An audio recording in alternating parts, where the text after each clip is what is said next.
Remember the TV kids? Sometimes do yourself. Imagine me a kid. Get the fuck out of my room. Now we need some time to Rabbi. And I'd be like, kids, I didn't even know what the fuck your mother was doing in there. Let alone that you think she'd be in there for 7.5 fucking hours. I didn't know she had to take you to school. Oh my god. She's so excited.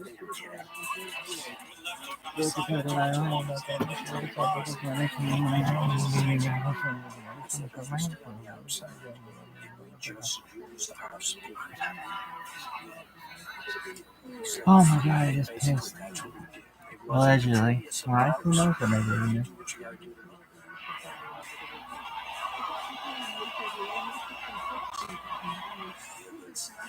The most masterful piece of boxing in Tom's career.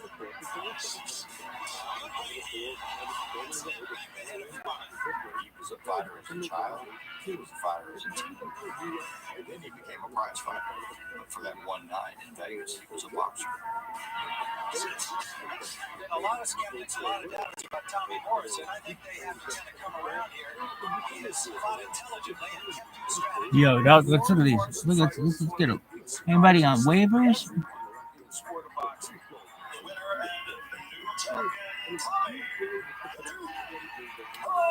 Actually, this is not a bad pickup. Fighter kind of vaulted Tommy into the next level of conversation. People viewed him as a more legitimate presence of the division after that fight. He was pretty beat up after the fight. What? Drop this kid and then get yourself Russell Wilson. Nice queef, dog. Was that a queef? It could have been a bird chunk of a machutal in bed or a queef town USA, Tiger. Why not both? Just like a rabbitson. No smell.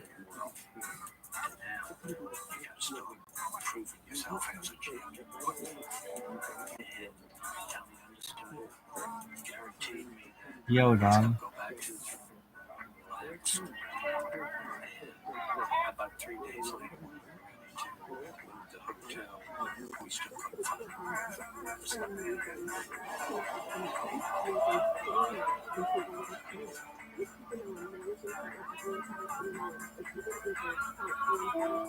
My biggest divorce is when I was very young. To Oklahoma today until I moved to Kansas City. The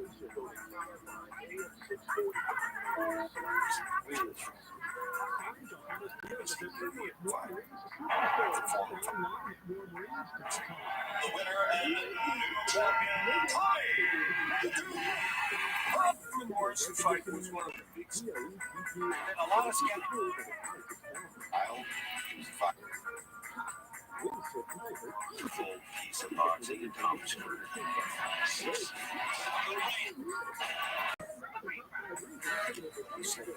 And basically that's what it did. It wasn't the prettiest of boxing.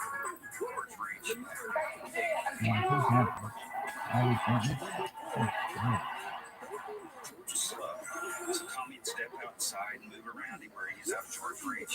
Get him low, bam, bam, bam, get out. He'll never look on the side of George Foreman's head like Tommy Morrison. That got George's attention. That's what if we stay on the outside. Then we just use our speed. Be safe. And basically that's what we did. It wasn't the prettiest of bouts. You do what you gotta do.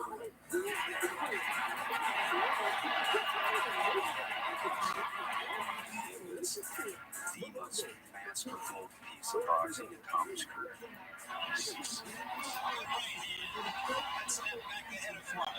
He was a fighter as a child. He was a fighter as a teen. And then he became a prize fighter. But for that one night in Vegas, he was a boxer. A lot of skeptics, a lot of doubters about Tommy Morrison. I think they have to kind of come around here. He has fought intelligently and kept strategy. The Foreman-Morrison fight was one of the big surprises to everyone in the sport of boxing. The winner and new champion, Tommy.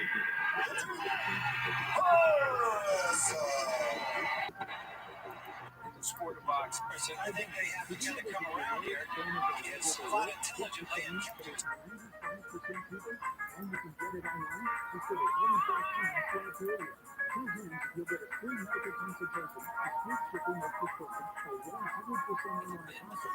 Morrison, if he beats Ben on Friday night.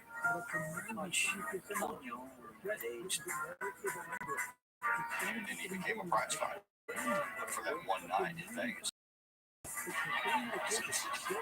And a lot of skeptics, a lot of doubters about Tommy Morrison. I think he has fought intelligently. The winner and new champion, Tommy.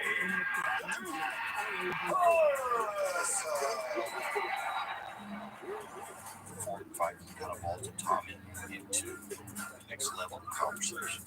People view him as a more legitimate presence in the division after that fight. He was pretty beaten up after the fight. He didn't mind that pain of recovery because he knew he had really accomplished something. I can remember sitting down with Tommy immediately after that fight. Tommy erased all those comics. You are a champion of the world. And now you got to start proving yourself as a champion. And Tommy understood it. Guaranteed me that he's going to go back to relax. And about 3 days later, we were ready to go to the hotel. We still couldn't find him.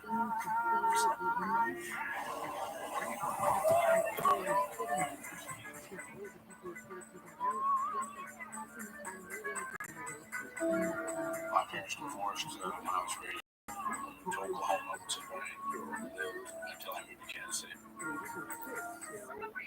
I became kind of an independent type person because I really didn't go to my mother a lot. My father was never around.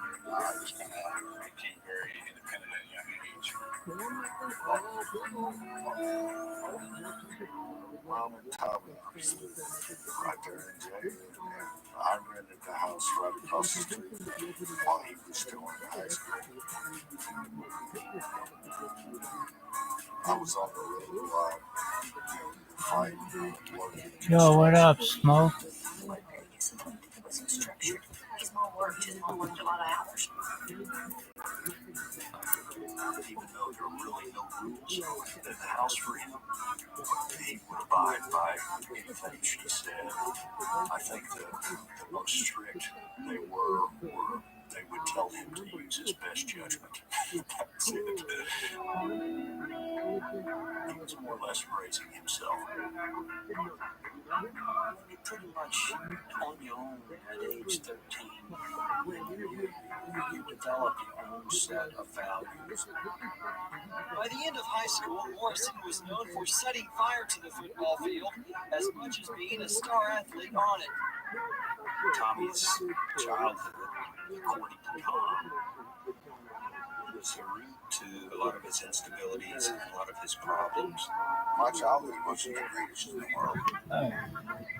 My mother went through a murder trial when I was like 4 years old. They accused her of murder the woman in a bar, stabbed her to death. I went through that 9-month period without my mother ever being there. It was hard on the kids, and it was hard on me because I didn't know what I was looking at. Well, I knew what if I got convicted, what I was going to do. So, but it turned out different. And I thank God for that. It seems like things have always not been easy. Yo, dog. You done? Oh, shit. Oh my God. Who's gonna get it? What lady is gonna get it?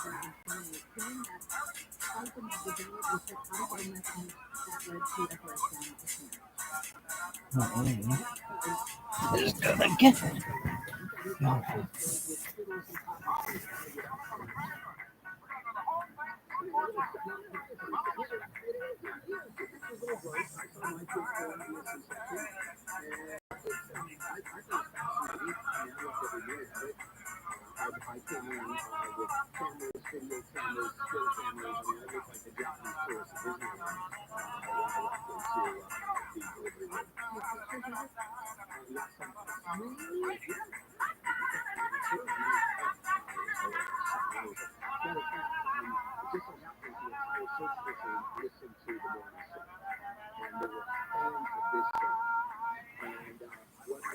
Look at this one.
Are you done? Allegedly. Well, it could have been a deep fake, dog. That's mine. Like Sean Astor and Rudy. Allegedly. Could have died in the beginning of someone who loves to Joe fucking around selling after this fucking beginning to discuss and here and there and anywhere. The fucking understand of the universe. You know the fucking Rothschild and shit. So the most of this crap, I send the dose of shit. That's how much for scraps locked food. But lineage righteousness. Let's go.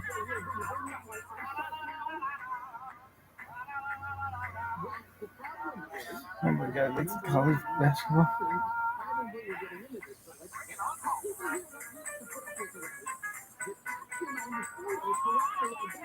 I think my junior high was bigger than my. Yeah, oh Jesus. This one sucks.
Okay, this movie, Yosh. Watch this. Spider-Man, Spider-Man. Spider-Man can't run to mess. No, fine. You don't have to do stuff. Yosh.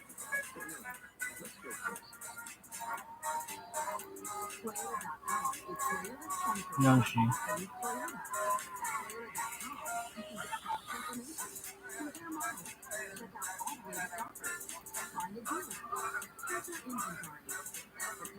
I like how you capture this song. Yoshi. Nothing, probably never really expected to have anything, and then you give him everything. He's Go going back. to act out.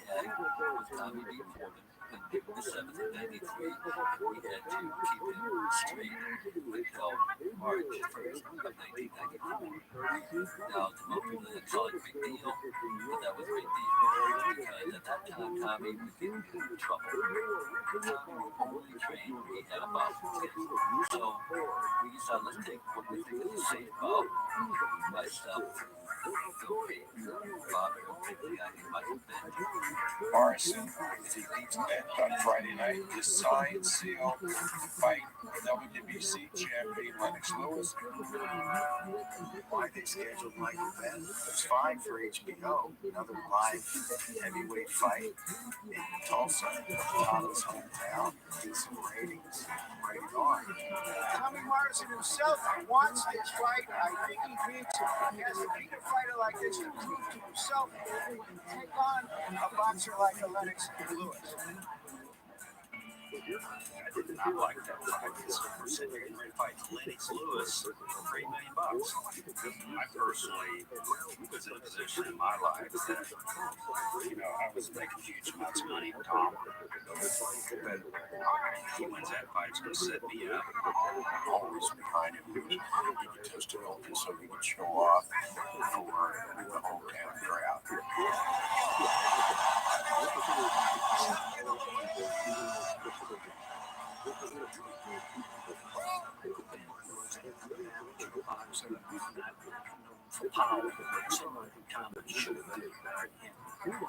I've always described Tommy as being the most interesting, complex, self-destructive athlete I've ever covered. I can testify that he did not train effectively with Michael Bent. The night before he fought Michael Bent, Tommy was at a concert drinking beer. No professional athlete that is up for a big fight is going to be drinking beer at a concert the night before he gets in the ring. I think that Tommy believed he would walk right through Michael Bent and they go to the party after the fight. Boxing is a sport that if you don't have a self-discipline, you're just not survive. Tommy had every killing Michael Bent. And Tommy getting Ben with what Ben did was he just threw a shot out and just happened to catch it. And Tommy went to clear street and got back.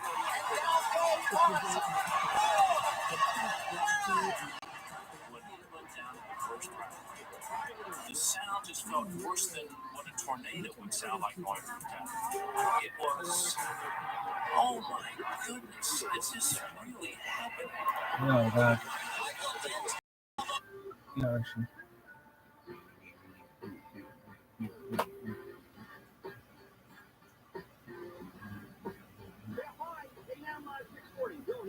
So Wednesday morning, September 20th, you got you on the tennis handle on the news with Amy Team, Emily, and me. A 101 shutdown probably doesn't help their cause. Demonstrators shut down the 101 near downtown LA last night. It was done to highlight the ongoing conflict between Armenia and Azerbaijan. Azerbaijan, done. Yeah, done. Baku and Yerevan. Yerevan. Yeah, assuming that I'm totally on Azerbaijan's side on this, wouldn't it guarantee I go to the other side? As you pointed out, Amy, it doesn't help their cause. Just what I want to do is sit on the 101 freeway for 5 hours because it's blocked. I've never understood this kind of thing. Other got your attention, but you need to get the attention of some, and they're trying to get Joe Biden's attention, so why aren't they protesting in front of the White House? Exactly. There's only two ways that these kinds of issues get resolved. And I'm talking everything from civil rights to this legislation or judicial rulings. That's it. So unless your protest is What's happening, savages? It's Tuesday, the 19th of September. This episode of Check-In is brought to you by Liquid IV. Get your identical hydration in check. Just mix 1 stick of Liquid IV with some water and get hydrated 1 times faster than with water alone. Available in all awesome flavors. Cherry Concord grape. My new favorite is the white peach, sugar-free, made with quality ingredients and 3 times the electrolytes of your leading sports drinks. Adding Liquid IV to your routine is going to be a no-brainer now. Listen, real people, real flavor, real hydrated. I've been with these guys drinking that product for 4 years now. I love the strawberry, the dark cherry. They got a new cherry, but this new white bean sugar-free, forget about it. But if you drink, that's even better. Put some rum in this thing in, you'll be floating and stuff. But anyway, grab your liquid IV in bulk at Nationwide at Costco. But I'm going to give you 20% off if you go to liquidiv.com. You hear what I just said? 20% off when you go to liquidiv.com. Use code Joey at checkout. That's 20% off anything when you shop for better hydration using promo code Joey at liquidiv.com. Take a chance, Columbus. This is tremendous. The check-in is also brought to you by Manscaped. Listen, if you want a clean-shaven look but hate the mess and hassle of a wet shave, listen up, guys. The Handyman, Manscaped's new electric face shaver, lets you shave up to 3 days of growth. No water or shaving cream required. Who's better than Manscaped? Nobody. They got the same solution for your balls and your asshole. You put that fucking Manscaped on your nutsack and you dip top and do with the long hair level and full shaver blade. No matter what you want to look like, the Handyman is here to help you. And if you're short on time, the 5-minute quick change feature is a lifesaver. With the rechargeable battery that offers 60 minutes, that's right, 60 minutes of runtime. With Manscaped skin-safe technology to help reduce nicks and cuts, you feel more confident whether you shave your face, your butthole, your ears, or your nutsack. Listen, I'm an old man. I still like fucking Manscaped. In fact, I got the extra blade because those white hairs are tough to cut. They're like walk right into mother's tree, you know what I'm saying? So if you're a guy on the go, never leave the Handyman at home. Perfect for travel. It's compact and airplane friendly. You ready for this? They're going nuts over that Manscaped. They're going to give you 20% off. That's right, 20% off. It's the Rosh Hashanah special. Free shipping with code Joey. That's 20% off with free shipping at manscaped.com. Use code Joey. Let's get this party started, Joe.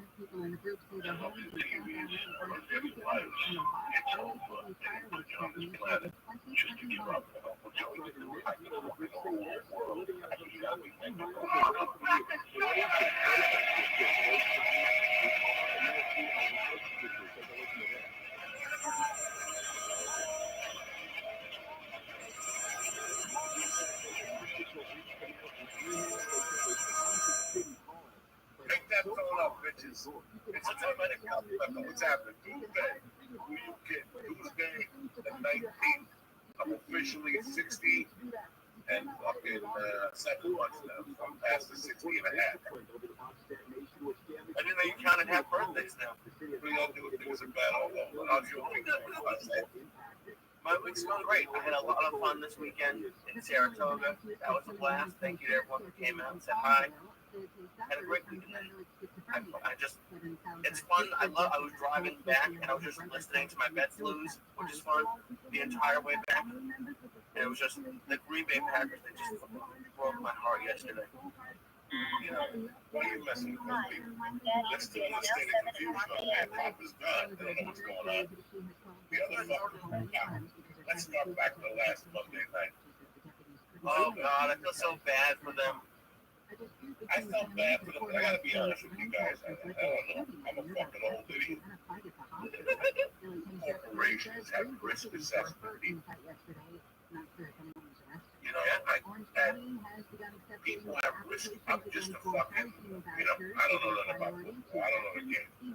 But I know the money they were paying them and what they were expecting from them. Like, I live here in New Jersey, and I go to the gym in the mornings, and they always have, when I ride the bike, they have like Sports Center on. And every morning, it was like, are they going to win the Super Bowl? You know, it was like, guys, the guy's 39. He's got a great defense. He's got a great offense. He's got not a good offensive line. And he's a different fucking Aaron Rodgers. He wears a ponytail now. You know, he doesn't cheese. He's a vegan. That's a different world. That's like, you know, me with the stand-up. Like, if you hire me now for a headlining gig, you know what you're going to get. I'll just walk in and improvise. That's why I don't take the gigs. He took the gig, he took the challenge, and he goes down full blazing. The Jets, first of all, did a fucking piece of that. The Jets fan last night, my man Steve. I said, they gotta do, you know, the Scientologists give those fucking IQ tests. Yeah. They gotta go to a Jet game with those fucking people. Take IQ tests. But why do you keep coming here? Even though David, you dress up with the fucking silver chain on like a momo, with the green shirt on. I mean, they make more on the shirts and they selling tickets. And people are acting every goddamn. I don't understand. And I was telling my friends, like, I grew up here in the fucking 70s. And the expectations of your teams were so much bigger. Like, you know, it's even Belichick in the 70s. Well, the New England Patriots didn't have that dynasty like, you know, fucking the Jets had like in the late 60s, 69, you know. All these teams now, we just accept it.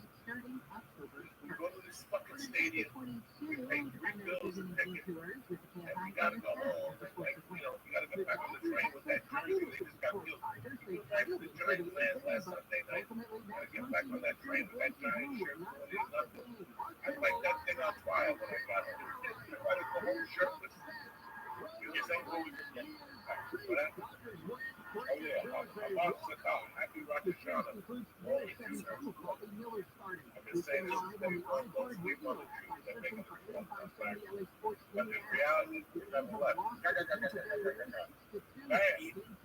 I saw a clip today. He and Edward joke when he sang he left Jews because they named their holidays after black women and they said there's like, you know, 5 Russian members killed.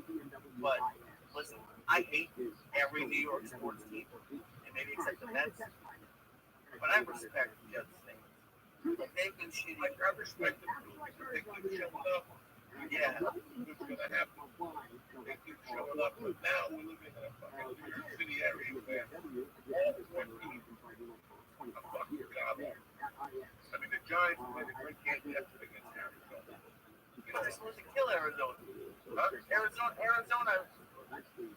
is trying to lose. They got two. They fired their backup quarterback, and they fired 2 backups. No, they signed 2 backups who had never played it, and then they're doing great. You see that? There was that one where the Arizona quarterback ran it in. And like, the guy looks like he has like a health condition, like he has no hair. He rolled over the guy. Like, but they ended up coming back.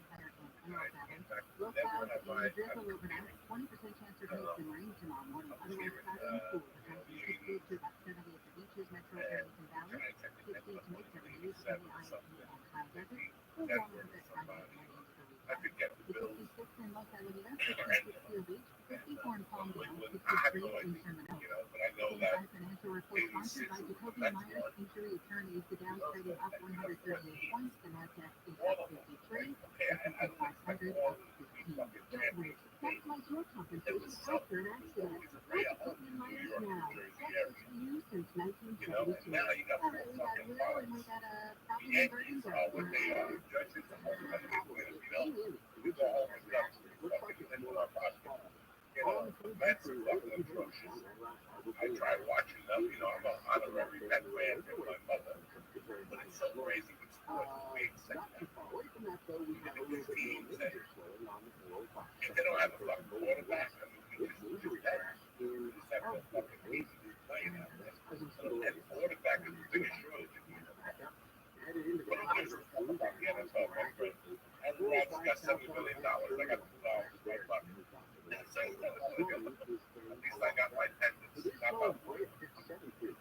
How was your weekend? Everything was great. I was actually kind of proud of myself. So I'm so new at this stand-up thing, but when I first came back last April, if I was doing a show at like a club, I would hate walking, but I would pace. I would be so nervous about remembering, like I just go over in my head, like each joke I wanted to hit one order. And then I got a little bit less nervous about that. But if someone like yelled something out, even if I had a joke about it, I wouldn't follow it. I would just kind of like steamroll it. And I would always be disappointed because I felt like it could have been something like cool. It seemed a little bit more off the cuff. It seemed a little bit more like in the moment. And it happened on the Late Show Saturday. I have, I don't know if you can relate to this. If you ask me to do 15 minutes, I have a pretty solid 15 now, and I have 20, 25, but it's usually the same order. And Late Show Saturday was the first time that I like followed where the audience like wanted to go, I guess. Like what I did. And it went great. It was like one of the coolest, it was like one of the most fun I've had on stage. It was a small show, but it was, I don't know, I was just really happy that I went with it and followed where it was trying to take. Very interesting. You walk this out tonight. Watch Colorado State game. And that made me very excited. Because that's a big thing that a lot of comics don't know what to do. Address it. Not address it.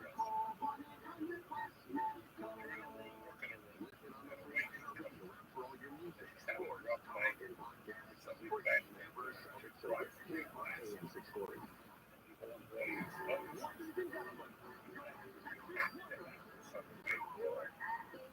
I don't know any post. There's nothing really there. The weight is down. Yeah. It's so many fucking different things. The weight is down, I believe in those things. Sometimes somebody says something that's so fucking join in. Sometimes somebody gives you something and it's outstanding. Hanging by it. I've never heard that, but that makes sense. It's just something that's there. It's like when you're going for a triangle in jiu-jitsu, trying to possibly switch it to an arm. You saw something, there's a hanging limb somewhere, and that's common. There's always a hanging limb.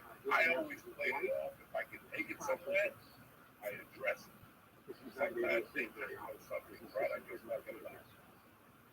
And if you don't address it, you feel bad like you have to. But if you address it and you got somebody going, there's an old tape of that. I was at the Clappers with you. I got on stage for a fucking minutes. I got on stage, some lady goes, what about the Jews?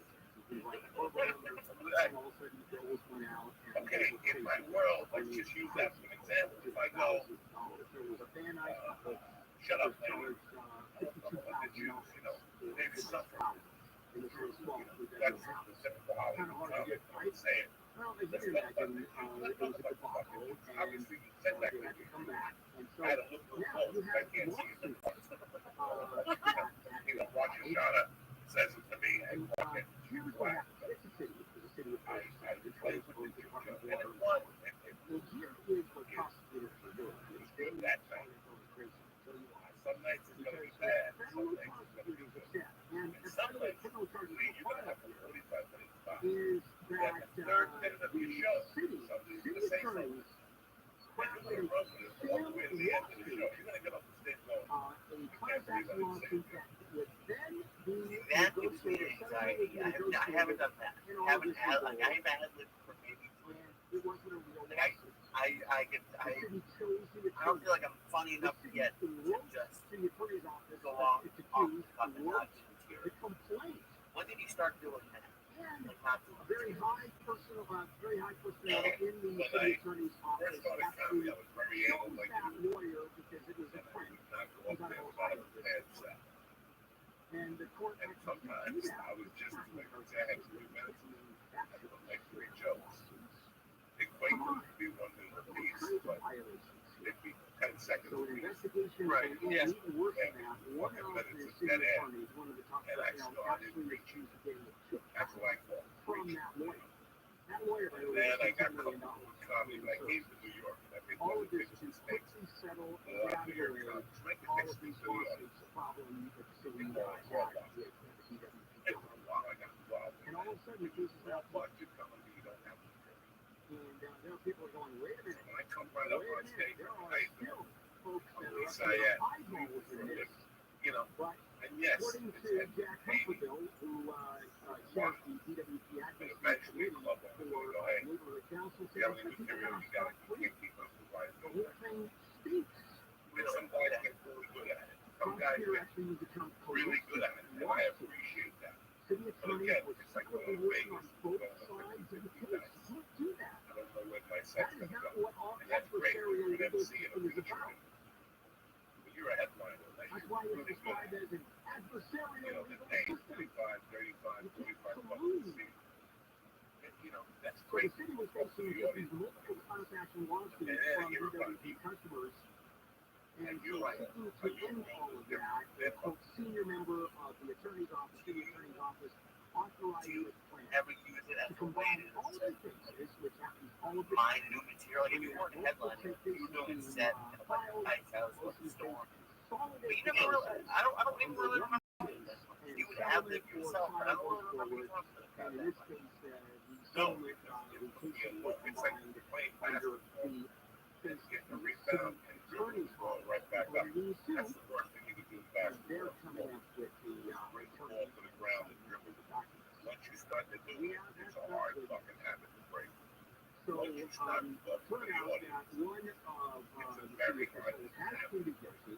It's a habit that I And started in I think I 19. have this correct. Paul Terry is a New York attorney hired by the city attorney's So I office to started work the on this program litigation. as a house at sea. To help the Then city I came carry to New out York in the 93 police and I plan knew for it the prosecutor. clubs in New York. By the way, So that I attorney, the major tried to attorney, do the it. guy from And Ohio, when I went back to Colorado, Jack you know, in Kroner, 93, allegedly, did this. again, I He's moved the back one that into there represented and something DWP. happened He in got $10 94. million, And I gotta and start they writing can't touch stickers. him I because did. he's kind of dead. When I got to Seattle, He died in I started doing it 2021. again.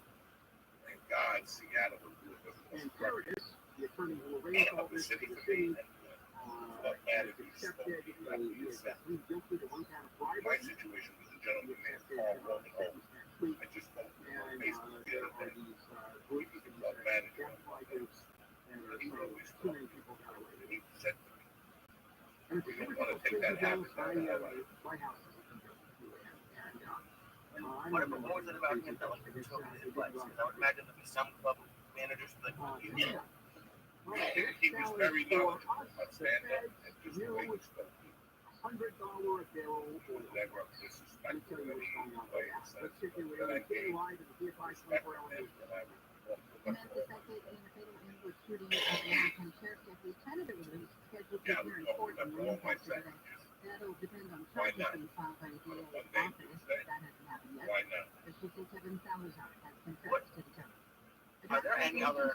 I have one like bad habits Found by a that you reporter got in his into as bathroom a in the stand-up Capitol building. on stage. Reporter Matt Laszlo posted pictures of it on X and said the resolution was being Going on stage introduced with by Bob Republican Obama. Congressman Matt Gaetz of Florida. Real okay. The Tennessee Council is looking at allowing non-citizens to Guys vote in that city go on stage elections. with Backers of the fucking measure say straw and even they suck illegal on it immigrants and pay they give taxes the and ice cream. contribute to the economy, so Get they this should thing have done a already. say in local affairs. Be original. The check from Triple on the 60 is the Be original. behind the stat. You're going to go there with the drink and get comment. If Who's got their drink on? First time I go see a comment, who's got their drink on? I'm handing the fucking shit. What's what joke is there about my drink on? Right. Is higher risk. I Is 6%. I had a terrible. I told you about it. Like 3 to 6 months. I was jumping off early. Like sometimes, like right as the light hit, I don't know what it was, and I didn't want to. And I tried to fight it, but I was so nervous about running the light that I before you are now.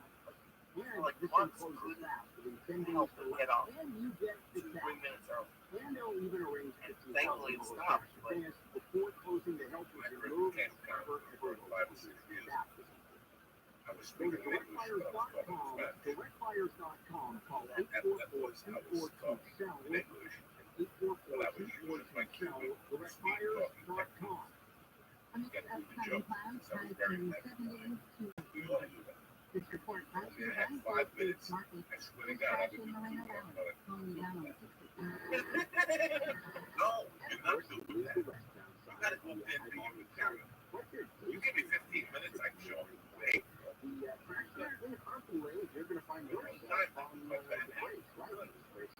no, bitch. You up there, you only said you fucking minutes. That was her learning how to slow it down. Get the confidence to slow it down. Assert yourself. It's something with your body language where you're holding your breath when you're not in a fight. Just to follow all your ground. Some guy with dirty feet hit you in the head with a fucking foul. The whole thing is fucking. Once it takes years. Shout out to that girl named Cum Dumpster. Her friends call her Cum Dumpster. Really? Yeah, what was her name? I don't remember. But everyone is just around this girl's car. If you ever look up at their fucking line, I didn't remember being inside something like that. Yeah, but she was bad looking. That was just pretty intense. I think it kind of caught me off guard. She's Leslie's friend. I got it.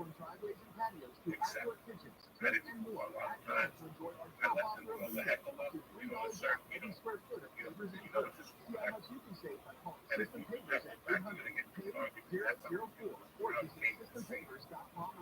Right? An argument on stage. Not looking crowd game. So, what's that? It's one of my least favorite things is like stand-up comedy. Is when I go and right away like fucking shit on it. He yells. That's a yoke. That's a yoke. It's a big step. Like myself, audiences do. I used to pre-qualify audiences. I think these guys are old. They're not going to get that joke.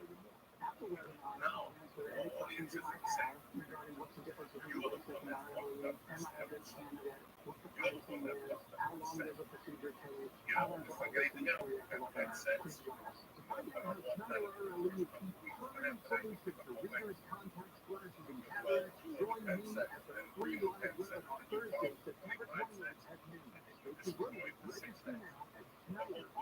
Getting on stage so much, and you decided to now, I'm not close. Now I'm trying to hold my breath. I would love to call. I got up there.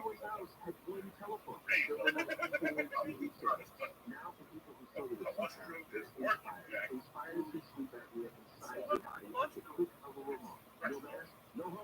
Okay.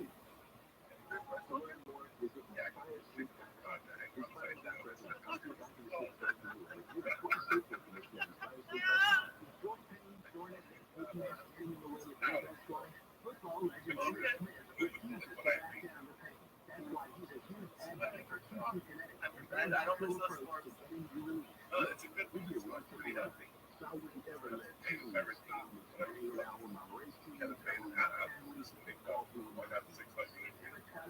We have to know increase suicide. You know, like we got New Orleans right now. We got South Carolina. They're paid. Tonight we got ourselves fucking Cleveland Browns. Sean Watson. Much Christmas. Pittsburgh. Up there. I'm just happy to see you. I had a great weekend, my brother. Mike came up with another.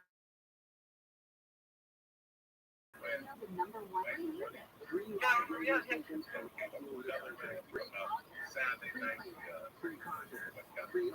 steak.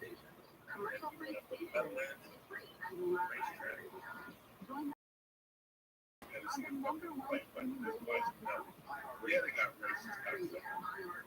I don't know. They can't expose a lot of those things. Well, to be as honest, I can't. didn't even know the race that I was sometimes we exist. They didn't have these kind of drug problems. This man said that because my friend was playing on the first day, fast last and I grew up with this name, great man. Guys, we were out this day, they take him to Detroit. Fucking great.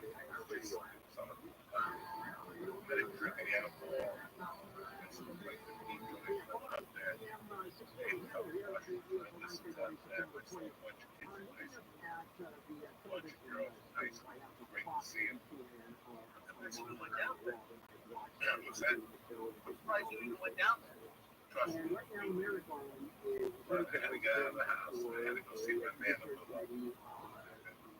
You know, and it was a perfect night. You know, it was perfect. It's September in New York City.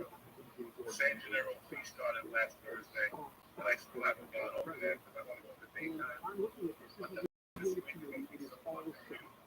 Like a reindeer road thing. Is it your favorite time in New York? Yes. Yes. What about it? I love everything about New York. Why is the phone? Because it's just something in the air. The Yankees are in the playoffs. No, that's it. So that's why when 9/11 happened, it hit me so hard. Because I knew that's the time of the year to be in New York City. Now that we're fucking, yes, going down. So I always think of that. Right? I love this time of year. It's fucking beautiful. It really is. It's not too hot. Good thing you get walked out. You don't feel so good. You know, there's 3 places I have big days. You don't feel so good. I got hit over 50 seconds. I landed in the fence. It's gonna fuck it. You know, whatever. Have you gone up to New York? When I was in Detroit, they tried to oil production. Yeah. All of the oil production, all of the refinery production in the world was so at an end that whenever there was a drop in oil, right now, Saudi Arabia is cut 1 million barrels of oil per day. It's not going to put it up. Sure enough, I walk out of there. Russia, which is a major supplier, is cutting 500,000 barrels. So that's 1.5 million. Maybe a year later, The world uses about 100 million barrels of oil every day. And so between Russia and Saudi Arabia, 1.5 million, 1.5%. Most people say it's real life at 1.5%. The car payment goes down 1.5%. I can tell you a bunch of lies. Okay. Your land tax goes up 1.5%. How you present yourself on stage, how you stand up, that confidence, it's the same thing. So, it's just something that you learn. It is so precarious. We were talking about last week about how I touched the microphone. We use their mind. You know, once I found that, it took years for me to get there. I just didn't pop up on stage. Well, I'm not going to touch the microphone. It took years of trial and error. And that trial and error, how to touch the mic, how to hold it. You would see an open mic when he pops himself off. You know, he's green. On my stand? I can tell that if he was on the way. You go into that, I've always thought things. I know you're making me shit. Have you watched any of Mrs. Maisel on Amazon? I'm sure you hate it. The one thing that, and it's actually like the show, the one thing that upset me, she always leaves the mic stand in front of her. Like, I don't take the mic out, but that's one thing, like, everyone's talking. If you're going to take the mic out, you got to move the mic stand. She always leaves it in front of her and bugs the shit out of her. You don't like that show? Everybody has their own thing on the side. Yeah, funny when it was like a microphone thing. She'll tell you something that is mine. She's fat. And she fucking was the mic. I mean, we all had craziest fucking So what's the takeaway here? I really have to look at different reasons why they do things. Solar systems. Works for me, might not work for So you. I'm in a big way. You might not But work for me. I was about letting Cartier think great it's an Boston investment. comic. You got 50% now the government help it does. on a Rodney special. The This is next all always very he was dead. I mean, we're talking years in the making where we really make math. Like, I don't know how you feel this, but I'm States, going to millions is incredible. every year I try to be here. California is actually really exceeding its goals for Credit card from Canada, credit card from my divorce. where it Right up, becomes whenever no it was longer time to get this uses the guy's name was Bob Schultz. pretty And I impressive. would It get a really suit is. every week. But you're at the You always mercy have right to now. have a But label. anyway, the challenges that we have, you know, the sanctions against, like I said, you know, there are attacks Sweating card. against people buying Russian oil. You know that? You have labels. I think I they love can't that sell look for to more this than day. $80 I a tried barrel it for a year. or $60 a barrel, whatever it is. It's international sanctions that impose. Because Russia's paying attention to it? No, because everybody's But I paying didn't attention know to if I Russia. tried. And saying you can't sell Was oil? it No. was it that you didn't feel comfortable? The audience didn't like not that they believe that you wear a suit. And it should be realistically Can't put a self cut on the face. for Audience what is makes not sense, a good balance of why you're seeing $60, $70 a barrel. a hooded Oh, sweatshirt. incidentally, the Russian oil minister, I love him. Later on, I used to wear for Said that that was a construction fucking worker. the reduction How in do the I find this production out? of oil, which increases prices, is really not to make them I'm very lucky to get to go and do some shows with Josh Wolf every once in a while. He told me That is a great that he would do like which means if the experiments for a year. Like for a year, he sat down on to stage pay for it. That's for a year, walked around and for a he's year, absolutely flipped right. the stand. The Like market is not volatile when you like can't so buy. it's to me it's so scary to test things out like that. I feel like every time I do a set anywhere, I'm auditioning. I'm auditioning, like trying to prove that I'm wrong. So you're not going to allow it to I was thinking about that. Sorry to interrupt you, but let's say you're a feature. Let's say you're an MC. Let's just make a Joey This Stick. is another story of the cashless society. And then you go to No first year cash, as an no MC. check. The second And for year, many of us, no I money. really like you. That's a You're potential. a feature. I have to get that. Then he puts you there again. Now you're in there. One MC. Members of feature. Black Lives Matter LA are calling on elected officials to terminate On a LAPD Thursday chief night, Michael Wednesday Moore. night, I don't know why you're not Leaders a are firm. accusing the police department of On scandal, a Sunday night, I don't know why you're not a firm.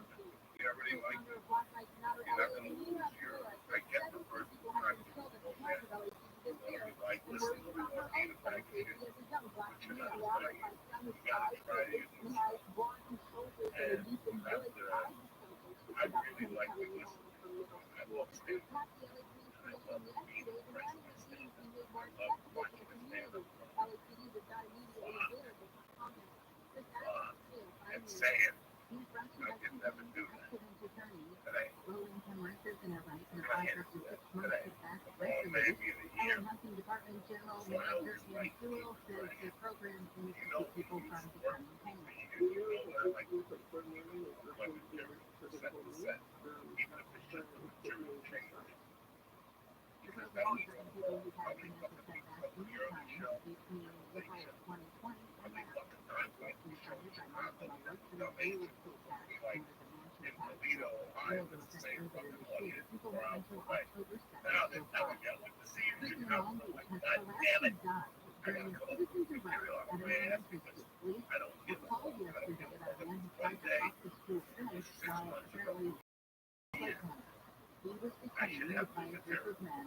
Police handcuffed the But man I and can be realized now he was once a year, every 18 months. the recovery of an I should have F-35 fighter jet that crashed in South It should not Carolina be a has joke. begun. There ABC should not be says so the many pilot fucking ejected things. from Igers with the military But the assault good on thing and the jet was left on autopilot. Yeah. That channel was the most way before I started seeing it, when like back when either you or the Freaks, the first thing that we did, the first CD that we did, everyone else, when they're recording a CD or a special, does they might move around the order a little bit, they might change a word here or there. We never did the same joke. same way. Yeah, like, it blew my mind. It would annoy people that are trying to edit it. I don't know. To this day, I don't know how you do it. Especially after we decided to partner with Coach here in Colorado, Buffalo, because they are preferred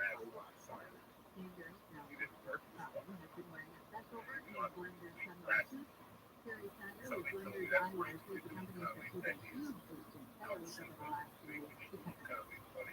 Protecting clothes on the 91 is a defining style after sports behind.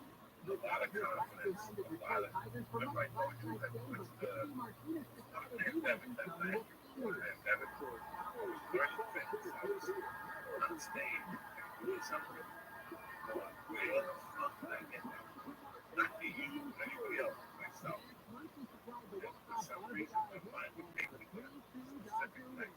The series concludes today at 7:10 with Bobby Miller starting. Listen to it live on AM 570 LA Sports. The Angels lost to the Tampa Bay Rays. The score 6-2. Listen today with Rick Beckford on the night. KFI Sports. Southland weather from the 5 is the 75, highs in the 70s to the beaches, Metro LA, and the in the valleys. 70s to low 80s, in the Empire and Emerald Valley. Up in Great Cedar tomorrow is a 10% in the morning, highs in the 70s across the Southland, and warming up in the 70s to low 80s to the east. Before in the hopper, 66 in Fullerton, we've got flowing in Corona on the 91.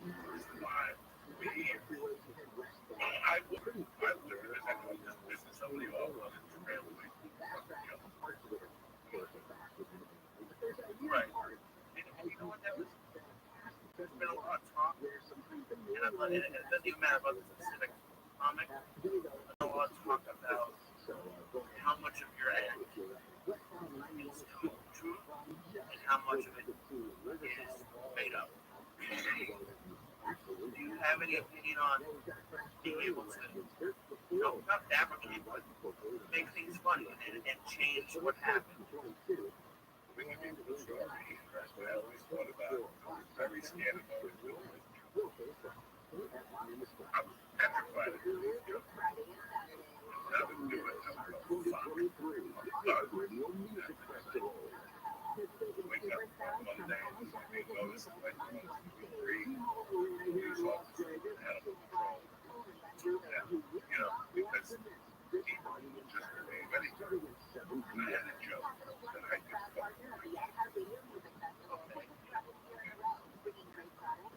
The story of the matter was, let's get down to basics. One night I came home fucked up. I was getting fucked up and the kid came home to me and applied that he was done cocaine. You're lonely. I go, that's what I call a cat. What do you think? And I called myself and called my fucking retarded. We had a little conversation. Like not like it was like, hey, you're a fucking idiot, but not just again in like cocaine, right? In 2000.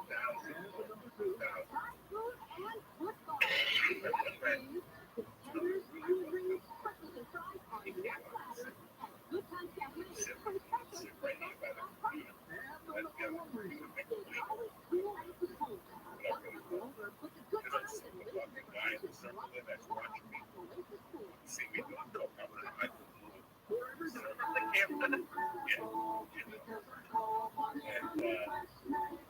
I gave him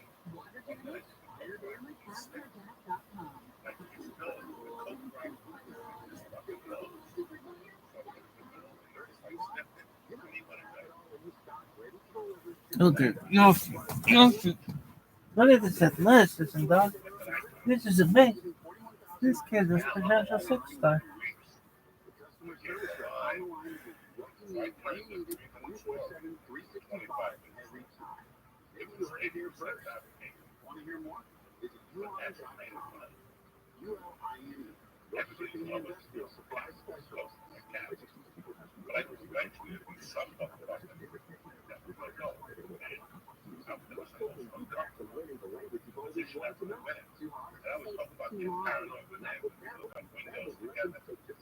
Something that happened, and then the next fabrication.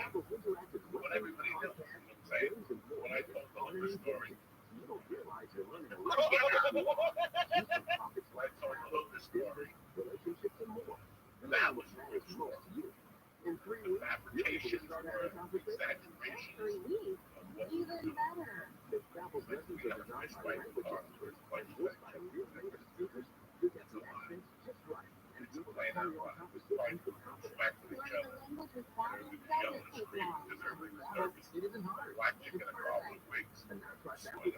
straight razor. It's never a fucking look right there. You say, Should have been live. Not worth. I hope you would end up learning. It's not a speech. It's we're trying to make people laugh. But live to me seems like they're very negative. Like we're doing something to. I don't know. I don't feel it's a vibe. I never told the show that was in the back.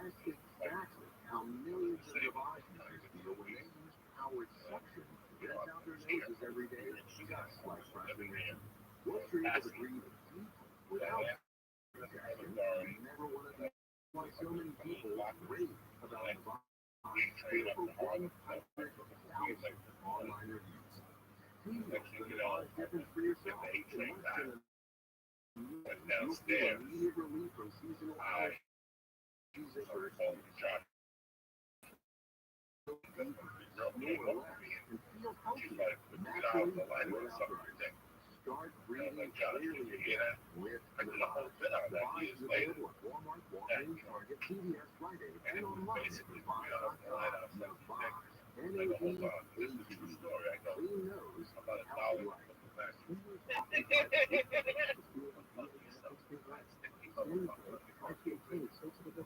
walked away and she would have ripped to us.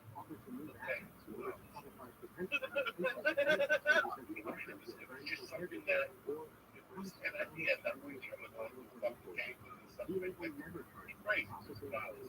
Listen, it's like getting the fucking water house thing for $2. You eat someone's fucking option right on the interstate. You know, what's a $2 job in a train station? Next fucking whatever, watch your shot. Can't go to grandma's to eat. It's all the I mean, I was never going to go with that. I think it was like we got an argument. She had a black eye. What she did. And that was the truth. I said, just don't play. No, I felt that on something. I forget what the whole thing was. But that was something that happened. And I turned it into something else. And the studios are actually returning the body. And you know, I don't feel like, I don't know, I don't feel like it's close. I had a full article about it. And I just don't, I don't know, I don't feel like it's a negative thing. I don't feel like we're going out there telling our life stories. Like, it would be crazy. Like, that's, no, I don't feel like your life is, you know, like this. Are you, I just feel like, that's what like learning how to make things funny. So that's why I think storytelling is so hard. I'm good at it right now. Right now, it's so hard. It's so much harder. Yeah. You're looking at it differently. I didn't discover stories. This is for people that are, I'll just say, under 30. 9 years ago. Do you know what a check is? LA. People write a check. China monologue. I'm on the back. Something to compete with. You know when people are handed checks or big oversized cardboard foam checks for charity, whatever, it has to be the last check. That's what the hell is that? Let's just say check where you found that and they will also what it means for I say the checks in the mail? No. Hold on, I gotta give a word out to my sponsors. GameStop, get their action. Right? 2 minutes, I'll be right back. Now, a word from our sponsors. What's happening, beautiful people? Uncle Joe here, and keep it posted up on DraftKings Sportsbook. NFL action is in full effect. College football is in full effect. Baseball is in full effect. Soccer, everybody's in full effect. No customers, I'm not going to tell you again. I know you're looking for a home. You bet $5 and get 200 instantly in bonus bet. That's right. 200 instantly in bonus bet. Run 5 down on any of these epic matchups or walk away from the winner. The fun doesn't stop there either. All customers can take advantage of the offers every single game day this September. I do get football for fun when you hear of the action. You have no idea what the word sex is going to be talking to younger So, people. download the app now For money and in sign up with code Jones. So you got auto pay, credit card, of course everybody uses like crazy. So our sex fees at all, I'll tell you what they are, in contract. The official sports betting partner Paying of the taxes NFL and official sports people betting write checks of the for the most NFL. part. Code The Jones. rest of it, In other words, no. you would grab it, Paper check, round your head. most Americans have not written a check in the past once. And when Download they the app. do, very, very Use rarely code Jones. does anybody ever And let's start having some goddamn fun. Gamble Now, phone I like or writing checks. 1-800-GAMBLER or And visit my checks are kind of the secret check. I 1-800 don't know if you've ever seen those. Gambler.net. By the way, I now write. I New have to York write or 877 I now do it Hope as New York hobby. Protect. I just like writing checks for something to do. Like I still read books. Back, Jack. Although what's in front of me Anyway, right now, I'm looking at the New York Times. The vast majority of the time I'm looking at my news sources to a monitor.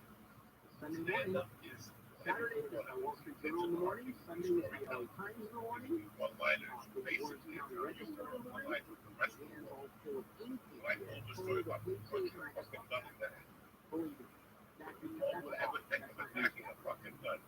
That collides with people's inner, that's what you're doing. You're colliding with that inner structure. This motherfucker, without a gun, he was 10 years old. has 3 checks What that are the fuck connected with the was stubs. So I write the stub, Was I the write gun the check, story of lying? I put it in an envelope, Was it exaggerated lying? put a stamp on it, mail it, write the address of the person who's going to receive the check. You don't understand that. I can go to the computer and just literally do 2 That's taps, the problem, is the and the standard. money is sent. You got too many cheats and not enough And of people. course, this breaks down There's too many by people laying claims on people's sets. If They're you're looking at over, if you're in your Fuck you. if you're over 60, Wait, we've been lasting this fucking stand up for a year. Let me see your If you're fucking younger, tapes you're in on your 20s, stand you up. don't know what a check is. You know, that's why I It's not. believe this It really is. watch UFC and the We're done with that. MMA fighting coverage. These Let's see them these disappear. fighters down. But then again, they've those of never us done the who training. are, Not horrible messages. clearly, But I go because I I'm not understand the what these youngest guy guys in the go. world. I'm over 60. There's always people who want to put this shit down and don't go to that. At some level, they don't know what it is to fucking sleep in a bus. Well, You know, they can't understand. Not the trailways, yeah, literally, reset I'm still hours sweating. away. No, I get There's some that. people that never understand. Real problem. But the dress up fucking picnic It's just something we're seeing. I mean, and then I jump was up there and with down. the super smart. Most of us were. So we all have like different stuff. Even over 60, maybe over 70. Oh, absolutely. But that's like you always for years have equated stand up to like fighting. See parallels. I was trying to put people up once in a while football. Right, coming up. To me, like I always feel like defense was changing. You can't do that. You can't be a good team. Beyond my comprehension, but Is there something like that relates that to stand up? Is there one part of stand up that you think if you don't have this, you're not going to be a good stand up? Contract talks between the Writers Guild of America and Hollywood Studios are scheduled to resume today. Film and TV Writers Guild demanding protections against artificial intelligence, minimum staffing, and writers' rights, and residuals for streaming shows. They have the chief advocate mentioned August 27th. The man who allegedly killed a sheriff's deputy in Baltimore has been held to a road rage incident that happened hours before the man allegedly drove up to a patrol SUV and shot and killed the deputy. The 29-year-old man's family says he was a paramedic. Oh my God. MGM Resorts International has says that nearly all of its guest-facing operations starting from Las Vegas are back to normal. Realize how lazy The announcement came about 10 days after the beginning of a cybersecurity breach that affected slot machines, hotel room keys, the MGM website, their mobile app, and more. Financial experts say the hack cost the company more than $8 million a day. There was just something about it. I just saw The what it mix said. of sun and clouds, more clouds than sun, highs in the 70s to low 80s. This report brought to you by OneStir.com.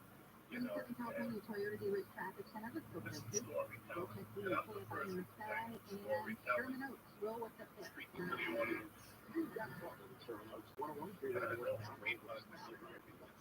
They're crashing the right lane. It was slow as you can imagine all the way back from Raise the stand up stage. Set up punchline. You can have that in story. How do I know? Because I did it. when I first, I just looked at grass, set up my life. I'm supposed to go in the grass. And, you know, like your mind goes, I am supposed to go. You saw the dump get on stage, a fucking dump. A dummy. And they fucking wish you were here, you know. Let it go.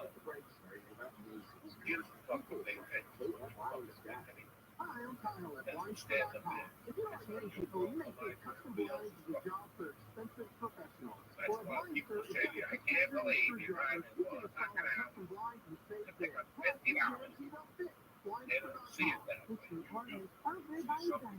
Then again, you don't see the problem. So anyway, not that I do. Some people are having an item to say, that guy probably does that. So never stand up, listen, man. I was the best writer last week. More energy.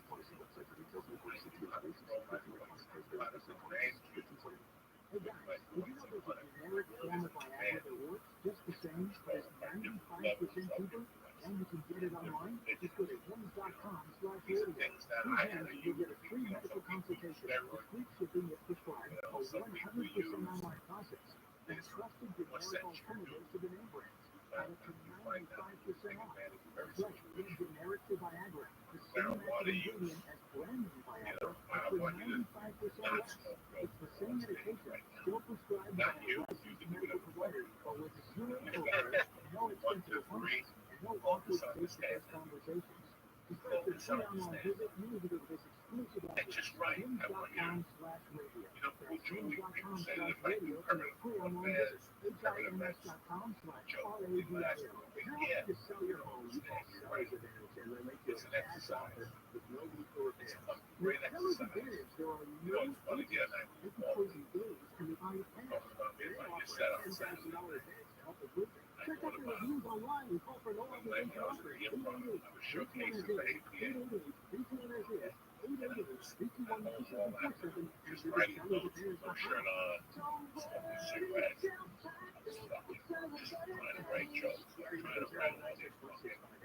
Which had first time jokes, which I would never was. Consider that CPAPs were Also, that's my witness. Do you even remember 1980? Even when I landed in God with this movie, they go to Bahama.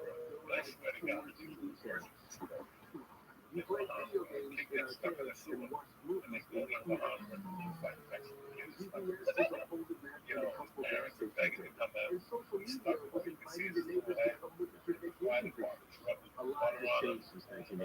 Now, for And he's people like, who started with CPAP, there's Inspire. I don't know what Inspire is an happened. They go implanted to device another that treats sleep story apnea in inside Hawaii, the body. you know, It down clicks there. of a remote. It's the only FDA-approved sleep apnea treatment for this country. While you sleep, Inspire keeps you breathing normally and resting comfortably. No mask, Miami, no no. hose, Where's just he sleep. How much? Visit InspireSleep.com. They have, which when my dad got Sleep arrested, so apnea innovation. going back Inspire is to not for Colorado, doctor so site for you. Review important safety information on InspireSleep.com. no, the guy that died in the 90s, Determination and he and got communication coaches provided brought it got your back. That's Anyway, fast, reliable yeah, you guys communication don't look solutions like that keep your business going. okay, Get that 3 means months per second internet. so, $49.99 a month when bundled with Spectrum Business Connect. The all-in-one It was the second that news lets story. you work from anywhere on any device. And get a free mobile line for a year. Visit Spectrum.com/GoFast. Restrictions apply. Services are available in areas. If you're hot, it can feel like you're trying to find a needle in a haystack. You can hope the right person comes along, or you can just use ZipRecruiter. And now you can try it for free at ZipRecruiter.com/radio. In fact, this line there is Ed Martin, president of operations at Kelly Tires and Auto Centers. Because Kelly Tires has grown a lot in the last few years, Martin needed to hire everyone from a receptionist to a store manager to a head mechanic. ZipRecruiter helps you follow all our people, even the most difficult jobs. ZipRecruiter helps me keep my business. Take it from Martin. There's millions of other businesses who use ZipRecruiter. ZipRecruiter can help you find just running the chase that truck. See why 4 out of 5 employers who post a job on ZipRecruiter get a quality candidate within the first day. Oh, no. You can try ZipRecruiter for free. That's right. ZipRecruiter.com/radio. ZipRecruiter.com/radio. ZipRecruiter, the smartest way to hire.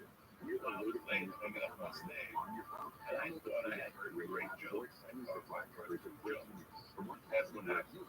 That's what happened.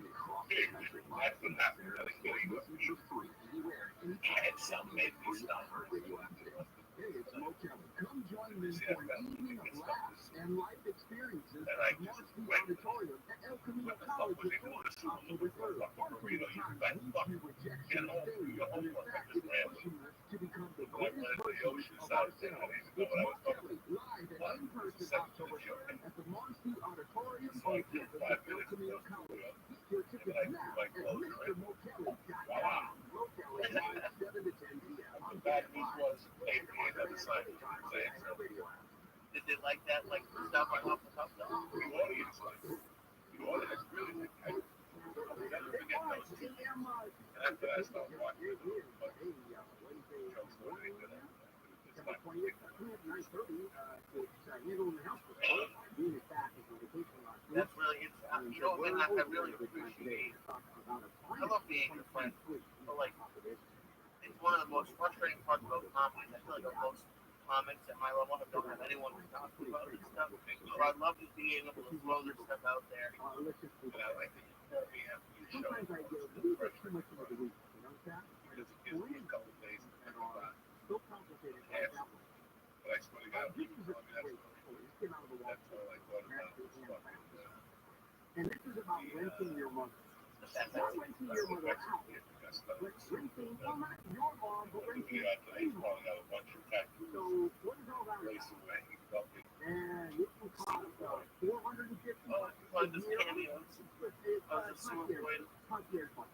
let's talk about football. This week coming up. In Boston is $10,000. So listen, I got the only bet I've ever won. So, I beat you in Kansas City Jaguars. I'm happy about that. I just want to congratulations. That's the only one I'm gonna have all season. Okay. Remember, when you go to DraftKings, right now you got the Saints in Carolina and 3 apiece. The line is still 2.5 over the Steelers. Do you like that? There in their dorm rooms or an apartment. I'm gonna go with Cleveland. I feel like Pittsburgh can actually have. But I think Cleveland's gonna be pretty good. I think Cleveland's pretty good. They got that good. They got that Chubb on defense. Thursday night, tonight, Registration. in San Now, I have a question. If you really need all of that, aren't you basically at a special needs college? We had a great game in Arizona. We really like that. I think that one to This me thing is gonna is be San. I think San Francisco. crazy. I mean, Now, I have a it's gonna question. just destroy. It's the whole point of But that's see that going away the to stuff college, with the points there. leaving your parents. Like I looked at that one. I'm like, Why yeah, would a you lot of want to people. be a reminder of I your think San Francisco's gonna kill him, but you don't make any money betting. You know, Just just what I San need. Francisco win. I tell my San mom, why Francisco I win started like dating, minus and I gotta tell you, 1,200 or something like that. I don't know what are they. this girl. But the Giants She's beautiful from the get inside. $25. You only Oh win man, 47. what does that tell you? You bet fucking San Francisco. Maybe You you bet have the 25 story. right now. By the way, I don't know if that is considered sexist or not. I have This is when Eagle, like, What's the the money other line on all right, with women dating men that are I win $4. but that's only my experience in college. And now, And I like that draft. Like you had. but the point of this is So for a guy like me, like last night, the law. It started actually with the porn stools. That's a lot. yesterday afternoon. Because these rental moms actually became ombudsmen. Scored it up. Porn stools. They didn't know how to Yesterday, I didn't bet anything. didn't know how shopping worked, didn't know how registration worked. Get a profit boost. Where you get furniture, wherever you go, Tonight you get a Bed Bath & Beyond, or was it Bed Bath & Beyond? any Monday like I mean, all of so that means I hopped in now, it turns out profit boost. that these services have exploded, and why is that? They don't have these all the time. Students are That's right. I tell people you gotta turn get values on on top the of work stuff. issue. But number two is that students are inherently lazy, and no one wants to do the work. But those things, they got me last night with that. I had Tyreek Hill 75 yards or more, and they gave me like a 100% profit boost. Now And they're 40 yards. Did Only good thing that my Patriots mother did ever last clean my room? She did not even Profit close. boost. I make $48. By the way, I didn't rent my mom. I paid out like for my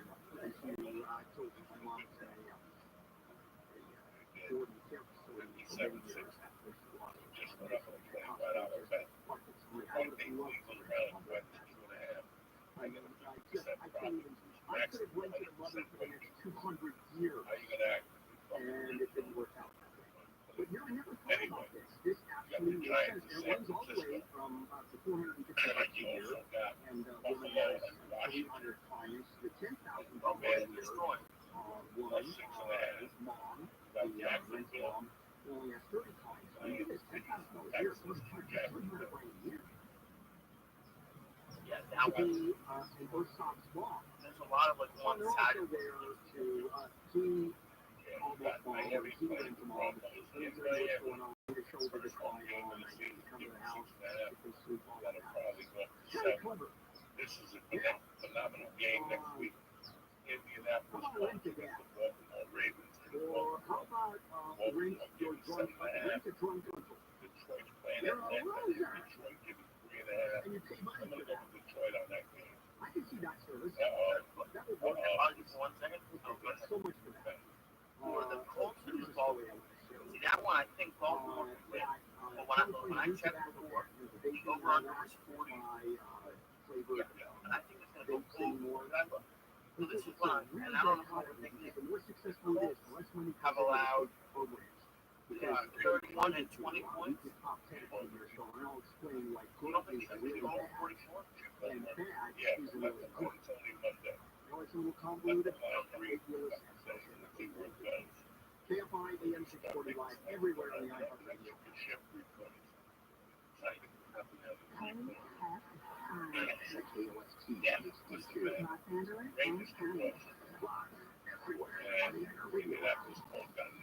Amazon's hiring. I mean, it came right from the tape by 24 News. Amazon is hiring for the holidays. The company is looking to fill 250,000 seasonal spots for the holidays. 16,000 of those are in Southern California. Amazon says it's boosting its average starting pay for new employees to $20.50 an hour, and in some areas, base wages will be as high as $28 an hour. So bad. News brought to you by TRILLIONAIRE accident attorneys. People who say their homes have yet to be repaired from the I think we're going to win this game. If we lose to the Jets, protested outside if we nearby lose to the home. Jets, Protesters throughout Peru Bill Belichick should have no time. That would be at a hotel as more than a dozen homes remain unfixed in the explosion in 2021. Protesters took to a loudspeaker at about 5 a.m. to call the mayor out accusing the mayor of ignoring their request for a meeting. You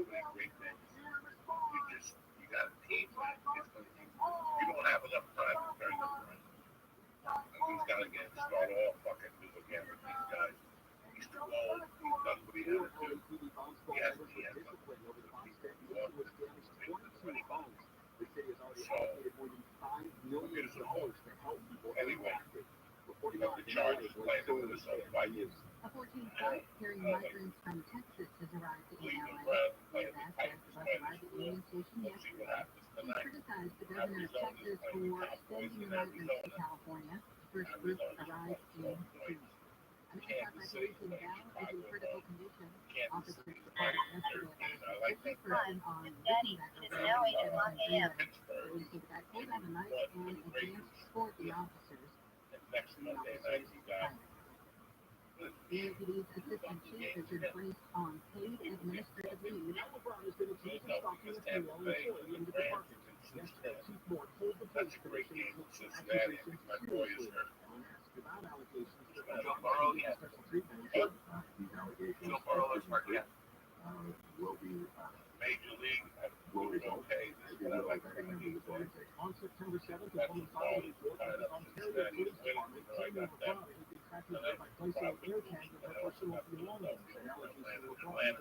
It's the third inning. Terrifying You know anything about Water Atlanta? regulators in California say the company behind Arrowhead Mountain Spring Water, Blue Truck, can no longer take water from some of the natural springs for more than a century. The company's been bottling water from springs in San Bernardino Mountains. Officials say the company doesn't have permission to use the water and ordered the company to stop. As until November 1st to comply.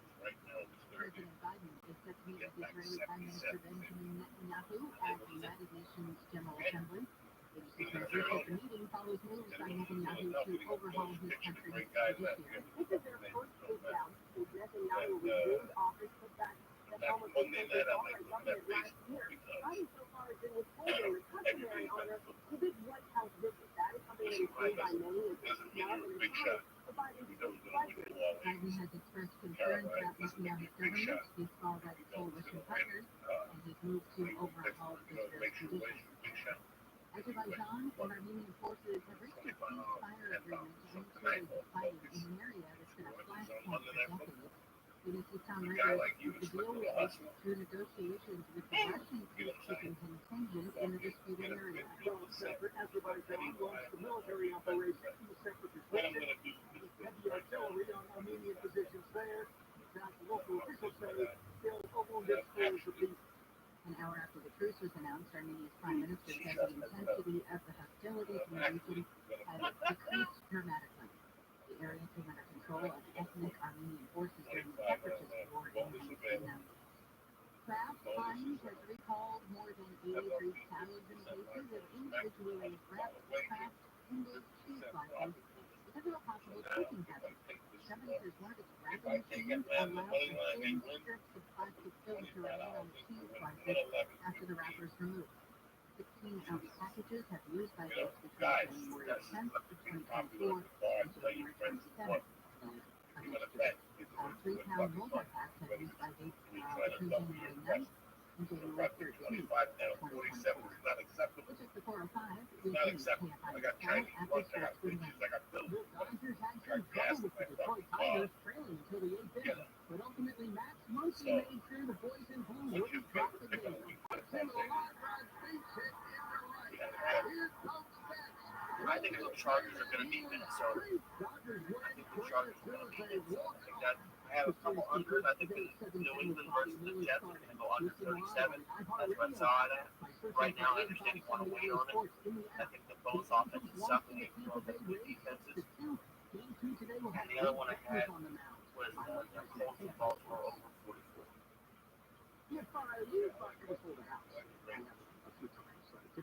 The Ravens, Lamar Jackson's great. And I like the Colts and I like the new quarterback. But they pulled him out of the game last week. He had a concussion. So they might have like a backup in. So I don't know. Those are the because the other one, and you said it today with Saquon, the anytime touchdown, Ramondre Stevenson. I don't think he has a touchdown. If he does, it's not. So the Patriots, I think the Patriots are going to beat it. If you don't, it's the Bears. I have to listen. I would help them out at this point. It's a bad weekend. Oh, did I tell you fair price? Yeah, you're going to get that fair price. No mobile. This Thursday, I'll be at the Long in Chilton. It's a good Jewish deal. You have for $20, you get a buffet and a meeting. So there on the. It changes every week. Sometimes it's chicken, sometimes it's steak. You got veggies. It's a fun deal. No, I've never, not the wood, because I always eat it. I have never gotten sick. I love going to places where there's not much else to do. Exactly where chicken feet is. And they're so much fun. And then next week I'm Friday and Saturday this week I don't have anything right now. Thursday and Saturday next week I'm in Baltimore. Right now you do the best thing you can you got a day job, you're not worried about fucking headshots like they were in LA already. You're not worried about your resume, all you're worried about is getting on stage every day. This is the best time of your life. I think for me, if I have to look back, that was the best time of my life. 91 to 95, getting in a car with all your friends. And even in Seattle was where I really learned. I was a true open mic, and I became a feature actor. And whatever. When I went up there, I was I was already kind of featured 35 minutes, but going up there, that camaraderie I had with Brody and John, Dana Manu, and Mitch Hedberg, and Stanhope, it was, I never had that again. So when you're driving to these gigs and you're thinking, look, I can't wait, take your time. Take your time. I've heard other people say, you said it before, I have a really, and it's not even just in life, I have a hard time keeping I'm really trying to enjoy it. Okay, so you mean the guy was patient, my friend. No, probably not. You have disrespect, Jewish eroticism, whatever those fucking things on the roses, whatever it is, that go crazy like Felix on that.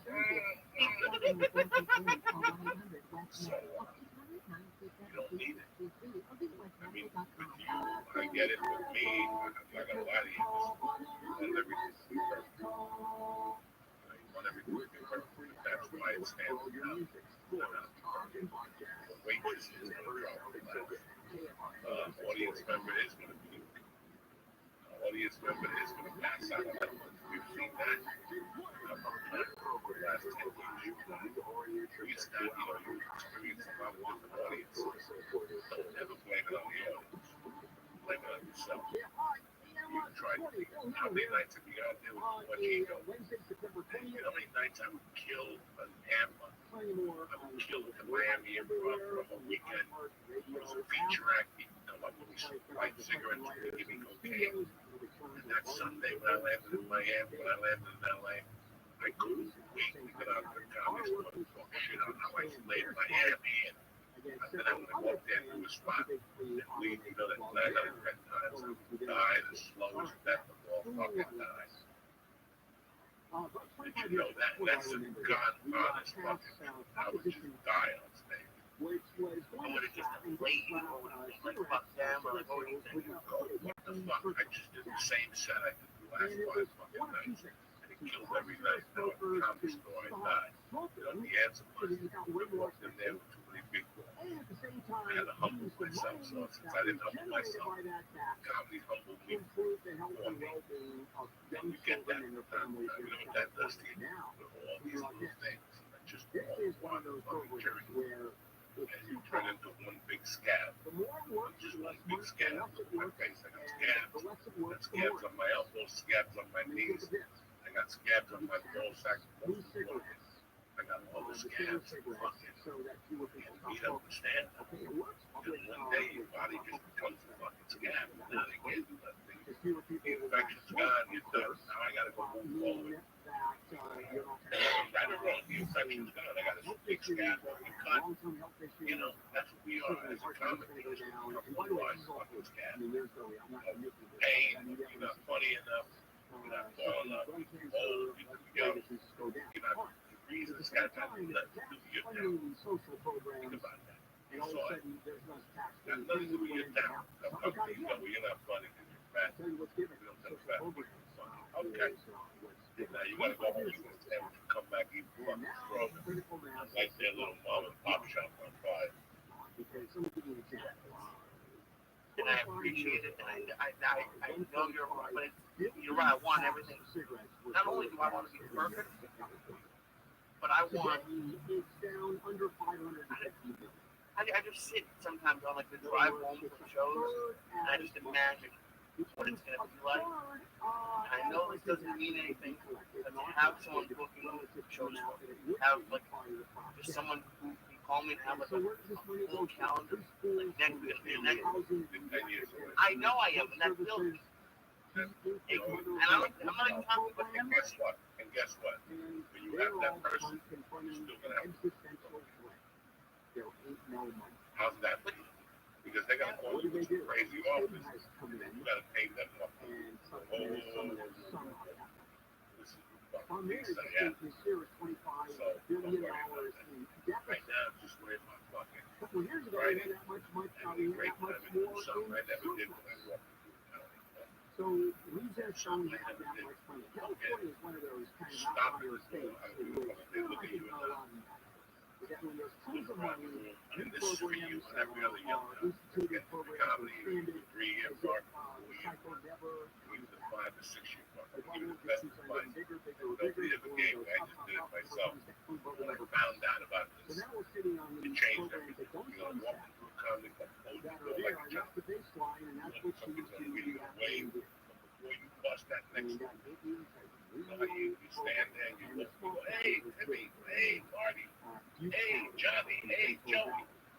When you see that person, partnership with them to go you in agree, and contribution take a to pause even and go, that no matter what happens tonight, no matter what happens tonight, all of it these doesn't programs matter in because in society, the end, it's not end they're all going to when kids shut get right involved in there. these programs, they do better. They are And healthier, that's the app. they do better at school, Whether you have a great set, whether you have a standing ovation, whether you bomb or you know whatever happens tonight, especially you'll when be you're here talking tomorrow about night too. kids who are at The risk. night after that. There's No no matter money. what happens, all these motherfuckers are looking to put you down. Oh, you could have stolen, check it out. That's all I heard. I heard Brian Philippe do that show. Fucking whatever.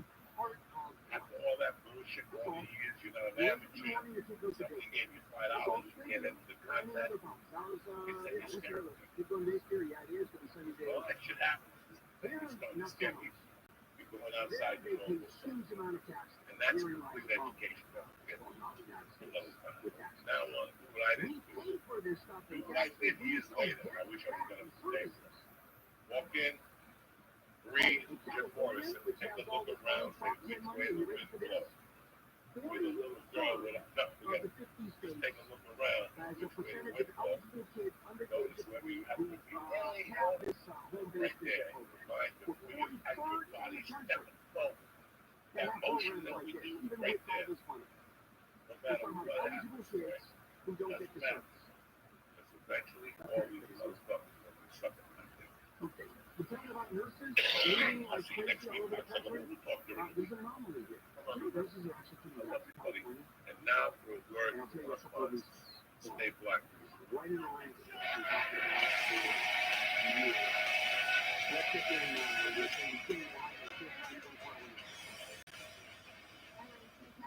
Get the hydration in check. Just mix 1 stick of liquid IV with some water and get hydrated. Time fast. Just with water alone. Available in dark flame, cherry comfort grape. My new favorite is the white peach, sugar-free.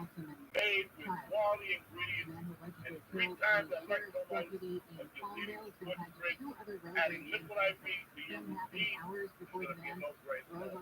Listen, real people, real flavor, real hydrated. I've been with these guys drinking their product for 4 years now.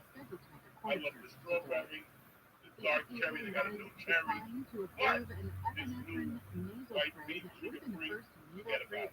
And if you drink cocktails, that's even better. Put some rum in this thing here. You'll be floating and stuff. But anyway, grab your liquid IV and smoke nationwide at Costco.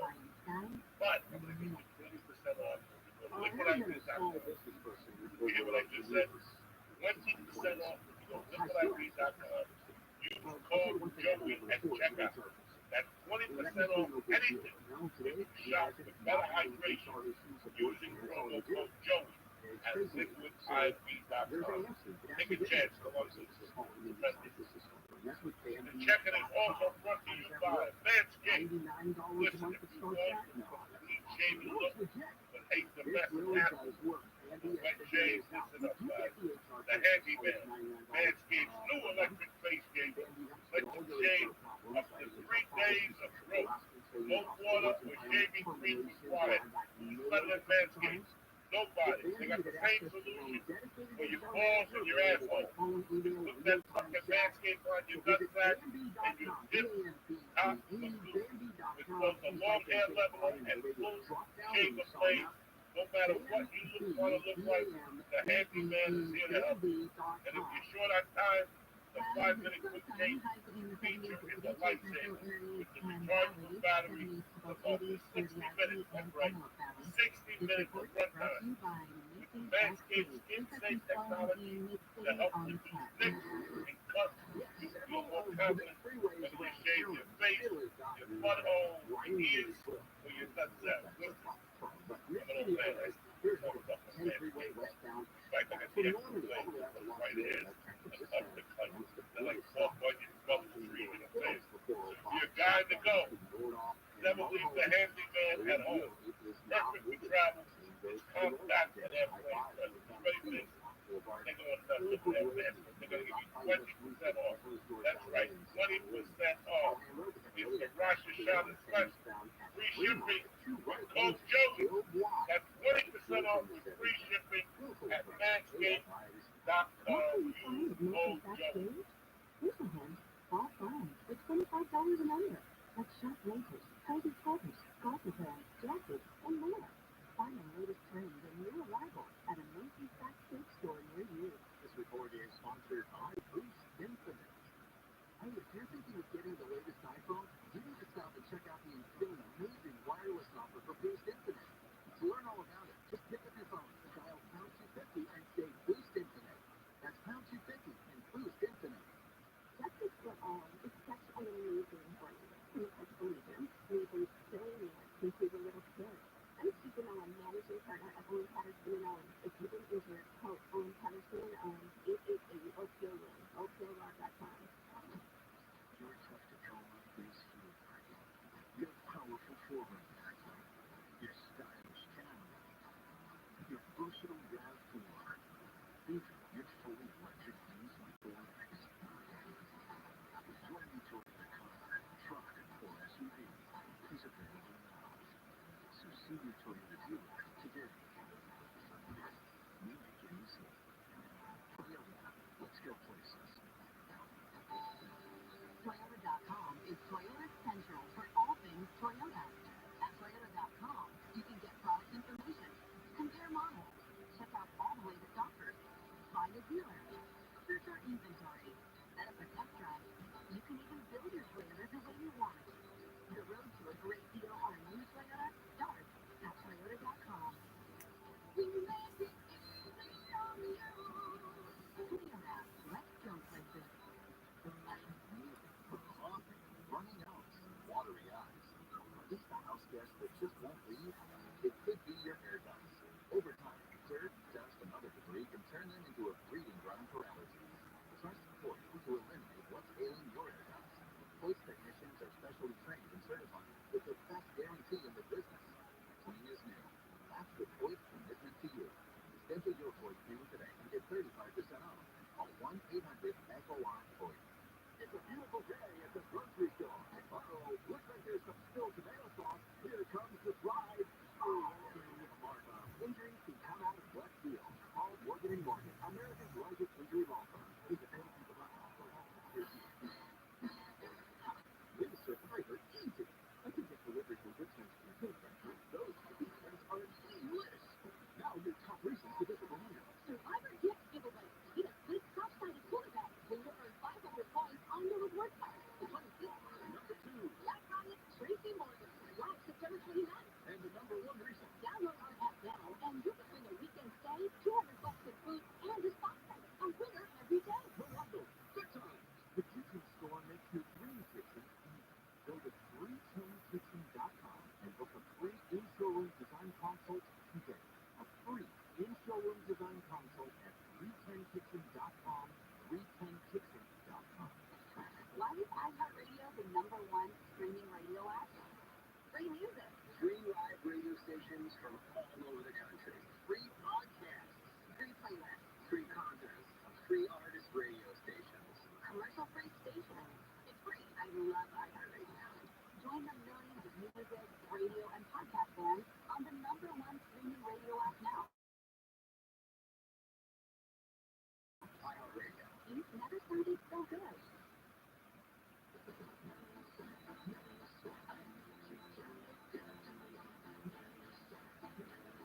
KFI, AM 640, Bill Handel here on a Wednesday morning, September 20th. Today, Mo Kelly is on, or tonight, Mo Kelly is on from 7 to 10 p.m. Later with Mo Kelly, and at 8 o'clock, it's How to Money with Joel Larsford. Always interesting stuff, because most of us actually care about money. Well, I can't say care about money. No, they do. Boy, there's a topic. Let me tell you, I drill that one constantly, don't I? I want to give you sort of a counterintuitive story here. And that is, we have heard, you have talked about, I have talked about the number of people that are leaving California. For the first time, we have a declining population. Matter of fact, the first time since the state became a state back in 1849. So, what is all this about? Well, California is a place to live. You have people with money that are leaving. You have businesses that are leaving. And so now we have a net outflow.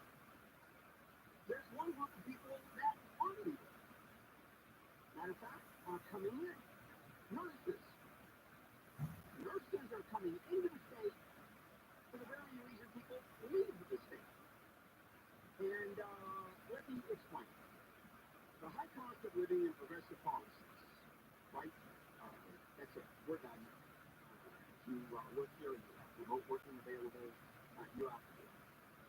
Why pay the price of housing costs in Southern California when you go to Nevada, go to Texas, you go any place in the country and work remotely? Why would you spend $6 on gasoline per gallon when you can do it at $4 or $4.50? Why would you pay the property tax? Why would you pay the state income tax? None of that.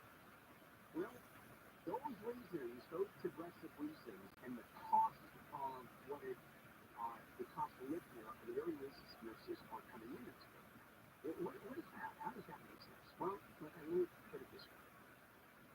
If it is more expensive to live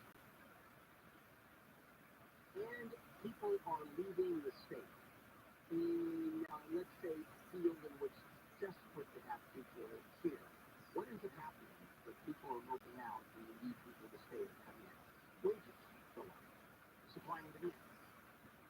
Wages go through the roof. So let me give you a couple of stats. The average income of a nurse in California is $133,000 a year. Not a bad number. As you would guess, the Bay Area would be the place where nurses would be paid the most, and that's true. $165,000 a year, average income in the Bay Area for nurses. If you look at the top 10 places where nurses make the most money in the United States, you look at metro areas, all 10 happen to be in California. Nurses make basically 50 to 75% more here in California than they do in any other state. Now, are there reasons for that? I mean, we're getting nurses. More nurses are coming in. Is there a shortage? Well, not really. Not really. In certain fields, there's a huge shortage. I think ICU nurses, there is a shortage. And I go through the list, and I don't have the list at my hand right here. But there are fields in which there are plenty of nurses, and there are fields in which there's not nearly enough. But the general consensus is we're in far, far better shape than anybody else is. And one of the reasons is California has kind of an interesting law. California mandates the number of nurses that have to be at a hospital in certain areas of medical care. For example, in critical care units and labor and delivery, state law requires at least one nurse for every 2 patients. In pediatrics, it's one nurse for 4 patients, and in the general medical surgical floor, it's one in every 5 patients. That's California law. Now let's go to other states. What are the mandates? How many nurses per patient is required by law? How about 0? There is no mandate. And this is what makes California such a rich environment for nurses, because they get paid a rich salary. Now, does that mean they don't work like dogs? No, I gotta tell you, I've never been in the hospital. A couple years ago, I had the choice of being in the hospital twice for weeks at a time. These nurses work just like crazy. And one of the things, if you're in pain and you yell at the top of your lungs, they're very inured to it. Number one nurse coming in, I was screaming, I was in so much pain, I had my back. I've never experienced pain like that in my life.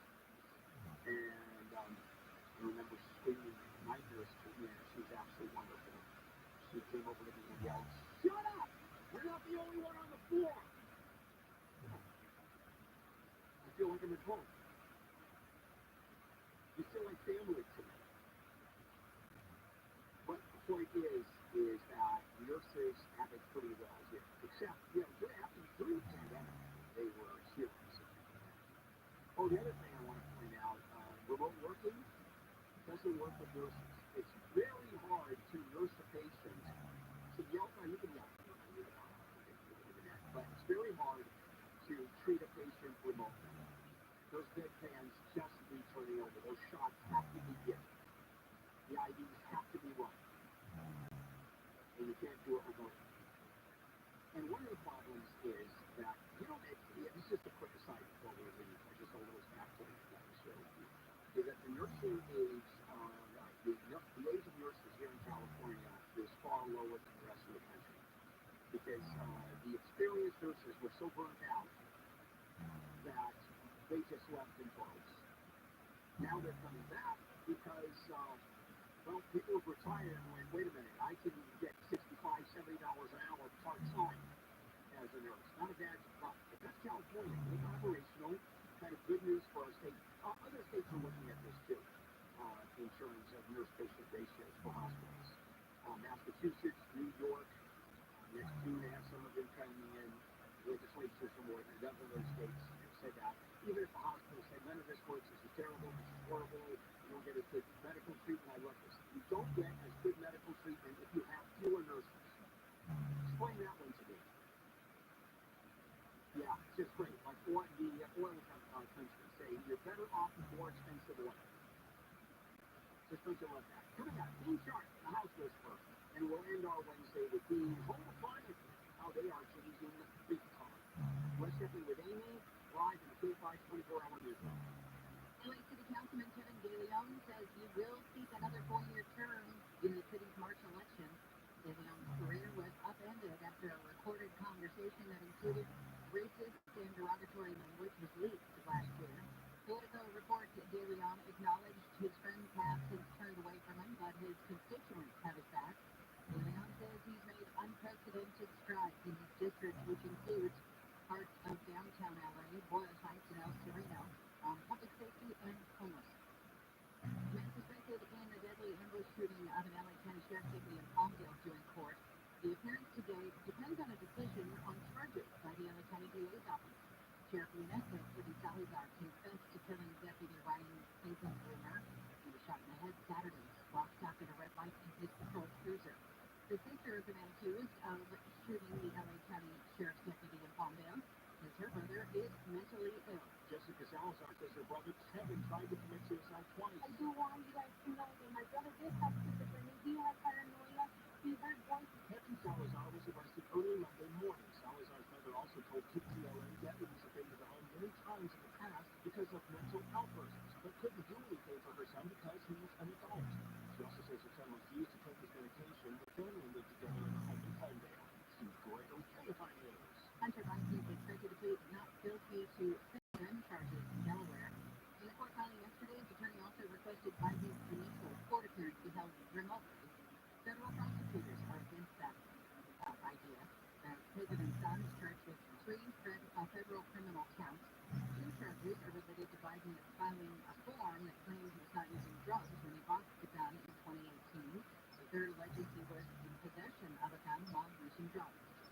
Some never-before-heard recordings of the Beatles are up for auction. A selection of 6 tapes has band rehearsals, unreleased albums, and interviews. It's expected to take in between $300 and $500,000.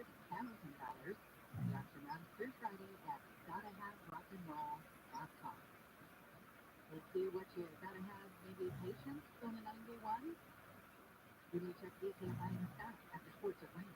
The Dodgers lagged behind the Detroit Tigers for much of last night's game, but J.D. Martinez decided he wasn't done with dingers. It's a Howard shot on the center field here. Matters is just he's got the one. Tony Collins from Martinez hit them shoes. Max Muncy supplied the walk-off RBI hit and a 3-2 Dodger win. The series concludes today at 7:10 with Bobby Miller starting. Listen live from the Calvin Motors broadcast booth on 95.7 Yellow Sports.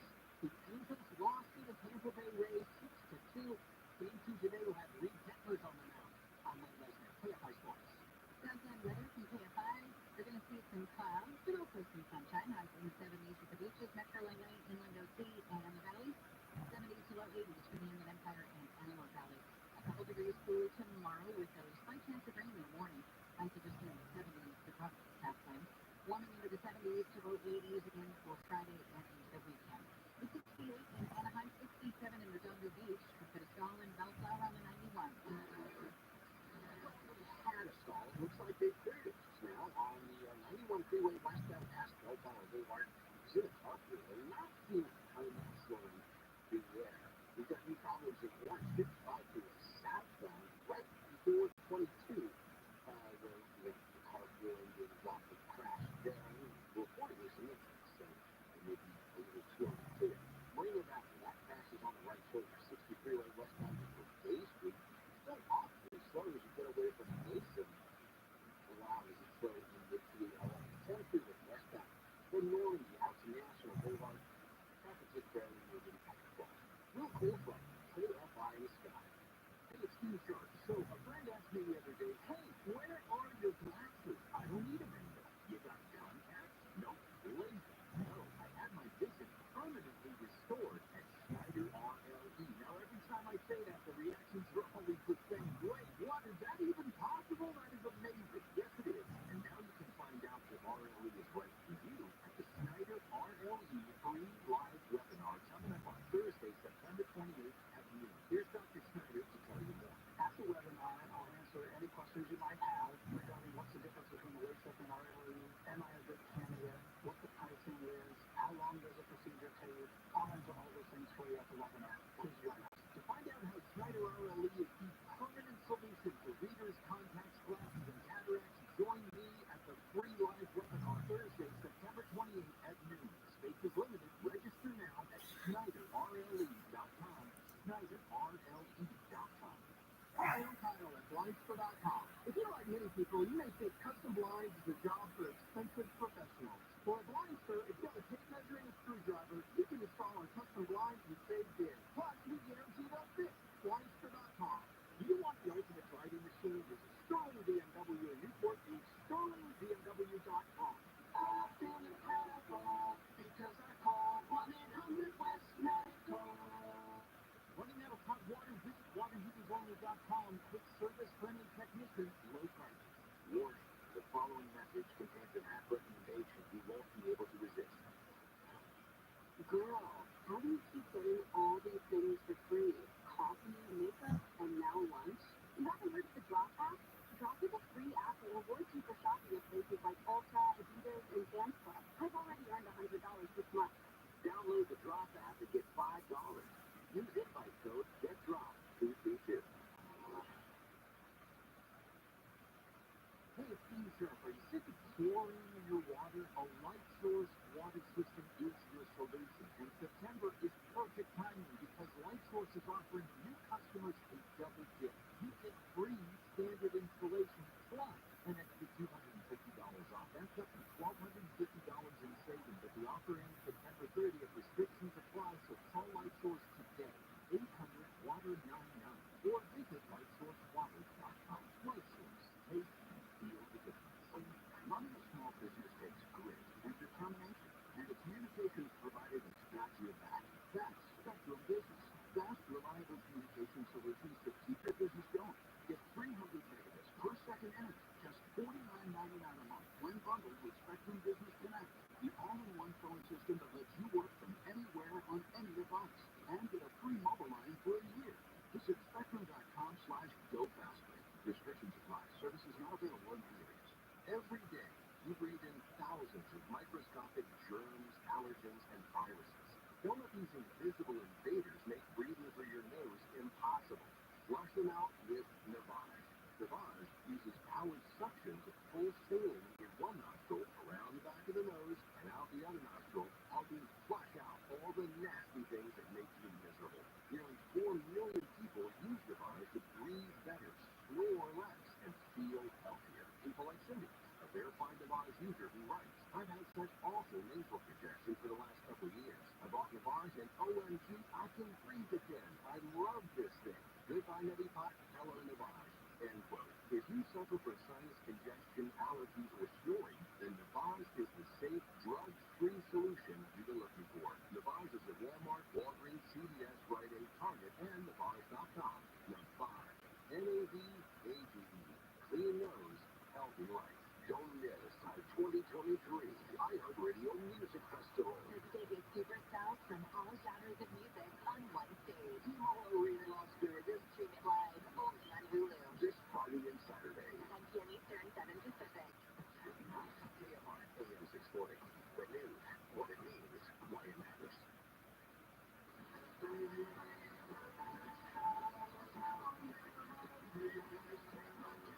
Yeah, all right, AM 640. Bill Hamlin here. It is a Wednesday morning, September 20th. Some of the stories that we are covering. The FDA has opted approval for a needle-free nasal spray equivalent of an EpiPen. And you will usually see a denial approval because when this happens, we're going to issue that. All right, now, Dean Sharkey with us, handle on the House Whisper segment, which we do every single Wednesday, right at this time on this day.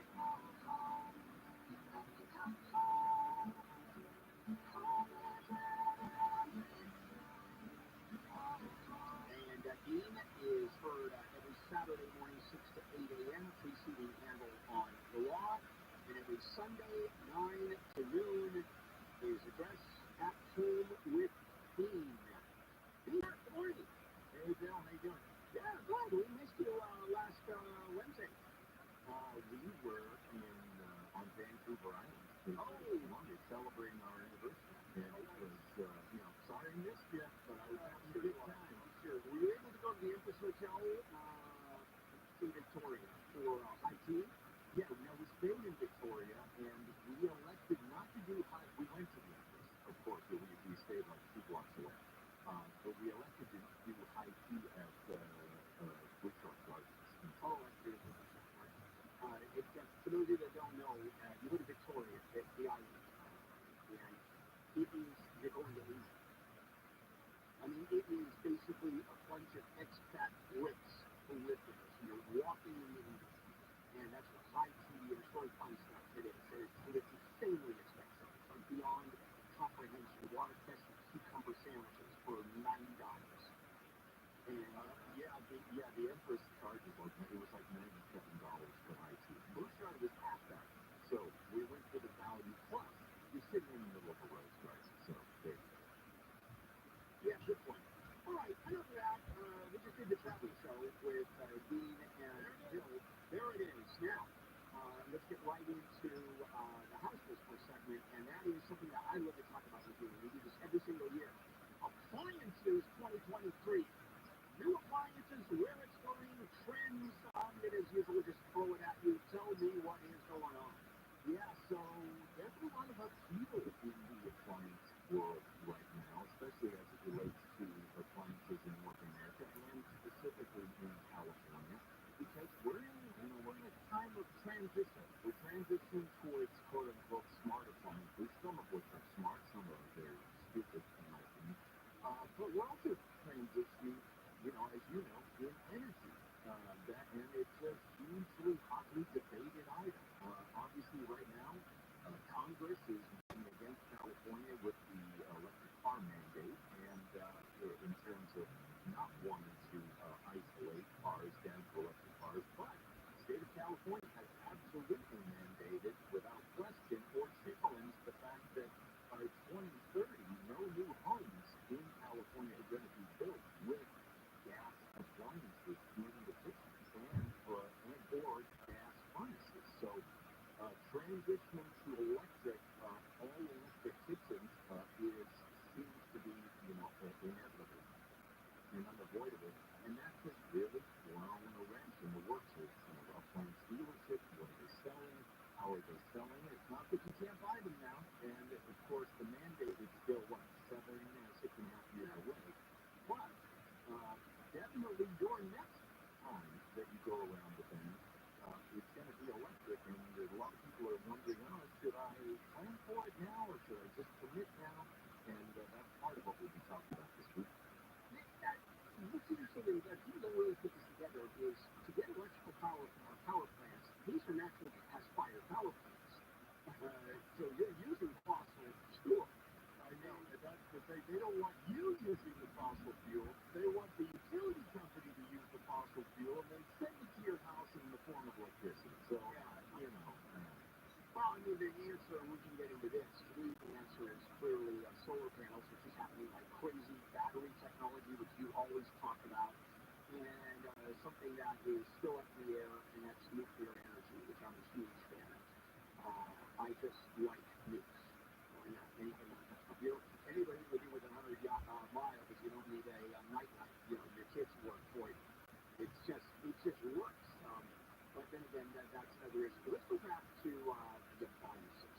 And also the solar power, back to the alternative energy.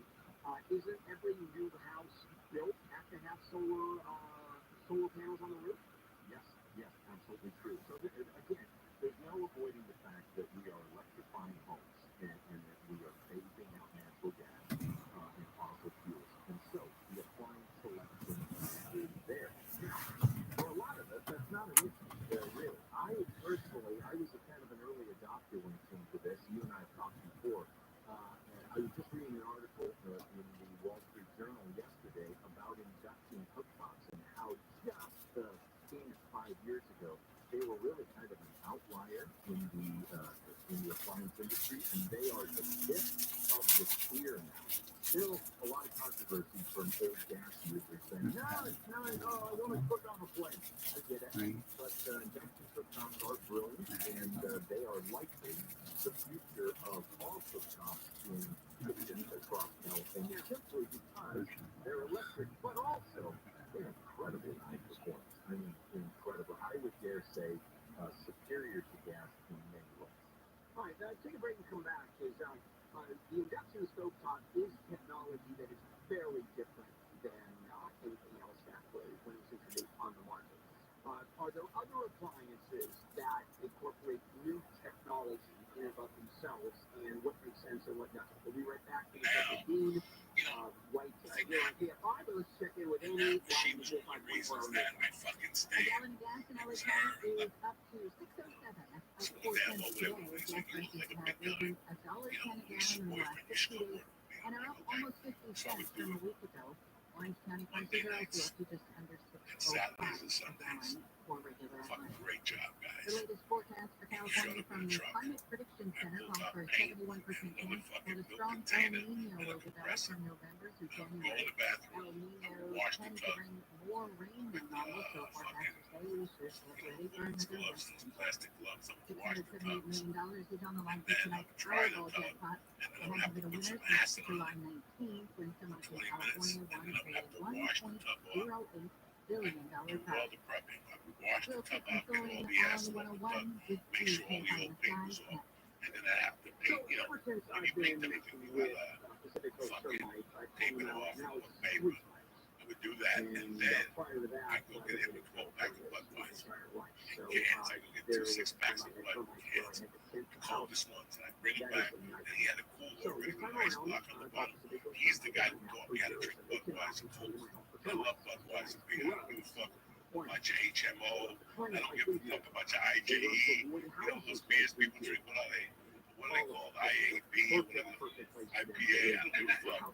They ain't nothing better than Budweiser. When it's cold to the can, there's no beer that's better than that. Or, second, honorable mention, a fucking freezing Heineken. A freezing Heineken that gets put into an ice cold mug. Listen, go fuck yourself with your IJP or whatever you call it. Nothing better than this motherfucker with 2 cases of 6 packs of Budweiser and a fucking on a sheet of ice, and then put a bunch of ice on top. He'd have like 3 or 4 left. So by the time I come back with the beer, we can start on that one. And by the time we got to this one, I shouldn't say we.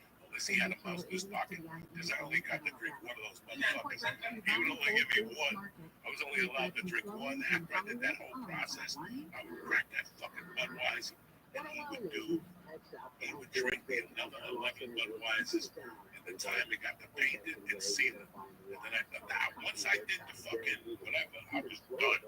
I would just take the tape off, he would fucking wash it with some water to seal it, and we would get the fuck out of there. So it was 3 hours, total, maybe 2.5 hours, 3 hours downstairs. And he paid me like $85. So I was making $250 a week just for and if I got into a cold pinch, I could ask my father to give me an advance, and I would work it off. So one time we broke up, and I owed him money, and she's like, I'm not paying it. We broke up. And she's like, you gotta pay my dad. I don't care if you don't want to pay me no more, but you gotta pay my dad. So I had to fucking do the bad times while she was dating somebody else. That's something. But it was, yeah, she called me the next day. She's like, "Did we talk?" I'm like, "Yeah." She goes, "Bro, that was fucking fun." She goes, "I go away with trips. I do this, I do that. I go to concerts. And that's the best 3 hours I've spent with somebody in a long fucking time." We just talked about our lives and what had been going on. But like I'm here to tell you, man, I love therapy. Rabbi, I masturbate to the Shit sound. that going on. But there's always that fucking You friend know, that is going to therapy. I didn't really believe She it. really is. When we said women can You can just orgasm call her up. out of your urethra, and then Tell you what's happening. I can't even think without coming. It's outside of the Stop. this was I can't even think without I see it stopping. right. I see it. I have you right in front of me. She was like, I saw you before you went to prison. I knew you when you were a kid. I saw you before you got into drugs. I saw you before you were on drugs. I saw you before you went to prison. Before you was happening. She goes, you look the best that I've ever seen you. She goes, you shouldn't worry about anything. I mean, she goes, you look healthy, which thank you. You guys keep telling me I don't feel that fucking healthy. I gotta pee every fucking 15 goddamn minutes. So I don't feel that fucking healthy. But it's just great. I think that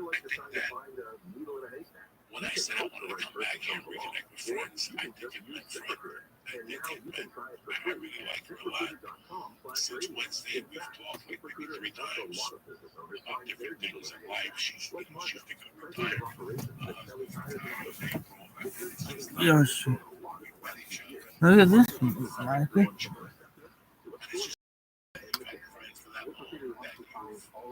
Kept it together, I was starting to feel a little, I don't know, ever since I got back here, my friends all have their own lives now and stuff like that. I don't want to respect it. It's not kids fucking 6 games, 3 nights a week, it's all changed. We all have families, we all have obligations. But I had days like that. It's important. And, when I got back here, I was going to dinners with friends. Like 3 or 4 buddies at the time walked together. And I was happy with them. I wasn't really feeling fulfilled. Like, it was just funny. Like, they felt like, I think I got something out of it. And she got something out of it. And so, if you have a good friend, maybe this week is a good week to fucking call somebody you haven't spoken to in a while that knows you inside and out. You don't really think about these people a lot in our fucking busy world. Maybe they go into something you haven't called in a while. Maybe it's time to call that person. I'm happy that just sometimes talking about what's going on in your world, something with no obligation. Sometimes you're like an aunt, they're related to you. I can talk to my wife, she's known me for 20 years. But this girl knows me when I was happy with my darkest time. She knew me in this trouble, and now she knows how I accomplished becoming a man. And with all of the doubts I had, and I didn't have many of them lately, but I think meeting with her and just talking with her for that 3 hours made a big difference. And all I want to tell you guys, one day motivation is that those friends you haven't heard from in a while. Because the pandemic fucked up shit for a lot of fucking people. And it fucked up shit for me in my communication with some people. Some people didn't know me and whatnot. Because we haven't talked to somebody in a long time. And you've been like, this person, check up on them this week. In fact, I'm going to check up on a couple of guys this week that's time that we were friends since grammar school. Since I got back here, I said we're going to get together for Ray Canelo, Mr. Sure you know, copy of the book. So I think that doing that last week really fucking really myself. Maybe you don't need a window yourself. I don't need dick, Joey. I just need to sling dick and smoke pot. Maybe you can have that too. It's orange fucking sex cocksuckers. There's the Monday motivation. Have a great week. Stay black. And don't forget Amazon.com. You can pre-order fucking tremendous The Uncle Joey story. That's it. That's that. I love you motherfuckers. And now for a word from my motherfucking sponsors. Alright, I want to thank you, little fucking savages, for coming on Monday. Thank you for the little morning motivation. All your friends, cocksuckers. The ones that matter, like the other shithead words. Anyway, the joint is brought to you by Manscaped. Listen, you already know Manscaped has your balls covered like a fucking rug. Now you can try Manscaped Beard Edge Pro Kit. It comes with 20 different haircut lengths for your face. You're gonna look how beautiful. And the taller the turn of the dial, you don't gotta change out attachments or nothing. Plus, it's waterproof. And you can change anywhere. And Manscaped's gonna send you some beard oil and beard balm that will keep you looking like a fucking doctor. And since Manscaped wants you to have all the tools for their job, they're throwing in a brush, a comb, and scissors to make you look like Johnny fucking Ventura before the operation. So get 20% off and free shipping with code Joey at manscaped.com. Again, that's 20% off and free shipping. Code Joey at manscaped.com. The Manscaped Beard Pro Edge Kit, the premier solution to your face. Listen, we're showing up with Blue Chew today on a Monday. Why? Because it's that time of the year when the birds are chirping. It's time to sling dick. Blue Chew is an online service that delivers ED medicine straight to your door. Same active ingredients as Levitra, Cialis, and Viagra, but a fraction of the cost. Listen, Blue Chew is tremendous. You know, the doctor, you don't nobody lie. Just fill out some questions, talk to the doctor, and within 48 hours, you'll have a box in your house, and you'll be ready to jump up and down. Blue Chew wants you to have better sex like a banshee. Discover your options at BlueChew.com. Chew it and do it, Jack. They got a special deal for the joint listeners. Try Blue Chew for free. Joey, what are you talking about? Free! When you use promo code Joey at checkout, just pay $5 for shipping at BlueChew.com. Promo code Joey to receive your first month free. Visit BlueChew.com for more details and safety information. And the joint is also brought to you by Stamps.com. 2023 is ticking right along. Who's got time to go to the store? The post office gets stamps. You, not me either. Especially if you run a small business, you need Stamps.com. Bring your postage from home or office. They'll even send you a free scale so you have everything you need to send the package out. Tip-top cool. I've been with Stamps.com for 12 years. They're the best. Why? Because they save money, time, and energy. Postage rates on the rise. Stamps.com offers the lowest rates in the industry. Set your business up for success when you get started with Stamps.com today. Sign up with promo code Joey for a special offer that includes a 4-week trial, plus free postage and free digital scales. No long-term commitments or contracts. Just go to Stamps.com, click the microphone at the top of the page, and enter code Joey. I want to thank Stamps.com. I want to thank Blue Chew. And I want to thank Manscaped.com. But most importantly, I want to thank you motherfuckers for having my back. Stay black, have a great week, and I'll see you cocksuckers next Monday the 13th. For a single full-size oven, that's not a double oven. All right, relative to what? It's the same side oven that doesn't have those features. But, probably 600. Okay. It's not yet, it's 4 times as expensive. Right. This is really, these kinds of things, Bill, they are very fast becoming standard play. One manufacturer starts introducing them, they get really popular. Every manufacturer's like, all right, we're going to put in the no preheat setting. And, the next thing, remember when convection ovens first came out? The very first convection oven was astronomically expensive. Now it's just a given that if you buy a double oven, one of them is going to be a convection oven. Nobody even thinks about it, right? You're behind the game if you don't have a convection oven for at least one of your ovens. So it's one of those kinds of things.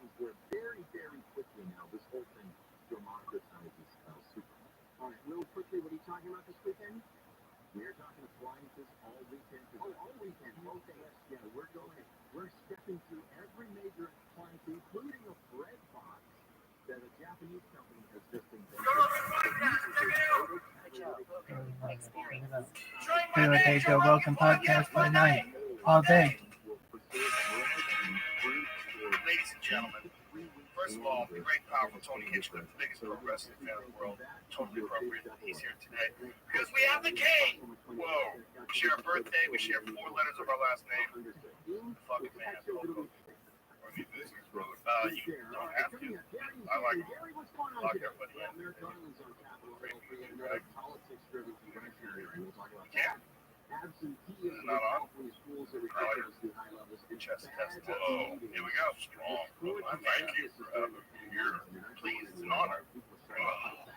Great to see you, man. Yeah. Let's crack. We were talking about back surgery. I can't believe how many. Let me wake up here. I need to know the whole thing. Early morning wake-up call. Well, you know something, Joe Rogan? When I walked into this place, it was the perfect style for me, dude. The paintings, the mugshots, all the people that I beat up. I knew this was the place to be, man. So what you gonna do when Rogan and Hogan run on you, brother? Yeah, I'm good. Let's go. I'm good now. That was tight. Let's go. Golf is great. My pleasure. It's great to see you. And thanks for, you have a cannabis company now. Tell us about that. Well, I get it hooked up with Mike, Tyson, Blair, and all those. Same company. Yeah, guys. And our buddy Chad put the whole deal together. There's kind of like, it's like the Italians, you know, there's an open lane, there's more room to take more to eat. Yeah, and it was a situation we started talking about the CBD stuff, the energy, and the sleep stuff, and the whole nicotine thing. And there's a way to wind backwards from all the crazy bad stuff that a lot of us have participated in over the years. Yeah. And so it just made sense to move in that direction. And, you know, my brand's been around for so long, there's a lot of people that we really think we can help out with this stuff. So that's why we're going down that road, because a lot of my boys, you know, from the pharmaceutical side of things, made a lot of missteps and aren't around today, where I think this could have been a situation that might have helped them wind down from that crazy high they were on from the crowds and the lifestyle and everything to be able to settle back and become who they really are, you know. Also pain management. Yeah, that's a whole nother trip, brother, because I've had 25 surgeries in the last 10 years. So when people say, you know, the wrestling's fake, it goes right up my ass. Because at the end of the day, it's predetermined. If you're an eye wrestler, there's going to tell us who's going to win, lose, all that stuff that happens in the middle, it hurts. I mean, you know, and you know, it's a rough way to go. So I said it before, and I'll say it again. I think you guys have the hardest job because you're out there, bro. How many days a year? We were talking earlier when I was doing this full time before this John Cena and The Rock and these guys came around. I was really flying 300 days a year. 300, yeah, and I was wrestling 450 times a year. I would wrestle twice Wednesday, like a Saturday morning, I'd sell up Philadelphia Spectrum at 1 o'clock, and then that night be in Madison Square Garden. And then Sunday, in 1 in the afternoon, I'd be in the Boston Garden, and then Sunday night, I'd be at the LA Forum. You know, so it was a pretty good stretch, you know, and That's an insane amount of work. And insane amount of punishment on your body, when, especially knowing what you did, the way you would fucking drop down. I mean, how many of those impacts? oh my God, You know, you've experienced. thousands. I mean, now when I see it, you know, the guys are younger, faster, smaller athletes, but they're super athletes, you know, and the equipment, the rings they have, God, it's like perfectly made where, you know, I'd go wrestle Andre the Giant in St. Baltimore Civic Center instead of the normal 18-foot ring. It would be a 22-foot boxing ring. It would be harder than the concrete. And Andre would go, don't go down, you know, which means if you fall down, you're not going to get back up. You know, so we'd actually have a match on our feet because Andre was like the boss. He was the leader, you know. He was my guy. So, you know, the equipment's so much better now. A lot of the guys getting hurt today are getting hurt because of how athletic and crazy stuff they're doing, but we were just getting hurt from just pounding on each other so much. I remember watching Brock Lesnar a front flip and land on his head. And I'm like, any other human is paralyzed. Yeah. Any other human. To be 300 plus pounds, to be built like a fucking superhero, and do a front flip and land on your fucking head. Most people are dead. I think it was a backflip. I think it was an insult, right? Was it? Yeah, insult. No, it was like an inverted. Yeah. He stood forward, looked at you, it was like an inverted. So it was forward. There it is. Oh, it is forward. Yeah. Look at the fucking size. Oh, it was a forward backflip. And he landed on his own head. Dude, that's insane. Most people are dead. Yeah. Most people are dead. I mean, I don't know what permanent damage you suffered, but by the way, you went from that to fight the UFC. You fought in the UFC after that, which is insane. Well, I got him first when he came back to the UFC, okay? And I was kind of like winding down, putting the guys over and doing my thing. And it was sure Brock and okay. I knew his buddy Brad Riggins, who was in team several years back. And so when Brock was in high school, we had heard and kept an eye on it, you know, but when he came back from the UFC, he gave him to me first. He was really intense, brother. You know, he was real intense. So my whole thing is we always grab somebody. Get in the office. Right, get in the office. Right, not, you know. I was squeezed and pissed out and came in the office. And finally, I just started calling him broccoli. You know, some broccoli, I get him to laugh at this. Let me tell you something. You keep hurting me in here, if you don't loosen up on the old man here, I'm going to make you look really, really bad because you're getting here by yourself. I used to tease him all the time because he's a really good friend, you know. And so when I got him first, he was really, really intense. But now he's like, he's one of the best workers this business has ever seen. I mean, he's brother, he draws money, backpedals himself, he's an instinct. He's, you know, complacent, he knows where he's at, he listens. Like, you don't have to tell him what to do. You have to have a right matchment. He goes out and listens to the crowd, his mind and his heart. You know, and it's something that's a lost art from him. He's got it, so he figured it out. That's interesting. It's like a lost art form. Because for people who don't know how you guys do a match, like there's a lot of improvisation. Yeah, if you're really good at what you do, you're in the back, and all of a sudden, if you're really good at what you do back, and then you've got old school stuff. The referee kind of takes that, you know, should go Piper and live in a play drop, you know, of count out or whatever, you know, so knowing that, you know, Piper was so good at what he did, or Mr. Wonderful, or that's like, if we're in the same dresser room, they wouldn't even talk. I'll see out there, brother, right, okay, I'm going. It was that good, you know, and the crowd will tell you what to do. Hey, listen. And you guys are working here, so. Yeah, and I mean, there's a lot of times where you run into guys like Chris Jericho. First time I ever worked with him, you know, Jericho come through. Jericho and I went out there, and I didn't know what to expect. Like magic being on set. Never had everybody. That's on a day off, you know. I didn't get hurt at all. What's incredible?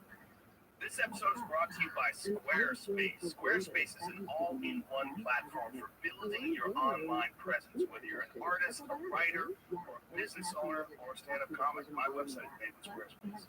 It's never been easier to create a website with Squarespace. The next generation design system they have lets you stretch your imagination to start with their best-in-class website templates and then customize every detail with easy-to-use drag-and-drop tools. You can make any Squarespace template do what you want, so your idea, brand, or business can stand out on any device. Sell products, post videos, or just showcase your work. Squarespace makes it easy to engage your audience in one place and on your terms. For a free trial, head over to squarespace.com/Joe. And when you're ready to launch, use the offer code Joe to save 10% on your first purchase of a website or domain. This episode is brought to you by Certified Piedmontese Beef. By now, you know how important protein is in my diet. And for my fellow meat eaters out here, non-GMO, grass-fed, certified Piedmontese beef is an exceptional choice for tender, flavorful protein that's sustainably raised right here in the USA. It's Italian heritage, grass-fed, grass-finished beef raised on lush Midwestern pastures, so you get premium nutrition from family ranches straight to your table. There's no rule that says you can't have a little ribeye for breakfast, ladies and gentlemen. And in addition to CP beef, they've got seafood, lamb, pork, and poultry to keep you nourished and strong. Get 4 free steaks on orders over $150, up to $100 value of free beef. And you can also get free shipping on all orders over $150. Get this deal. Enter the code ROGAN at checkout. Shop and order exclusively at cpbeef.com. That's cpbeef.com. Tap the banner to learn more. Incredible with Brock is that Brock went from pro wrestling to being UFC heavyweight champion. I mean, and did so in such a short amount of time of training in MMA. I mean, obviously he had a spectacular amateur wrestling career. He was a legit top flight and a fucking genetic freak. All those things.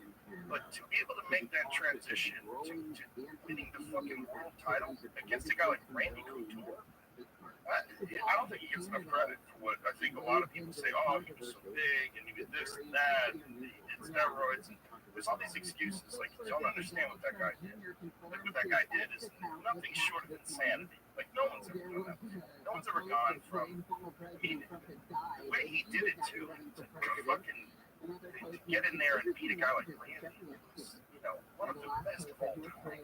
Like, Randy was a real pioneer, and Randy was still really at the top of his game back then. It wasn't that, it was just, he was just fucking a freak, just a real freak. Like, I always said to him, like, that guy, like, fresh out of college, like, we were in a different era. Like, if he's coming fresh out of college today, and someone like Firas Zahabi or, you know, Henry Hooft, like some top flight MMA instructor gets a hold of him as a young man and teaches him how to strike, where, you know, he's comfortable and he can move just like elite guys of today.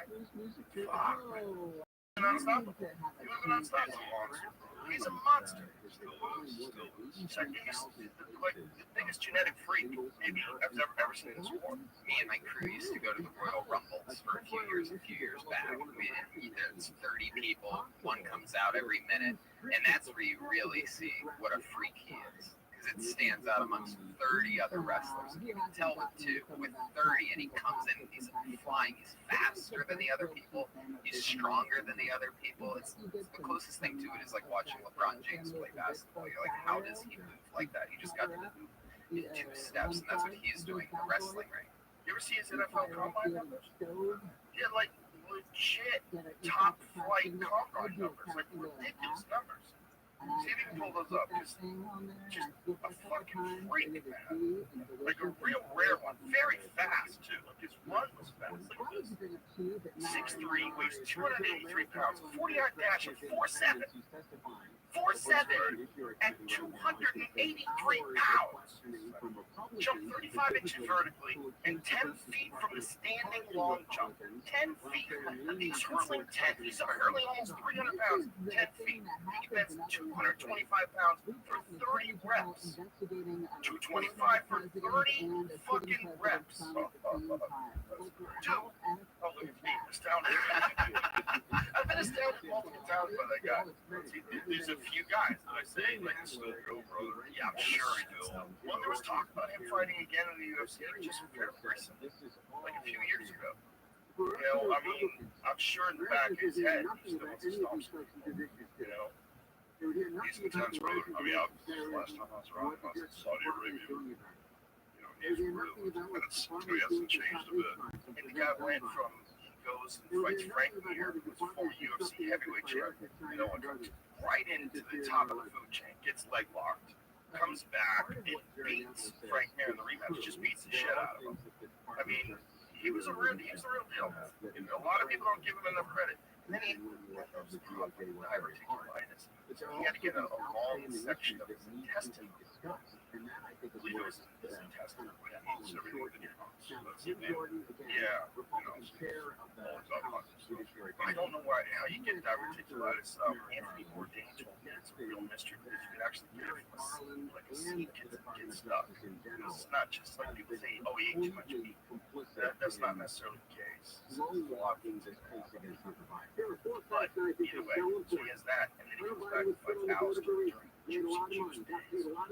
Alistair was on everything known to man. Well, just kicked in at the spot, right? Exactly.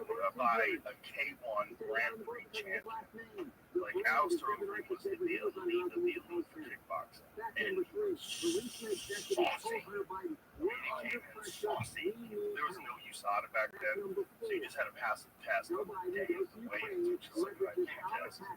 Yeah. And then just use an ultimate as but it's a different world back then. You know what's crazy? I found out that slap fighting, they have to test those guys for drugs. What? Like, you want your slap fighter drug meth?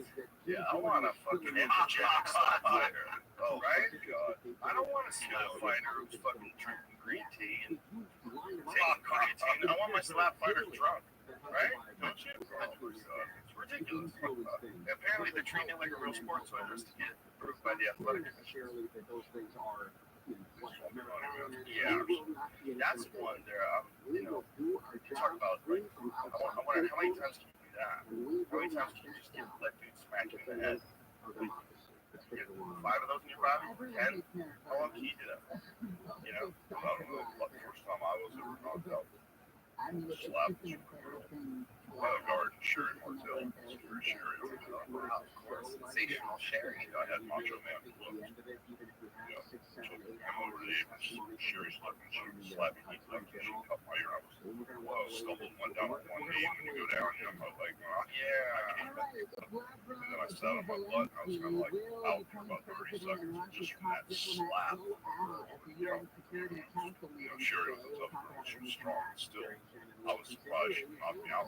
People would be stunned at how easy it is for them to get knocked out. They really would. If someone has good mechanics, they can really throw their body into it. And I imagine a woman like her, and from the rest of us, she hit on the butt too. Yeah, it's spot. Yeah, it's the right spot. Yeah, it's stunning. Stunning how like easy it is. Okay, especially when you think about all the injuries that you've had. That depends on whether And you think about like how many matches that you wrestled. We're talking about almost like a science project. Like how many human beings have gone through that amount of punishment over that long period of time. And before you, there wasn't really a lot to gauge for you guys. Because like, what year did you start wrestling? 77. Oh my God. Well, that's insane. 77 all the way up to Brock Lesnar. Isn't that wild? Yeah, it's incredible. So like the amount of just physical collisions you've had with gigantic men, it's off the charts. Well, you know, I didn't keep going back in the day. You know, I did it when I first went to New York in 78. I was a dresser on a new Oscar there. $3,000 down to use it for $250 a month, including tax. Just $250 per month. I was like a medium-sized guy. You know, I first went to New York, I was like, that's pretty rap. You know, so it's, you know, that type of people pushing on, you know, especially back then, it wasn't all the high spots, jumping up in the air, diving on the top of your stage, and grabbing a hold, wrestle, kind of fight your way out. You know, they were going to choke you out, they're going to guard, and the lights are on, right? Because you have to breathe through it, think through it. So there was a lot of grinding. People were big, so kind of like wore you down. You know, a lot more. Me and Jericho, or me and The Rock, I think it was different back then. Physicality. So you started in 77, and what was the first match that you did? Like, how did you get into it? Like, did you amateur wrestle? No, I didn't. I messed around in junior high school. You know, and then by the time I got into high school, I was playing at Rutherford. Oh, no shit. Yeah. What did you play? I started off playing guitar for several years. My dad bought me a guitar. My dad was a construction worker. He bought me a cheap guitar. I took guitar lessons. So through junior high school and stuff, I was playing in these little garage bands on the weekend. And then by the time I got to high school, we were going up to the University of Florida games, we were playing through fraternities, having a blast, So I started, playing music. That, for many, many years, for 10 years, I played music to make a living. Anything to avoid working a real job. And then, I started making good money, when I was in high school, I ended up, having to leave home when I was 17, as per my father's request. And I, lived in a hotel over on Davis Island in Tampa. We had this kind of like disco era, like Tower Power, that syncopated music that done at the time. Yeah, stuff. And I started playing bass in the show band there. And so that just kind of ran its course. And then, at the end of the day, all the rest, for a while, I was traveling on the road, doing session work out of Central Artists in Atlanta. And when I came back, I got a good drummer from a good high school band and more bands, and I grabbed one of the really good lead singers from another band that was around here, and kind of like grabbed all the good keyboard players when I was growing up, and put them all in one band called Ruckus. And Look at that. Whoa. How'd you do that, man? How'd you do that? Jamie's a wizard. What's up with that, Willis? How'd you do that? So anyway, that band Ruckus, all the wrestlers started coming in. Hold on. Is that you on the far left? I'm in the middle. Where are you? Oh, there you are. Oh, you're in this guy. Kind of. I don't know if it looks It's like all back. In the back. What? The thing is that, like, you're kind of neat. That's why I was Yeah. it looks like you're sitting on something. Yeah. The other guy in front of you. Anyway, all the wrestlers kept coming, right? Well, you must have been towering over these dudes. So you probably had a set.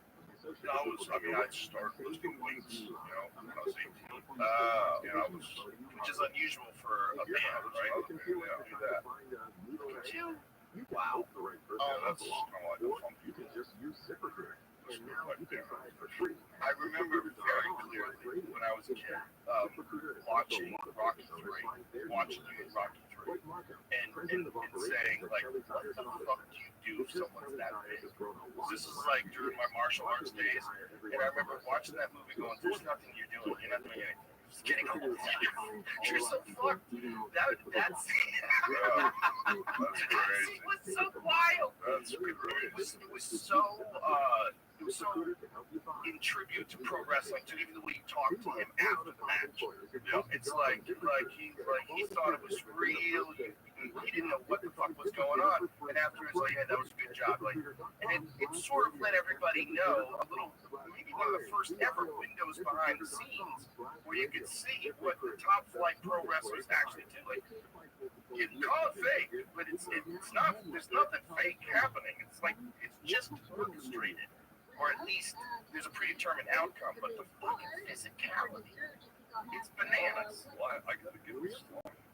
Oh, he was an animal. Yeah, I kind of messed his collar up by accident, but he was amazing. I mean, I remember when I was going to do that film, that's when Ken Senior fired me because of that. What? Well, I got the call. I didn't know there was a senior. Oh yeah, it was Senior. That's when I started working with him.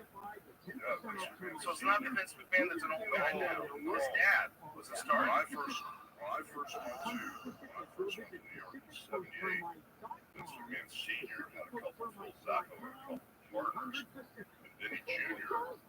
had one building, I think, in Cape Cod, and Vince would come in once every week and do old stick up. Why is iHeartRadio the number one streaming? First started their 70s, up to the 80s, contract then Senior. I got this crazy call to go to slow movie. First I was in the dressing room, Roma soon gave me the note on the right, I freaking legs. This woman was like 150 feet tall and opened his eyes. I saw Rocky when I walked into the room. Oh my God. So I said, yeah, another wrestling joke. I put it in my bag, lost all my stuff, So I split to Japan for like 8 weeks. And when I came back again to TV again in Allentown, they gave me a Western Union letter this time from school. So I flew out there and talked with him, got in the ring with him, did a couple of things. Well, when I went out there, I just had my nose bleeding in Japan for like the second or third time. And when I went out there, I was so And it got big cameras, old school cameras, you know. When I came in, so I didn't know if I camera was like that much back then. And so he was like, let's just get in the ring and move around. I had jeans on, cowboy boots. I was just getting the ring like this. So he goes, I'm going to try to hit you. I said, I saw the camera, but he splattered my nose. That's how crazy I was. And I was right after nose surgery. I didn't have nose surgery. It was right after my nose out. Yeah, I flew back to TV. No, Andre fixed everything. He just stand up behind you with something, push everything down. But still, I got in the ring. He goes, try to hit me, and so he went to hit me. I'm just grabbing. I said, I don't want to hit you. He goes, well, hit me, give me everything you have. I said, no, brother, you don't want that. I said, there's a certain place I can hit you harder than others. But if I hit you as hard as I can, it's not going to be cool. He goes, well, give me 50%. I really don't want to. I said, I can do it. No. He was, because they were filming this whole thing. So I said, well, you try to hit me, I'll grab you, I'll bend you over, I'll hammer you between the shoulders. And I hit him. I probably gave him 50% as soon as I made contact. His face hit my cowboy boots. He came up and was bleeding. So that's perfect. So he was all excited, because I hit him.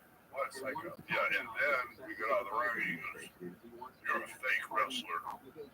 Boxers can kick a wrestler's ass anytime. Get mad. So we want to be doing an interview, right? So I just, let me tell you something, that whole price there. So he goes, I want you to film. And I've never had an agent. I've never been in a movie. I don't know anything else. I give $10,000 to film. Being the negotiation genius that I am. I want 15 grand. So he gave me $14,000 and I signed whatever. I'm like, God, you bargained with you? Yeah, so I signed. Fuck slide. You're stealing. Yeah, so I signed whatever he wanted back in the day. That was it. But no. Wouldn't even give him the 50. That's some negotiation. Like bullshit right there. But to go backwards, I had called Vince McMahon Sr. that night from Fall River, Massachusetts. I was wrestling in high school in Fall River, Massachusetts. I called Vince because he was my guy. We were really good friends. On top of him helping me give me the break Vince Sr. I called him for water. I said, brother, I'm leaving tomorrow to go to LA to do this. Midnight now, you have to be sharp and for TV market. That's what Flair always has. He sent me down to that southern swing wrestling thing. I said, no, that's what I'm not going to do that. I said, I'm going to do this movie, and as soon as I'm done, I'm going to come back next month. I'm back. You're never going to hear anything. So, okay. I was single at the time. I spent 24 weeks here in Japan. I had a great look up in Japan, getting single friends, all the stuff that's going on there, And so I went to Japan, and the movie came out, and all of a sudden, Scott Ferragamo from Minnesota called me and wanted to come there. So that was the place that everybody wanted to go. Wrestle in AEW from Ferragamo. 4 days a week. He's better than any of the promoters. And I just stumbled in right behind this guy, the Crusher. He was like the whole movement of the Twin Cities, and that was St. Paul, across with Blizzard, Frederick, so Crusher was walking out, I was walking in. I wouldn't let anybody see my face. Arms were legitimately 24 back then. That's the arms were like, hey, if you guys want to see my face, you gotta buy a ticket. I was trying to be a bad guy. And I do all my interviews with the back to the camera, the back was this wide back there. And they wanted me to wrestle Jesse Ventura. They just wanted to actually turn me baby as soon as I walked out, they moved this out of him. And cheered me. So I had that little run in Minnesota for 3 years. Then we were coming into New York. Ferragamo was going to buy TV time on Channel 9 all up down the East Coast. That's when Vince Jr. came back and said, hey, brother, I want you to come back to New York. We had a talk. He came to my house in Minnesota at 5 in the morning. We shook hands. We did that whole takeover. Vince called the shots, and I went out and did pretty more flying around and going all these places I shouldn't go. Good for you sticking your guns down that movie. I can't imagine if you weren't in that. That was such an important scene. Well, what's crazy is that you were told that you'll never work in WWF again. It was before you. I had an air back then. Oh, God. Wow. Such a fucking great scene. Donald Trump had said in his interview It was so much bigger that it was so ridiculous. She was asking him about the conflict between Fun Russia and scene. Ukraine. That was hilarious because brother, right Trump before has said for a long when time, she came to my house, my mother was still alive. She wanted to know your name, but she had a person she would measure everybody. and she said, well, What? Measure everyone? She had a thing. Adults? Come on, man, that was a thing. She had a thing. Yeah, everybody kids, adults, and your name would be next to the pencil marker, right? That's amazing. So when I went to do the Rocky movie, I was 6'7" on the nose, and I was like 330 pounds. I had a 130 inch waist. That was crazy shape back then. Yeah. And so right when my mom passed away a few years ago, she was doing it on a measure. I said, okay, mom. And the stuff you take back, so she measured. I was 6'4". So I lost that much height. Yeah. Leg drop after Leg leg drop for 4 years, back surgery, knee replacements, hip replacements. Changes your whole look. There's a modern day gold rush that's all about weight loss. Easy on the old road. Just 70, take it easy. I just turned 56. No, no, Dr. Laura. Happy birthday. Thank you, sir. Thank you. Eat less, move more is not what I'm talking about. Really? I'm talking about the cheap, dirty, easy way, and people are trying Yeah, to well, yeah. actually take control, right? A little bit later, we're going to give away Have you heard of the birthday paradox? The birthday problem? Yeah. It's one of the craziest things ever. It's some statistical anomaly where if you have, I can't remember the exact number, but I think it's like 45 people in a room. For some reason, 2 people will have the same birthday. The NFL season is in full swing, and DraftKings, the official daily fantasy partner of the NFL, is putting you in the center of the action. New DraftKings customers can even play free for a share of millions with your first deposit. Not bad for your rookie season, huh? Getting started is simple. All you gotta do is pick your lineup of NFL players while staying under the salary cap, then score points for things like rushing yards and touchdowns. Rack up enough points, and you'll be taking home a share of millions in prizes. DraftKings is safe, secure, and reliable with 24-hour support. Plus, you can deposit and withdraw your cash whenever you want. Get your season started today. Download the DraftKings app and use promo code ROGAN. New customers who deposit $5 or more can play free fantasy football for a share of millions in prizes. Just use code ROGAN only on DraftKings, the official daily fantasy partner of the NFL. The crown is yours. Gambling problem? Call 1-800-GAMBLER. Minimum $5 deposit required. One word for new customer. Eligibility restrictions apply. Void where prohibited. See DraftKings.com for details. This episode is brought to you by MeUndies. MeUndies knows you don't want to be feeling your underwear. You want to be feeling yourself in your underwear. It's not just about comfortable fabric, which they have in spades. It's about confidence when you wear them. Personally, I feel my best when I'm taking care of my health by eating right and working out. And MeUndies also digs that you're working on your fitness, so they wanted to provide you with super soft activewear with their new Move Me collection. It's moisture wicking, quick drying, and breathable with medium compression to provide support, everything you want when you're sweating down there. And as always, you can find the cut and fit that are most comfortable for you. They've got tons of options for every preference. And if you're not satisfied, your purchase is on MeUndies. Buy one, get 50% off your first order at MeUndies.com/Rogan. That's buy one item and get 50% off your next item on your first order plus free standard shipping by visiting MeUndies.com/Rogan. Birthday paradox, known as the birthday problem, states that in a random group of 23 people, there are about 50% chance to Jamie's the coach. When you go to other podcasts, you'll be confused as to how incompetent those people are. I can't believe I get to watch Hulk Hogan learn what Google is. No, it's learn how good Jamie is like getting these things. So a random group of 23 people, there's about a 50% chance that 2 people have the same birthday. Wow. That's weird. Then if you get with 46 people, if it's 100% chance. Crazy. Wow, it goes up. Interesting. So with 100 people, it seems like it's gonna happen. That's so weird. Yeah. You know what's even weirder? People give a fuck about their birthday. Check it out. I guess it get into girls. For some reason, it doesn't annoy me. White has extended her contract for 2 years and will stay on the show through the 2025-26 season. Ryan Seacrest will be stepping in over Sajak's hosting duties. Trust me, just stay out. It's a number, for you. The guy like Hulk, the thing about you is just the amount of punishment that you put your body through. It's not your mind. Your mind's in a great place. It's just, I don't think the average person truly appreciates the unbelievable amount of punishment you guys do. But it's not just me. Yeah, My girl Scott that I'm engaged to, I had this great girl, Speed. So I wanted to run her off.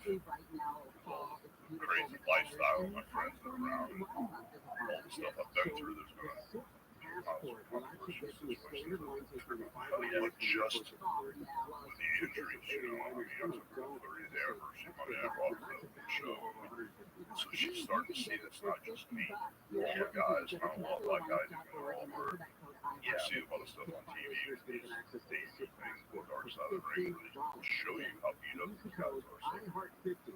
So, it's what the business does to you.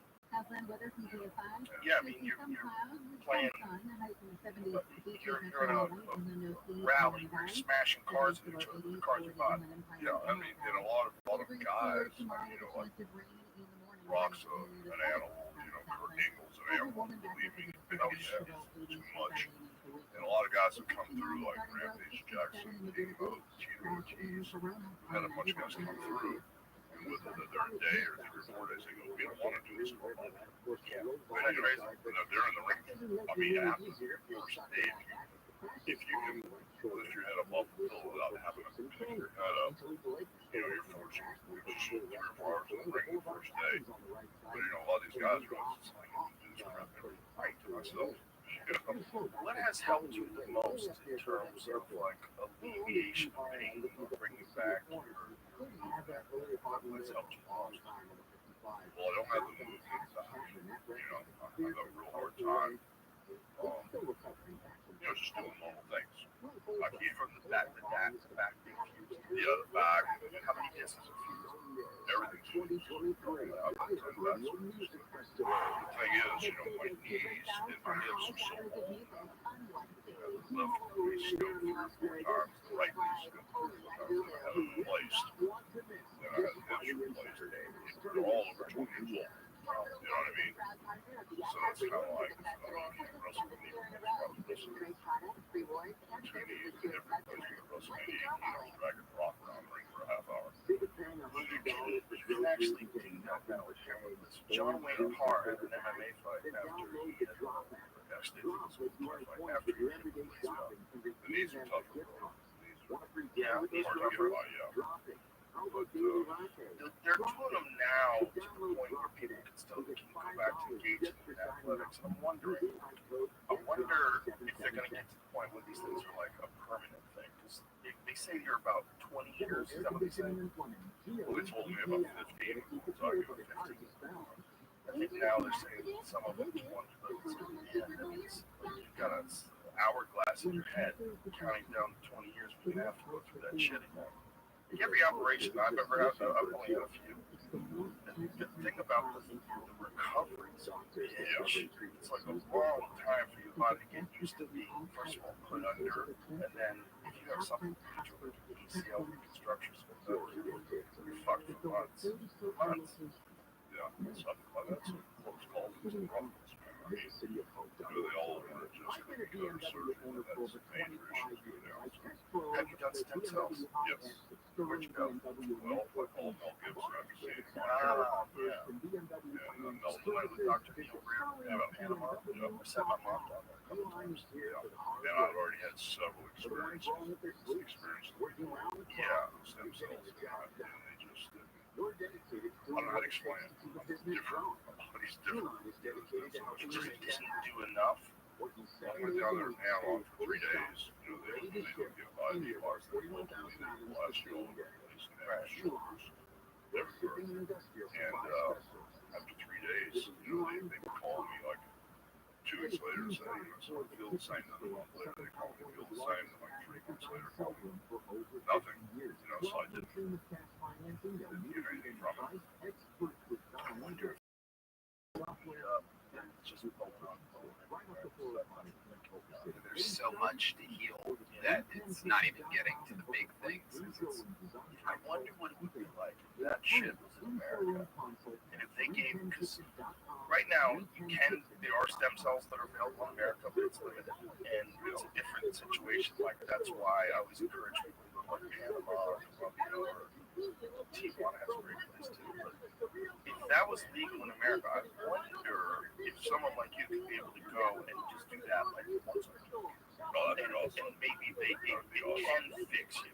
Like maybe it's just a dosage and time thing. That was my first thought. This is what normal people do. Like this stuff once every 3 months. I need it once a week. That was the first thing I thought. I wonder. I mean, it really sucks that because I haven't seen anything negative about the use of stem cells. So I'm just really frustrated that it's illegal in the United States and that all these people are getting great results. I know so many athletes that have gotten problems fixed through stem cells, and most of them have done it in either Colombia or Tijuana.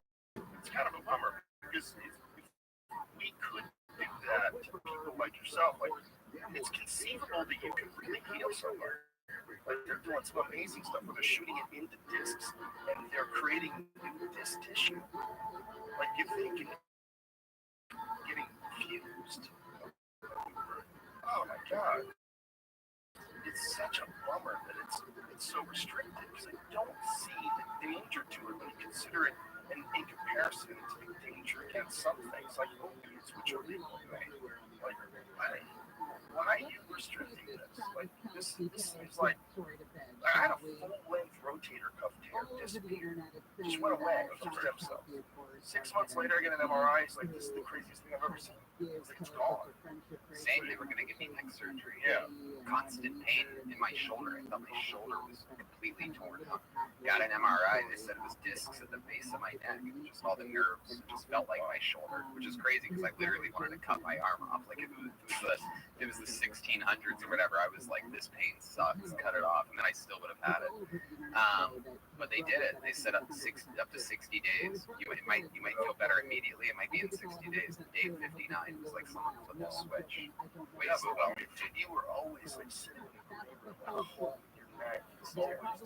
During Kill Tony, trying to listen to people, I'd have to sit on my own legs. If I sat flat on my butt, so I'd have to like sit like this and listen and pay attention and try to be funny. It was a nightmare. I couldn't sit on my butt. And you forget, I would forget. So like there's a bar stool there. For some reason, bar stools were the worst. Different than the 90-degree angle of a chair, kind of. So it's like a very specific angle you have to hold your head or it hurts. You'd have to like hold your hip to a side or something. If the weight was straight down, it was just I know the longer you're I did this for the longest time. Then I couldn't drive the car, which was cheer. At 3 p.m. today, LA County DA, or the guy My pretending mindset to be was the I DA, dread laying down. I know when I lay down, it's going to hurt so bad, and I'm probably going to wake up with an injury. I go to bed and wake up hurting.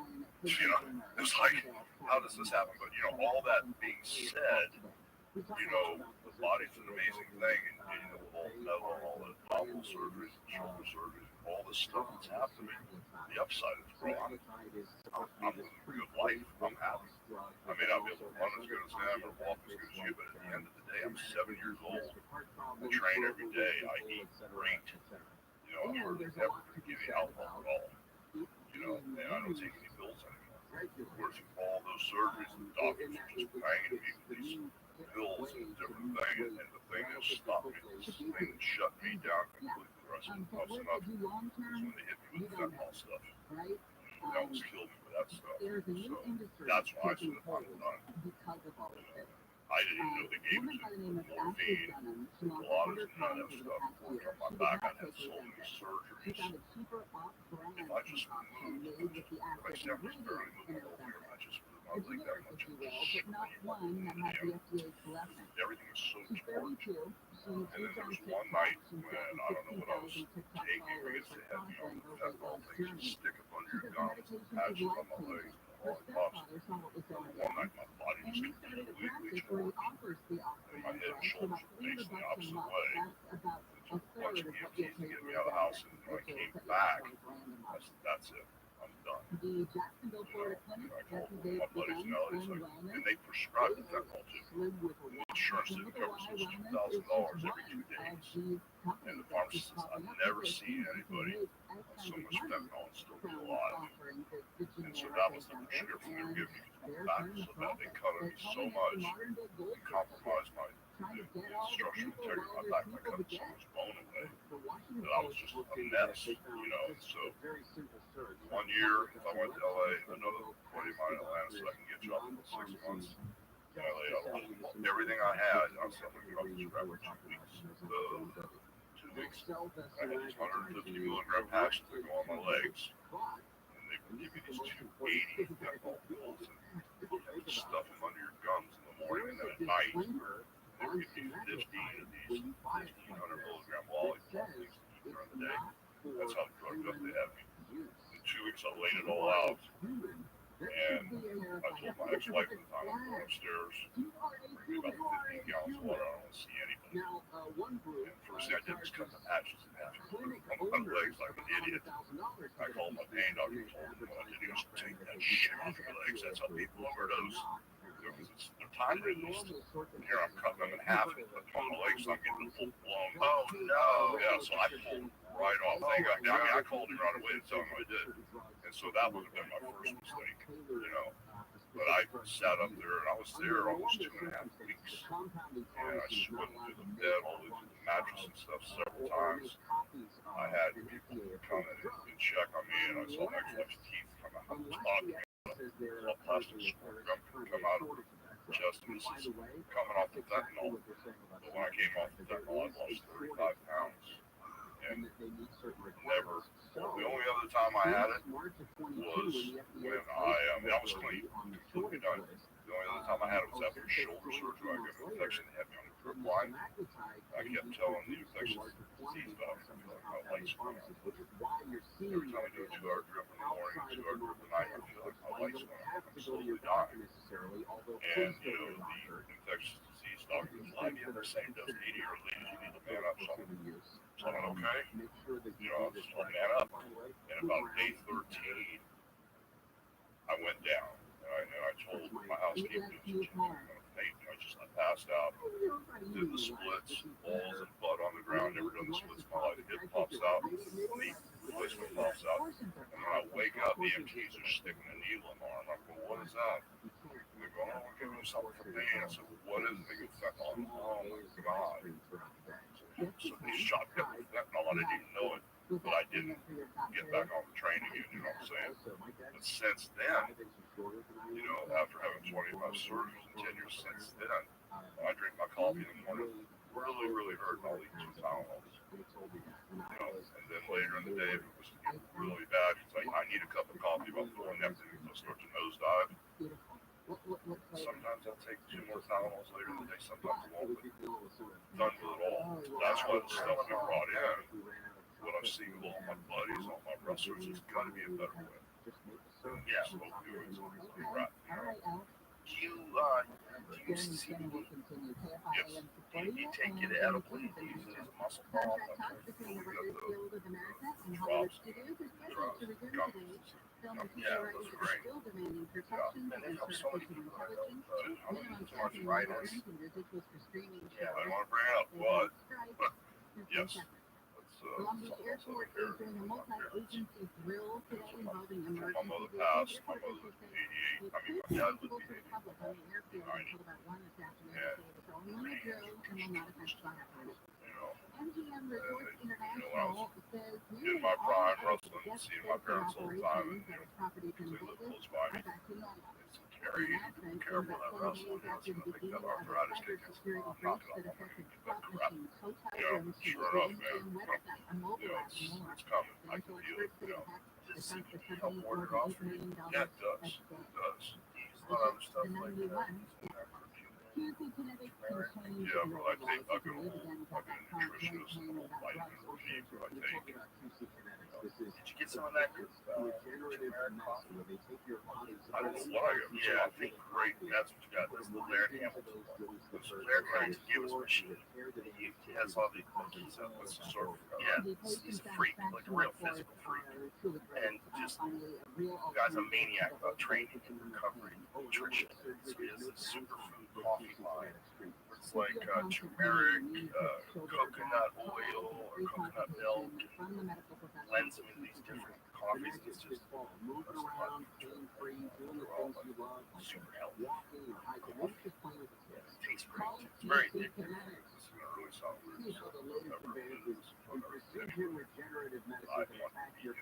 You want to be there now? I saw him on this big place, bro. Oh, God. Yeah, that's great. These are all photos. No. Can you imagine riding one of those waves, bro? I have several friends that are big wave surfers, and I am in awe. I am in awe. I can't.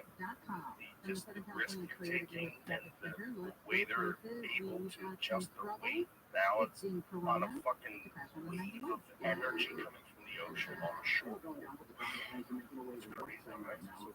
Bro, you fall off, you may not come out of them. No, you might be dead. You might get knocked unconscious by the force of water. I mean, just the amount of water you're talking about is so insane. You're going to get driven to the bottom of the ocean for sure. You can bang your head off a rock. I mean, these guys are fucking maniacs. So, and they're some of the nicest people. Do you surf? You know, I used to.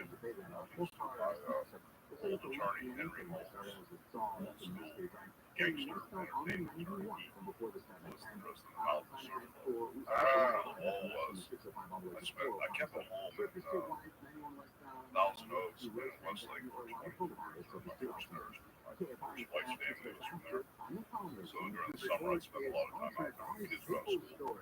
And Henry being my attorney, I was always hanging out with him. He took me down to the hall and taught me how to surf, you know. It was maybe 2-3 minute break right there. So that's where I learned, you know, and did it for years. I mean, whenever we stop in Hawaii, you know, we'd grab a long board on the roll boards and go out and paddle as far as we could to Diamond Head and catch that thing. I wouldn't ride it all the way back in. I was headed jet ski to pull me out. It took about a mile to get out there. Yeah, so yeah, I did it for a long time. It's the only sport where you have a real possibility of interacting with monsters. Like, you're literally like doing a sport where monsters live. Oh, yeah. It's frightening. Oh, yeah. Did you see the shark in the LA River that was raised from Hurricane Hillary? No, it's not? Oh, I'm such an idiot. Bro, I live on the beach, you know, right in Clearwater Beach, Florida, Gulf of Mexico. Yeah, we have friends come over, you know, because especially when the sun's going down, they come in and you just kind of like, there's a Clearwater channel, and I live off the beach, and you can see them come down, you know, the coast, and they're going to the Clearwater channel, all the fishing boats, all the chum and fish heads in there, and they're just, you know, like 7, 8 at night when the sun goes down, they're just cruising along, you know, taking their time, they'll hit something that's in the water, so when our friends come over, they have young kids or stuff, I don't want them in the water, even, you know, waist deep, just in there, so it's not what happens, it's real, yeah. They just found a shark in Idaho. They found a shark 500 miles from the ocean. I believe it was a salmon shark. And it's very rare. Here it is. Idaho officials find strange shark on riverbank in the landlocked state. That is insane. They suspect someone left the creature by the Salmon River as a prank. I wonder if someone like let it go, like someone had it as a pet and let it go into the water. But they can live in fresh water. You know that whole movie Jaws is based on what happened in a river? It's based on bull sharks in New Jersey. Bull sharks. There's something about them, they're very aggressive. But there's also something about their metabolism where they can breathe fresh water and they just urinate way more. It's like some different system. So they can survive and thrive in fresh water. Piss all the time. They're the only ones who get full and keep coming back and love the taste of it, they'll come back and eat it. You know, you get hit by a lemon shark or a tiger shark or a hammerhead, they may just bite you just to see which are they could keep moving if you're lucky. Those bull sharks, they don't go away. They're full of testosterone, man, they just finish the job. What kind of shark was it that killed that dude? It's a horrific internet. You want a hassle-free process? Yeah, it's great for You want to work with America's best car buyer? tiger shark. Yeah, those are highly aggressive.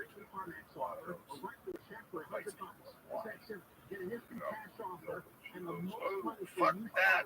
Yeah, I was like that back in the day. I was smoking the show. Oh, brother.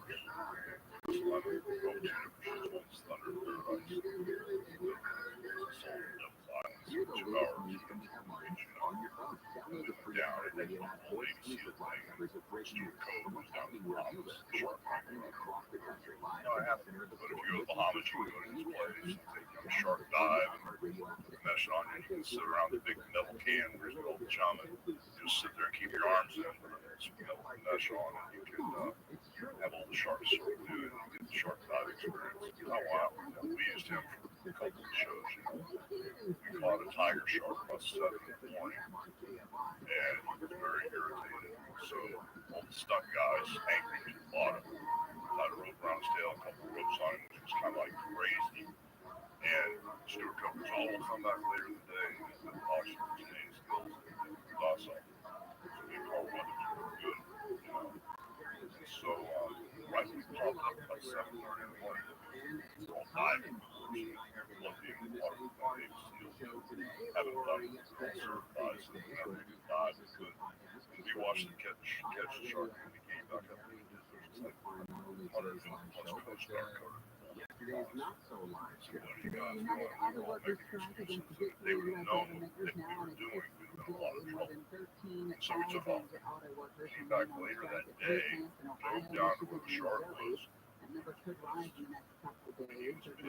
Tied down all day. They needed one shot. They needed me swimming underwater. There was supposed to be a dead Navy SEAL on my back. And the stuck guys drilled a hole in the shark's tail with a monocle on the line of the tail. And as I had one of those little scooters and this shot came in frame, I had a guy up on my right that was giving me thumbs up when we turned around and bumped into the scooter. And the guy on my back was stuck guy who had shark bites all over because he works with sharks all the time anyway. And he's got shaman as DC, right? So I'm swimming underwater with these crazies. I've never done this before, so I'm listening to what they're telling me to do. And all of a sudden the guy gives me the thumbs up, and when I turn, I couldn't even get the scooter under the shark's mouth. When I turned, I bumped him in the nose. He was so close to our heads, and those stuck guys jerked him. That monofilament line, and that shark disappeared like a magic trick. Jerked him like 10 yards away from him. Stuart Cook goes, he's got the camera in the orange. Because that was fucking great. I'm going up. So I'm glad that was so great because I won't do that ever again. I'll never forget that helicopter crash in the Twilight Zone. Remember that? That was the first time we put it on people die when people do stupid shit. Like if someone does something that's not wise or too dangerous, like that can happen. That can happen in a movie set. That can happen on a TV show. It can happen. People take chances, and they take chances with you, and that's a big fucking chance, man. You got a shark. I mean, most likely the shark probably would have just tried to get away, you know. Because I don't think sharks fight, right? No, they probably just kill. It probably would think it's a danger, and now that it has freedom, it probably just take off. But still, it's a fucking wild shark. It's a killing machine. And things just happen anyway. Things just happen, and you can't move out of the way. It's like you don't have. Oh, Jesus, that's so insane. That's so insane.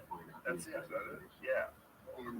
Journalists There you go. How do you do this, man? How do you get this stuff? Man! Unbelievable.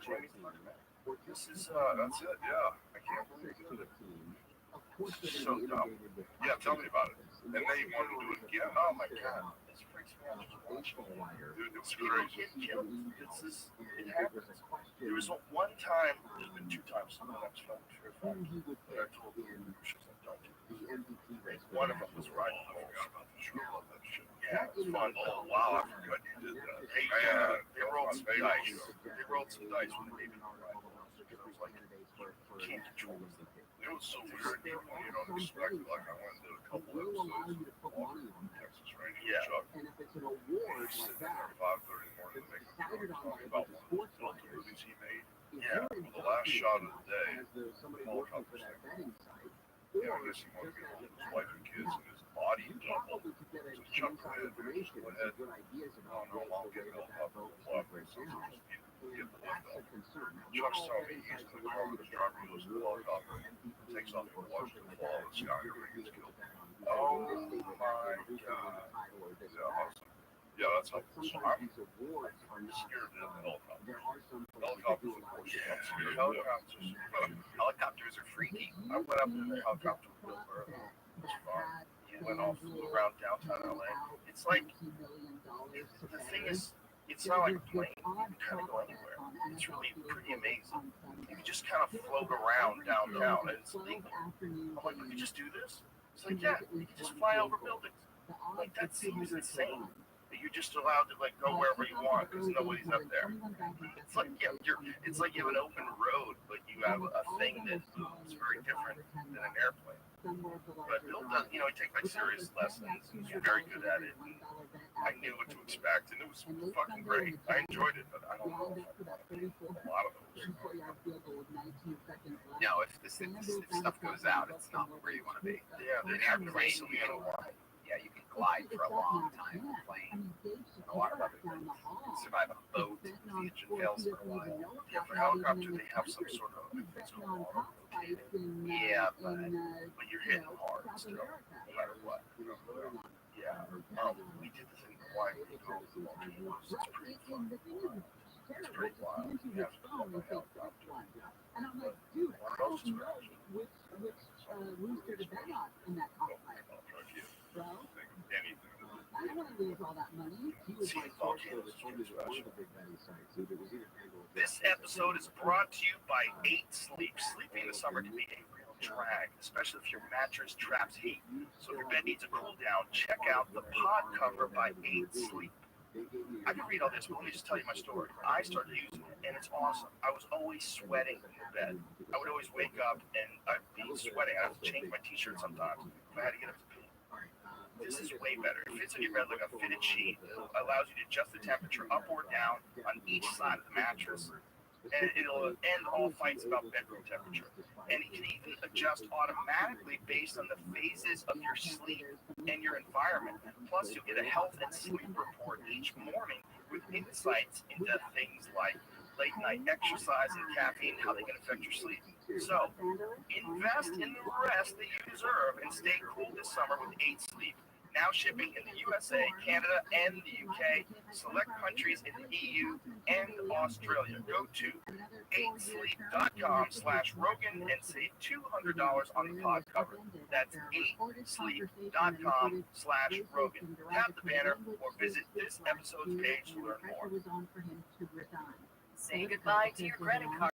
Big box retailers, led by Walmart and Target, are pushing for a bill in Congress to take away your hard-earned cash back and travel points to line their pockets. Senate Bill 1838 enacted no economic mandates that would end credit card rewards as we know it. If you love your credit card rewards, visit handsoffmyrewards.com and tell them to oppose credit card routing legislation paid for by the Electronic Payments Commission. The group says more than a dozen homes remain disrepair from the explosion in 2021. Protesters shouted through a loudspeaker, waved signs in front of the mayor's home. Ron Goches, who helped organize the event, says many people still live in a hotel. How much does Hawaii grow every year? It's just insane to watch because we know it's real. We know that's how it was created. But actually see the process. Just like, wow. That's the center of the earth. It's the lava, hot, molten Emotion claims the remaining coming out and charges, creating alleging a doctor from Newport Beach and his girlfriend every year its law of expansive life by 40 years. Wow. High-profile charges claiming Dr. Grant Robichaux and his girlfriend. Speaking of rock, you mentioned WrestleMania 18. And what's crazy is that it's one of the greatest wrestling matches of all time. Like, if I was going to show you, literally, because I've thought about this, because whatever, a decade ago, when we would have our crazy wrestling arguments, I had to think to myself, well, what would I show Joe first? And it would be probably that, right? And you I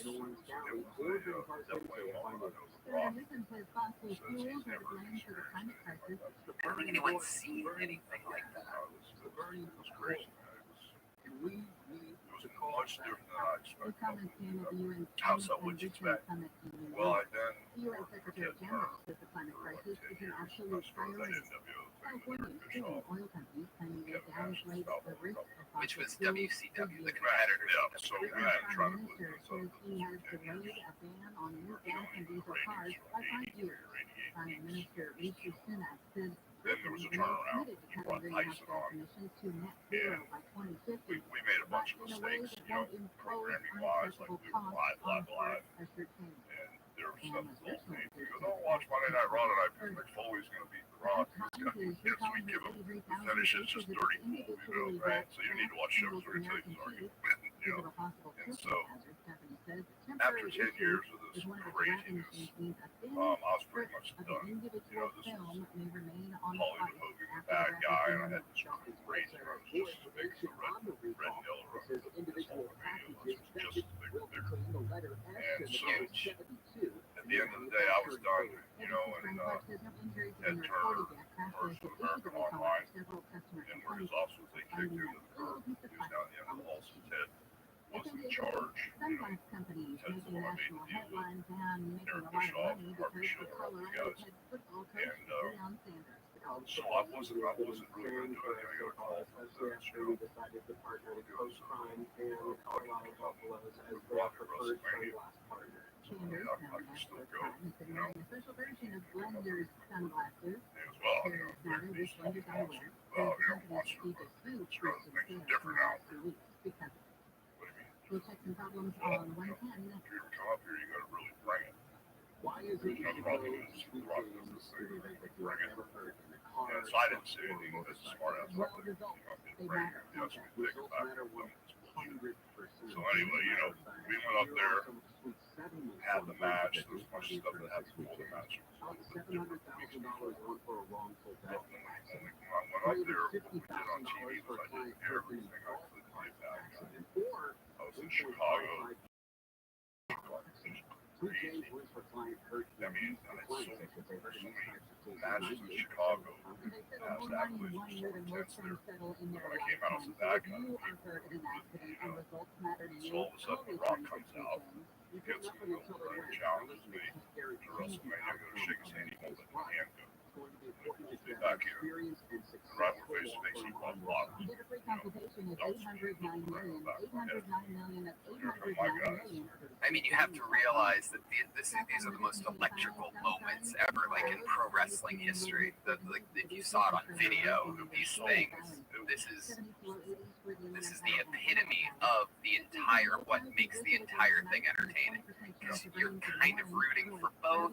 Both are kind of bad guys, but have such likable qualities. So it's a win-win no matter what. I mean, this stuff is beyond, like, this here is like totally top shelf pro wrestling history. I always loved the two-tone beard mustache combo. Yes. So anyway, after he dumps me on my head, my guys come down, Kevin and Sky. We just crucified his ass. We unload on him and we just grind him. So I go out of the ring and I got a toolbox. I dump the toolbox out there. There's a marquee camera, right? So they got him booked. Good thing I'm hitting from the front. I go and while they got him booked, they thought I was going to blast him in the face. And I hit him from behind with a hammer. Right? I catch him from behind me. I'm not killing him. I'm pretty good at what I do. Is it an actual? I can put this thing between your forehead. I don't need to hurt you. But anyway, Professional. no, but listen. You're hitting him with a hammer. Yeah. Like actually hit him with a hammer? Oh, yeah. but he's a professional. Yeah, pretty. Believe me, I can hit you with a hammer, brother. You've been good. You know, but What? Yeah. yeah. No, It's a hammer. you know who first? If this guy's so he's so good at pulling stuff up. Pull up Robbie 3 where I get slow in the corner. I throw that straight and punch to him. Oh, okay, yeah. Because he said, "Oh, I don't want to get arrested." Just stand there, don't move. The straight in punch. He goes, "I've never had anybody throw a punch. It looks like it was going to kill me." Yeah, no, I think this is it right here. Look. I was straight in this forehead. Yeah, because you didn't even hit me. I said, "Well, I'm not supposed to." But I did make contact. So anyway, long story short, hit him with a hammer, drag him outside the building, put him in an ambulance, put chains around the ambulance, right? I go get in a semi-truck without the trailer on, just the cab of the semi. And of course, that's how we get in the cab of walk out of the ambulance. And I run that ambulance over to the semi. Oh my God. He goes, do it again. This is so hilarious. So anyway, The ambulance is chained up. yeah. So dude, so now the rock's in there, and we slide him out when they cut to me, here you go. And so at the end of the day, I did everything I could to be the worst, most evil person in the world, bad guy. And we go get in Toronto for WrestleMania after I've done all these horrible things. Oh my God, I had to back up and run him over again. And after I do all these horrible things, and I come out of the building at WrestleMania, the out of the building.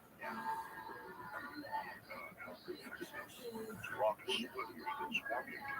I'm passing the torch, giving him a rub, everything I can to help him be the greatest wrestler ever. You know, and because that guy was so good in the ring, bro. And I never worked him before, but second, third generation wrestler, instinct, timing, placement, he had everything. It took us about 7 or 8 minutes to get it all turned back around. You know, and he had certain input that we did. And I said, well, some of the stuff doesn't work, we're not doing it, you know. But it was just the craziest situation because This is it. This is like the craziest shit of all time.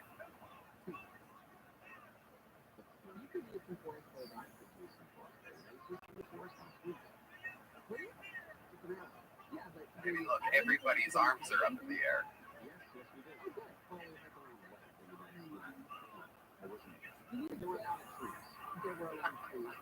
Tony is aroused. I mean, it's unbelievable. You have to realize that this is like it. The two entertainers. How old were you at this time? That's amazing. I had a hip replacement. That is amazing. And 2 knee replacements. That at 54 you were still this jacked. That's incredible. Another one. Another one. WrestleMania 18 after being in 1, 2, 3, 4, Oh, dude. And the next year, I took Vince McMahon and saved Go Field. And actually had a blast with Vince. Hey, bro, he's all in. That crazy nut was all in. He loved it. I mean, so it was just so weird because all of a sudden, you know, the lines were just so blurry. Right. You know, going out there thinking that I was going to be the most hated person in the world. I went out there. Oh my God, it was a problem. But if Rock wasn't as good as he was, I would have never. You know, it's just like, there was somebody that had been, instead of 4 years, like me, 50 years, he just had that instinct that I've been in the ring with a lot of guys, and he had it. A lot of people that haven't. So back in '77 when you first started, how did you get going? What were the first matches that you did? Well, before then, I drove the wrestlers crazy. They were coming in the clubs, I was playing music, and I was scared to death. All 300-pound guys, Keith knocked out cauliflower ears, beer drinkers, just, I mean, it was no fluff. Right. Back in the 70s, okay? So I was a huge wrestling fan my whole life because Dusty Rhodes was down in the Florida territory and all that stuff. So one of the guys I went to high school with named Mike Graham, his dad was a promoter. He was a big jock in high school, and they all hated me because I was playing a rock and roll band and I had 2 brand new cars in high school. I just lived in a hotel, you know, it's, yeah, I just didn't really How did you burn your cars? Because the lady that was my babysitter, Lisa Silverwood, when I was a kid growing up, she was president of the Atlantic Bank on Dale Neighbor in Tampa. And I bought 2 brand new Roadrunners for like $3,000 a piece back in the day. So I bought a Roadrunner, a 4-speed, 440, and then I bought an 8-car. A Roadrunner with bucket seats, console, little 383 car. And Lisa Silverwood, who was my babysitter, I was like 17 at the time, gave me the loan. She signed for me, the president of Atlantic Bank. Loaned me the money, and then she signed the note for me. That's insane that at 17 you decided to have 2 Roadrunners. Yeah. An automatic and a manual. Yeah, One for dating. Yeah, I'm a big Mopar guy, man. Still am. Yeah, I love Mopars. Watch those. I have a What we were talking about, I forgot. We're talking about the initial wrestling matches that you had. Okay, so anyway, the backstory is I got used to seeing these wrestlers. You know what I'm saying? And Mike Graham, high school year ahead of me, I didn't really fit in with these guys. So I went and I watched at the sport for him every week with wrestling matches, you know. And finally, Mike Graham spoke to me coming every week. You know, I'd ran my mouth around town telling everybody I wanted to be a wrestler. This is the worst thing you can do. So at the end of the day, he stepped in and got Hiro Matsu, the Japanese wrestler. And what they did was the first thing they did was they made me run. So Matsuda got the station wagon. He got like 5 or 6 feet behind me. He made me run around Tampa Stadium a couple times. Ready to pass out. Then they got me in the building with the ring. It was the heavy jumping squats, push-ups, and side shuttle hops, and jumping squats. Everything was white. I was getting ready to fight. Then they threw me in the ring, and Matsuda got between my legs and hit his elbow on my shin, grabbed my toe, and broke my leg. Oh, God. And said, don't ever come back again. The second time he was hospitalized in September 2021, but it's unclear if that resulted in They said, don't ever come back again. So I had a Ford Econoline van. Music equipment into the clutch. I couldn't drive it.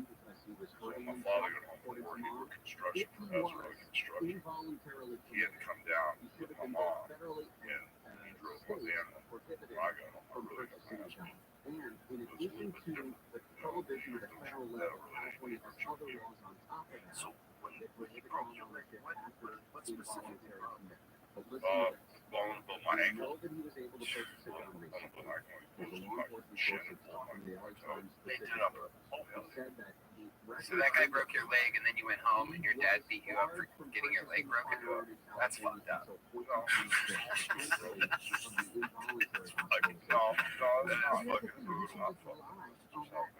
That's how you were built. No, it's not true. But so anyway, make a long story short, I laid around for 3 or 4 months, cut my hair short like yours on my back, with mine so that nobody's gonna hurt me again. So they spent. I saw guys come through like I don't know if you know who Paul Rudd was. Sure. I saw him come through 6 weeks and they trained him to start wrestling. I'm there 2 years. Now they got me. So do you have to go back with the dude who broke your leg? Oh yeah. And you work with him? Well, not only that, I started taking specifically. I was wrestling in Japan. We became quick best friends, bro. Wow. There's a certain amount of respect that goes along with this business if you're working the right way. And so he respected that you came back. Oh yeah, man, they couldn't run me off. Right. They did everything they could. They weren't running me off now. I mean, I don't want to go home and face my dad again. I would imagine that you'd want to do that. No, I was doing everything. I was really. He was like the master. He was You're the student.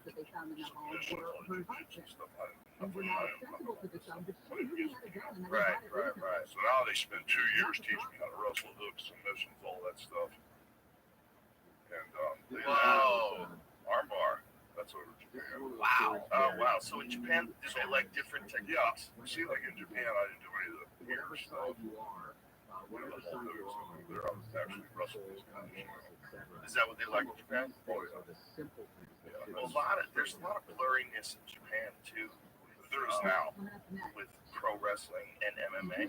There was a lot of blurriness back in the day when Takada was fighting for Pride. Because Takada was a huge pro wrestling star. And they had him as the anchor of Pride. The company showed up on pro wrestling. Yeah. Pride was a partner. Sometimes we could be a part. And the Pride guys would be there. And I'm looking at the wrestler, looking at the lineup. stuff. It's all in Japanese. My buddy, my crazy son, is Japanese. This guy, American, you know. He goes, I didn't mind listening to Japanese. I just didn't want to fight the bad guys. You know what I'm saying? Right. They were all big, man. They're back in the day in the 70s. Those guys were 22, 40. They were all big. Yeah, you know. And there's the Pride was the Wild West too. It literally, and Ensign anyway went, and he had a contract that literally said, he said it was in all capital letters too. We do not test for steroids. No, it's like saying, look, we're trying to make the best product possible. So why would we test you for steroids? Have fun. You know? And so the Pride days were the Wild West. People just had insane physiques. And they could go to days. And some of the best fights of all time came out of that era. Those Pride days, some of the best fights of all time. But the best example of the Wild West Pride was a guy named Bob Sapp. Oh, yeah. And Bob Sapp was 375 pounds with abs. It was the craziest thing. And he fought Minotauro Nogueira in like the most epic fight of all time. And Nogueira tapped him with an armbar. It was fucking crazy. He got pile drived on his neck. And his neck was fucked for the rest of his career. This one fight out with good car. Wow, hey man, have you seen him? Tony? Okay, you don't see this because it defies logic. You look at the size of him. Go with Bob Sapp versus Nogueira. When you see how physically big he is when he's moving, you're like, this isn't a real person. This is like the Hulk. This is like a comic book character. Like, look at the size of him. Watch this. Look at the size of him. So this is the right away Nogueira shoots and he gets pile drive. Oh yeah. By a guy who's fucking famous. Look at this. Bro, look at the size of it. Who's such a freak? Well anyway, as the fight goes on, Nogueira actually winds up submitting. It's insane. He takes a lot of punishment in the process. Finally gets on top of Bob Sapp gassed out. There's no way you can have endurance with that. It's literally not even possible. You can have endurance for a little while, but you're never going to have endurance like a guy like Nogueira, who's 230 pounds and natural. You're going to eventually gas out because there's too much tissue, there's too much going on. Giants. He ran afoul with some promoters and stuff that all went bad for him. But before that, they had like Bob Sapp dolls. They had like it was everywhere. It was huge. He was promoting so many different products. It was gigantic over there. But those Pride guys, there was some blurriness back then because there was a few fights in Pride that a lot of fight experts were like, that looks fake. A lot of fans, a lot of martial artists were like, that looks fake. I think that's a fake fight. I think there was some fake fight. Everything before it. Yeah, I mean, it was like a Wild West in the 70s, 80s. They like to do a lot of freak show things. Like they would have giant people fight small. Yeah, like they have this lady, Gabby Garcia. Oh, I have at the championships in Abu Dhabi. Yeah, it's Abu Dhabi. Yeah, she's so fucking big. She's like 240 pounds. Yeah, and they have her fight. Like they just pulled them out of the house and said, hey, put some shorts on. You're gonna fight. Like, it's a complete mismatch. But they do stuff like that, like kind of on purpose. When you wrestle in Japan, was it acknowledged that they have a different kind of style? Like, what else did you have to change? Like, you didn't do the drop. That's why I stayed with the Japanese guy for a couple years. I didn't know how to wrestle. Nothing. Holding for this been a couple years. And their mindset was, this kid might turn out because they couldn't run me off. You know, and so I kept coming back. So today I get to where I was warming the guys up and all the pain in March, like police officers. Producers wanted to be wrestled. They give them to me first because I was in crazy shape. Right. 45 pounds. I got one of these exercises all day. I wear about that. I'd give them that suit up. And another guy named Gordon Nelson was crazy shit. And with bars on the doors, they couldn't run and skate. there's works and shoots. So for people who don't know what we're talking about, a work is you have a predetermined outcome. Shoot is like it's like a real fight, right? Well, even it's like still prescribed by a licensed medical provider, but with zero copay and all sorts of appointments, you're dead, man. conversations. It starts with free online Yeah, I see what you're saying. Right. News.com/radio for your free online visit. HIMS.com/RADIO. Right. Then you try to hurt them. So I spent a couple years with him. He taught me how to do wrestling where you hit the ropes and take a backdrop. The first day I started teaching him, started crying. Because I had no idea. I was so into this. I thought it was like full-blown, shoot. After the guy, they had me programmed. They had me beat down so much that Eddie Graham, the kid I went to high school with, his dad got around and he goes, Eddie Graham was a big star, like a home code industrial star. And they called him, Eddie Graham's getting in there even this week. I was scared to death. Oh my God. Because I've been through so much, I don't know if I can handle it. We wanted to bring this meeting. God, I thought he was going to kill him. She showed me how to lock up and how to hit the ropes and started crying because I knew they had been screwing me. I finally clicked. They would torture me for no reason, and they could have taught me this a year and a half or so. But back then, their whole mindset was different. If you were a wrestler, they were protecting the business so much they didn't want some guy to come car and get his ass kicked.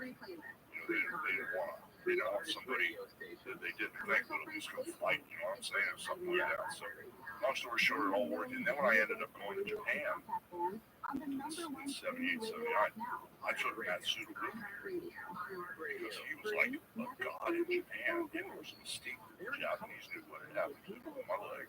They knew that Matt Suda would me in, and when I went over there with him, I didn't wrestle. I was like, hey, oh wow, because I was Matt Suda's school. And so that was a good shot in the arm for me. And a few years later, I took Classy Freddie Blassie.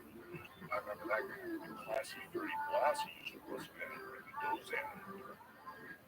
Blassie had two sets of full teeth. One he was in another pair he filed down on TV. Then he would like the wrestlers in the television. He would suck the blood and then spit it out in the face. But no, I'm serious, bro. I'm serious. And on TV aside, the first weekend Blassie wrestled on TV, 3 old ladies passed out and died. Oh my God. Now this is Fred Blassie story telling me. That is insane. So this is Blassie telling this stuff. So now I've got Matt Suda, and I'm going over there with Blassie, and Ricky Dozan was the mafia guy, and he got killed by a mafia guy in Japan. But now I got this backstory of Matt Suda and Blassie. That's why I stayed over there 22, 24 weeks out of the year. It was like, I loved it. That's amazing. That was great. And they don't call me Hulk Hogan, they call me Itchy. So whenever you see those black and silver tights, that's Itchy one. So that's incredible. So what a great place to experience the different styles of pro wrestling too, right? Because like American style pro wrestling versus Japanese style, and then there's like Mexican styles, different styles, well, right? How many different styles of pro wrestling are there? It's bigger in America and bigger in Japan than anywhere else, right? Well, it's really a different thing because when you see anybody in America,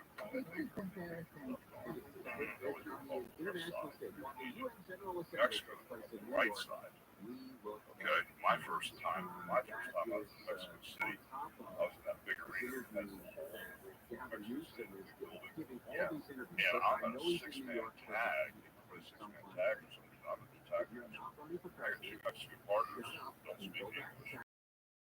Mexican guys who don't speak English. They don't even tag over there. You didn't have to wait to get the tag. They're just running out and running the tag. It took me like 10 minutes to figure out that you need the tag. So it's just crazy. But the stuff they do is just like a whole other level. The Eddie Guerreros and Chavo Guerreros, all these guys, man, they're in Rey Mysterio. These guys are super.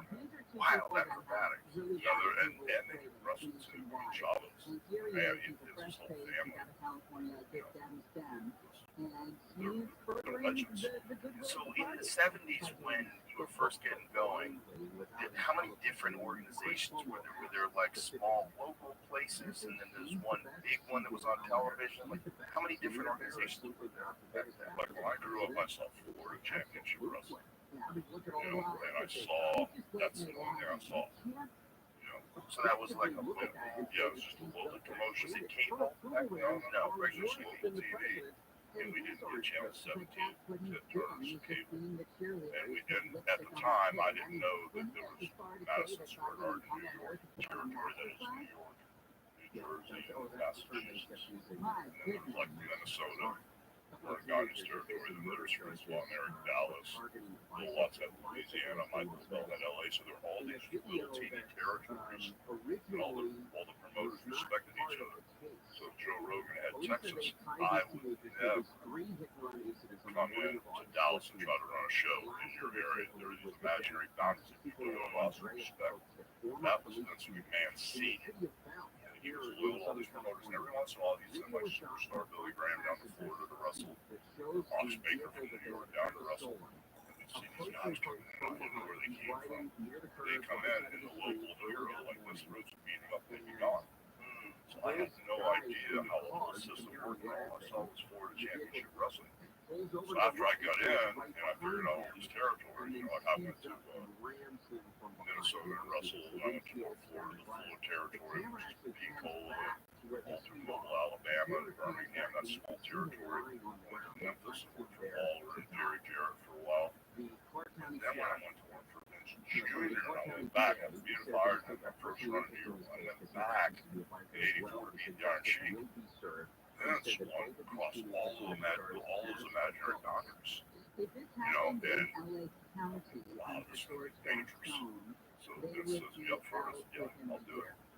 And so Vince stayed in Connecticut, Greenwich, in the office, and then I was booked in Lafayette, Louisiana. We pumped our signal there for 8 weeks. Prime examples, Kansas City. I don't know if you've ever wrestling Harley race. Yeah, sure. NWA champion. Greater than a snake. Great guy, though. Okay. We pumped the signal into Kansas City for 8 weeks. And Harley race has been like 18 years. He was the NWA champion. I'm the champion of the world, and he's very proud. And son of a bitch. And all of a sudden, here comes this blonde-haired idiot from New York. I'm the WWF champion. I'm the WWE champion. I'm coming to Kemper Arena. And we pump the signal.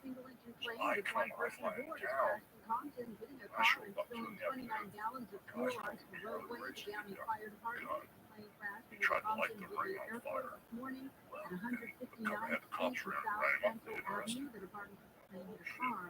They told me, Harley said, when I show up, he's going to kill you. So I go across the street, and I go to Russell Scufford's bar, right? And I was notorious at the time. Not kind of like being on time, because the matches would start like at 7:30 to 8 o'clock, and I wanted to building at 6:30. I'd come home at about 9:30, after intermission, and I'd have time to put my boots on, because I want to wrestling, so I could do it. It's like playing guitar or anything, it's like chess, goes ahead. And so now, I don't need to be in the building early, I damn sure don't want to run into Harley race. Those guys will kill me, I'm scared to death of him anyway. I've known him since I was a kid. So now I'm across the Russell Scufford drinking bottles of wine. Now I gotta go to the building, okay? So now I go to the building, and the bathroom, my stomach's killing me. So I'm sitting there on the toilet in the bathroom. I don't know if you know a wrestler named David Will Smith, the British Bulldog. Yep. The fucking king is here. The fucking king is here. He's gonna kill you, Hogan. David Boy comes in and screams at me. It's a live bulldog. Big wrestler. Yells at me. Don't wipe my ass. As fast as I could, because I don't want to get caught with my pants down there. I don't have to fight Jim. I come blowing out of the bathroom. I turn around the corner. He's going right in my face. And on Kemper Arena. And he was the Department of Justice history. He is overseeing two cases against former President Trump and another against sitting President Trump and provided. We will not be intimidated. We will do our jobs free from outside I shook his hand, brother. And we will not back down. I was a huge fan. love the guy to death anyway. But that's the type of stuff you go to other people's territories. And then, you go through, you go to hotel rooms and stuff, you never know what's up in your bag or stuff like that. We went down to Puerto Rico. But anyway, Harley became a good friend again. Yeah, I knew him before I was a fan. He used to come every day and play. But anyway, like going down to Puerto Rico. First time you go down to Puerto Rico, I never been to Puerto Rico. All the boys tell me island of those countries that were the edge of Puerto Rico. So I'd never been. I didn't need to go. And now Vince wants to go down to Puerto Rico. Carlos Colon had the territory there for 30 or 40 years. So here we come. And I go rolling down to Puerto Rico and Sandy Lopper, right? So I go down to Puerto Rico and we have a match in some stadium. Me and Macho Man were back in the room. Trashed. And so all of a sudden I go, oh my God, I'm going to go to my room. So all of a sudden I go to my room and I don't want to say the guy's name, but when I open the door, he's sitting there and he's still acting. And he's sitting there with the guy sitting there back there. Now I was going back to camp. I hauled ass in the airport. I got on Houston Airlines like the last one out of town flew to LA. I was supposed to be going home to Tampa. About 4 months later, Brody goes down there. Brody goes there. Booker calls him in the shower and comes to the building. So that's down there in Puerto Rico. Jesus Christ. I'm going to go to Brody store. Yeah, that motor. Everybody was in Booker. He was one of the leaders.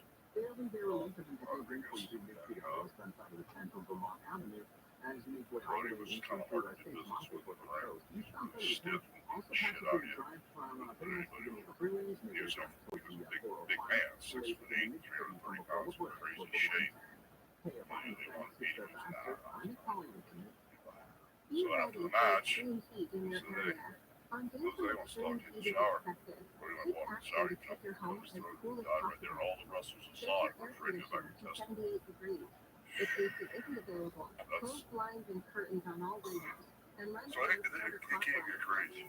That's about as crazy as it Yeah. gets. So you guys were the first ones to break those boundaries.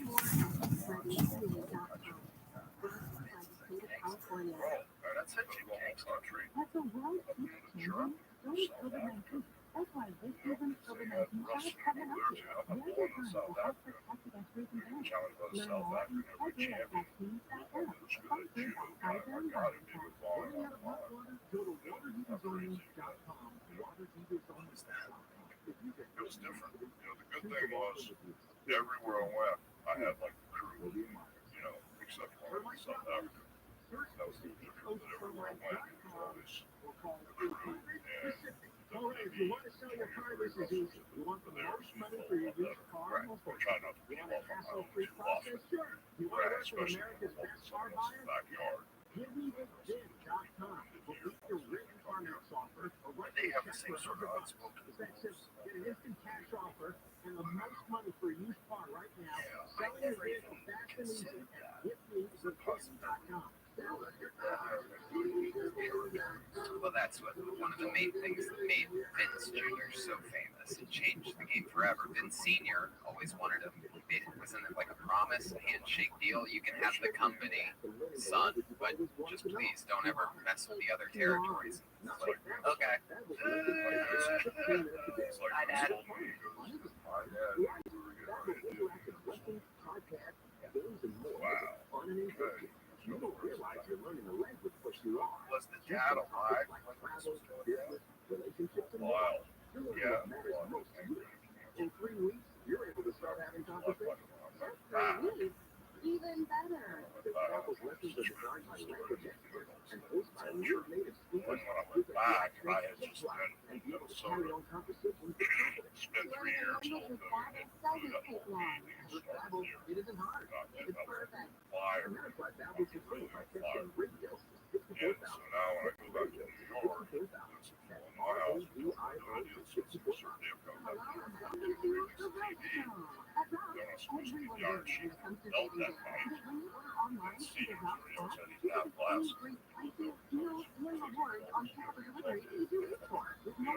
standing there with dense senior and then junior and myself, and Bob Backus standing there, who was the champion in the Iron Sheik. He was the belt. Now, the Iron Sheik's got the backle part is Bob was one guys, you know, the Japan trainers in Japan with nobody else on steps with him and everything. So all of a sudden, I'm sitting there and Vince is clicking the quarters together.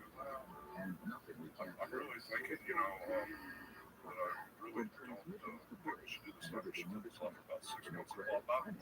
Yeah, I think real athletes should be the champion. So I'm looking over at him, right? And like, what the hell's going on here, you know? And then out of nowhere, you know, I said, guys, I just read down to Minnesota. I built a big bridge there. Tell you what, I'll rest the Iron Sheik's and I'll help his ass over. Because that's business what I'm doing. Thank you guys very much. I'm back to the restroom and stuff. Haven't 50 minutes later. Sure. Now what I do on the backside, I leave Minnesota, the promoter Bert Gagne who worked there, the Iron Sheik Cosgrove, this area, whatever the way is, he was bodybuilder for Shaw Land. He was the real deal. Little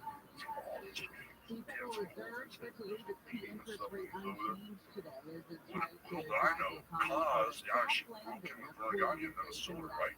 So now I come to New York, and I'm going to win the belt, and Bert Gagne was pissed at me because he holds cause up, and so give me $100,000 to break open his leg. Right? And now this guy's an NCAA champion, the real deal. I'm not, you know? So I'm $100,000 to break my leg, and we go in the ring, and I mean, I'm giving my arm, take my head, take my leg, you know, I think we're working, you know, I shoot. And he told us that because Well, like Tony said, some new zero bill guidelines that are going into effect beginning October 1st. Maybe their schedule, it goes into effect for all police departments in LA County. I didn't know that he was offered $100,000 in LA.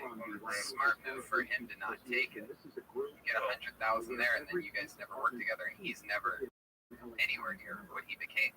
One of the ultimate heels of all time. Yeah, these are all, everybody knows these stories, man. It's like he's an athlete. Right. Fuck. Like you What was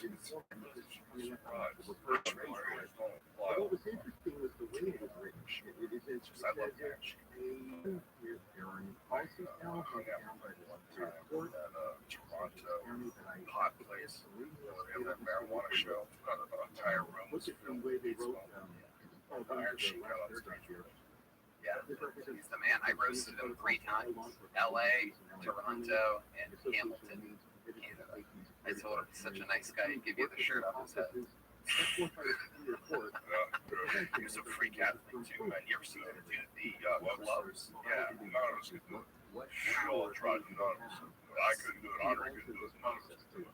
Andre couldn't do it. None of us could do it. Like 85 pounds a piece. Are they really? They were heavy shit. He just manhandled. Yeah, that's really hard to do those things.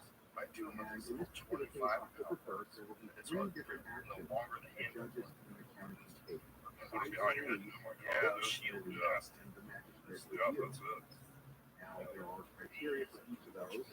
For instance, It's a very weird kind of strength. It's like with a new protocol, he must look spectacular. Under the previous schedule, they would be He's a looking legit at wrestler. $50,000 Amateur wrestler, yeah. correct.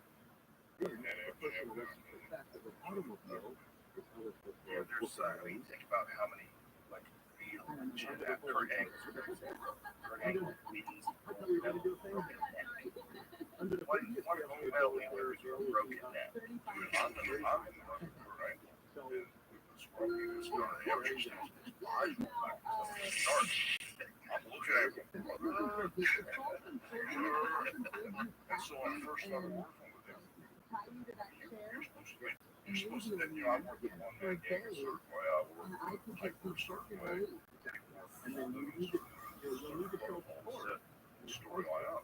Now, if you have You a know, problem more with remembering angles that, coming. there will be a provision here that says Open my shit up every night, and this is going on for like 3 or 4 nights in a row. I know he's kind of like green. He's just getting started. He's in the amateur wrestling mindset. And he can't break into that if I'm going to draw anybody. I mean, as soon as the rock cut out of his head, he goes up for money. So Kurt's coming in, Kurt's going to have money. In trouble for a sexual battery or a crime against a child or an elder, something involving guns. Why the first I 5 or have to 6 call months a judge trying to on grind me out call to here? see You if know, the judge can tell me Vince to told keep me, this screw person this. Oh, locked up. really? Vince told you to do that? So I can't wait to get a hold of Vince now. Yeah, but Vince put in Kurt's here when you're on these house shows with Logan and nobody sees you, you're not on TV. Go out and grind his ass, you know. So that was a big thing for Vince. You know, I think wrestling in San Antonio at times with no cameras, he'd sit Kurt Angle on me for those 5 or 6 minutes. Why? What was the reason? Just for fun, just to show. Yeah. Because we would all do that shit to each other. It's just a normal wrestling rhythm, you know. Kurt Angle's neck looks like a wheeze, like a normal person's waist. New money bail schedule for non-violent felonies and misdemeanors. The majority of arrestees are now released for location, arrest, or post-jail and in relief for the wrongful offenses. Now, the law case includes property tax. So all the action grounds right now, that's every site release for booking. That's great. Even for the minute in jail. Right? So, Kurt. the state has the state is taking hundreds of millions of dollars for reducing. We wish it would be stopped. Smashing the Robin's and it doesn't matter because anybody who does it is just turned around and released. They're not eventually going to be charged, but they don't get the joy and perhaps reflective time in county. That's Even if it's what a crazy story about 72 Vince hours or something like that. They're Yeah, I mean, it's just going back because they have a picnic to get to at 2 p.m. They'll be released on their own. wild ass times. It's wild ass times for the This is one of those examples where I remember Killer Claws. Remember that guy? We used to watch it on like never really see the consequences of their legislation. You never really see it or experience it. Researching yeah, that's why I went to high school. consequences of their legislation. Garden. And this is a Oh, yeah. practice for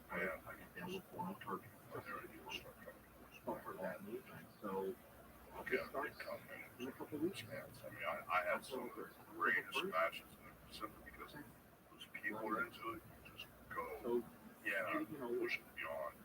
Is the new one, the TV garden, is that on the same Yeah, it's a friend of the house. Or is it a total location? no, Did they redo the old place or did they make this a totally new location? Or just there this past week? that's all. Yeah, Russ. I'll just tell you that police officers are, they're just some of the things that you do, like the hand of the year and all that, is that Vince or you, or you guys think of this stuff together? No, that's I mean, you know, well, this guy named Austin Idol. They become a black and white Uber. Yeah, that's exactly what it is. I was like, in Alabama one time. And I saw him just But the price of cuties is going up. louder than any reaction Oh, I to the know. whole match. It's I like, don't understand. It's a bunch of little tiny oranges. I'm loud enough. So. You don't, I don't know, you don't care about And then when I'm down into the so I knew that when I was a kid. How about the Hey Brother? That was mine. Promising writers in Hollywood studios are going back to gardening. But anyway, Say your prayers, take your vitamins. that's mine. May. But the shirt here, that was an accident. I was On a Verizon. basis until 2025 and Once after again, a services 6-man for tag. trucking for construction of the Trans Canyon water line Oh, will I replace know. more than 12-mile-long pipe, first built in the 60s, and a few research polls for most Americans are not all positive three guys were on playing political sheets. I can't system. Only 4% think it's I was in working the ring with these two extremely guys or breaking very on well. Nearly two-thirds have little to no confidence in politics. standing in the Pull-up ring, shows a favorable and they just view of reached up and government ripped my shirt having off. all-time Each guy grabbed my flood. shirt right there. Southland weather can play a high power cloudy, high 70s, low 80s. This is brought to you by Power Pound and PCA.com. From the Southern California T-shirts on Toyota dealers, shop at so Cadillac Phillips different things like that, you know, along with me, Woodland, or some people, then all of a sudden they got into the ear thing also. I love it.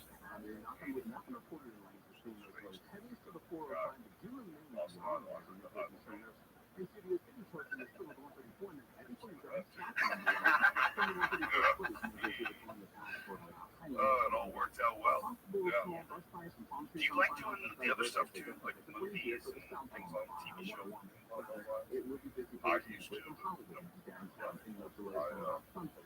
I don't know how many I've done. 15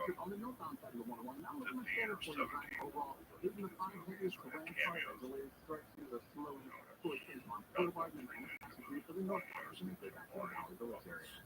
I did a fake novel, like Deep Dragon, a superhero. Gremlin movies, and yeah, you know, the Tony's phone career break was, yeah, but, you know, it's the thing, it wasn't just the process. It's like when I first got with Vince, we developed a tiny husband. Yeah. He was a great guy, man.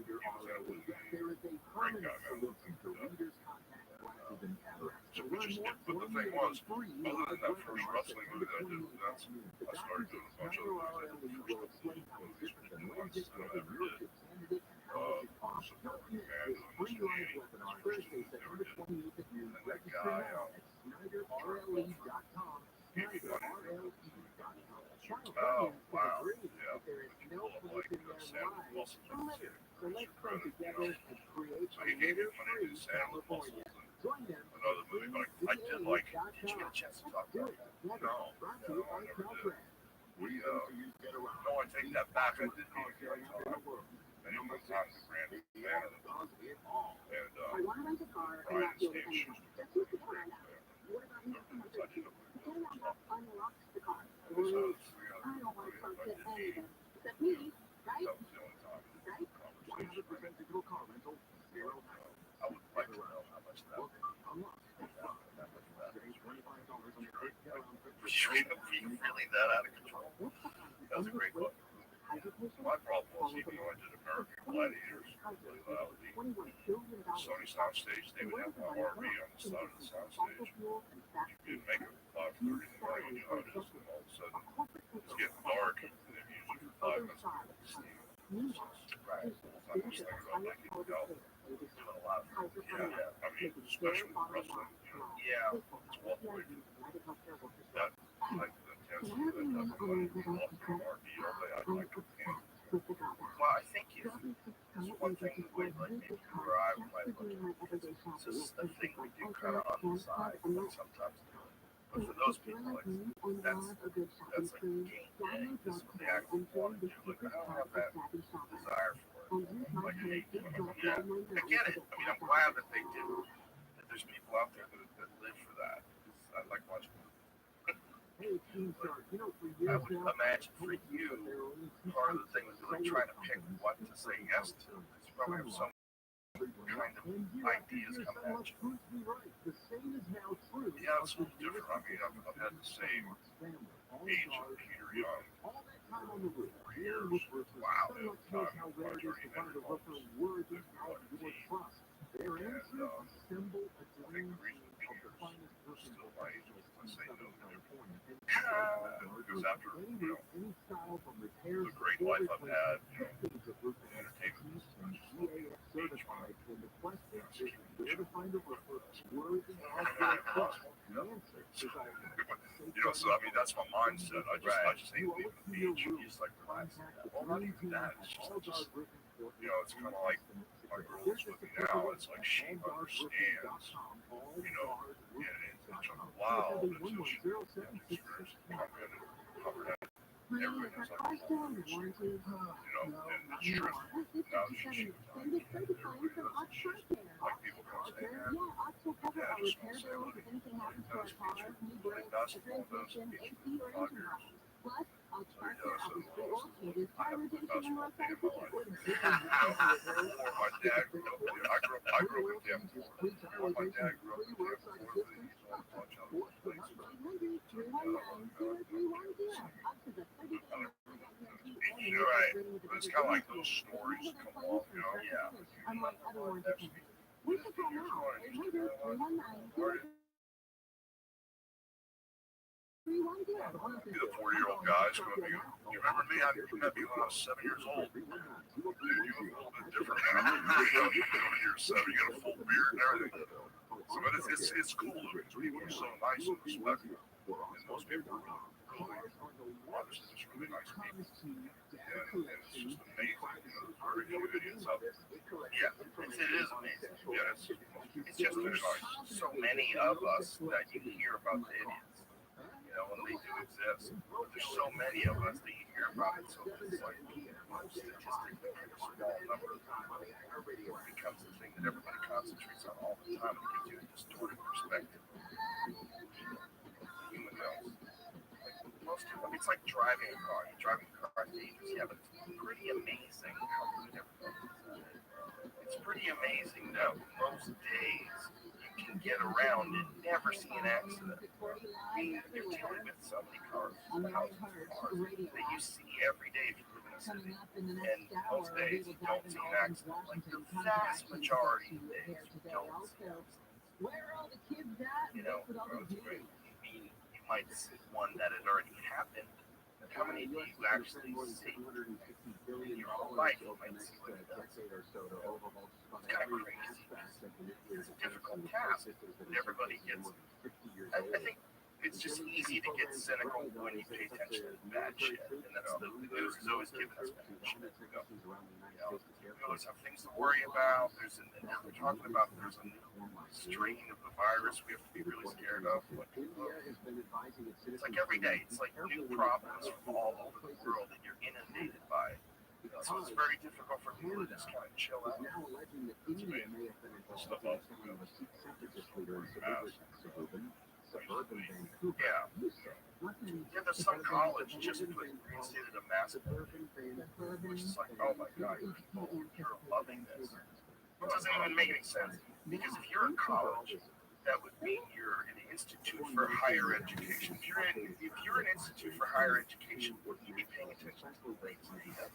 If you were, you would realize that masks don't have a significant impact. So that's not statistically significant. It doesn't work. Especially like regular ones. If you're like one of those N95 and whatever the fuck they are, and it's tightly fitted, that'll provide you with some protection. Also, you're not supposed to wear more than an hour a day. They're saying it's not healthy. You just breathe.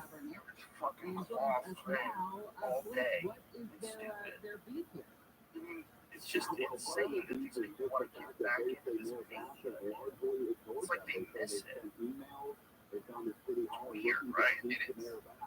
The weird victim embracing mentality. It's almost like they run 100-mile race, and after they're done with it, and then 2 weeks later, they're like, it's like they want to experience something exciting, whether it's being scared out of your fucking mind, whether it's showing the world you're a really good person by putting a mask on. All of it is just nuts. So that throws in the face when I said earlier, most people are. There's a good percentage of people that are out of their fucking minds. Good percentage, just bouncing off the walls out there.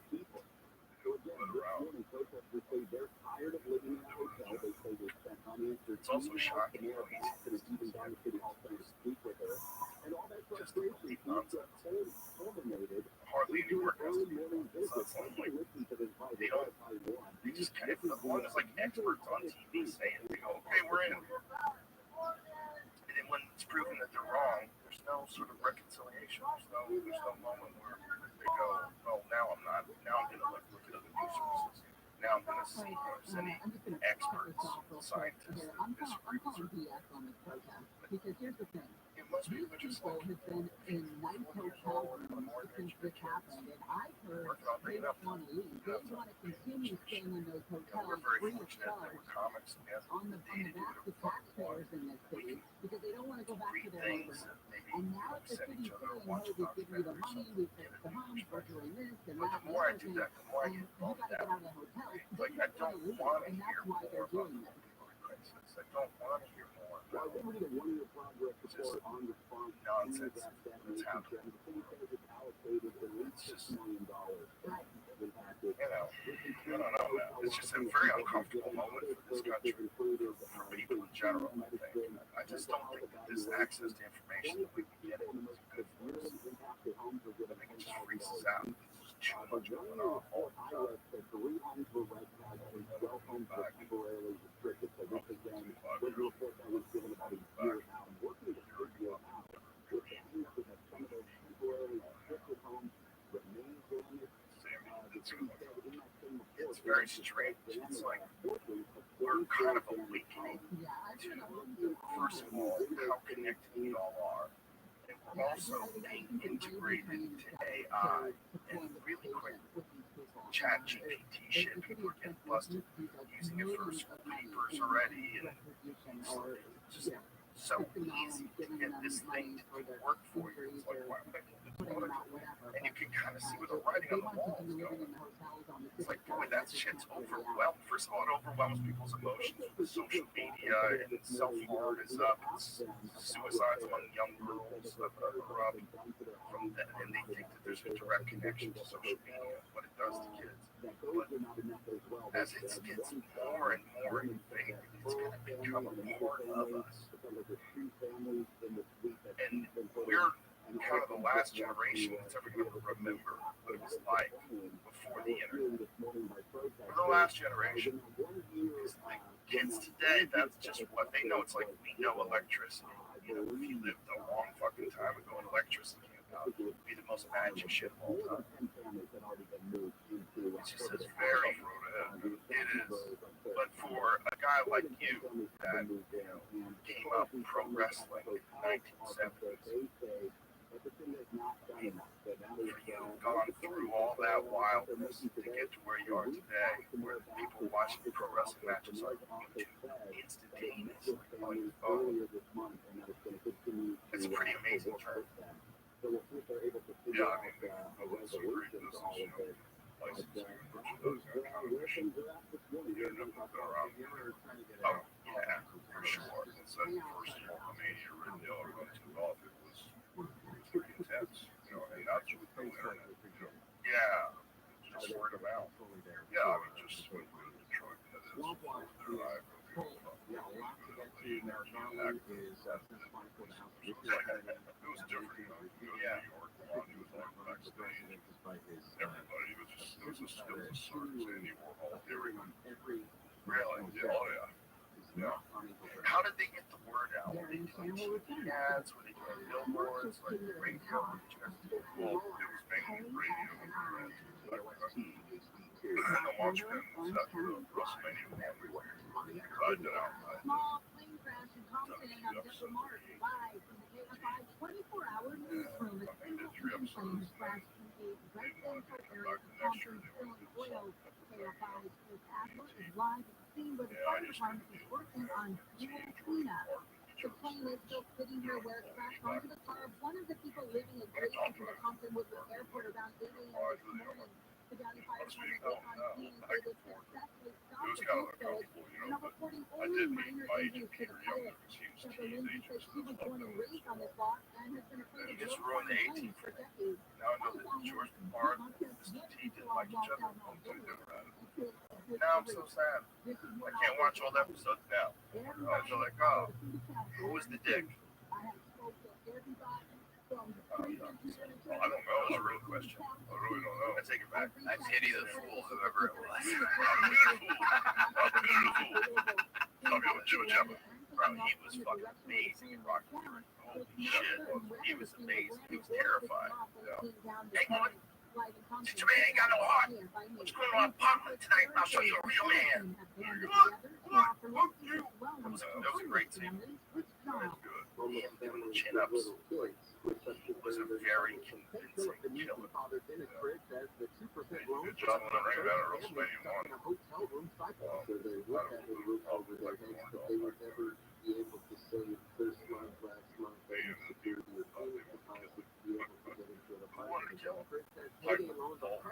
Roddy Piper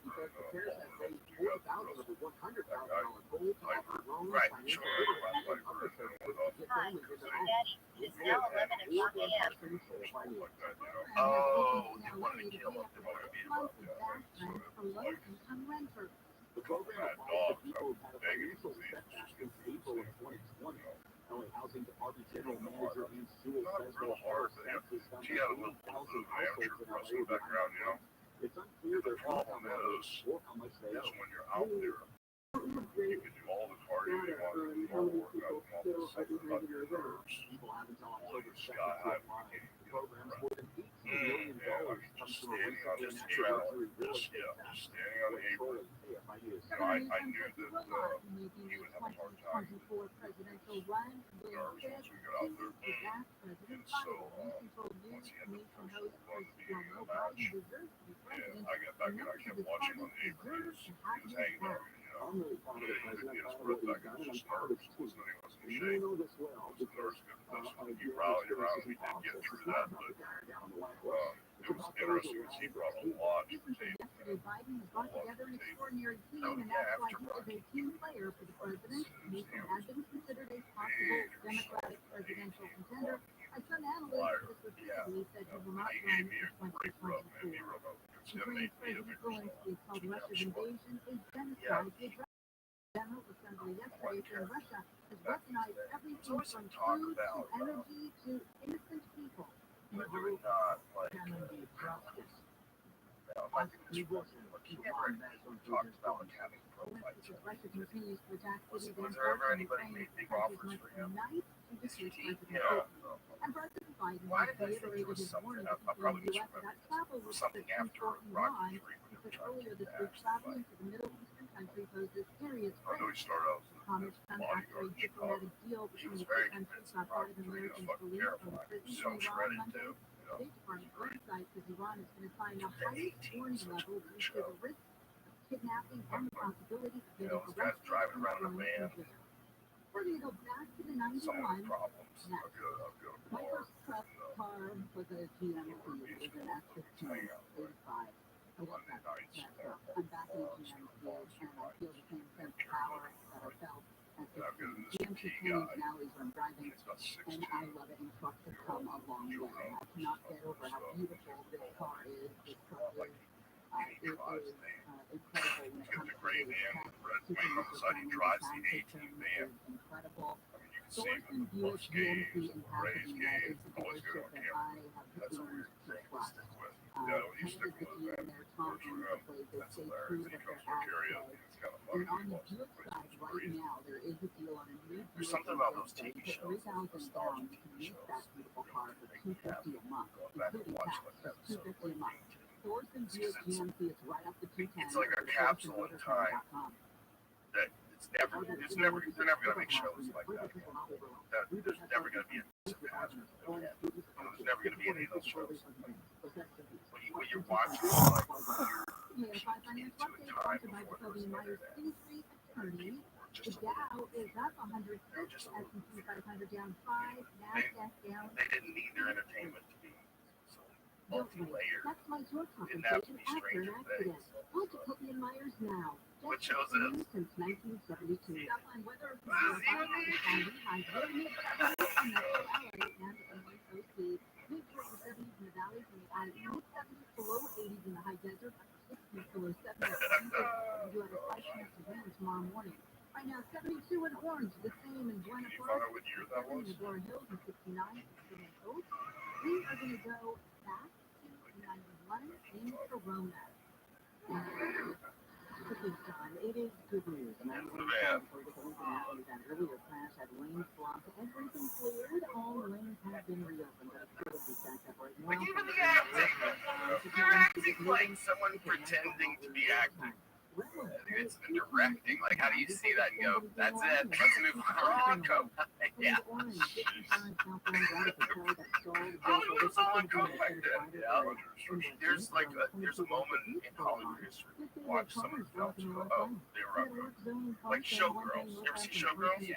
For sure, someone was doing coke. Whoever fucking wrote that movie and produced and directed that movie, the movies, if you watch that, with like a, like lately, No, it's insane. It doesn't even seem like a real movie. You watch like this is crazy. It's like they were doing a very subtle parody of it. that's what it's like. And that's just cocaine. I'm sure cocaine made that movie. I'm just guessing. No accusations. But there's a fun time in, Hollywood. To see like certain films where uncovered neighborhoods don't make sense. Yeah, take a deep break. Is that cool? Yeah, let's do it. That coffee was listen. Absolutely. So we're back. We're back from the piss break. Thank God. I think I was rambling about nonsense. We were talking about just the crazy times. Are you doing any like fan things or meet and greets and stuff like that where people come up to meet? Because you're like one of those guys who like everybody wants to meet. It's like bucket list people. And if you're a pro wrestling fan, you're on the Mount Rushmore. Yeah, I don't do a lot of them, But once again, not to be competitive, but sports company I work with there, Prince Sports, he tried to get me to Rabbi his stories. He tried to get me to work with him for almost 20 years to do it. I just don't, I'm not one of the weekend warriors, that kind of like, now that I'm done with wrestling, I go out and sign autographs, do that stuff. I just really don't do that. I made, like last year, I think I did one, like a big one in Chicago. And then I've got these retail stores where I sell, I got one in Florida Beach, I've got one in Orlando where I sell t-shirts and memorabilia and stuff to the kids and the wrestling fans. And usually, like, once a year, sometimes twice a year, I'll do an autograph signing in Clearwater and one in Orlando. But I just don't make grounds that much. A lot of reasons. I mean, I can work every week and sign autographs at Comic-Cons and different things. I just really have never done that. What are you doing the majority of your time? That's a good question. You seem to be busy all day long. My day starts out with training every day. I train a couple hours in the morning. And everything's weightlifting. Everything's a compromise. I have no limit bars at all. And I have bracket dumbbells. I have straight bars, easy curl bars. And of course, the old school carrying machines. All my equipment's about 4 years old. The good stuff. A lot of strive stuff, chamber cam stuff. We can train around injuries. Like biceps are torn everywhere, and all the holes I have in me from tearing stuff that I never fixed. There's a chamber cam, you can hit the peak at the top, and you can eliminate this part, it's the weak part of your arm, training around injuries. So I do that, and then I kind of like get rolling, man. I'm a beach bum, I just love being on the beach and just stay busy. The lady I'm getting ready to marry, she changed my life. She's got 3 kids, and I just, on paper, we talked, 7-year-old man with a younger lady, 47-year-old lady with 3 kids, 16, 14, and 9. On paper doesn't work at all. It was way too old enough. I fell in love with the kids, and so I just love having people around, and felt crazy in love with her. So, a lot of the stuff is her and I figuring out what we're going to do, where we're going. We love to go out and eat and hang out at the beach. And she likes to train too, and then her kids are like a full-time job. And I do a lot of stuff on the phone. I make deals on the phone. I can have I can sit in my office and have a $50 day, or it can be a high 7-digit day, depending on where we're at with this stuff, So, I just stay busy all the time, Do you remember people that would run for AFB? I'm still under contract with the WWE, and just have got a ton of licensing and merchandising stuff, I think when I was the world's champion, I had 300 licenses and 300 different products, like watches, headbands, frisbees, tennis shoes, potty seats for kids, chalk, kites, you name it. I had cameras. I had like 300 licenses. Now that I'm not the world's champion, and I haven't wrestled for a long time, I've got like 800 licenses. It's just insane. It's kind of like what's old is new again, And they're kind of like, the Elvis is not dead yet. The way they're licensing and merchandising it. So I know when I kick the bucket, my stuff's going to go through the roof. It's, I mean, it's You know what's really encouraging to me is that despite all the physical abuse your body's had, your mind is very sharp. And even though you've gone through this whole fentanyl problem, you know, the opioid thing with people with injuries, my God, it's so legendary. So many people have had those issues, but you came out of the other end and you seem clear as day.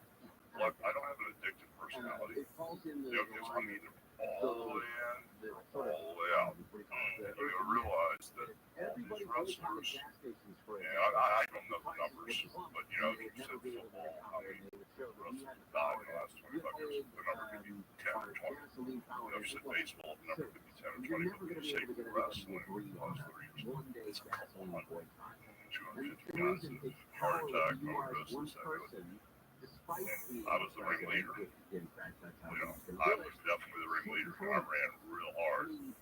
I just kind of knew when we did this, I knew when to pull back. So, you know, Is this partying or is this it start with injuries and then lead to it's the schedule. It was the schedule first off, and not have any real rules. Because, like, Merrick Garland is testifying at the House it's like Vince McMahon runs the show, okay? hearing, and And it so, has gotten like, some let's batters. just say Roman Reigns goes out, he's one of their biggest stars now. Roman Reigns is a huge star. And when he goes out to wrestle somebody like Dolph Ziggler, you know, the referee will the agent will say Roman Reigns didn't beat you, Joe Rogan, the sleeper or something or something. Okay, fine. Back in the day, you know, when we first started, and Vince took over, I go to the Philadelphia Inspector, and Vince said, okay, I want you to beat Piper Leg Drop. And Vince told, hey, Roddy, you know, Vince wants me to go over and get you Leg Drop. Okay. What do you want to do, Roddy? You know? And then I'd have to explain business to Roddy. Because I love Roddy. We hated each other for years. Then we became really, really close when we were past the last 5 or 6 years. And so I would always tease him when we became friends. I said, Roddy, like when you did that, Randy and I would flip the belt back and forth all the time. Randy would do business, you know, if I needed the belt back after the movie, he would back and I'd drop it to him again. And I told Roddy personally, What I'm wondering is, why do you guys have to start playing the you had 8 kids or 7 or 8 kids. So can you imagine how much money you would have made if you let me then I could say, trust me, Bill and Piper, I don't need the belt. Right. I got the gimmick wrong. Right. I was locked with, I needed somebody to take it so I could chase it. Right. I put that belt on you, I see a big dollar sign there, I'll chase your ass all over the place. Right. I said, Roddy, can you imagine how much money you would have made if you let me Now, the see what you was? narrative that And then you come to WCW, and I'm a bad guy, you beat me every night, big deal. I mean, it's all work, brother, you know, and it's all about the money and the miles. If there's money to be made, let's make it, brother. You know, so throughout all this stuff running with these guys, I saw them all drop off, you know, one at a time. And it was the schedule, which was very taxing because we were running really hard back in the day. It was, you could go to Austin, Texas tonight. Hi, Doc, I hurt my back. Okay, Piper, Hogan, here's 30 perks. And the next night you're in Chicago. Hey, Doc, I hurt my back. Oh, okay.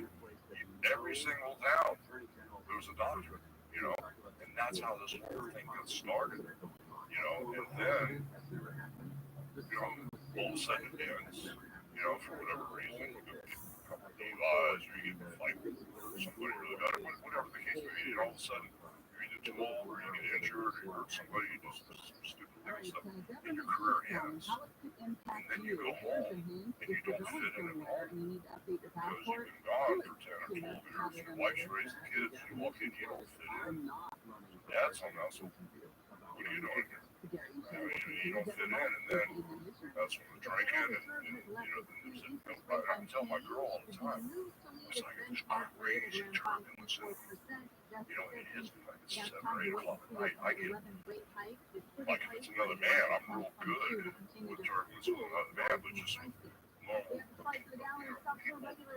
know, like her, I don't want to start anything with her, pick her, but that turbulence every night, going from playing cards with Andre, you know, at 9 o'clock at night, until 10 minutes later, somebody kicking you in the head, kicking you, stopping, beating on you, and coming up, crazy. body was like programmed to get rid of violence. Yeah, I could go from sitting here talking to you like this, And 2 minutes later, I walk up and I'm spinning around. And I'm sliding on the road. That guy stomping me in the head. And you got to make that adjustment. So all of a sudden at night, I'm sitting around at 8 o'clock at night. I'm going like this. I'm watching American Idol. I'm going, what is wrong with me? I feel this turbulence ramping up. And that's why I get the gym in my house. Because sometimes I'll go downstairs.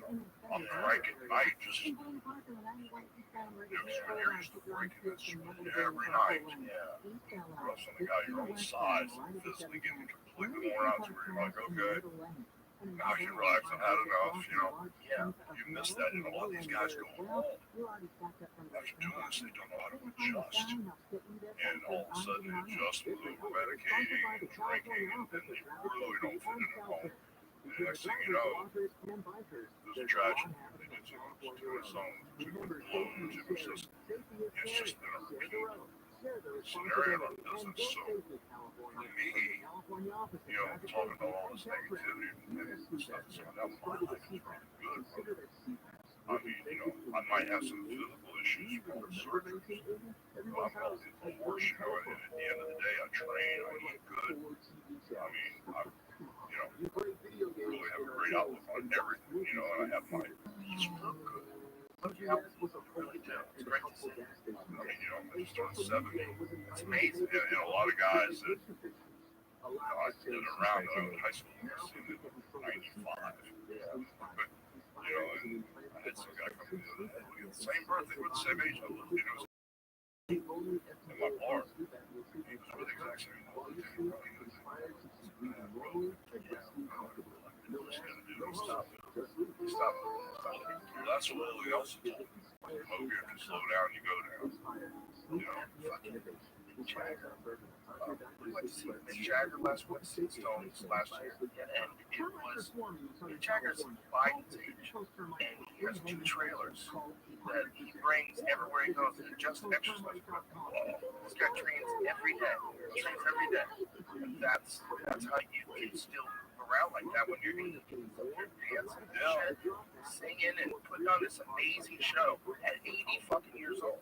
Yeah, but I think a lot of it's mindset too, you know, because not the Bible function, but I keep 1 foot in each zone, and I keep, you know, this human incarnation, I keep 1 foot, you know, kind of like in incarnation, I keep 1 foot in spiritual incarnation, you know, when stuff goes down, this goes down, things go wrong in my life, I deal with it, you know, as efficiently as I can, I bracket it and go back to center, you know, and I feel this crazy relationship with God, whether I have this crazy relationship spiritually, who I am and why I'm here, and so all that takes precedent over all those.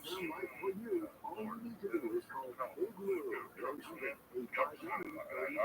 I listen to it, and I kind of really aware of what's going on, but then I go back to center. Yeah, I go back to center because I've got a whole bunch of opinions about certain things, and at the end of the day, my most important thing is to know that my priority is to stay centered and stay as close to God as I can. So that's why I look at things really positive. You know, my girl out there has corrected me so many times. I'm not trying to, you know, say anything weird or anything. There's so many times when I can go the wrong way.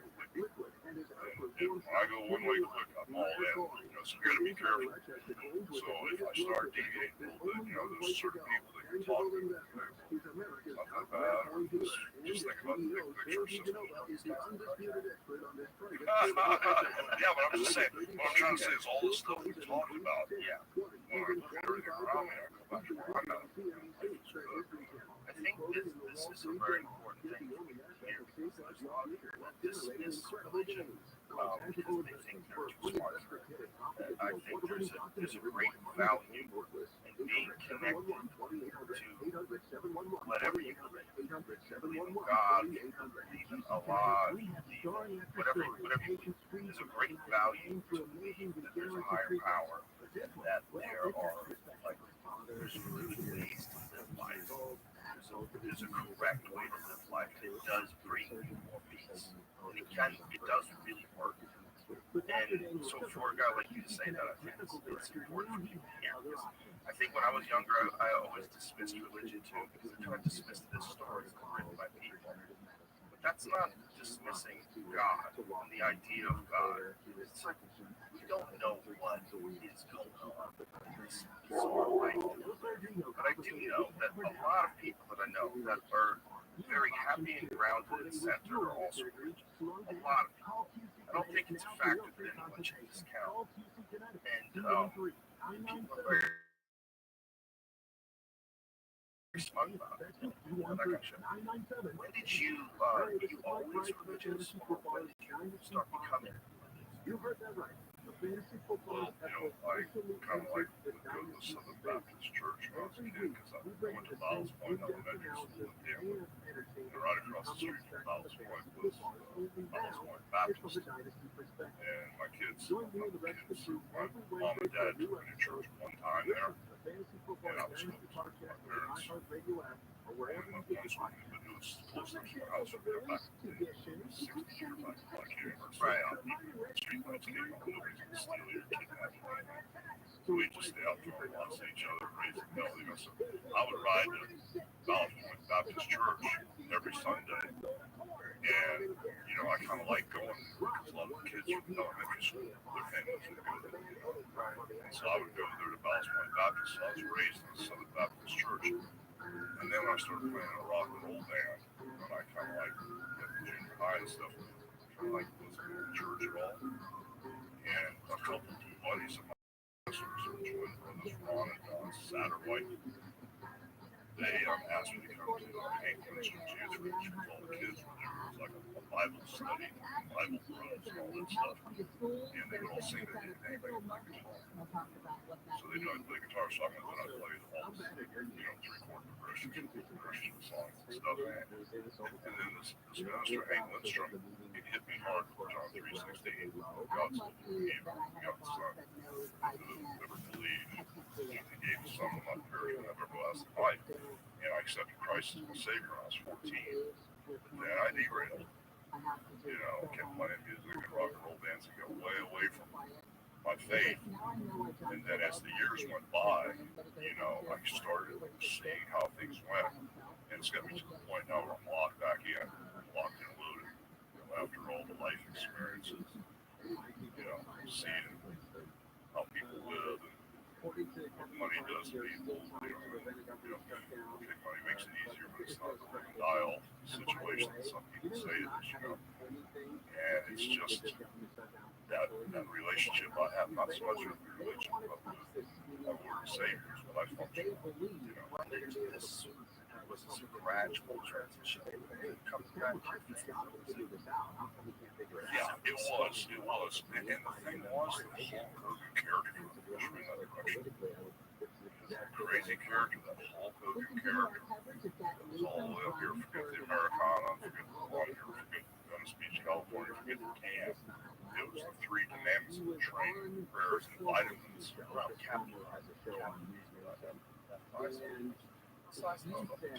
his hands. Give me a gun. Give me that left gun. No problem, man. I'm all out of gas. Just the size of his fucking Jesus Christ. The motherfucking My triceps are still really tall, man. Oh my God. Yeah. The size of the thing. Yeah. It's like a rabbit burrowing under your arm. I forget what I was saying, man. Sorry, you look fucking amazing. Oh, the character Hulk Hogan, the train, prayers, and vitamins. It took the man Terry Bollea and started bringing me up because all of a sudden I hit on this character, trains, and your prayers, and your vitamins, believe yourself, the 4 commandments, brother, to be a Hulkamaniac. I hit with all that stuff. I was up running around drinking, smoking weed, doing yay, going crazy, running wild with my boys. Then all of a sudden, I'll just make wish kids on me. And I had years where Michael Jackson, Mr. T, Mickey Mouse, I saw more with Make-A-Wish Kids dance people. And all of a sudden, the character started making me a better person. And the character, this fake character of the trainers of items started making me a better person. And I kind of realized that kind of really, really worked. And then I bottomed out, you know, with my first marriage. There was a situation where I was the person that thought do this contract under God for better or worse. That's part I thought you're supposed to be serious about that. You know, so I used to brag. I'm the only world champion who's never divorced. I used to brag about flirting 29 times. All my boys been married 29 times. Everybody's been married 29 times. And all of a sudden, when I went through this divorce and I really bottomed out, you know, it was a tough one. And my wife split with a younger man. It was a little rough on me. And then I started searching. And I watched that movie, The Secret. Wow. And all of a sudden, I kind of like watched it and bought into it. And I had a Mercedes at the time. And I had my buddy at a car stereo shop. He programmed the navigation. I put The Secret on. So every time you started the car, The Secret on the navigation screen. Real? Yeah, so I probably saw it and heard it 10,000 times, okay? And then I saw what the law of attraction was. It was a natural law that not only does science say it works, and the Bible says it works. The rich get richer, the poor get poorer. Relationships. We talk about money, we talk about health, we talk about everything. You know, you track, everything comes to the heart, tongue speaks what the mind's thinking. So at the end of the day, I saw that law of attraction is actually a scientific law that we're given, such as aerodynamics, you know, how a plane will stay in the air, like wind over the top, blowing faster than the buoyancy, you know, how buoyancy works. And then gravity is working right now, you're probably not even thinking of it. Okay, I know you're not, but gravity works too, and also the law of attraction works too. The rich get richer, the poor get poorer, like attracts like. You know, and so at the end of the day, I've seen the secret thing happen in my head. This guy named James Ray, who was in prison for that sweat lodge thing. Yeah, he had a sweat lodge thing. Yeah, James Ray. He at the time said something that really hit me hard on The Secret. Because there's probably things in your life that you're not proud of. There's probably a lot of things in your life that you are proud of. But when would now, he said the word, when would now be the time to change something? You can change your direction of life, changing your thinking. So anyway, I started praying. I want to meet James Ray. And you think like it's already done. It's like when you pray, you don't pray up all please. Well, you know my back, I'm hurting. No, you say, thank you, God, for my perfect health, for my healing. You pray like it's already done. You know, oh, that's what that word. Yes, that's what you do. You pray like it's already done. You know. You guys are killing me. You want me to shut up? No, I love you. What are you talking about? I'm killing you. So anyway, I want to hear more about now I'm praying to meet James Ray, right? Praying. All of a sudden, hey, Dad. What's up, Nick? Oh, yeah, I'm bathroom in Beverly Hills Hotel. I think that guy's in here that's in that movie, The Secret. I was asking him what his name is. Nick goes, hey, excuse me, sir, what's your name? My name's James Ray. I said, put him on the phone. And somehow, the guy I've been praying to meet, he's in the bathroom with my son. Okay, coincidence, whatever. Whatever. So anyway, now, long guy with the dreads, Michael Beckley. Now, I just start praying, you know, because I want to see him, you know, I want to meet him. So I figured this should work, this works. So all of a sudden, I had a really, really bad day. I walked up to 7:30, I just walked off. And I had the number one show on NBC, 8 o'clock, and sold it. I had an office in Beverly Hills, I had one in New York, and so because you're on the network, the numbers were crazy, really, really good. I had a really bad situation happen. I just walked off the steps, and I didn't come back. I was in Tampa, and Ali called me. I kind of told her what kind of was going on. She told me to come to church. And nobody's ever asked me to do that, right? So I said, when do you want to come? She said, up with the sun. I said, I was in Tampa. So I flew out to the church, give some spiritual. So I'm like, the guy I wanted to meet, the guy with the dreads. So I started listening to what he said. He ended up marrying me the second time, and we became friends and stuff. But it kind of led me down that path, to start searching and finding what would work for me and what I believed in. And ever since then, man, that's been the number one priority. And it kind of locked me in, to my Lord and Savior Jesus Christ and what I believe in. And so everything else just a second happens around. That provides you with a lot of peace, right? Oh my God, That's the thing that all my friends that are very religious say. Gives them a peace.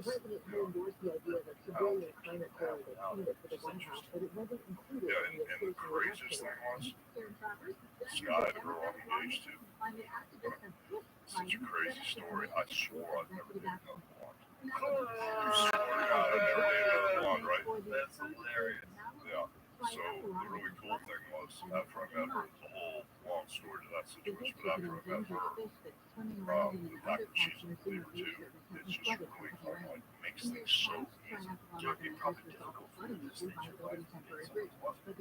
Yeah, well, I was married to somebody the second time, it didn't really resonate with her, and that was more the universe and Wayne Dyer and all that stuff, that's the dicks and all that stuff. Well, I mean, that's a little bit of the law of attraction. Yeah, it is, but There's a lot of, there's a lot of hilarity there for worship false idols, so I'm not on that team. I keep an open mind about the law of attraction. So there's probably something going on with our minds and the way it interacts with reality that's not measurable. And I think you can say, like, we know that people that have a positive outlook, positive thinking, and they do the right things, they get further and better in life, right? So it's obvious that, like, the direction that you put your thoughts and your time and your effort into, if you're doing it the right way, you'll yield results. The problem that I have with a lot of these people that think that you can just think about things and then they happen. It's like everybody that's thought about things that happen has already done. They do a lot of shit. There's a lot of movement. It's not as simple as just like thinking about something. But it might be a real aspect of it. Because I know a lot of talented people that have a negative perspective and shit never seems to go right for them. Even though they're really talented. It's like something about the way they look at life and reality. They're kind of like hamstringing themselves.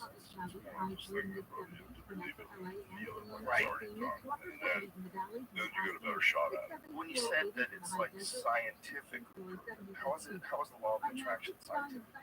Well, it's proven because like attracts like. Positive charges, negative charges are opposites. But they held away from each other. Try to put them together.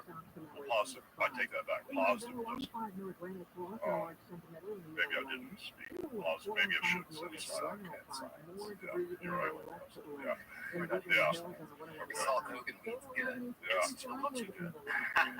It's a little problematic. I tell you, there's sometimes I was lost. Yeah, but just at the end of the day, everything that I've read, mindset, just like you're saying, if people are really, really negative, you're not going to attract really great things to yourself. Always upset or mad or thinking bad thoughts. No, you certainly won't. That's interesting. My friend Harris did a huge Sugar Sean Mound. And he did this whole series on Sugar Sean before he won the whole times.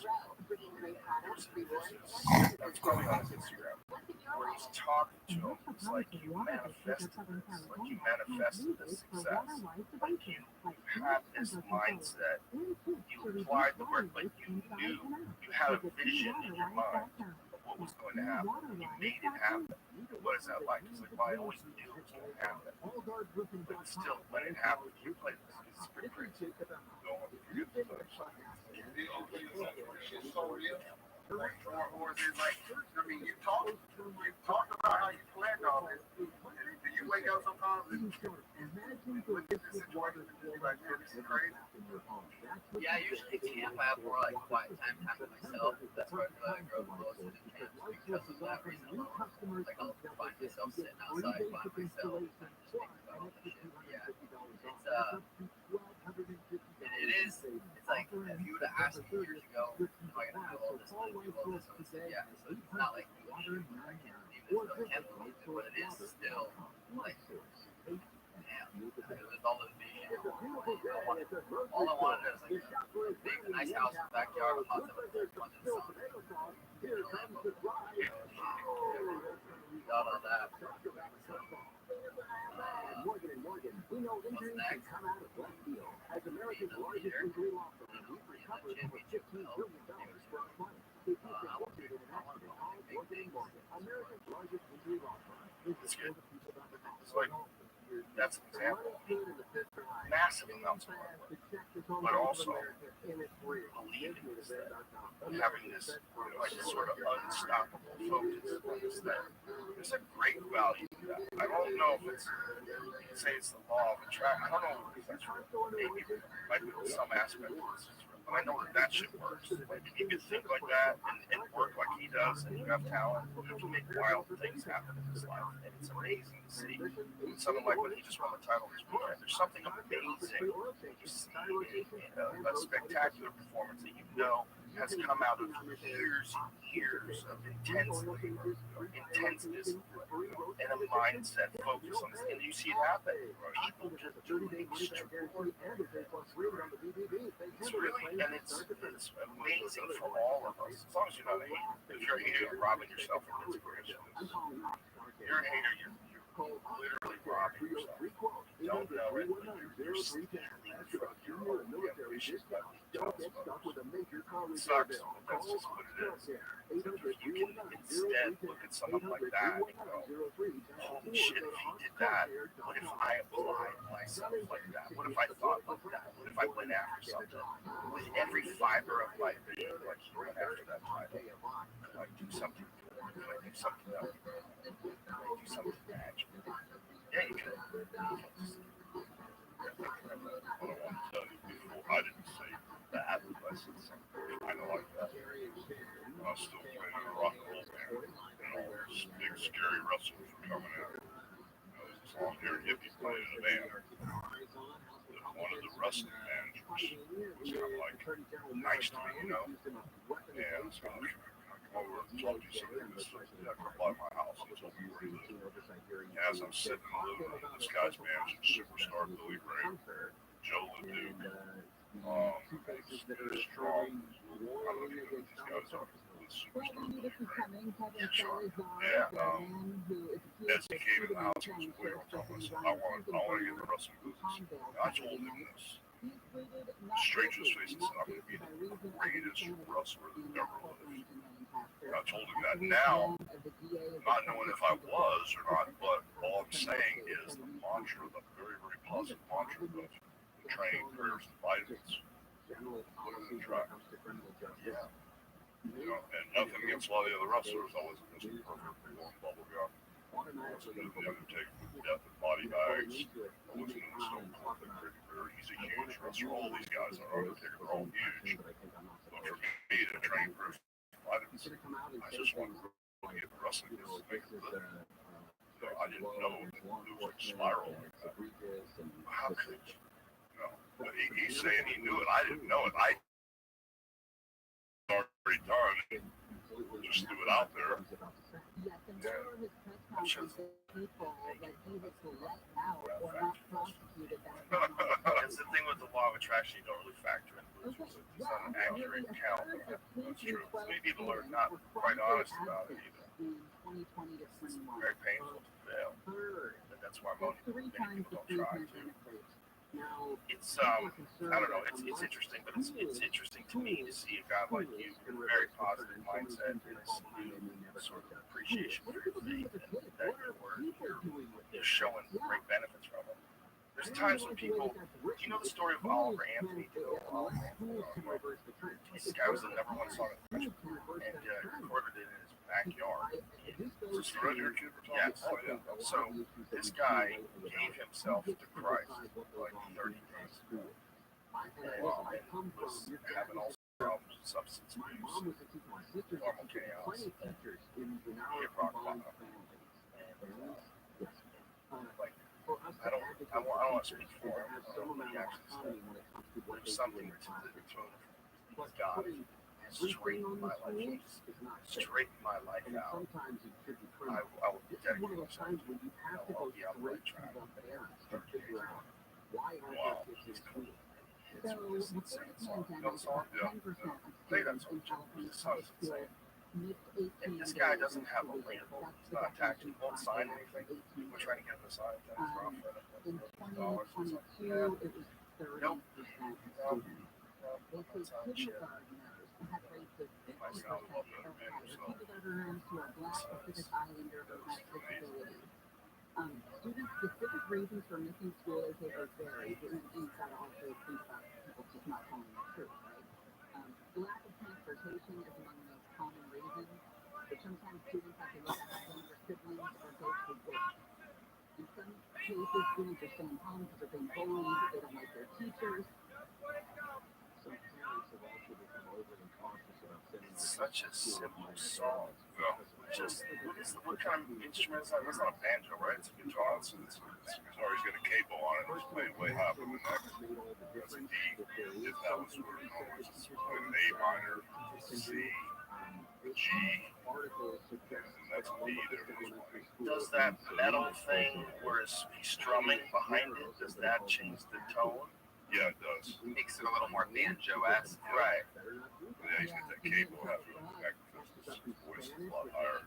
Isn't it crazy that just this guy and the guitar just singing, he's captivating you? That's amazing, right? It's amazing. But this is another example. Yeah, just like it's rock bottom, fully all in. So it's going to be Insane. difficult for them to have the oversight, perhaps, that other parents will have getting their kids to school, or just making sure that they're on the What's right. wrong with them? What's wrong with them? Kids are more likely to fall Kind of behind shitty because past. Can't people just ever just appreciate someone's thing? lower attendance for these Just schools appreciate that. also means Why don't you just less I'm not revenue judging. for the state. I'm not Obviously, the state would send us how many Some people should times be judged. the state determines how much I'm not money saying we you shouldn't get judge. a lot of times I based just on think how many we should bucks are in the mature. CPF each And day when at someone school. just puts out a There are beautiful legal song like that, implications. so Some DAs might have to get involved, citing and finding parents or the students or I see, specifically you know, words. It is a law. Yeah, I mean, people really live like Christians. Every kid Probably a better age place. 6 to 18 has to be enrolled in school and go to school every day. When you go to church now, is it chaos? Is everybody trying to get selfies? Like, what's that like? No, man, And it's really the cool. idea that schools are the ones they In can the do drops, things that would Christian make it church. more attractive for Scott. kids to be in school, Scott, but let Scott, them feel you like should probably tell people. someone here cares about you and wants you to succeed, and we're Oh, cheering one for more you. runner by. All right, you're gonna get it. They're coming. Just on teachers and Pastor Aaron's administrators is not fair. It's nice. He needs The to be parents tested. off the hook. And All right, you have a bunch of meetings that should have been emailed, Ross Christians but so does everybody else. every Sunday, and Our terrible really look meetings forward took to over corporate America. We'll talk about it when we come back. like it's something Will continue to live and I don't work out. Between families at a courthouse in Lancaster has led to a shooting in a nearby gas I've seen it change a lot of at the hospital. The LA County There's also Sheriff's some real Department power said to deputies the were hurt bunch of yesterday. people It's not clear if getting anyone was agree that arrested. they're there. Amazon is hiring. The company is looking to fill There's something 250,000 very powerful about that. A group of everybody that meets together in the community at a certain time, dresses nice, just small group. We're here to try to be better person than God. I've seen it change. Wages will Road rise to is responsible for the shirt. an hour. The estimated jackpot for the next Mega Millions lottery draw is up to 205 mil. Once the Golden Kentucky matched 5 numbers last night, but it's missing the For next years. number. That means it's worth $1 million. The next draw Yeah. is Friday. No, Stuff and sweater, Chicago. a 5,000, high 70s, low 80s. This is Very what well Race back in Hotel the day. Edison from the Southern California Chicago. Toyota dealer Shopping Center was built for acres. We're going to a crash on the 5 in Boyle Heights. held it about 9 years. Fine, stop down right at Whittier Boulevard. Bunch of When stuff. you accident, it looks like they're getting it over the right shoulder. You can see a tow line going down And Fine Southbound from actually, 710 all to came out. 605. And so Rita's 90 minutes down before us through the boulevard. Still got an extra block of coffee and 2 left. Right, I haven't seen him for a while, you know. One of the last times I saw him, he probably pulled up over not too much the Hells Angels circle the ring on the Harleys. You know, they said they didn't have any backup, and so I made a phone call. Back in the day, they were in Florida, so they all showed up. So that's the last time I saw Milton before he went away. And he came out, you know, and people sent me a couple messages about, so all of a sudden, touch base. Oh, yeah. I knew they were on the left. Guns on the right. I mean, this is peak heel Hogan, bad guy.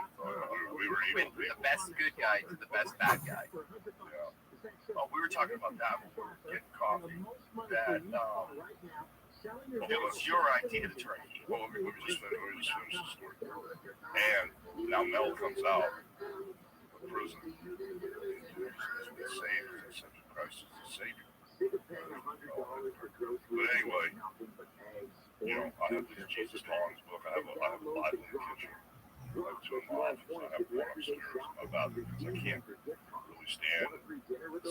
stand for, like, brushing my teeth and when I pull the ponytail out, I get these big hair extensions that look like Hulk Hogan, you know, and blonde hair hangs down. I'm trying to straighten these hair extensions out and do whatever I'm doing. I have a chair, you know, that I kind of sit there. I have this, all my Bibles and stuff. I have Jesus Calling and different books.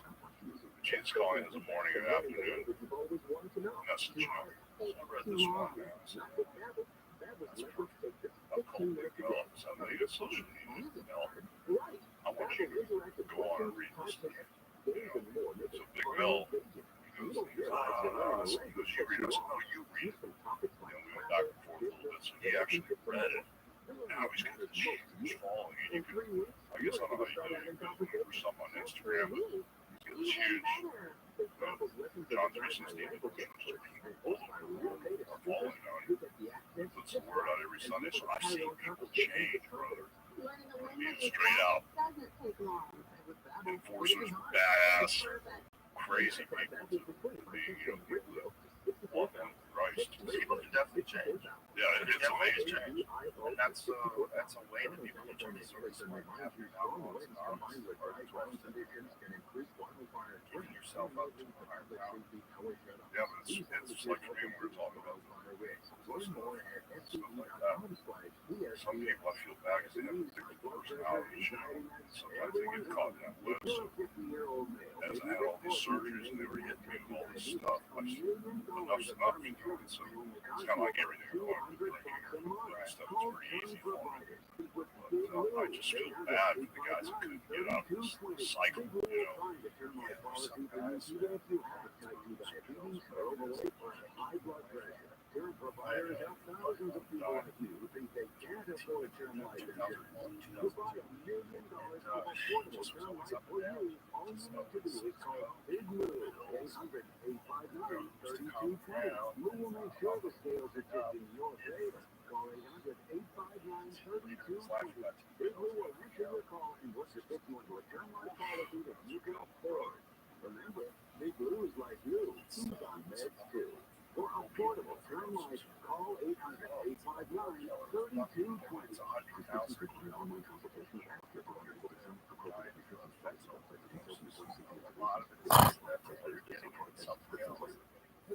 Did you know there's a generic form of Viagra that works just the same, but is 95% cheaper? And you can get it online. Just go to Hims.com/radio. Through Hims, you'll get a free medical consultation, discreet shipping that's prescribed, a 100% online process, and a custom generic alternative to the name brand, at up to 95% off. That's where I was at with it, because they had me so loaded up. I had no idea it was some crazy drug that was going to change society. Kill everybody that touches this stuff. All these police officers just having counters open and bags up and they over. It's just contact. It's insane. The size of the amount. That's Hims.com/radio for your free online visit. HIMS.com/RADIO. The precursors of the child on your phone. Download the iHeartRadio app or it's the whole thing is just insane. You know, and unsolvable. There's probably a bunch of steps that should be taken. The point is, for a person that's gone through it like yourself, it's come out of the brand, show it. This is what's really urgent. That's very powerful. It's the truth. Yeah, you can see the truth out there. It's awesome. It's awesome to see you. It's awesome to see you sharp. Take supplements, vitamins, things like that. Yeah, I used to be organic guy, you know, and straight to nature's food. That's just in the grocery store. Of course, I still buy the food there, but I was buying the vitamins stuff. And then I got with a nutritionist, you know, that kind of like did muscle testing. It's like 5 or 6 vitamin C's.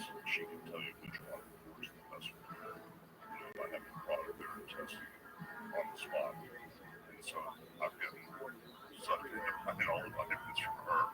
You know, it's like, you know, I got the you know, I take too many, man. Sometimes I have to split them up a couple times a day if I eat the whole lot at once. Oh, so you're going ham. Oh, yeah. I just get sick as nauseated. Yeah, but does it make a noticeable difference? Not in the amount of pain in my body and the way I feel. It's just my mindset. You know, it's kind of like, instead of going down that rabbit hole, I just gotta reel myself back in. I gotta check myself before a lot because I can be pulled really. I don't have like road rage if somebody pulls in front of you or anything like that. But when things happen, business wise or somebody that I care about or a very good friend lies to me or something, I kind of like get that good hole here and the bad hole here. You know, I kind of like I lean into it. It's just our business. We just handle things differently with men. Like I talk to men differently than I talk to women. And with men, we've always been able to kind of like, Don't fuck me, Mike. Come on, buddy. whatever. It's just, yeah, it was just, because I was saying it was so different. We had a problem. And you fix there or up there, you know? And so it's just kind of like, I kind of like keep it dialed in now, you know? And so things are good, man. Things are really good. That's good that you can avoid that kind of stress, but you have more access to resources, mental resources when you're healthy. So if you're taking good nutrition, you're eating well, sleeping well, you'll make better choices for the most part than if you're tired. That's why people make such poor food choices when they're tired. It's like literally something that goes on with the brain when you're exhausted that you'll just go, fuck it, let's pull into a Jack in the Box drive-thru. You'll eat a bunch of shit, you feel terrible about 5 minutes after you eat. That's just, you don't have access. If you were healthy in the middle of the day, at noon, you wouldn't, I'm not gonna eat that. I'll feel like shit. You'll eat better. You make better choices when you're healthier and when you have more energy and your body is given all the proper nutrition and rest, fluids, you're well hydrated, you're gonna function better. You're gonna think better. You're gonna make better choices. You're gonna do more things. It's just a smart thing to do. Well, I was drinking a lot of alcohol, which January 1st I quit drinking. I went 7 months without drinking any. And all I know is when I was drinking at night, everybody would wind down. I'd eat popcorn, eating protein bars, getting the ice cream, all this stuff. You know, I was hovering. Even about 2 years ago, I was still hovering around 300 pounds. You know, and so you know, I'm down to 260 now, 265. That's how I put weight in 1903. So you know, I feel much better. You know, just laying back up and just like I said, we were out drinking last night. Right, God felt like crap still sitting here. It's so hard.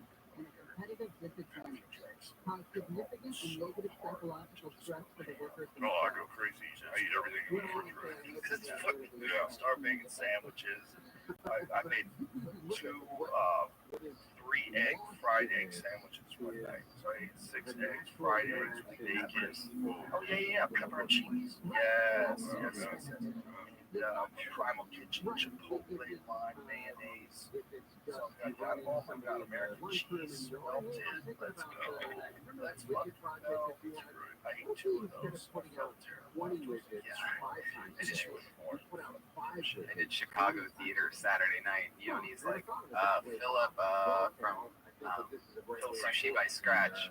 They have a Chicago location, so they're sending sushi. I'm like, awesome, that's good. We're gonna feel good. And he goes, and also the best pizza chef in all of Chicago wants to actually cook pizza in the kitchen of the green room. He has his own oven. He's done it before. He's gonna make fresh Chicago pizza. And oh my God, we went crazy. I must have had 10 slices of pizza, and I've been pretty much, no bread. It's like poison once you stop eating it, But that was basically just like, it's like doing heroin. It was so exciting. Oh man, I mean, like you wouldn't believe. Like it was just like, I was just like disgusting afterwards. Even compared to like drinking.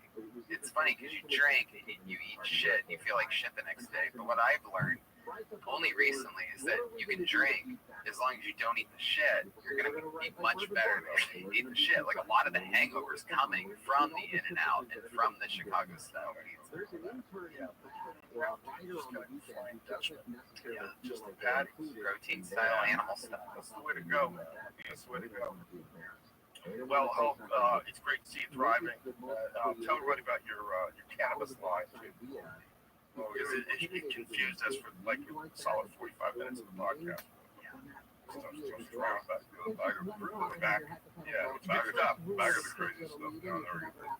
CDB stuff. This sunburned vape pen is amazing. Vape pens.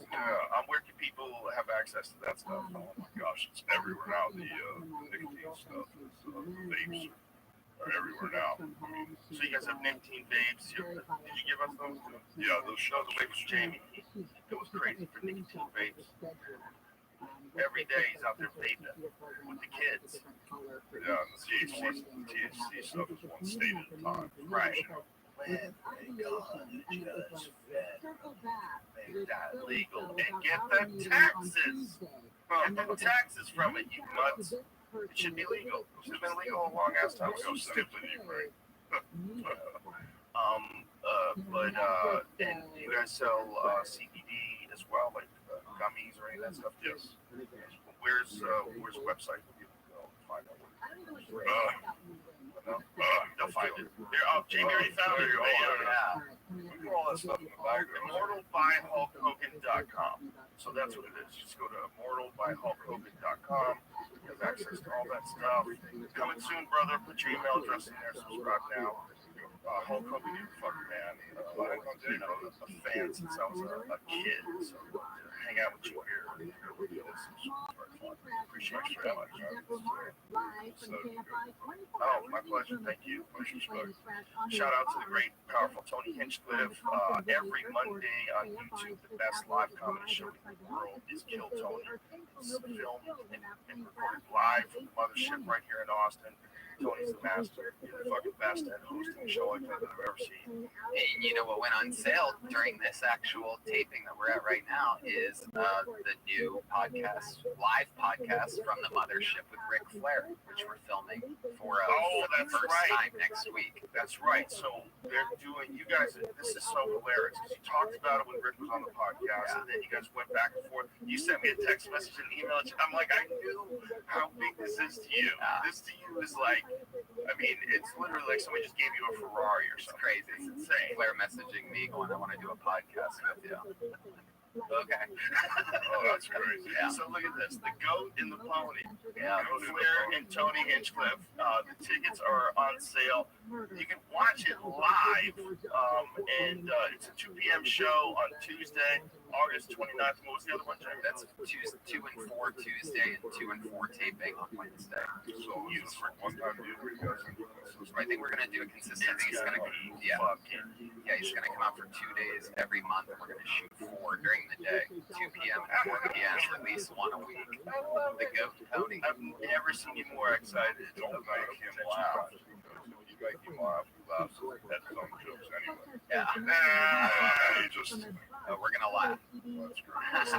But you guys, one thing that you guys all have in common as pro wrestlers like that is old school guys that are bringing in. You guys have a tremendous character. You're just awesome people.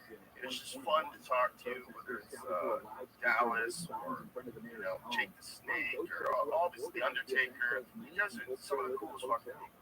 We've seen the pyramids. We've seen it all. We're almost dead bodies, so that's for sure. We've seen it all. And on Instagram, what is your handle? It's all on everything. All right. Thanks, sir. Appreciate you very much, bro. Tony Angelo, you're the man. Thank you. Bye, everybody. Awesome. Thank you. Oh, you're playing the song? Let me see it. Put it on the screen. Hulk Hogan theme song. We'll wrap it up with this. Oh my gosh, let's go.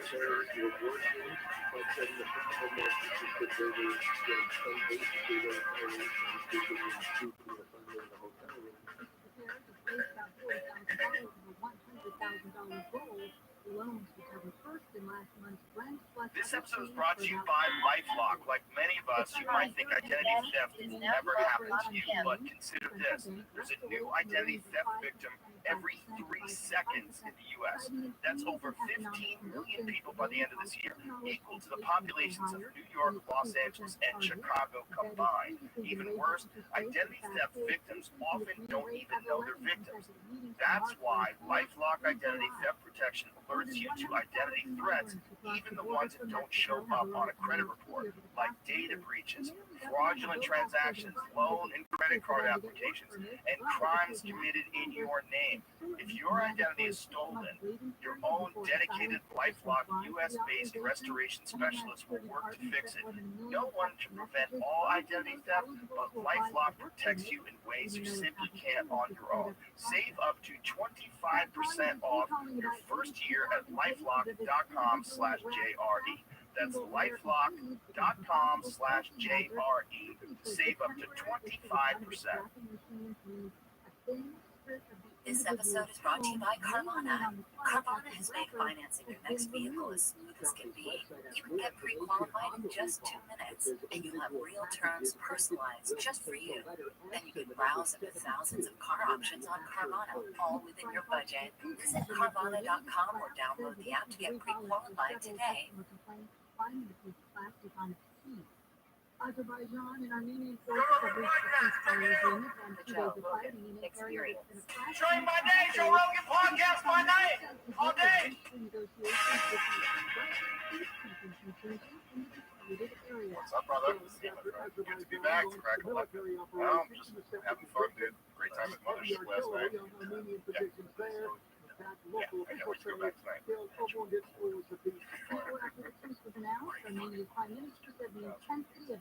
was incredible. Every time I've been there, and I've been there a decent amount now.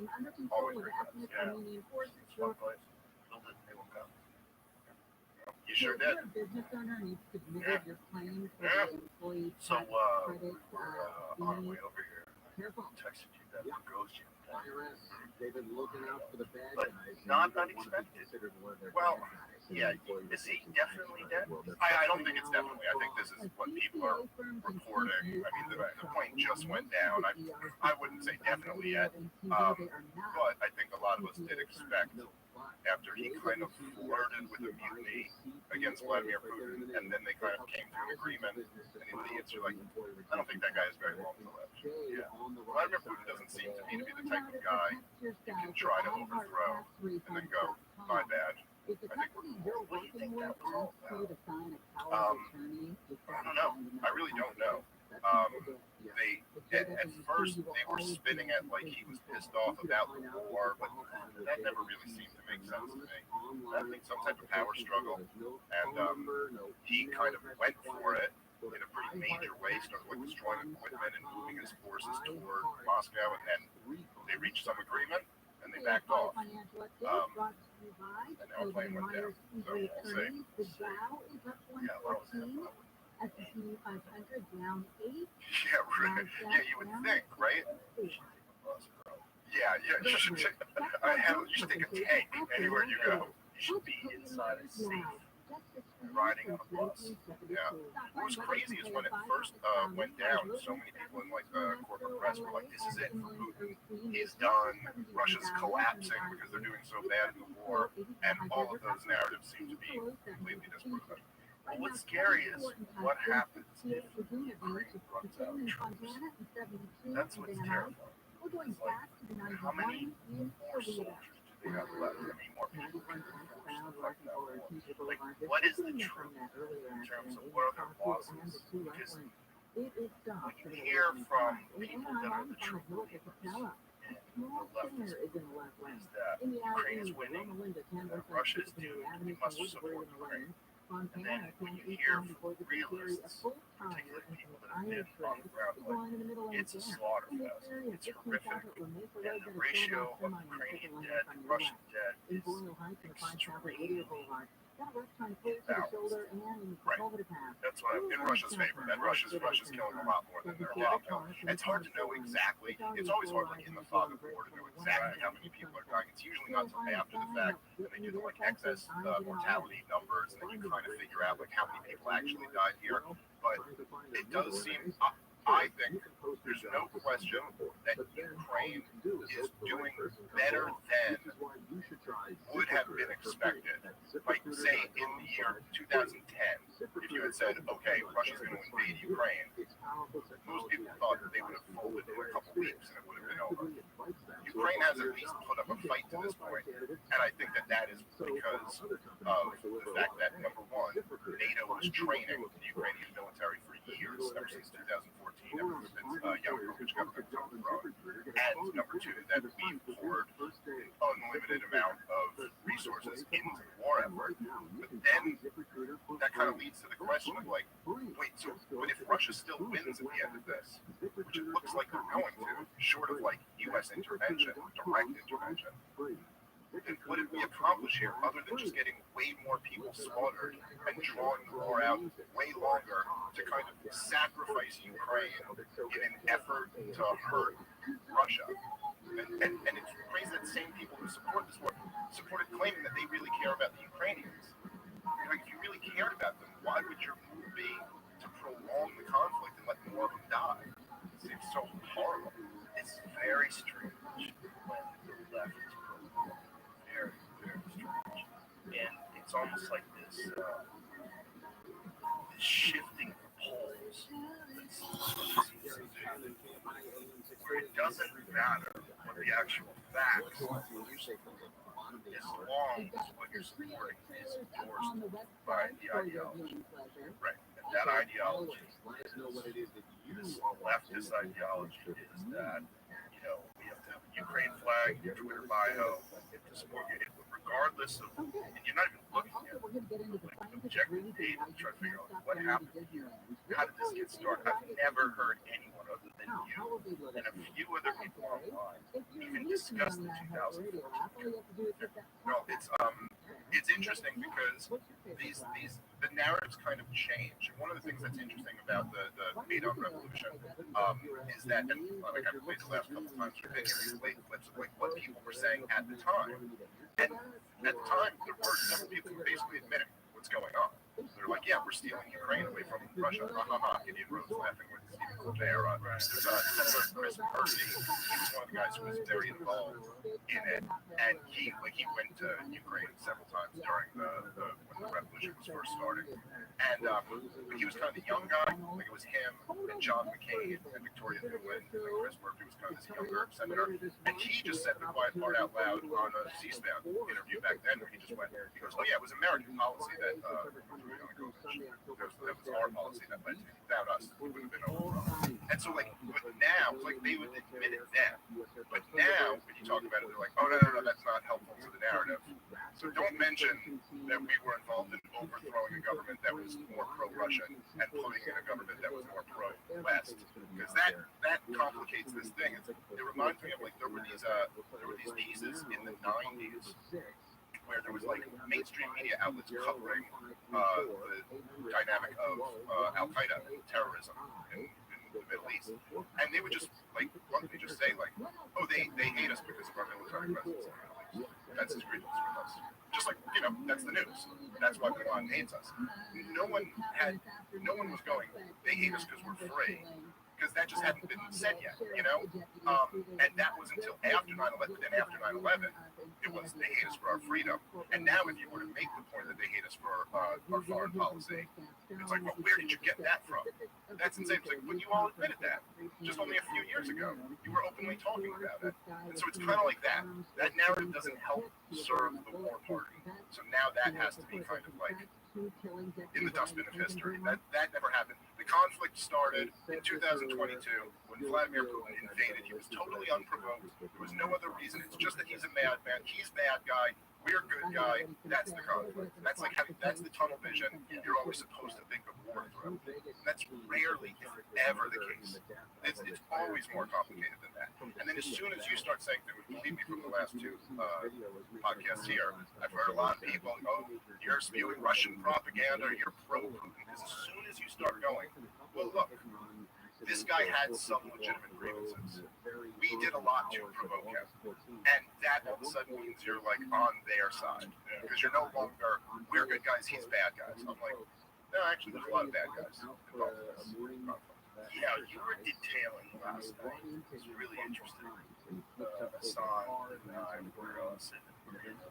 You were detailing the coup and then the connection between Bidens, like how this all happened with Hunter.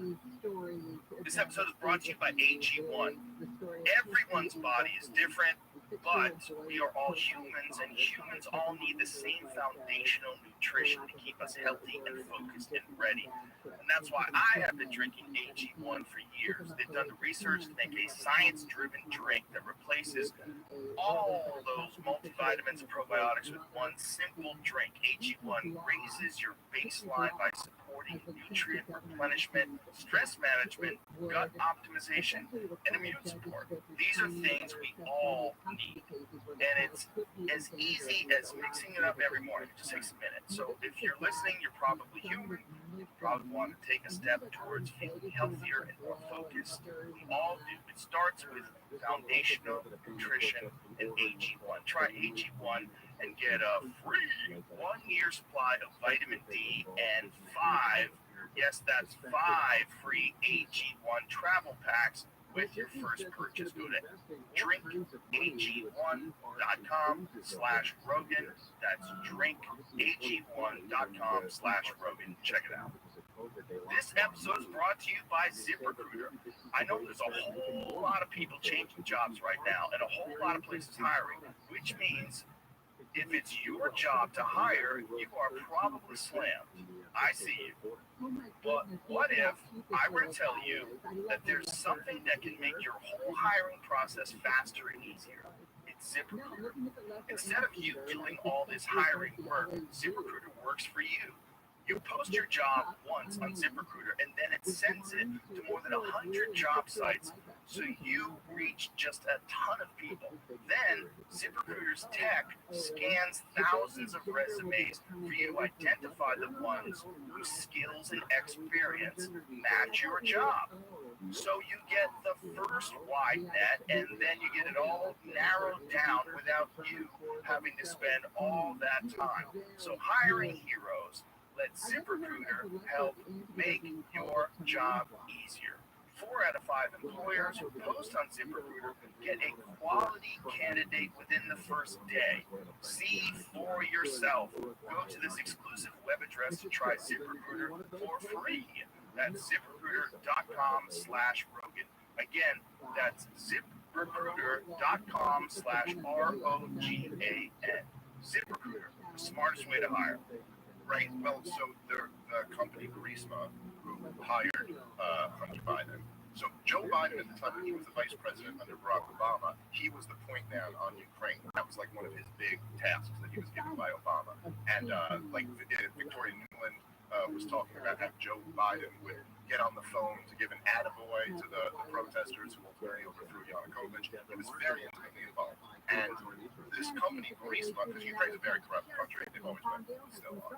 This company was like very in bed with the Yanukovych government, and then Yanukovych's government's overthrown, and there's a new government that comes in, and so they were kind of freaking out, like, oh, we don't have the government that we're in bed with anymore, and so this was their move to kind of, instead of bribing the new Ukrainian government, they just went right to the source and bribed, said, oh, here, we'll put the vice president's son on our board, pay him, give him a huge check, and then that kind of like protects us against the threat, perhaps, of this new government cracking down on us, because they're not going to want to piss off the real puppet master, which is DC, as always. It's like we're the world empire. And that's the thing that's so crazy about the war in Ukraine is hearing all of these people in like the corporate press and the political class talk about how Vladimir Putin's an imperialist, he's a war criminal, and you're like, you're just the biggest hypocrite in the history of the universe to be someone who supports the American regime and say, Vladimir Putin, how dare you invade a sovereign country? How dare you violate international law? You're killing innocent people, I mean, to anyone outside of like the American bubble, it's just so absurd on its face. That we just got done backing the Saudis in a war of genocide in Yemen for 8 years. Now we're going to turn around and they're all humanitarians now for the poor people of Ukraine. It's like it doesn't pass the basic smell test. No, and it's also ignoring money. Money is the scariest thing. And this is something that Trump was like really the first sitting president to discuss. We talked about that Steve Hilton interview where he said there's a military-industrial complex. These guys want to go to war. And to have a sitting president say that out loud, like, hey, what am I going to do? He's just like kind of putting it out there. But it was amazing. What was crazy about it too was he was almost saying it like the way I'd say it on your podcast, like just someone bitching about it who has no real power. Right? He's like, yeah, I don't want to go to war, but all these guys love war, so war. And you're like, but you're the commander-in-chief, dude. Like, you're supposed to be able to say no. Is it that you can't say no to everything? You have to kind of navigate that. Like, how does that work? I think so. My read on it is that I think they kind of boxed Donald Trump in with what he would politically be able to do, and I think that's a lot of what the Russia collusion nonsense was all about. Because he was running on let's make a deal with Vladimir Putin, let's be friends with Russia, but once the media is saying, oh, you're a Russian spy, well, now you can't really make a deal with Vladimir Putin, because then what proof he was a Russian spy? So they kind of boxed him in. I think they manipulated him, and they lied to him about a lot of stuff. I mean, there were articles written about how they had misled him about the number of troops still remaining in Syria when he wanted to end that war several different times. I think that it seemed like they really convinced him that Assad had been gassing his own people, and that convinced Trump to bomb Syria a couple times. I don't know exactly what the conversations were like. I do know that if he really wanted to be the guy who was ending all the wars, and wanted to be the guy who wasn't giving it the military-industrial complex, it makes no sense for him to have people like Lindsey Graham in his ear. It made no sense for him to make Mike Pompeo his Secretary of State. It made no sense to have these guys like Mattis and all of the, like he put the war party into all of these positions, and then he's like, man, they're undermining me at every turn. Like, yeah, you should put better people there. Before you get into office, and this is like that, we were talking about this last night. If you sit down and Trump, one of the first things you ask, what I would ask is like, first of all, what did you think he was going to be like, and what was it like? When you get into office, how much research do you need to do on each individual to find out what their ties are? Like, how do you know who to put in what position? Yeah, no, that's a really interesting question. And like, at what point do you realize, like, at what point did Trump figure out, like, oh, okay, right, these guys are kind of working against me. Like, my own deep state is kind of, I think, my own intelligence agencies who are supposed to work for me are actually working to undermine me, which they clearly are, and many have admitted at this point that they are. I'd be really interested to hear what he has to say. Well, there's no better evidence than signed off. Yes, I believe including for her heads of the CIA.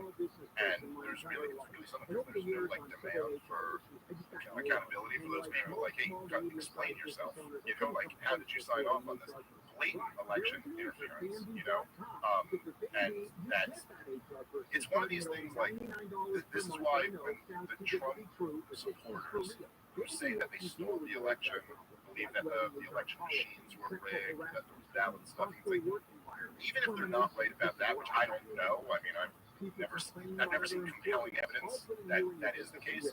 But it's kind of like, I use the example of, like, if you were like, if you're cheating on your wife, and then she's like, you know, like, you're cheating on her, and then she's like, I know Friday we were out, I know you were cheating on me, and you weren't that Friday cheating on her. Like, even though she's wrong, she's really right. Like, she might be wrong about that specific day, but she knows, like they know this whole thing is illegitimate. Like, you stole it, and they really did. They really did. I mean, they suppressed the October bombshell that would have very likely tipped the election in Trump's favor. And tried to make it seem again that Russia was, you know, stealing our elections, which another, you know, is another major factor in the whole Russia-Ukraine conflict. That, first of all, what an insane provocation of Russia it was for the last 6 years to have not just people in the corporate press, but like the former head of the CIA, you know, like on TV every day saying Russia attacked our democracy. They interfered in our election, and they also were claiming that they were in a partnership with Donald Trump to steal it from Hillary Clinton. And every media pundit, from the FBI to CIA, constantly saying on TV that this was an act of war by Russia. That Russia did, they would say it's worse than Pearl Harbor, what they did. And so if you're from the Russian perspective, you're sitting there and you see the most war-hungry country in the world, a country that in the last 20 years has fought 7 wars, you know, led to the deaths of hundreds of thousands of people, destroyed nations, and they're out there saying, you just committed an act of war against us. I mean, like, that's quite an aggressive posture, particularly when they all knew it was bullshit. They all knew from the very beginning. And so you had all of that, and then they tried to do it again in 2020, claim this was a Russian operation to you know, interfere in the election. And meanwhile, all of it was actually a U.S. intelligence agency's operation to interfere in the election, just from the other side. It's so crazy. It's so crazy. This is not a mainstream narrative, and that the news ignores this. They also ignore during the debates when Joe Biden was saying, you know, my son didn't make any money over there. I have nothing to do with my son's business. Like, it's all lies. It's all yeah. And of course, if Trump, you know, like, the moderator doesn't push back during that debate and say, excuse me, Mr. Biden, that's just not true. Right? Like, we know there's no pushback on that. They just let him get away with it. And he gets to stand up there and say, hey, look, all of these intelligence officials, they're backing up my story, that this laptop is Russian disinformation. And I don't know exactly what it is now, but I remember there were, they had like opinion polls on this after the Mueller investigation, and it's still an enormously high percentage of Democratic voters believe that Trump and Russia were Trump and Putin were involved in the conspiracy to steal the election. They still believe it to this day because they heard Trump-Russia collusion every day nonstop, and that is a huge part of why they support this war in Ukraine, because they think we're fighting the country who overthrew our democracy and gave us Donald Trump for 4 years. It's all just complete bullshit, but they believe it. It's crazy how prevalent it is because people just headline. And the mainstream news is completely captured. Now, and you know, to some degree, I'm sympathetic to people who get, you know, propagandized by this stuff, because we do, in general in life, we outsource the overwhelming majority of knowledge to other people. You know, like, if my like hot water heater broke down and I just hire a guy to replace it, I don't know anything about hot water heaters. I just trust it. I don't know. You know, I don't know. You do it and let me know. You know, We do this all the time with everything. And so most people have busy lives. They're working. They got kids to take care of. They got a family. If the guy in the suit on CNN says it, well, I'm kind of trusting him to be the expert here, and he knows. And the problem is that, like, the guy who fixed my water heater, I don't believe is a corrupt, lying piece of shit. Where people on CNN are. And that's the major problem here. It's like you just can't trust them. And the culture in that building, that CNN building, is all in support of that narrative. Yeah, and you can't really buck that. Especially if you're a career person, you want to stay on the air, you want to keep things going. Just look what they did to Tucker Carlson, who was the #1 guy on television. And whatever feathers he ruffled, whatever people he pissed off, I don't believe he's openly discussed it yet. He's probably got some sort of a lawsuit going on. They removed him because he was a problem. The way he was discussed it was a problem. It's very interesting that if you know, we've talked about this before when we played clips about CNN talking about you and stuff. And like, if you listen to like CNN, the way they talk about you, or the way they talk about Tucker Carlson, not that you guys are in different worlds, but the way they talk about you two guys is like you're these very controversial figures who say all of these things that are not approved of, and these like very polarizing figures. And then you're like, no, he's the #1 guy in cable news, and you're the #1 guy in podcasting. Like, you guys, how are you guys viewed as controversial? But like CNN is talking to an audience of like 200,000 people and letting you know, people are very skeptical of these guys. Like, no, they're not. These are the most popular figures, and it's because people can at least smell that you're not bullshitting them the way these guys are. Right. And that was always one of the things that I really appreciated about Tucker, was that he would break with the Republican Party and have a completely different view from them. He would break with everyone else on the network, which is like, that's so unheard of today. In MSNBC, if you look down the whole lineup, at CNN, if you look down the whole lineup, you cannot point to one host who has a drastically different opinion on an issue that matters than the hour before them and the hour before them. But if you look at, like, the daytime at Fox News, where they were on the war in Ukraine versus where Tucker was, or where they were on lockdowns versus where Tucker was, is a night and day difference. So, of course, they removed the one interesting guy. Well, he was kind of doing podcasting on TV. It got to the point where his show was so huge that he could kind of get away with it. And he incrementally kept ramping it up. So he's like, the CIA killed Kennedy. Jeez. Yeah, he started really going for it. He was going. That was great. Can't wait to hear that. Well, the beautiful thing is now he's just going for it on Twitter. And, Elon's like, okay, go ahead. Like, you can see it in him that even though he was going for it on Fox, you can see the freedom he has. Like on Twitter, where he's like, okay, I'm not pulling any punches now. And I love that. It's beautiful. Well, it's important. It really is. Because people need to wake the fuck up. Well, look, even like with this Trump thing, man, it's like I was saying, so many people still believe the Russia collusion story, which was all made up, man. And you can go follow this whole thing. It was all made up, and they knew it. They knew what they were doing. There's that clip, by the way. Before any of this, before Donald Trump ever took office, did you ever see the Chuck Schumer 6 Ways to Sunday? You were telling me about it last night. You were saying we should play this, because and let me just preface it briefly to kind of set up so amazing about it. There are these occasional moments where, even like I said, the thing with Chris Murphy just happens to blurt out, like, oh yeah, we are politics, right? Like, there are these moments where kind of like these rare moments of honesty from the kind of leaders of the regime. Yeah. And this one comes because Rachel Maddow asks him like an impromptu thing, and she says that she leads that. So, but this is just so you know, this is Donald Trump has been elected, but he hasn't been. He's a president-elect here, so it's after the election, but he's not president yet. So this was about him tweeting something here. And he's taking these shots, antagonism, is taunting with the intelligence community. Take on the intelligence community because 6 Ways to Sunday get back. So, even for a practical, supposedly hard-nosed businessman, What do you think the intelligence community would do if they were? I don't know, but from what I am told, they are very upset how he has treated them and talked about them. So, and what happened right before that is that Rachel Maddow goes, she goes, all right, I'm sorry to put you on the spot here, but Donald Trump just tweeted this thing about the intelligence community. Any thoughts on that? So it's not like he was prepared for this. The most powerful senator in America, his initial gut reaction was like, well, dude, you're taking on the intelligence. I mean, you want to go up against the CIA? You think you're going to win that fight? Yeah, like, they're going to get you.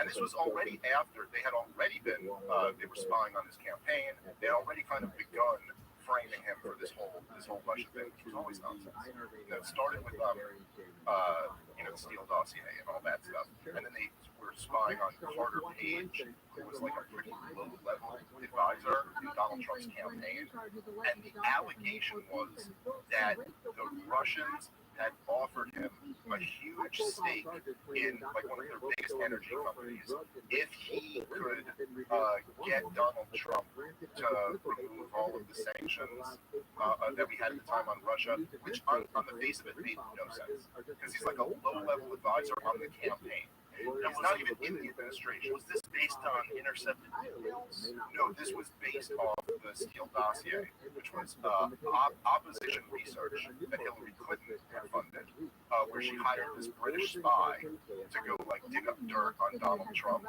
and they put together this whole dossier alleging that he was he had been in bed with Russia for years. He was compromised. It was the prostitutes were peeing on him and all this like crazy shit. And they all knew it was unverified. They all knew it was like, and all of it, almost all of it ended up being disproven.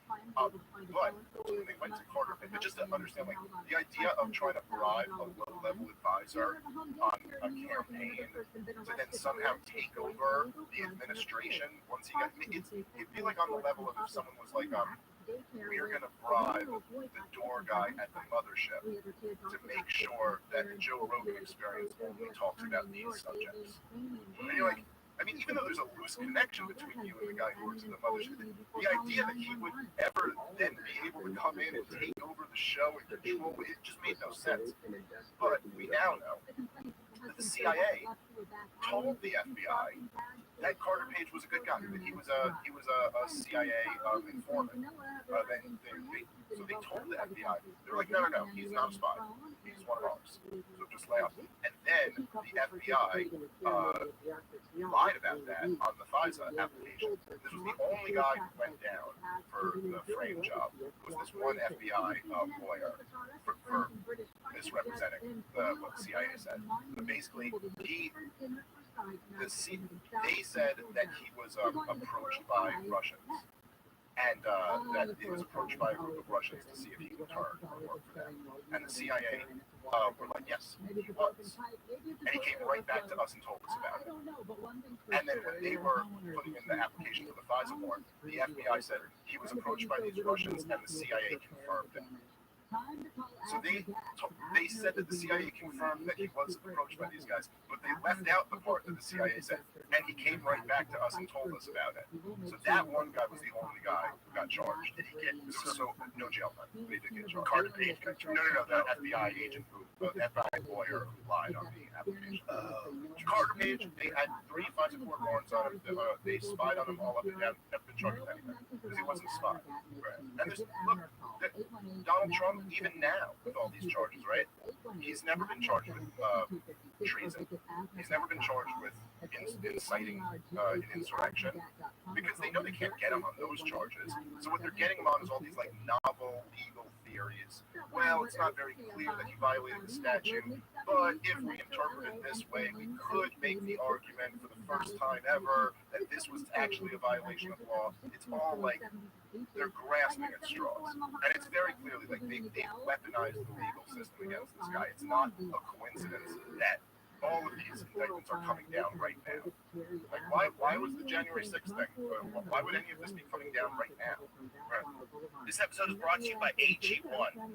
Everyone's body is different, but we are all humans, and humans all need the same foundational nutrition to keep us healthy and focused and ready. And that's why I have been drinking AG1 for years. They've done research to make a science-driven drink that replaces all those multivitamins probiotics with one simple drink. AG1 raises your baseline by supporting nutrient replenishment, stress management, gut optimization, and immune support. These are things we all need, and it's as easy as mixing it up every morning. It just takes a minute. So if you're listening, you're probably human. You probably want to take a step towards feeling healthier and more focused.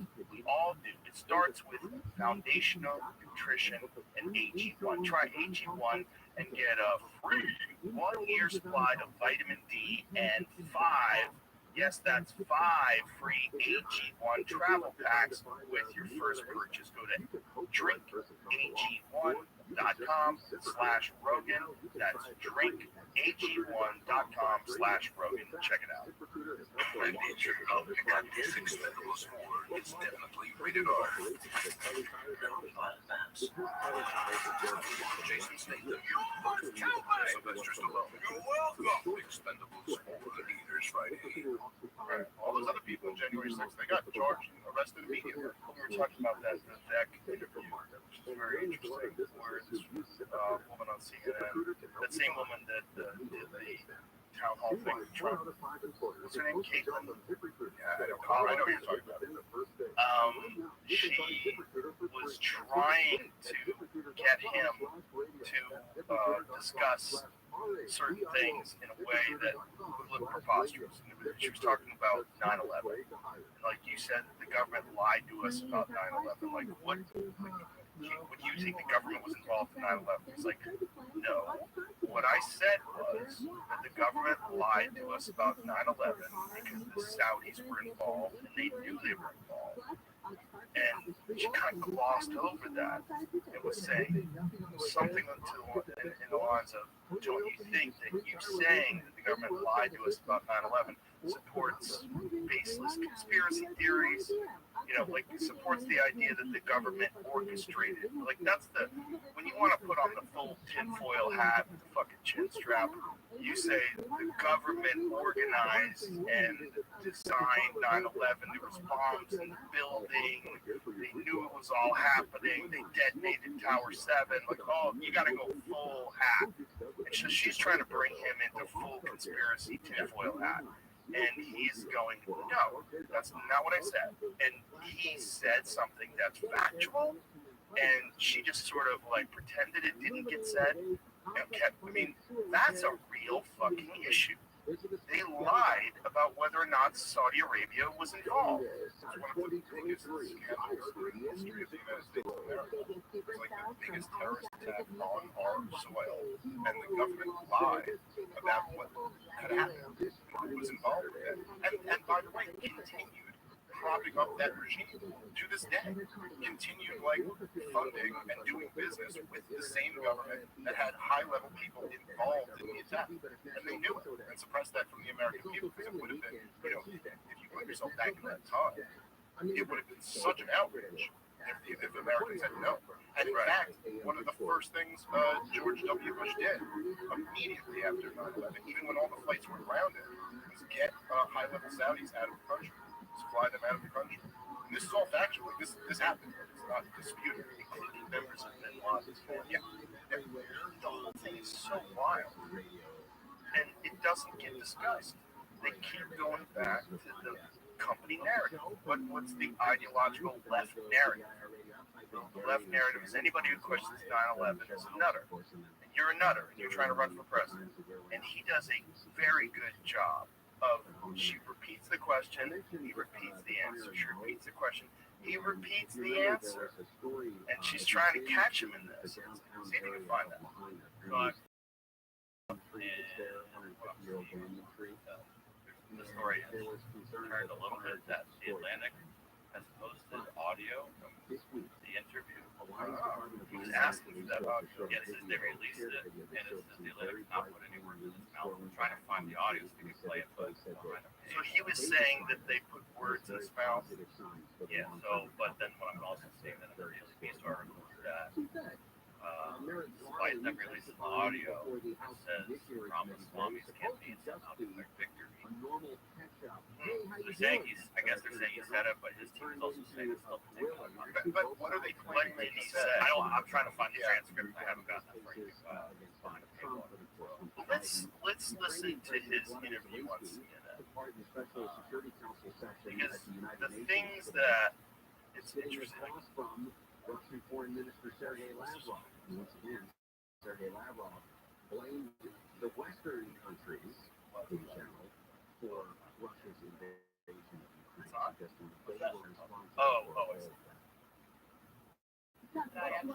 And this is how media works again. I asked them reporting because it's on the record. He refused to do it. But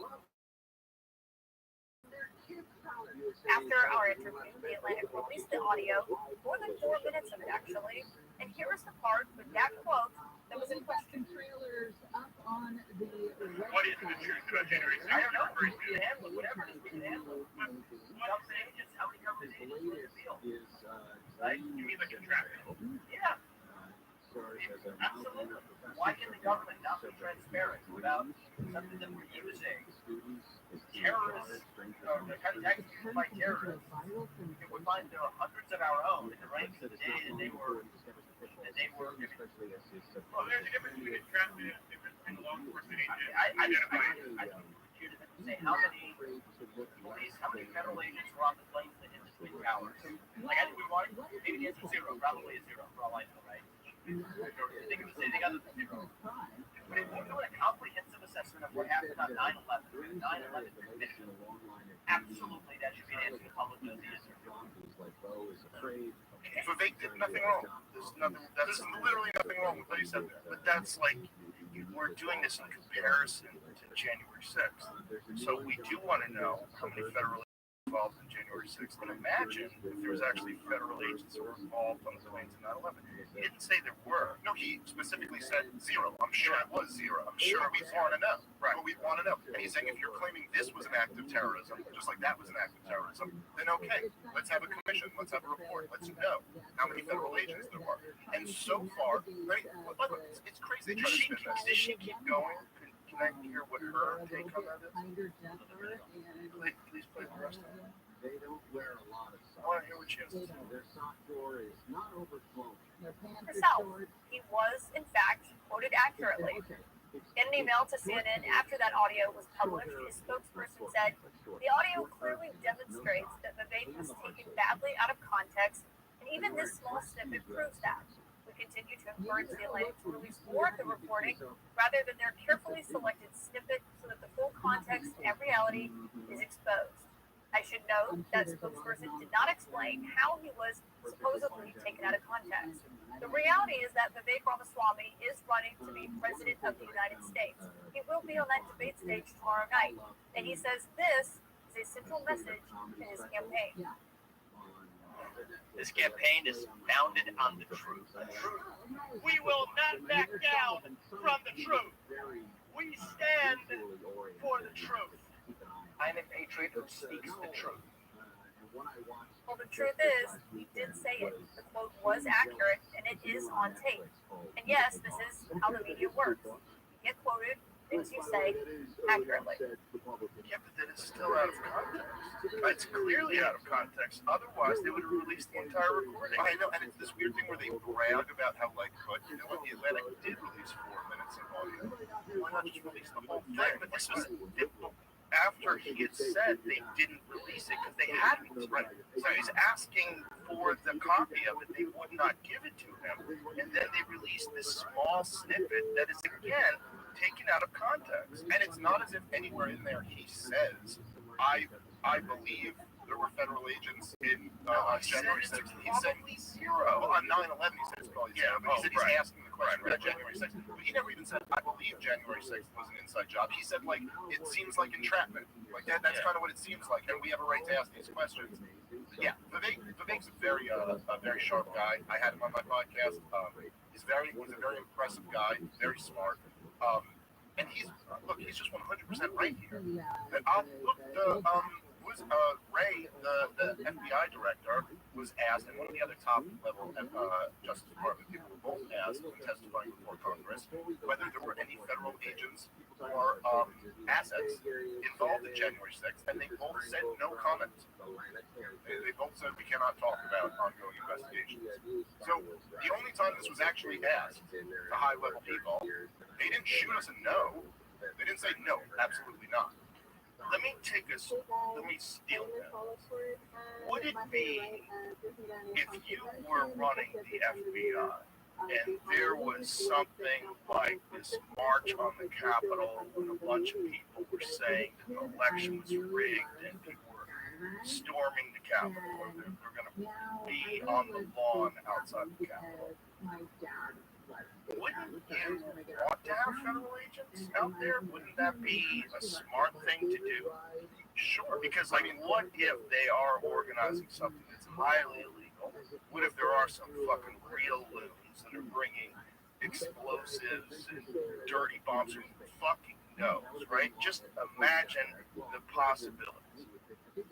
Well, doesn't it seem like that is what they're supposed to do? Sure, but you wouldn't have them out there screaming, "We're going to storm the Capitol." Right, storm the. That's where the difference is. Right, if we're just, the question is, did that happen? Right.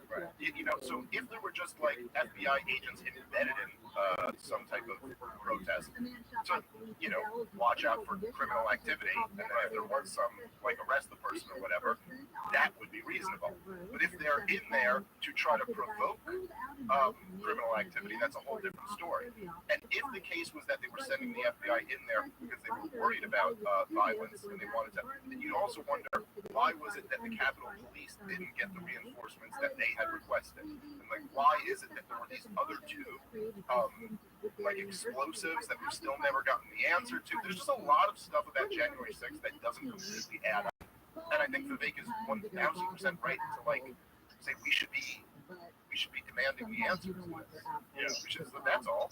Like I think that's a completely reasonable thing. And you know, CNN, they do this thing where as soon as you start like inquiring about these things, they try to smear you as like this is, you know, you're some type of conspiracy nut or something like that. Where, and the funny thing about it is that like, look, we all know their elites conspire, and you know, intelligence agencies conspire, and they've carried out tons of operations throughout the years. We know that. So why is it so unreasonable to question whether what exactly are they doing right now? It's not nothing. You know what I mean? It's not just that. There's also been cases of clear entrapment that we're all aware of that they got away with.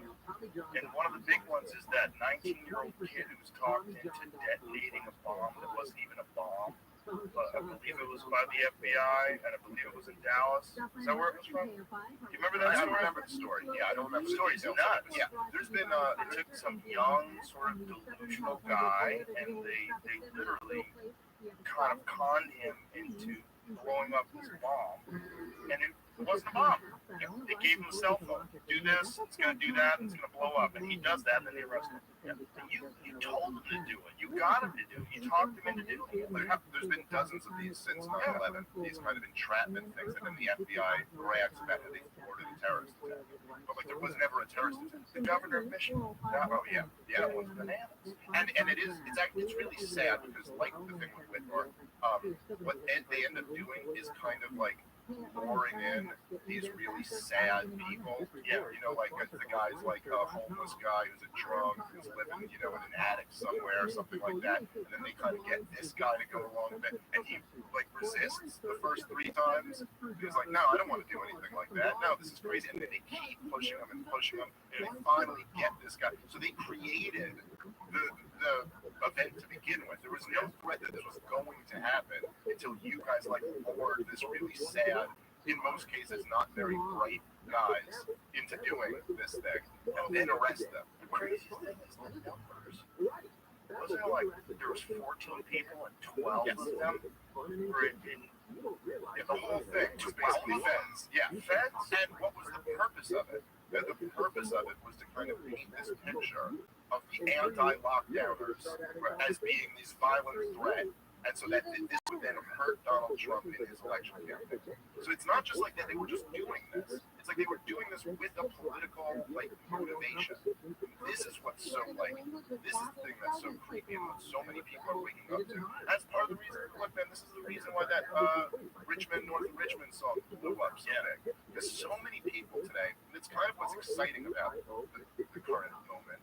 It's also a little bit scary, but then so many people are just kind of waking up to how corrupt this whole thing is. You're like, oh, it's all fake. It's all. That was. Do you remember the one you just mentioned when Tucker Carlson said he had a source that had read all of the Kennedy files? This one, he said the CIA killed Kennedy. He goes, we asked him point blank, was the CIA involved in the assassination of Jack Kennedy? And the guy's response was, he goes, yes, it's all fake. The country isn't what we thought it was. And I remember just thinking that was like a powerful, like just to say, it's all fake. I think more and more people are waking up to that. Like these people on CNN all day, you know, they act so like they have this air of like moral superiority and concern about, well, listen, this could lead to dangerous conspiracy theories. This is dangerous for our democracy. This is blah blah. What about these downtrodden people or whatever? And then meanwhile, you're like, you guys have no interest in finding Epstein's client list? Really? Like, how are you not talking about that every day now? Like, every day. Like, you're telling me we found out that there was a ring of, like, a child rape ring with the most powerful people all involved in it. And you're not just demanding every day that we get to the bottom of this, and in fact, we know that one ABC reporter had the story suppressed when she first broke the Epstein story, right? She was on the hot mic talking about it, and like, so you're like, well, where do you get off? Like acting like you're yeah, this is how the media works. You get quoted, and then we quote you. And then we show you that's how the media works. Like this air of superiority. Like you've been caught red-handed on so many different things. You lied us into every freaking war in the last 20 years. You suppressed the Epstein story. You bullshitted about the Hunter Biden story. You're all now even admitting it. Even they're admitting it now. Oh yeah. Well, it turns out there is a whole real corrupt thing to be investigated here about the Bidens. It's like, but then they still turn around and have this like real news. And that's what happens. And then they're very concerned with you spreading misinformation or something. Yeah. In the news about the CDC, the FDA, rather, doctors are approving ivermectin for COVID. Yeah, this is a giant wave of COVID. Right now, it's happening, supposedly. Now, according to Alex Jones, he has information. Did you see that? Yeah. He said he talked to like high-level NSA guys. I'm sorry, TSA guys. Told them that like masks in airports are coming back and that there's going to be a big ramp up in COVID. And I was really hoping this would fall into the Alex Jones wasn't right category. I still am. But it was really weird that after he said that, for the next few days, everybody in the world press is talking about COVID again. Not only that, there's a mask mandate that got passed in college. Right. That Lionsgate passed they instituted a mask mandate for all their employees. Yeah, I have a hard time imagining that they would really try to ramp the COVID thing back up. Also, all of the science seems to indicate that this new strain is less deadly than even Omicron was. And so, like, what are we even talking about here? But they're trying to push another round of boosters. They're already. I saw there was a Pfizer spokesman on CNN the other day. Saying this is why you really need to get this latest booster. They say, does this booster protect against the newest variant? And he said, it looks like it does. Looks like it does. That's what you've got for us now. Not even this, like, it's so funny how far it's fallen. It's not just like, if you take this vaccine, you won't get it and you can't transmit it. Listen, it's 95% effective. It's totally safe and effective. It'll definitely, now it's just like, looks good. Shoot another one, man. What are the effects of taking 8 mRNA vaccines in 2 years? I don't know. Looks good. Take it. That's where they're at. But there's enough people out there that are just headline readers. that are going to listen to that haven't had these discussions, that don't know this information, that are just going to take it. Well, yes, but there are some things that are encouraging. You know, to me, it's very encouraging how much noise RFK has been making, and that he's in the Democratic primary, he's only like 20%. And some polls amongst Democratic voters, that's something. And if you look at the rate of the vaccination rate, it was the initial double jab and the Johnson & Johnson, when they initially rolled it out, they got up to like somewhere in the neighborhood of like 75% of the adult population got it. This was with a lot of coercion, you know, not just like people just got it. It's like a lot of people had their jobs threatened so they get it, and pressure from family and stuff like that. And then if you look at the boost, the rate, the first booster, it was like half of that. And then the next round of boosters, it was like way lower than that. So most of the American people maybe did get the original double jab, but they have not been buying into this like booster regime of like I got to keep getting more and more. Probably got COVID too, and they probably got it pretty bad. You know, it's probably quite a few people got it. I mean, that's this Cleveland Clinic statistics, which are really interesting. The study they did on the healthcare workers, it showed that the more jabs you got, the more likely you were to get COVID, which is so crazy. Yeah, which is really scary. And there was a lot of there was a lot of scientific arguments that were made even before that were like there's a real concern that in fact the vaccine is essentially tricking your natural response. And that's one of the things he said while Trump was president, which is so fascinating that they can change their ideas about vaccines depending upon who's president. Before Trump was president, when Trump was president, they were all saying, "Are you going to take it? I'm not going to take it." Biden was saying it. Who knows what's it?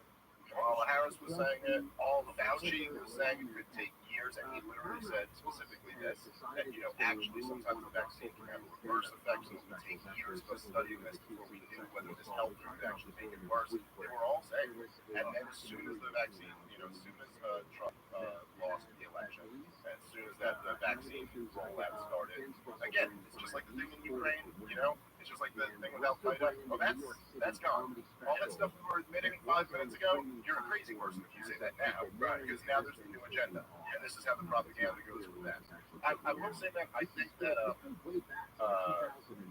if they're gonna do this, like if they're gonna bring back like mask mandates, if businesses are doing this, I think like the thing that happened with Budweiser or with Bud Light, with that Dylan fella, and then like we need that times 10. Like I completely support people's right to stop drinking Bud Light if they don't like what's on the can. You don't have to have a cultural thing forced on you that you don't agree with.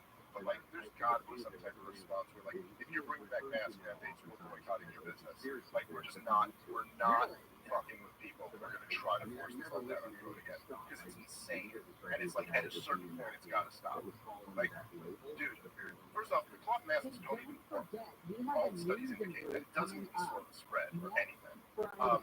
And this is just insane. Like, if you're very sick and you're concerned about COVID, then all right, fine, you can like kind of isolate yourself. But let the rest of the people like live a life and go back to all this insanity again. It's crazy because once people have accepted it, once it's a thing that happens, it can happen again. It seems like they kind of want that. Some people want to listen to what the information is about the effectiveness, regardless of like the very low fatality rate for this issue. Like regardless of that, they want to go back to where we were. And they want to be able to say that they did the right thing, protected people. Yeah, it's so weird how into it a lot of people got. They got into it on lockdown. They also got into forcing it. Next Friday at the BJ's Restaurant and Brewhouse in Huntington Beach on Beach Boulevard will also be kicking off Pacific when you have a bud, like one of these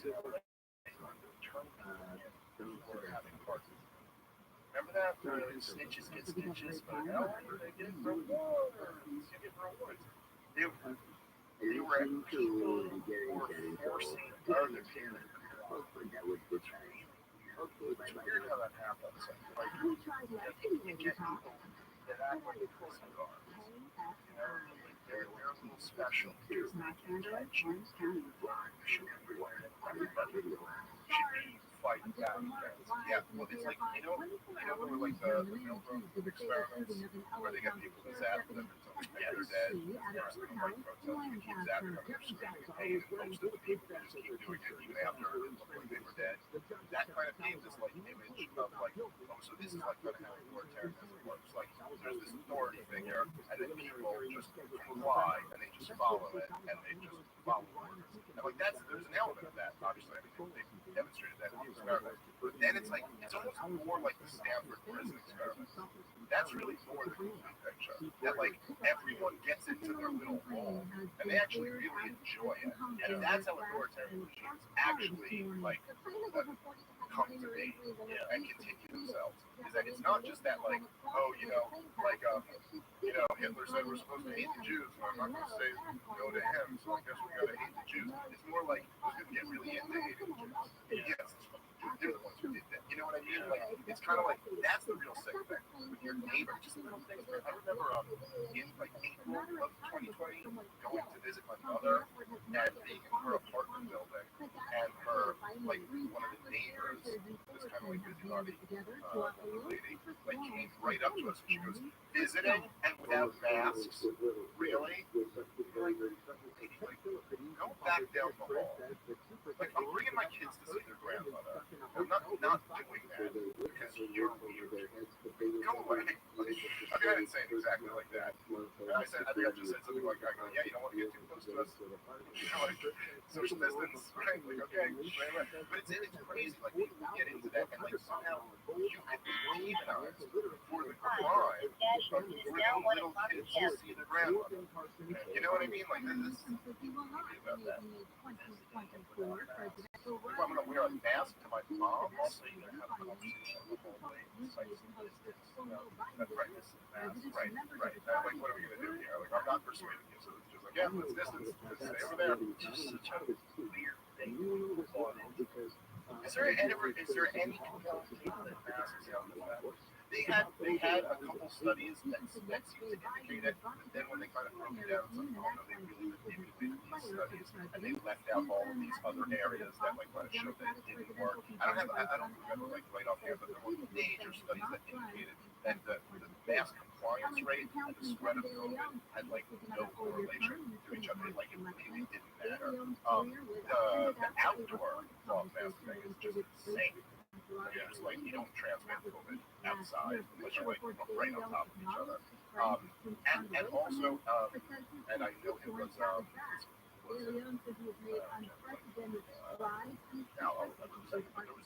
major study that came out that also showed that there was no correlation to the lockdown. The areas that locked down versus areas that didn't lock down just did nothing. It had almost no effect whatsoever on the virus because it's like it's an upper respiratory virus. It spreads. You kind of can't really stop that from happening. And the best thing to fight against it has always been, this has now been proven empirically, it would have been easy for anyone to figure out before, is natural immunity. That's the best protection you have. And get COVID, get over it. Members of the United Auto Workers Union have continued taken out by Ford, so wild. And it's clearly stronger than any immunity you get from the vaccine. The only debate is over how much stronger it is. And I've seen there was like one Israeli study that showed it was 75 times more stronger than the vaccine. Then there was one that showed it was like 35 times more. But whatever the number is, it's clearly much better for you. And you just get to a point where like, what was it? It was like a 1% death rate, I think, on the original strand of COVID. And that 1% is obviously largely driven by all the sick people, and that's where most of the death is coming from. Yeah, and then they forced those people in there. Yes, they forced those people to stay in nursing homes. And when they had COVID in nursing homes, it spread like wildfire, and all these people that were on death's door already walked up down. It's like years later, but this is how this stuff happens. Talking about like, oh, that old thing that we used to admit, you're not allowed to admit that anymore. But this episode is brought to you by AG1. Everyone's body is different, but we are all humans, and humans all need the same foundational nutrition to keep us healthy and focused and ready. And that's why I have been drinking AG1 for years. They've done the research to make a science-driven drink that replaces all those multivitamins and probiotics with one simple drink. AG1 raises your baseline by supporting nutrient replenishment, stress management, gut optimization, and immune support. These are things we all need, and it's as easy as mixing it up every morning. It just takes a minute. So if you're listening, you're probably you. Probably want to take a step towards feeling healthier and more focused.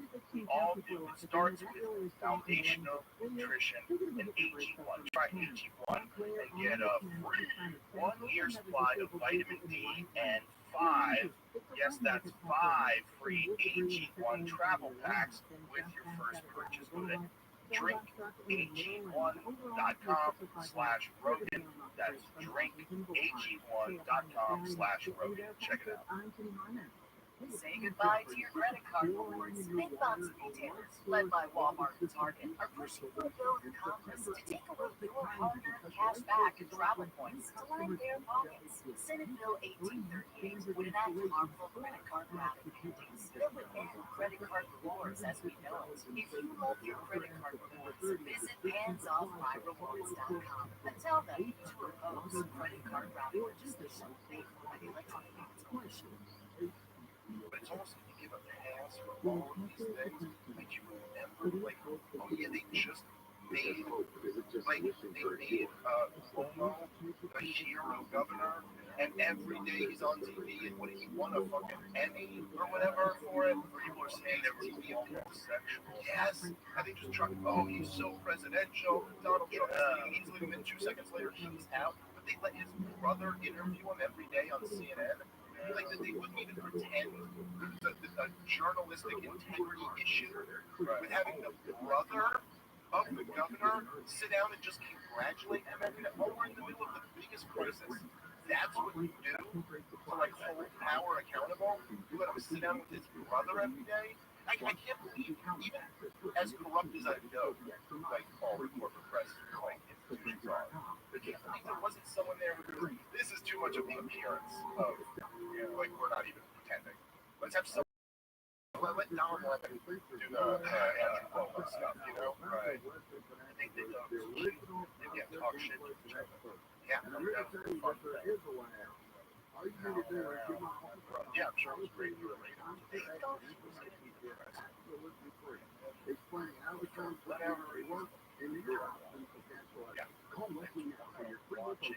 800-522-5700.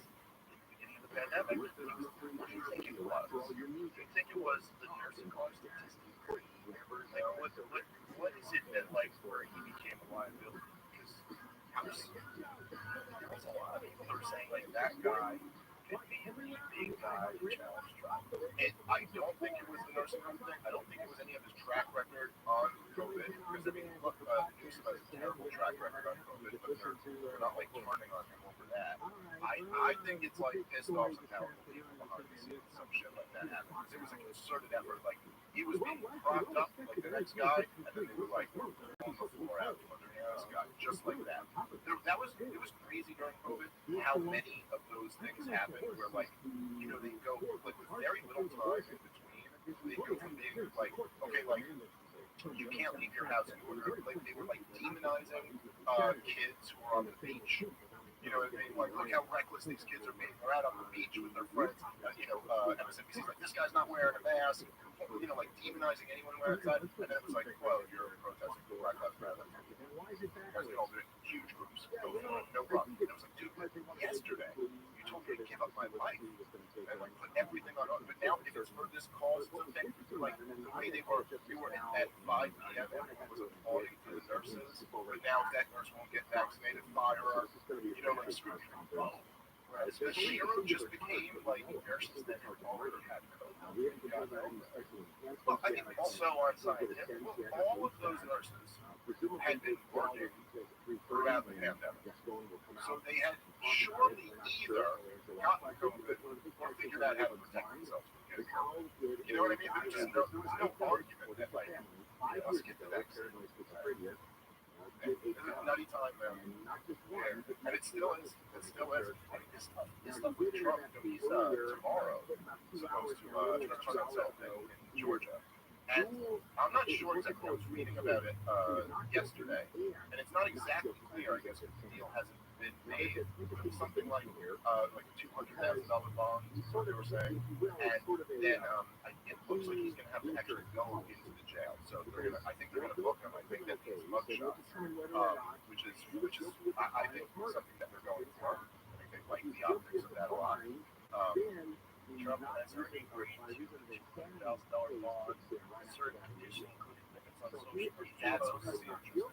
Wow. Limits on social media posts about the case, but if he violates it, judges may have limited enforcement options. So this is one thing that's much different than any of the other indictments. This is the first time that a judge has said, they can do this crazy stuff that seems wildly unconstitutional or just a very crazy violation. It's insane to me. But they have these gag orders, like Roger Stone, like his first charge was not allowed to speak about it. Like you can't defend yourself publicly, you can't speak about the case, and they're allowed to do real work from jail to speak about it. It's kind of like this weird system where once they agree, they kind of have the right to keep you in jail until their trial, legally.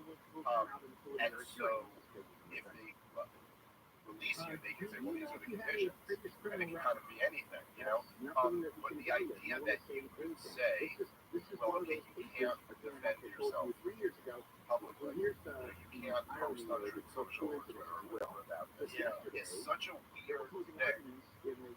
Particularly if you believe in liberty at all, it's a weird thing because liberty is kind of predicated on the presumption of innocence. Like if you don't have the presumption of innocence, then there's no such thing as freedom. You can say we have freedom, but if I accuse you of something you're guilty, right, then you don't have any freedom. So supposedly, we're innocent until we're guilty. So Trump's innocent of these charges, and yet they can still tell you you're not allowed to post this. You're not allowed to say this. But what's particularly interesting in this case is that it just smells a lot like election interference. Because from the political standpoint, if this is the biggest national story of a presidential race, Joe Biden can say whatever he wants about it, Democrats can say whatever they want about it, but Trump isn't allowed to defend himself, like he's not allowed to comment on it at all, that seems like you're rigging the system. More about yes, that's what they say. What the judge, and I don't think we know all the details of this, but what the judge says was that you can't post anything that would be intimidating about this case. But where exactly do they draw those lines is a question.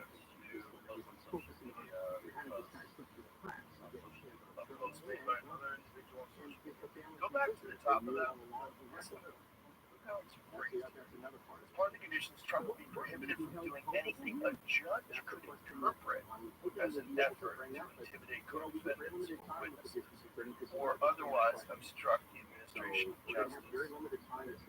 What it reminds me of is when Mueller finally released that report where he basically said they had no evidence of any conspiracy with Russia, but then as like to throw a bone to the establishment to not make them look as bad as it made them look, he said, well, here's 10 instances where he could have obstructed justice. But he didn't say he did, but he's like, here's the instance, and one of them was, and I shit you not, read the report, one of the 10 instances was that he kept referring to it as a witch hunt. So the fact that he kept saying, this is bullshit, I'm not involved in a conspiracy with Russia, and everybody knows that was him potentially obstructing the investigation. So it's like if I say you murdered somebody and you go, that's absolute bullshit, I didn't murder anybody. You're right, you didn't, but you just obstructed justice. Like how insane is that? You're right, we did make that up about the murder thing, but when you said you didn't murder anybody, they said firing Comey was one of them. because he fired the FBI, the director of the FBI who was investigating him at the time. But then Comey said that he told Trump he wasn't investigating him. So now maybe Trump figured that out, but he had told the president he wasn't investigating him, even though he was, and Trump fired him. Why did Trump specifically? Okay, so Comey was the FBI director. The first time they meet, and Comey was the FBI director under Obama, so he's still there. It's not like Trump appointed him. He was already the FBI director. The first time they meet, Comey presents him with the Steele dossier. And he goes, just wanted to let you know, we have all of this information, and all the stuff, and all the being involved with Russia and all of this. And Trump's response to this, at least according to Bob Woodward, was he goes, take everything you need, you have access to all my campaign files, everything. If there's any connection to Russia here, I want to know about it as much as you do. So investigate me, which he did not have to do, which right away should have really suggested that there was nothing to do with.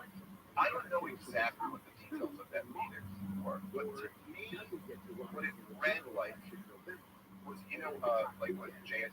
Burr, the long-time, head of the FBI, what he used to do was like, so JFK, wins the presidency, Bobby Kennedy, R.F.K. Jr.'s father, is the Attorney General. He comes into a meeting with J.F. Burr, and J.F. Burr was saying, listen, just want to keep you updated on something intelligent. I have these pictures of all of the chicks who you run those. It's just the intelligence, just so you know. I have all of the information about all the affairs he's having. And don't worry, I have that. So, anyway, so I don't know who you guys are thinking to tap for FBI director, but I'm thinking I do. You know what I mean? It's like that kind of deal. It's like a soft blackmail. And it seems like there was something like that with Comey presenting all of them, like, yeah, look what I have. And I think he kind of tried for the Steele dossier. Yes. And so I think he was kind of like, look, here's what I have. Here's, and like kind of tried to like alpha Donald Trump. And I think Trump would do that to Donald Trump. Like Trump's knee-jerk reaction is like, you know what my catchphrase is, right? You're fired. And like, I don't think he told that to his face there, but I think that was ultimately kind of like what got him fired. And then that, firing Comey, is what set off the whole thing. And, like I said earlier, they had been already investigating him, knowing this was bullshit from the very beginning, since the campaign. And Andrew McCabe, who was the deputy FBI director at the time. So James, so after they fired the FBI director, he said this on the 60 Minutes interview. He said that basically they all sat around, all the top people in the Justice Department, and they considered an open 25th Amendment, which is, getting enough of the cabinet to declare that the president is unfit to serve and removing him. And that's what they wanted to do. And he said that they basically realized they couldn't get enough of the cabinet, they couldn't get enough people to agree to that, and so they settled on setting up a special investigator. And so that's how they got to the whole investigation. And then tens of millions. I remember exactly. Nice chunk. So Mueller investigates for over 2 years through the midterm elections. And this is the time when all you've heard on the news every single day was Trump-Russia collusion, Trump-Russia collusion. Let's bring on this next guest who says that Donald Trump may have been a Russian spy since 1986. All of these different things. BuzzFeed publishes the Steele dossier. They're all citing it. They're all talking about it. And then, I don't know if you remember this, at the very end, like the last month, BuzzFeed had these two reporters who ran a story that said that they had been shown that Donald Trump instructed Cohen, his attorney, to lie before Congress. This is a clear crime, and this is going to lead with indictments of Donald Trump. He's going to be walking away in handcuffs. The sitting president of the United States of America is about to be indicted. And Mueller's team put out a statement, and they said this is not true. That we have not found that in our investigation. So they were willing, at that point, toward the very end, yes, this was the Mueller report that was not direct like the lie, but more important than that is that they came out before the report was out and said, hey, listen, everyone's speculating about this. Kind of like control expectations because that's not going to happen. We didn't find any evidence of that. Yet, they allowed for 2+ years every pundit in the world to speculate about whether the sitting president of the United States had committed high treason. And he never came out and said, hey guys, that's not where our investigation is pointed at all. He let everybody say that through the midterm elections and just through the first 2+ years of Trump's administration.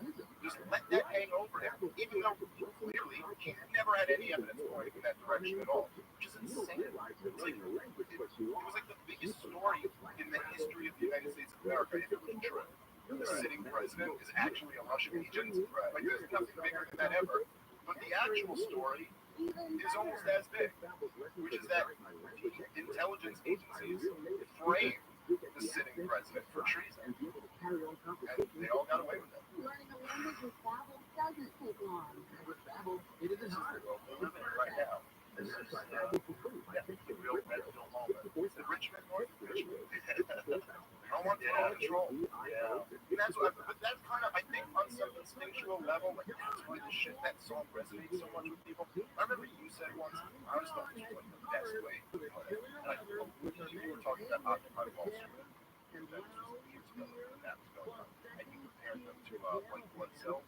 Yeah. You go, now, white blood cells maybe don't exactly understand what virus this is exactly. They don't know the science of it. But they know, like, corruption rush. It's just like this kind of thing on an instinctual level. Like, I think there was something to that, like Occupy Wall Street. Like, yeah, sure, if you went down there and you talked to the advocate there and asked him, like, about economics or something, he might give you some ridiculous answer, right? But he knew those big banks being bailed out was corrupt as shit, you know? And I think there's something about that, like, people just know, like, this whole system is bullshit. Yeah, they're right. Yeah, it's bullshit. And it's gonna remain bullshit. That's what's great. Until the libertarians take over. Join the Libertarian Party. Mises Caucus. We're gonna get us there. Even if they got into power, what are they gonna do about this vast intelligence community and the influence of special interests? Well, look, it's almost like two separate things. Okay, so it's like what needs to be done, you know, versus how you get it done. And that's the how you get it done part is much more challenging. But it's like I'd say like you know, like if you were bit by like a venomous snake, and like whatever the like antidote or something is like at the top of a really steep hill, you're like, okay, the answer is you have to get that and inject it in you. But then the real problem becomes like, how the hell do we get up this hill? So like the answer is that all these agencies need to be abolished. The answer is that like you need a drastic reduction in the size and scope of government. You need to like abolish all of these people that are start over with the Bill of Rights and the Declaration of Independence and the Constitution. That would be like that would be about as close to perfect as you can get. However, how what you're dealing with is the most powerful entrenched interests in the history of the world. The American federal government is the biggest gravy train in the history of the world, the biggest organization in the history of the world by every metric. How do you roll that back? That's a much more difficult question. And I think that my guess on this is like the only plausible way to do this is that you need like a mass populist movement. And it can't be like we got 45% of the country who's fed up with this government. It's got to be like we got 85% of the country and we're all together on all of this. And then you need elites. Like you need the elites who will actually like put their power and influence and wealth behind this kind of, you know, type of movement. Try to look. I mean, what really has to happen is that, and I think to some degree this is what happened with Elon Musk on Twitter. You know, is that that's it. You have a real elite, like a natural elite too. Somebody who wasn't just like picked to just win an election, but like built something insane. You know, I think at least it seems to me. I don't know Elon Musk at all, but it seems to me like he had a real belief that he's like we're gonna destroy this country. Like if we don't have kind of some type of free speech platform, we're going to this is gonna be our demise. And I think you need enough powerful people to realize that like you want to keep this thing together, man, because you're doing great. Like this isn't good for you if this whole country falls apart, and we're dangerously we're getting dangerously close to that, man. And look, man, when it comes down to it, it's like the reason why America is the most successful country that's ever existed is because it was the freest country, and that's the beautiful thing. Like freedom is not only the most like moral system, but it's also like leads to the most prosperity, it's the most harmony. Like it's what civilized behavior is, right? Like the essence of civilized behavior is essentially non-aggression principle. The idea that like you respect people and their property, and you know what I mean? Like you're not allowed to just be a violent animal. You have to be non-violent and try to persuade people and trade with them. That's how civilization is built. And America was the best at that. You know, we're the best at that, restraining government, having free markets and individual liberty. And we need to move back toward that, or we're going to die. But the problem with that is that you're trying to move back towards that against people that have this desire for self-preservation, and they have their own jobs, and they have their position of power. They don't want to relinquish, because what do they do now? What do they do now? They take everyone that's in all these intelligence agencies, like you're no longer. But what about the people that aren't? What about the tasks that they do that aren't? What about the legitimate eyes on terrorism? What about the legitimate intelligence they're gathering about real dangers to the United States? What do you do about that? Well, for the first part of it, and like I don't have all the answers to this, but I know that like when the Soviet Union fell, there were people, and even to this day, but there were like people like communist like government officials who were like still collecting pensions. Like they just kind of like paid them off. It was like, listen, your services here are no longer needed. But that's like, don't revolt or anything. We're not going to kill you. We're not putting you on trial. Like you're just take this money and go. I would be open to something like that. For some people, I do think others should be criminally prosecuted. But I think that there certainly is like a role for like intelligence gathering. There certainly has to be a role for national defense. Now, I think in an ideal world, it would all be kind of like a voluntary private type system. But in practical terms, I think that look like it's not as if before the CIA was created, that was just like the president was just like, we have no intelligence, we're just flying completely blind, and like what it was created to be was essentially like a newspaper for the president. Like you're supposed to basically deliver, here's the news that the president needs to know, like real important news. Is like a paramilitary organization that starts wars and colored revolutions all around the world, flies the American people into conflict, spies on our political leaders and presidential campaigns and all this stuff. And you're like, yeah, this just became something it wasn't ever supposed to be. It was never supposed to be this thing. Now you're really the guys who are in control. Like, since Kennedy, that's kind of the trick.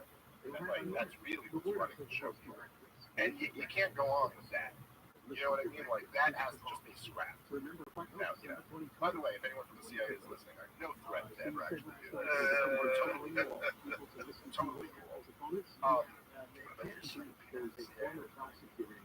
I wouldn't be surprised. That would be more arsenal that are very people that are patriots that got into that job because they genuinely want to protect American interests and American people. I'm sure there are. Yeah, there are always lots of people like that, almost in any organization. Like it is absolute power corrupts absolutely. Yeah, it's just this principle. It's always existed. Well, this is the essence of why Washington D.C. being so powerful is such a problem.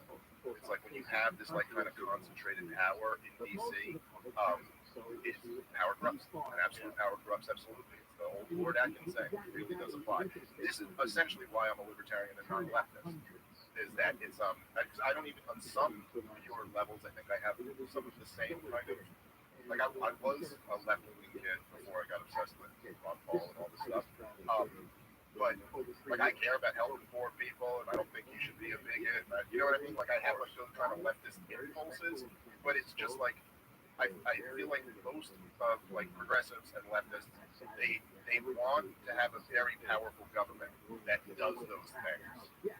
And my realization is that you can never have this very powerful government without all the corruption that goes along with it. Like you kind of essentially want power to not corrupt, but it's going to. It's just inevitable. And, you know, when you have, I mean, I don't know the exact numbers right now. I think during COVID, I think we topped off at $7 trillion in total federal spending. You have an organization that spends $7 trillion. It's like, that is so much power. That, of course, everybody's going to be fighting for who gets to wield that power. There's kind of, it's like the Lord of the Rings thing. Like, the only answer here is kind of like, throw it away. You know, it's not that the good guy gets it. That's not the answer. And I think that's kind of the essence of leftism. Well, what if the good guy could get it, and then we use that power to just give everybody health care and stuff, you know? You're like, yeah, it's a nice idea, but let me put that ring on you.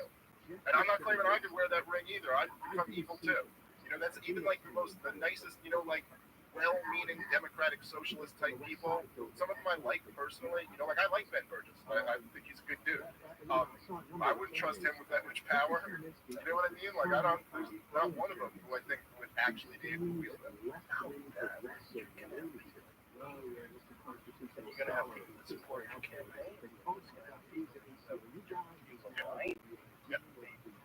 Certainly. And it's like, look, and there's evil people out there in the world. Yeah, and they're going to be attracted to that level of power. There's legitimate people out there in the world who make decisions and make them money and get people killed. Yeah. It's hard for people to accept if you don't do that. And that's not your life. It's hard for people to accept. That's true. Yeah, there are predators amongst us. And when you're not a predator, it is... We all do this thing where we project ourselves onto others, and I think that's the essence of like how you have empathy. You know, like you put yourself in their shoes, right? And think like, oh well, I wouldn't want that to happen to me, so I'm going to do that to someone else. But the flaw in that is that it's very hard for many of us to actually put ourselves in a position of something. You know, like to think that like, oh, there's someone else who's kind of like me in some ways, but will also like kill children and not lose a wink of sleep over it, you know, and somehow or another feel it. Yeah, which is very bizarre. Very bizarre. That's a human characteristic, especially in experiencing death and destruction. Everything's remote. Even though you know there's like a tally. You know, did I ever mention, I probably have one of the times I've been on, but that Madeleine Albright quote, she was interviewed on 60 Minutes, and there was this UN report during the years, and there was a UN report that said that at the time, like the first World War was over, but Bill Clinton had this like massive sanction regime against Iraq. They had a total blockade around the country, and massive bombing campaigns, and this was one of the things Osama bin Laden cited his declaration of war against the U.S. One of his appearances. And so the UN report said that they believe 500,000. Oh yeah, it's pretty short. You just play it. Hold on, play it. Bring it back a little because I missed your question. We have heard that happens to children. I mean, that's more children that's diving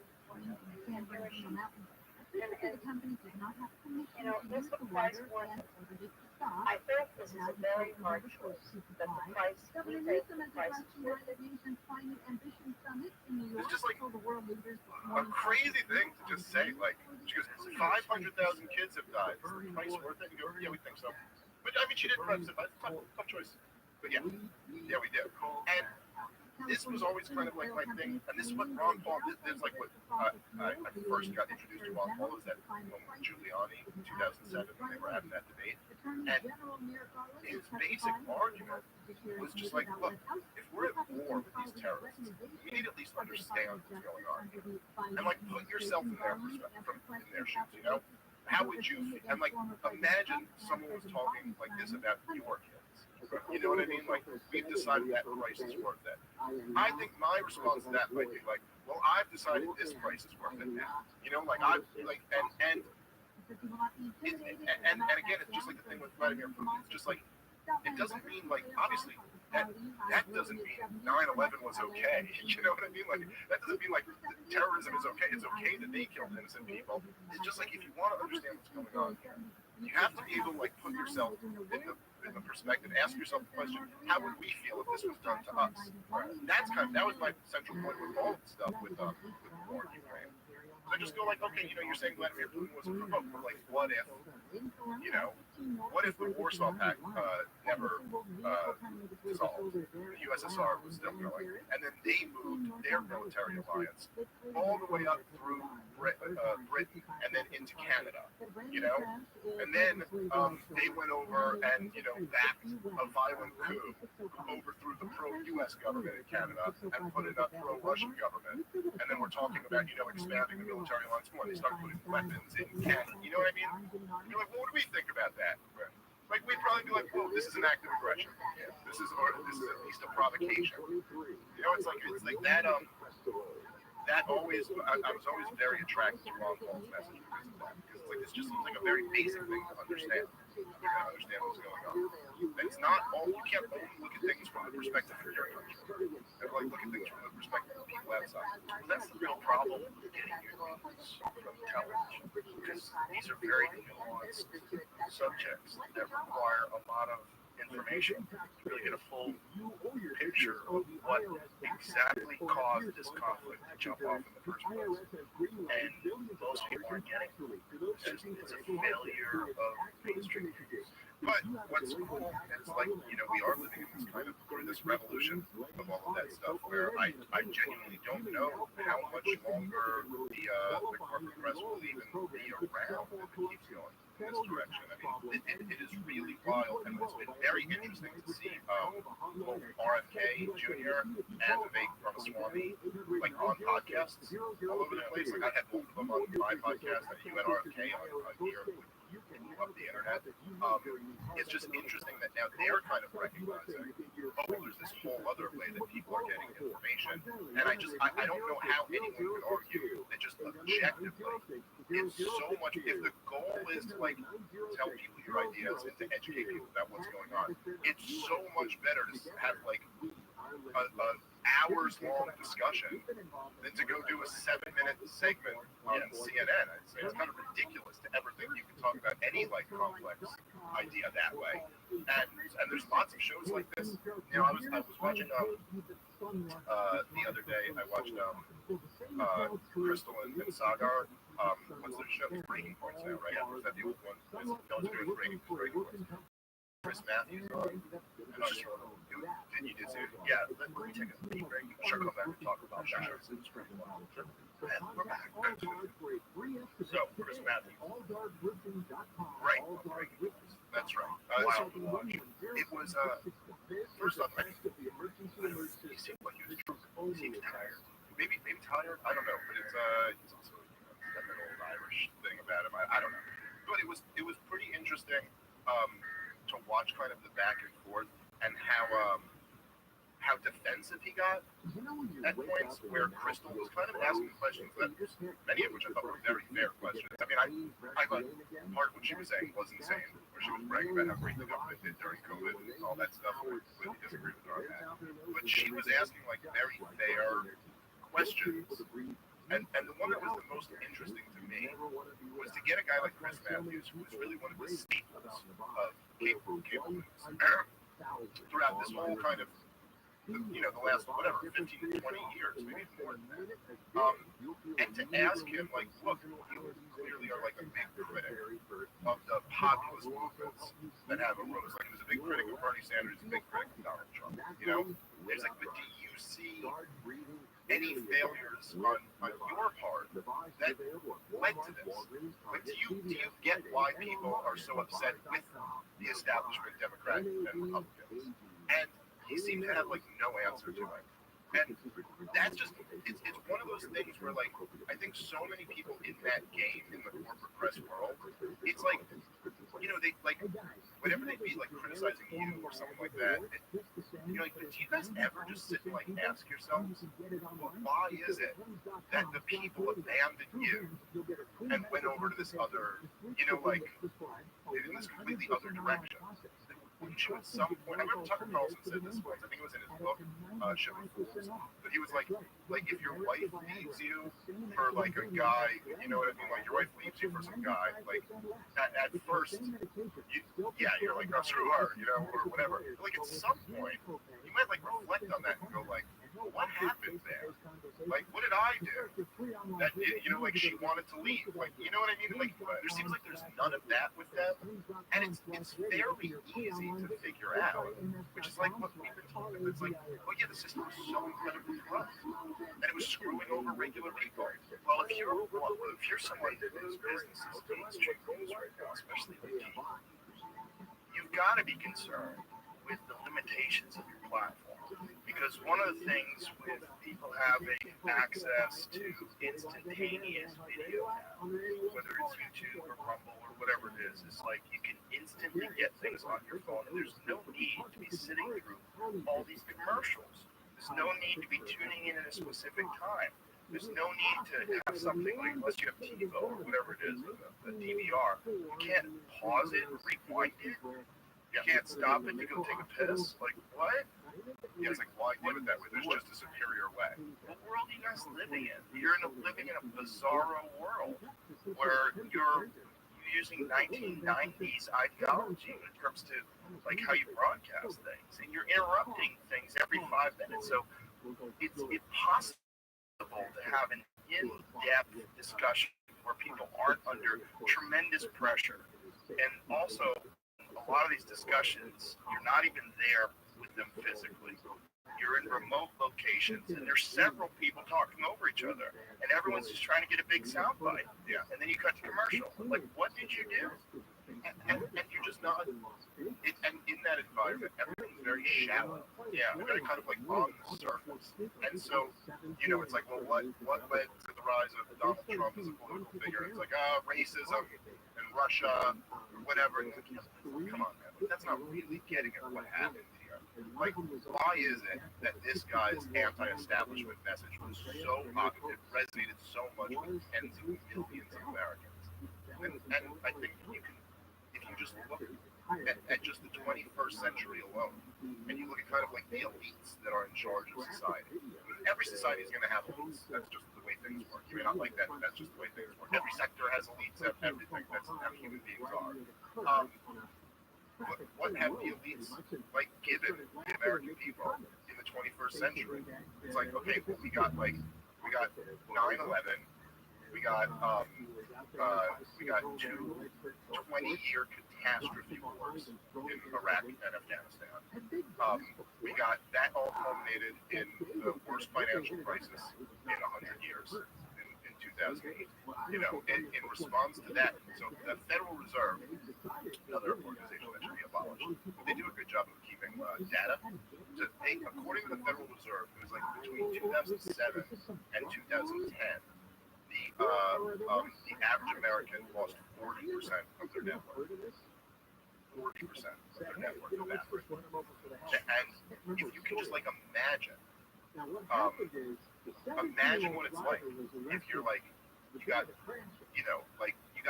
kids and you're making like 70 grand a year, something like that. Just kind of like the average person. You lose 40% of your net worth. You're like, I mean, it's terrifying. You know what I mean? Yeah. And then the response to that from Barack Obama when he got in was what they called the Obama recovery. But the Obama recovery was basically created by lowering interest rates to 0 and jacking up government spending to the highest level that it had ever been. And so they have a recovery on paper. But who really benefits from an environment where you have crazy high government spending and 0% interest rates are, 0% interest rates benefit the Wall Street speculators, because now everyone's got to speculate in order to make any money on their money. You can't just save your money because you're making nothing, so you have to kind of gamble it in the Wall Street casino.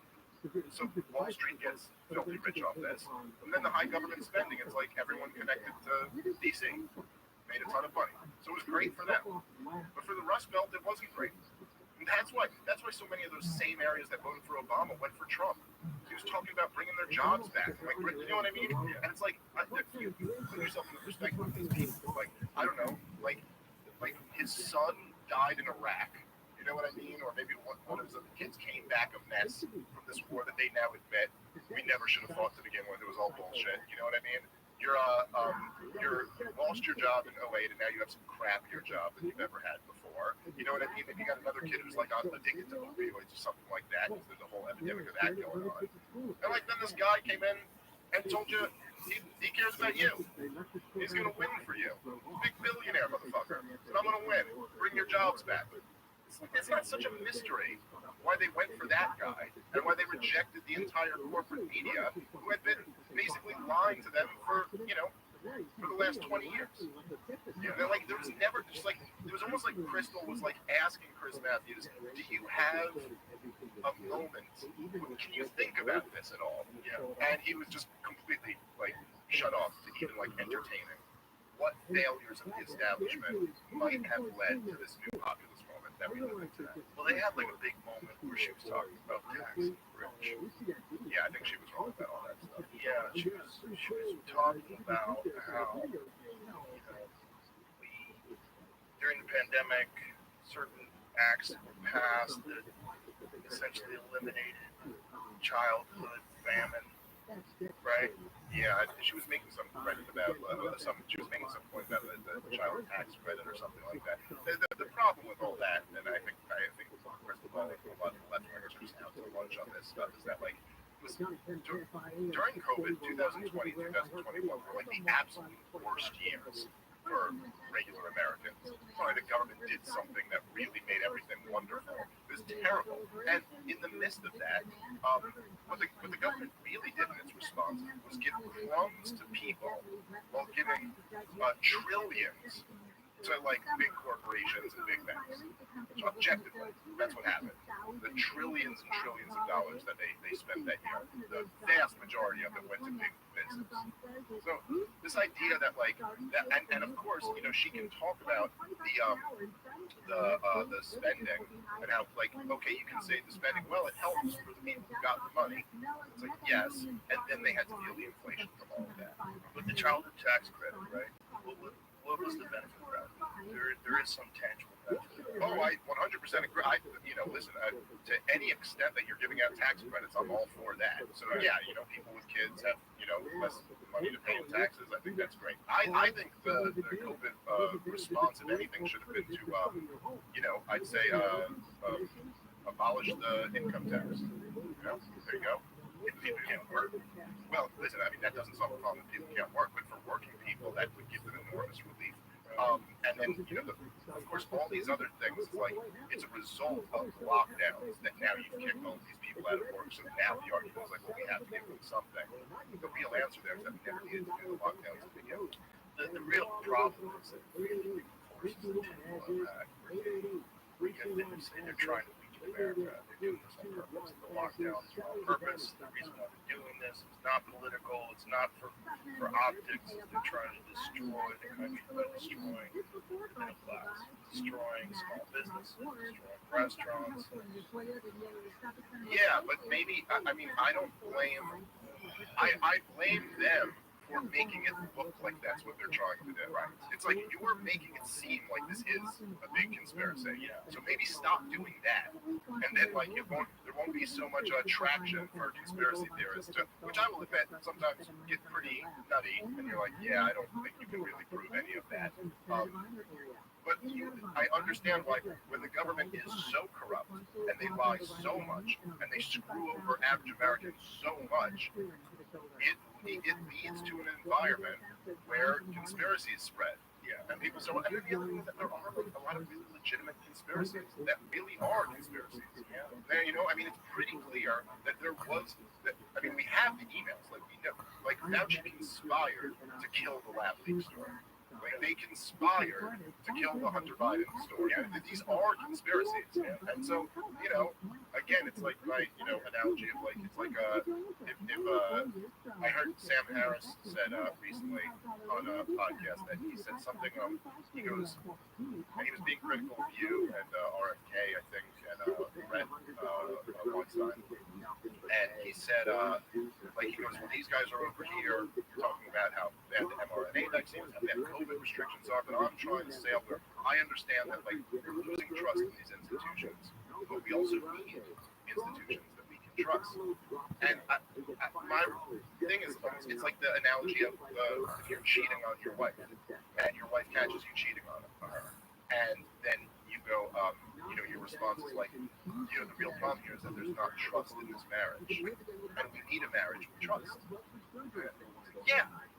No, the real problem is that you're cheating. The problem is that you lied. Yeah, that's why there's no trust. Right. Like, it's not like I'm fine with the theoretical argument that like we need institutions we can trust. Like, yeah, that'd be great. That'd be great if during a pandemic there were a bunch of medical experts who could get us accurate information, be honest, and spread that information around. And sure. But the problem isn't that we just don't trust them. The problem is that they're lying, and we caught them red-handed. And then that led to a bunch of people going like, well, how long have they been lying? You know, they're lying about this. When were they honest? And then the more you look into it, you're like, oh shit, they were always lying. They've been lying for a really long time. And so to turn around and then blame that on the problem here is just that we don't have trust. Like, no, that's actually a solution. That's a step in the right direction if you don't trust these motherfuckers. Yeah, sure did. It really did. Trump did a lot too, and then COVID immediately took it to the next level. But it's interesting. You learn a lot about who people really are, how things really work. You know, how much it's like a stress test kind of. You know, I read a bit about this. In my new special, by the way, which was just released yesterday on YouTube. Go check it out. Please. But it's like COVID was like a stress test, you know? Like you throw a crisis at something and you see how strong it really is. What's the Constitution here? And it exposed a lot. You know, we had some weaknesses. Exposed a lot.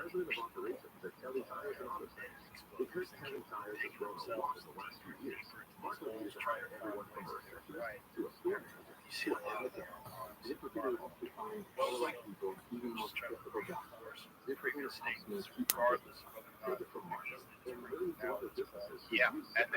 the crazy thing is when you encounter people who are still hanging on to the arguments that the regime itself has already abandoned. You know what I mean? Like, they're not even making that argument, right? And Fauci's not even saying this, and then people say these things. You know, I see people still, you know, it's only a pandemic of the unvaccinated. You know, but regular people, like online, like Fauci ain't saying that anymore. Even he knows, like, we've abandoned that talking point. But then people, you hear it enough, and they believe it. And that's one of the things with all this stuff. It's part of how propaganda works. It's like the big lie type deal. And if you just repeat something often enough, it does stick with a lot of people. There's a certain percentage who is just like, yeah, but I heard that a lot, so there must be something to it. And it's disturbing about smart people that are just unwilling to go outside the boundaries. They're supposed to say, they say it, so you don't get attacked. It's like everybody's like, it's also a weird reaction. It's like people get into binary thinking. A lot, they want to put everything into a neat box. Like I remember I tweeted something about the Sam Harris, like when he had that clip, and just the amount of response I get. People are agreeing with me, but they'll say things like this guy is such an idiot. You're like, no. He's not. Like, that's kind of the whole interesting thing here. It's like, no, he's not dumb. Like, he's a really brilliant neuroscientist or whatever, a neurologist, whatever he is. Like, he ain't dumb. You know what I mean? And like, that's kind of more fascinating, actually. It is that, you know, like wrong and stupid are not synonymous. Right? Like, they're two very different things. And it's interesting. Michael Malice has that line where he goes, it's much easier to train a smart dog And so, like, the idea is almost like sometimes even being very intelligent makes you more susceptible to propaganda. Like, it's easier to kind of like train the intelligent. I think the real problem is people don't ever want to admit they were wrong. That's a big part. We were talking about this last night about your ideas are not you. They're just ideas. And that you have to recognize when you're holding on to ideas because you have made this connection that you have said this thing, and this thing is a part of you. And if you say this thing is incorrect, then you failed. You're wrong. You're not as good as you. So you try to find a way where you were good. You try to find a way where you can kind of manipulate language and maybe even fucking change the information. Like, let's imagine if the information was different. Let's imagine if 10% of the people died. Yeah, but they didn't. Yeah, like if your argument is reduced to like, okay, you made this point and you were right and I made this point and I was wrong. But imagine a situation where your point was wrong, right, and my point was right. How about that? Yeah, let's not imagine that. Let's just what actually happened, and you should be apologized. Yeah, it's like we could play your imagination game in a few minutes, but first let's just talk about like what really happened, right, and who was right and who was wrong. And how are you discounting this 40% increase in all-cause mortality? Whatever the fuck it is, what is it now? You know, like, it depends upon the statistics that you read, but it's like they're getting that from insurance companies, right? They're trying to make an assessment of like what's going on, and there's a lot of people that are very nervous about this because what is the increase in all-cause mortality right now? I think it's like 18 to 55. There's some very bizarre increase, and I've heard times trying to say, well, a lot of people were drinking during the pandemic. Really? Was there another thing that happened too? Right. That made me really crazy. Could you imagine if so many people started drinking, there was a 40% increase in all-cause mortality? Wouldn't there be, like, shows about alcoholism? Like, ladies and gentlemen, like, look at what's happening to our country. It's a 40% imagine there was no pandemic, there was no vaccination. Imagine all of a sudden a 40% increase in all-cause mortality. And then you just come casually say, like, it's a lot more people drinking now, and you're telling me, and look, I'm not even like pulling out the fact that, okay, I think alcohol consumption maybe went up during the lockdowns, that should be a contributing factor to this, but you're telling me the starting point has to be, we rule out this brand new, like, medical intervention, like, you can't look at that, right. You're telling me that's the starting point is, that can't be part of the conversation. You're trying to come on this thing, imagine if these were just variables. An equation that we're tasked with solving, right? Why would you ignore this very significant variation? And then the truth is, like, whatever the rate of vaccine injury is, whatever that number is, maybe it's not that high, it's something, okay? It is clearly something, right? There are clearly that been a large number of people who have been injured by the vaccine. And then when you look at that and you go, look, and you guys, your position, the entire establishment position was everyone should get it.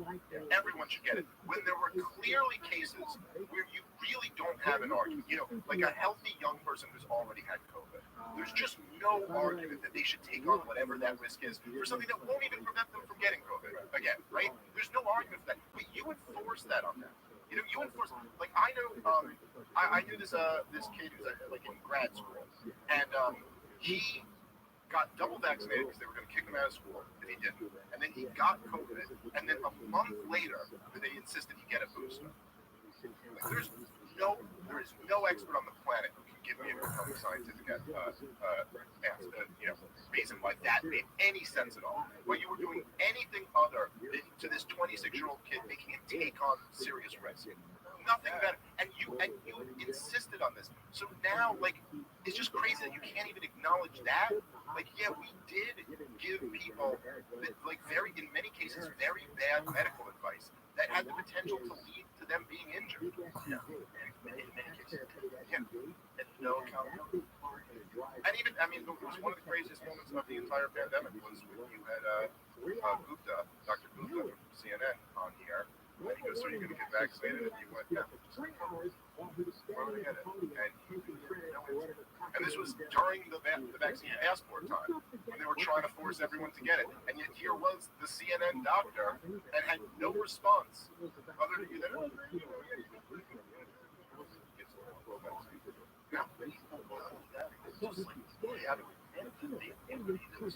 By overcoming infections.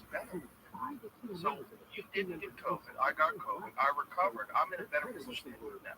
You're telling me to do what you did. Right. Why?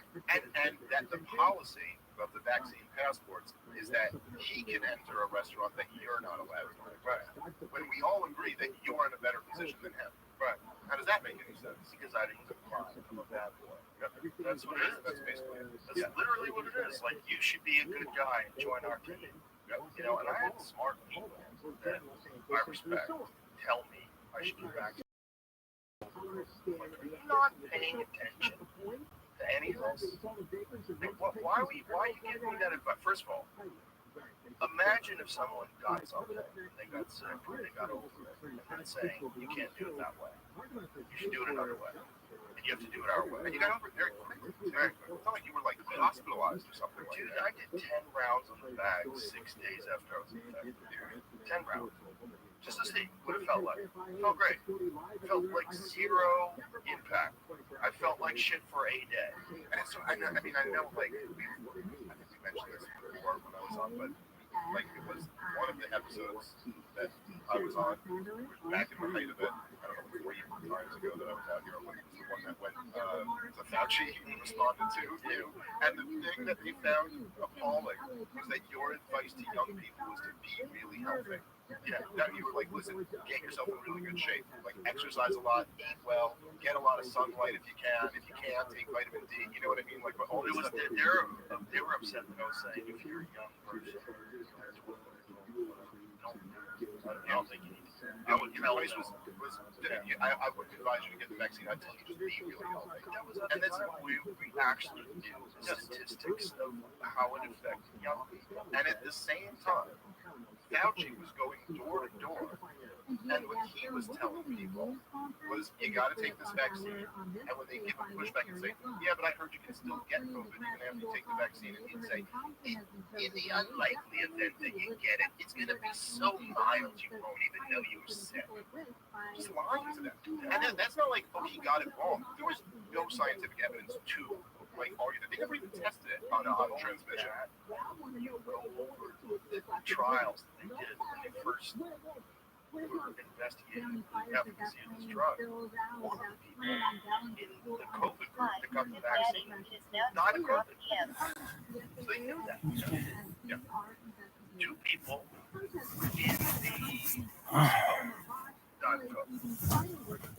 That's how they came up with the factor. It sounds so crazy, and I didn't believe it when RFK Jr. said. I didn't believe that was accurate.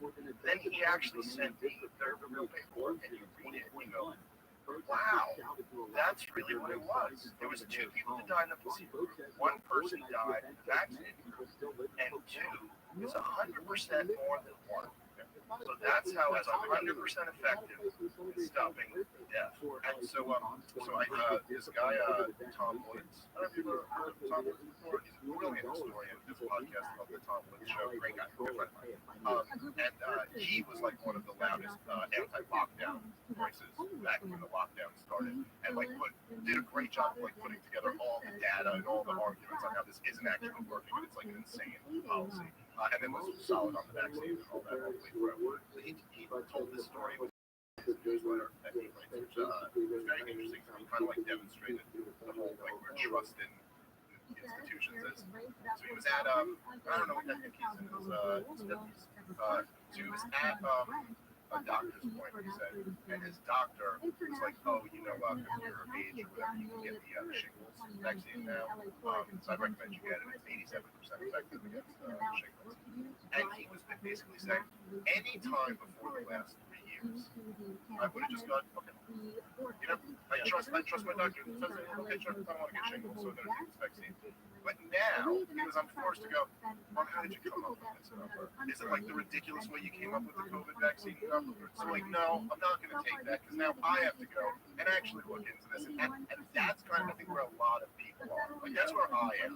That I would have always assumed that, like, I don't know if my doctor's telling me this. Like, he's done his research. He wouldn't just be telling me this without having looked into it. He knows better than me about this field. So I'm saying, now I never trusted the CDC, or you know what I mean? Like, I always knew government entities were corrupt, but I figured my local doctor would kind of like not just recommend something to me, and that was a big thing that COVID exposed. That, oh, that guy, well, and I got in arguments with like his pediatrician over this, but I had clearly done more research than he had. Like, I knew shit that he didn't know, and he's providing for kids, you know?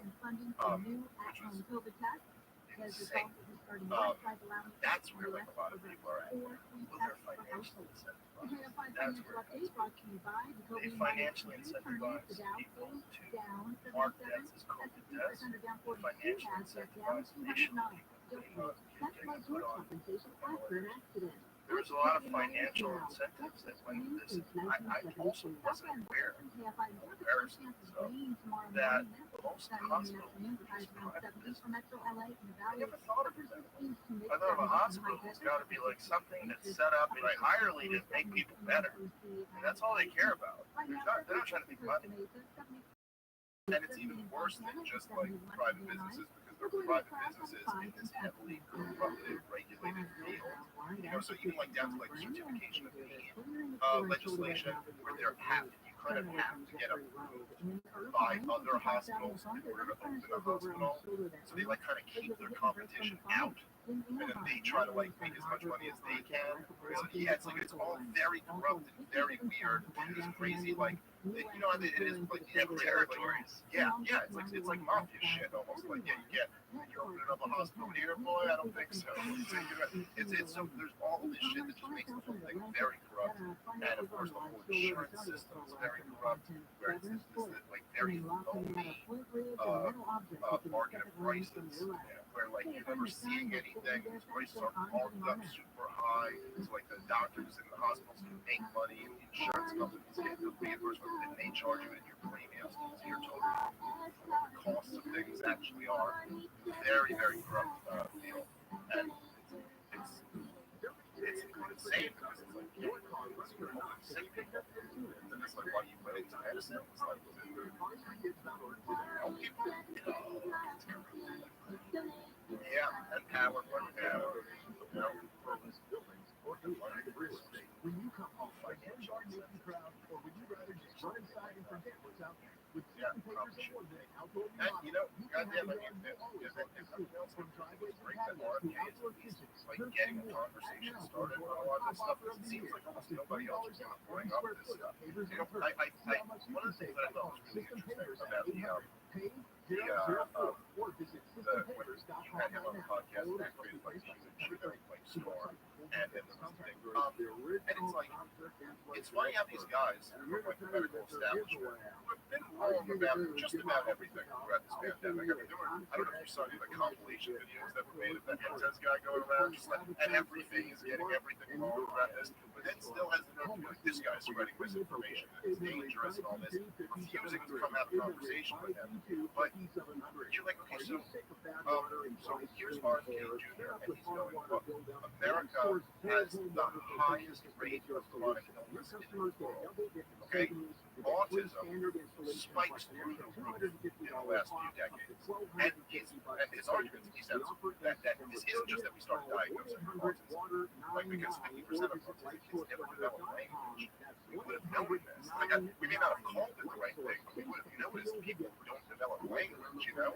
And so he's going, so we have the highest rate of chronic illness in the world. We have autism showing up in the charts. And he's going, look, here are some potential culprits for that. And so, okay, if you think that's all crazy, okay, but what is it? What is going on here? Right? The American political conversation, this never comes up. Nobody's ever bringing this up. I cannot think of a presidential candidate who's ever mentioned once that this is a thing. You know, it never comes up on CNN. That no one wants to talk about it. So like, at least he's talking about it. Like that seems. By the way, I haven't really ever been talking about that. I don't know what the answer to any of it is. But someone should be bringing that up. I never even thought it was a possibility until the pandemic, until I read his book. When I read the freelancing voucher, I was like, that's what's important. It's not just about what's happening right now. It's about what they did when they pushed the ACT. It's about what they did when they were injecting these foster kids, these experimental drugs they done. And all that stuff is true. And fucking terrifying. This is why Hotez won't work. This is why he won't be on guard now.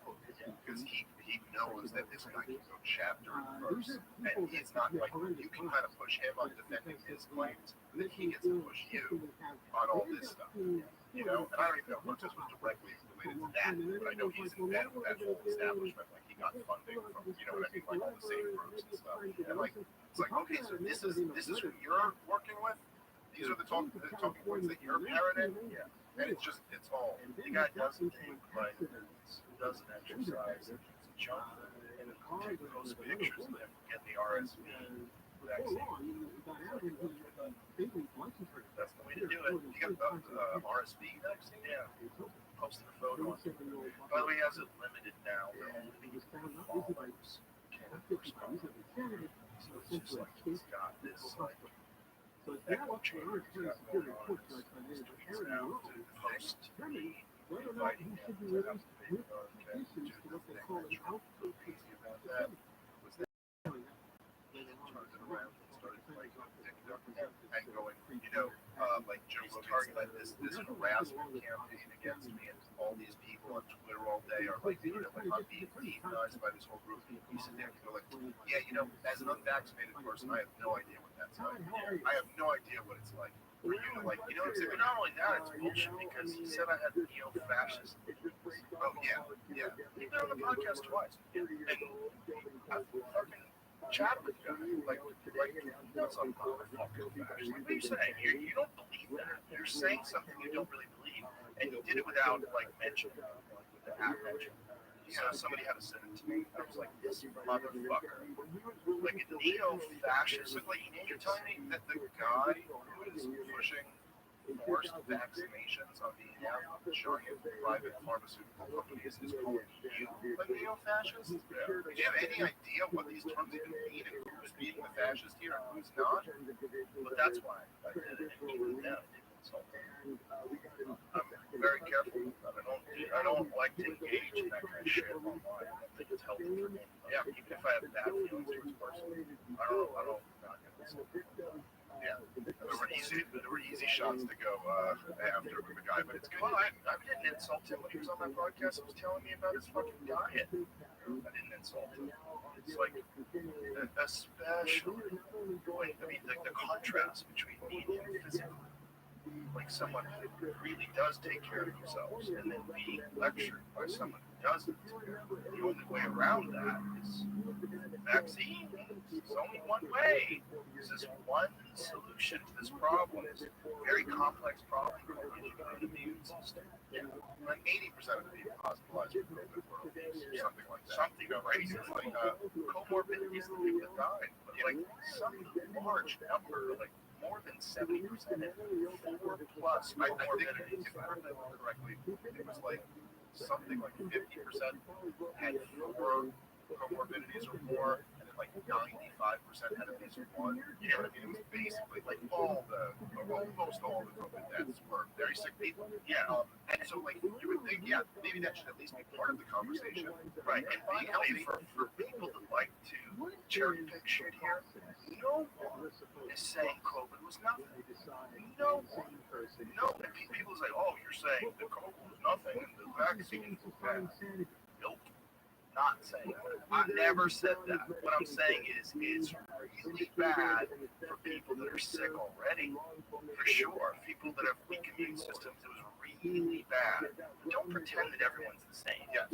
So I would say that if you were, COVID was a nasty virus, and if you were very older then and were very sick, you really did not want to get this thing, especially the early strains, and that you really did not want to get this thing. And I think that there is an argument that early on, if you were very old and very sick and had never had COVID, that maybe it did make sense for you to get the vaccine. I think it did make sense. You know, a lot of people offered some level of protection initially. So there was other things that done as well. Sure, but just because it makes sense for that one group, you cannot extrapolate from that now that it makes sense for every group. And the ones that are the most obvious would be like, if you're like a young, healthy person who's already had COVID, right? Because in that case, no, it just doesn't make sense for you. Not only that, the same people that are pro-vaccine, anti-doing anything else, where is your outrage about this lab?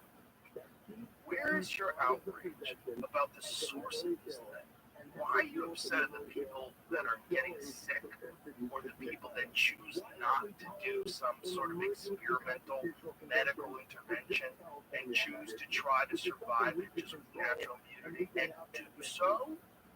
Where is your outrage about the source of this thing, which is the whole reason it happened in the first place, why people were forced to make these choices, to take this experimental vaccine? The whole thing was about this one virus that got released that clearly seems to have some connection to gain-of-function research that was funded by Fauci, funded by the NIH. At the very least, the lab was clearly funded by subsidiaries of the NIH. But that's just factually true. The lab was funded by subsidiaries of the NIH, and looks overwhelmingly like that's where it looks like it also looks like they tried to cover it up for a very specific reason. They clearly tried to cover it up. And Fauci clearly had his guys writing papers about how it couldn't be from the lab, that they've all had to try to retract now because it looks like it wasn't actually a scientific argument. They just wanted to get the story.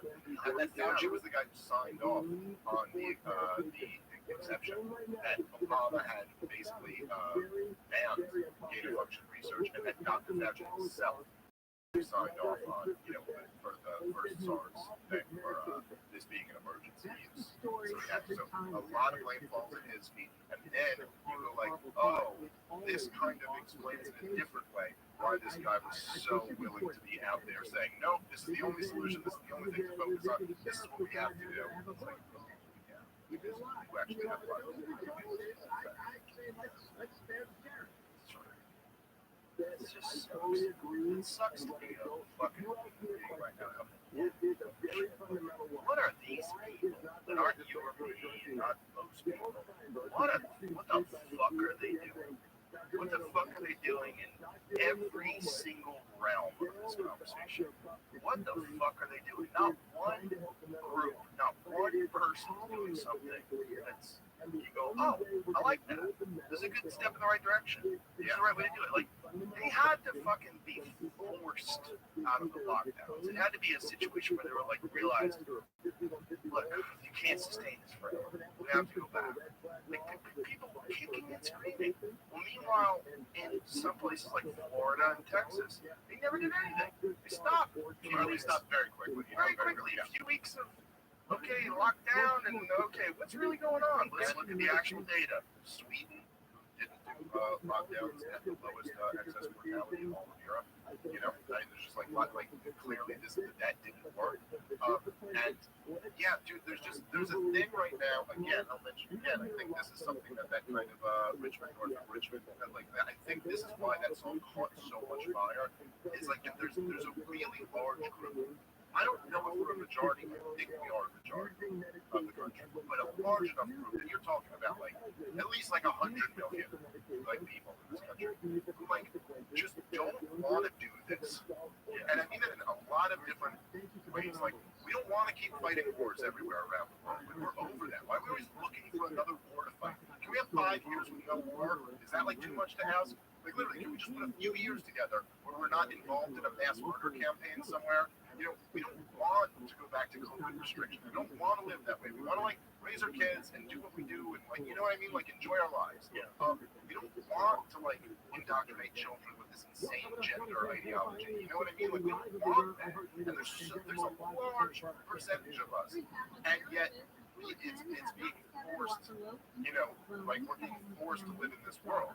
And for the most part, I think it's like most of the people in this group just kind of want their freedom. Like, you know, like I don't care so much what other people, like, if you want to go live a different way, that's fine. If you guys want to all go do lockdowns somewhere, fine. Just like, don't force us into this. And at least what I think is the positive out of that is that, like, there are a lot of people who are really serious about it. And I think there was something really positive about the Bud Light boycott thing and the Target boycott thing, where it's like, there's got to be, we have to have some mechanism by which we can actually, like, give a black eye to one of these powerful organizations who are trying to force something on you that you don't want. You know what I mean? It seems like, oh, that actually maybe kind of works a little bit. Maybe they will back off with that. You know what I mean? At least in those areas. Well, I think that's what people are trying to do. Like Trump. Yeah. I think that's what they're trying. They're trying to say, like, this is different. This is different. I don't like what you guys do. This is different. This guy's outside of it. He knows how it runs. Yeah, maybe he's got his own problems. At least he's different. He's different than this thing that you're going to keep doing forever and ever and ever. And then they're going to piss you off. Yeah. And he pisses off the people who you're furious at. Right. Because this is a big black eye threat. This is like really like, oh man, the guy you look so stupid now. Because you told everyone he couldn't possibly win. We had this podcast, 2016 comes to a live podcast during the election. And then afterwards, it was a lot of fun. But afterwards, we were all in the back bar watching Jake Tapper have to sort of like solemnly declare Donald Trump looks like he's going to be the president of the United States. This report is it's not. It's very clear that they're upset with us, which is interesting. It's like, why isn't the news supposed to be the news? Right? Like this is who's winning. This is how he won. Looks like he won Iowa. He won this, won that. Look, he's the new president. Okay, so now we have a new president. It's Donald Trump. Let's see what happens. It wasn't that. It was just like this solemn moment when these people are eating crow. Yes, like. There was a lot to that. I mean, part of the thing is just that Trump was determined. It was determined by the powers that be, you know, the corporate media, the deep state, all the establishment, that he was unacceptable. And that's not new to Donald Trump. There were a lot of candidates who have been determined to be unacceptable. Ron Paul was unacceptable. Bernie Sanders was unacceptable. Tulsi Gabbard was unacceptable. And you saw like machine being weaponized against all of them. But Trump beat the machine. The difference is Trump won. I mean, there's other differences, but the guy who they determined was not acceptable ended up winning. And part of what was so powerful about that is that it kind of destroyed the illusion of inevitability that I think progressives rely on. That, you know, like progressives will very confidently tell you that you're on the wrong side of history.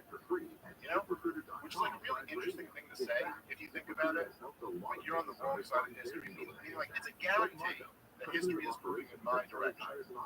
And I'm telling you how you will be judged in the future based on how you feel right now. And they kind of have good reason to feel that way because they have been kind of moving in the direction that they want to move in. But it was just like, we just had the first black president. And now we'll have the first female president, and of course, you know, this throwback, bigot, male chauvinist Donald Trump could never possibly win. This is what's going to happen in history. Is Hillary Clinton the next president? How is it not happening? How is this stuff? They're trying. Oh, yeah, that's what all these indictments are right now. The problem is, it has the opposite effect. It doesn't make people unlucky. It makes people more convinced that there's a conspiracy against him. It makes people more convinced I think personally that Trump was at his most vulnerable within the Republican primary at the very beginning. I thought he, for the first time to me, he seemed like he was very out of step with his own base.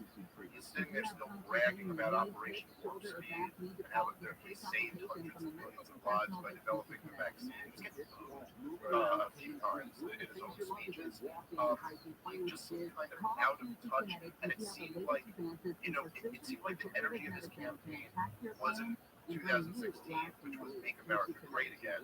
This was like my vengeance story. They screwed me. I lost, but I really won. I'm gonna come back and win again. And it seemed like that wasn't really connecting. And then, before DeSantis got in the race, it was heavily speculated that he wouldn't be getting in the race. And, this guy had a very good record on COVID compared to all the other governors. And there just seemed to me like there was an opening there, like a vulnerability. And then they raided his house in Mar-a-Lago.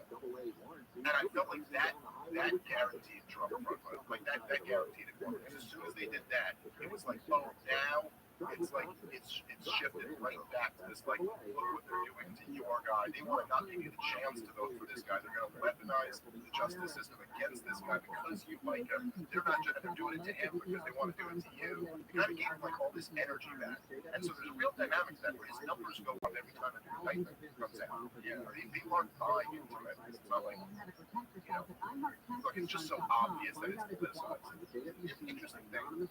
There's an interesting thing about the law. Like, people have this conception of what the law is, and there's the reality of it. Like, people have this conception of, like, there's a rule written down on a piece of paper, and that's the rule. You break that rule, you cross the law. You don't break that rule, you didn't break the rule. But that's not really how it works. It's like, in the same way, like, down at the lowest level, you get pulled over by a cop. There's times where he could give you a ticket or he could let you off with a warning, and, like, sometimes just how that guy feels. Maybe he knew you. Maybe sometimes she goes, oh shit, Joe Rogan, I'll let you off with a warning. You know what I mean? Like, there could be so many different factors. Like, just for example, okay, so, James Clapper, he was the director of national intelligence. He was basically the head of the shadow government. That's the highest position in the deep state. The CIA answers to you. You oversee the CIA and the NSA and the FBI and all this stuff. And he lied to Congress. Very quickly. Like, no question about it. He was asked point blank, is the NSA involved in any form of data collection of American citizens? No. We're not doing that. And so it came out and exposed it. He was the DNI. He knew this. Okay? Lied to Congress. Why isn't he arrested? Because there's no political will to arrest him. He is of the deep state. He's one of the top guys. And he's not getting arrested. Everyone's going to lied to Congress. He got a month when he was talking about a deal that was running up for Trump. He said it happened in January or something. He got charged with that. And because they wanted to put pressure on him to get him to flip on Donald Trump, which he did. So it's not like there are crimes that are committed all the time. There's just no political will, there's no desire to arrest that person. And I think the thing that's wild about this with Trump is that if you think of all the crimes that presidents have committed, the idea that this is what one of them is actually going to go down for is insane. Like, Bush instituted torture. You know what I mean? Obama murdered American citizens without charges. These guys lied us into wars. By the way, every war is illegal. Because the supreme law of the land is the Constitution. It says only Congress can declare war. The last declared war was World War II. Every war since then has been illegal. Anyone can be arrested for this at any time. The legal defense is that they're military actions, not wars. Do you know that thing in Vietnam? It probably smelled like a war to you. But no, not a war. Korea wasn't a war. Iraq wasn't a war. Afghanistan, Libya, Syria, Somalia, Yemen. None of those were wars. It's anyone, if there was any political will, any one of these presidents could be arrested for any number of crimes. And yet they're not. But yet Trump didn't give back the classified information quickly enough, even after they asked him. He's got to be indicted for that. Even though other presidents have done pretty much the same thing, no, he's got to be indicted. What is the George thing is interesting because he's going to have a press conference where he's going to reveal all the information that proves that he was telling the truth about the Georgia election. Yeah, I didn't have the press conference. Yes, well, this is a thing that I gotta say is a kind of knock on Trump here. That this is a thing his lawyers, Sidney Powell and Rudy Giuliani, just trying to tell that custody today. But they would always say this after 2020.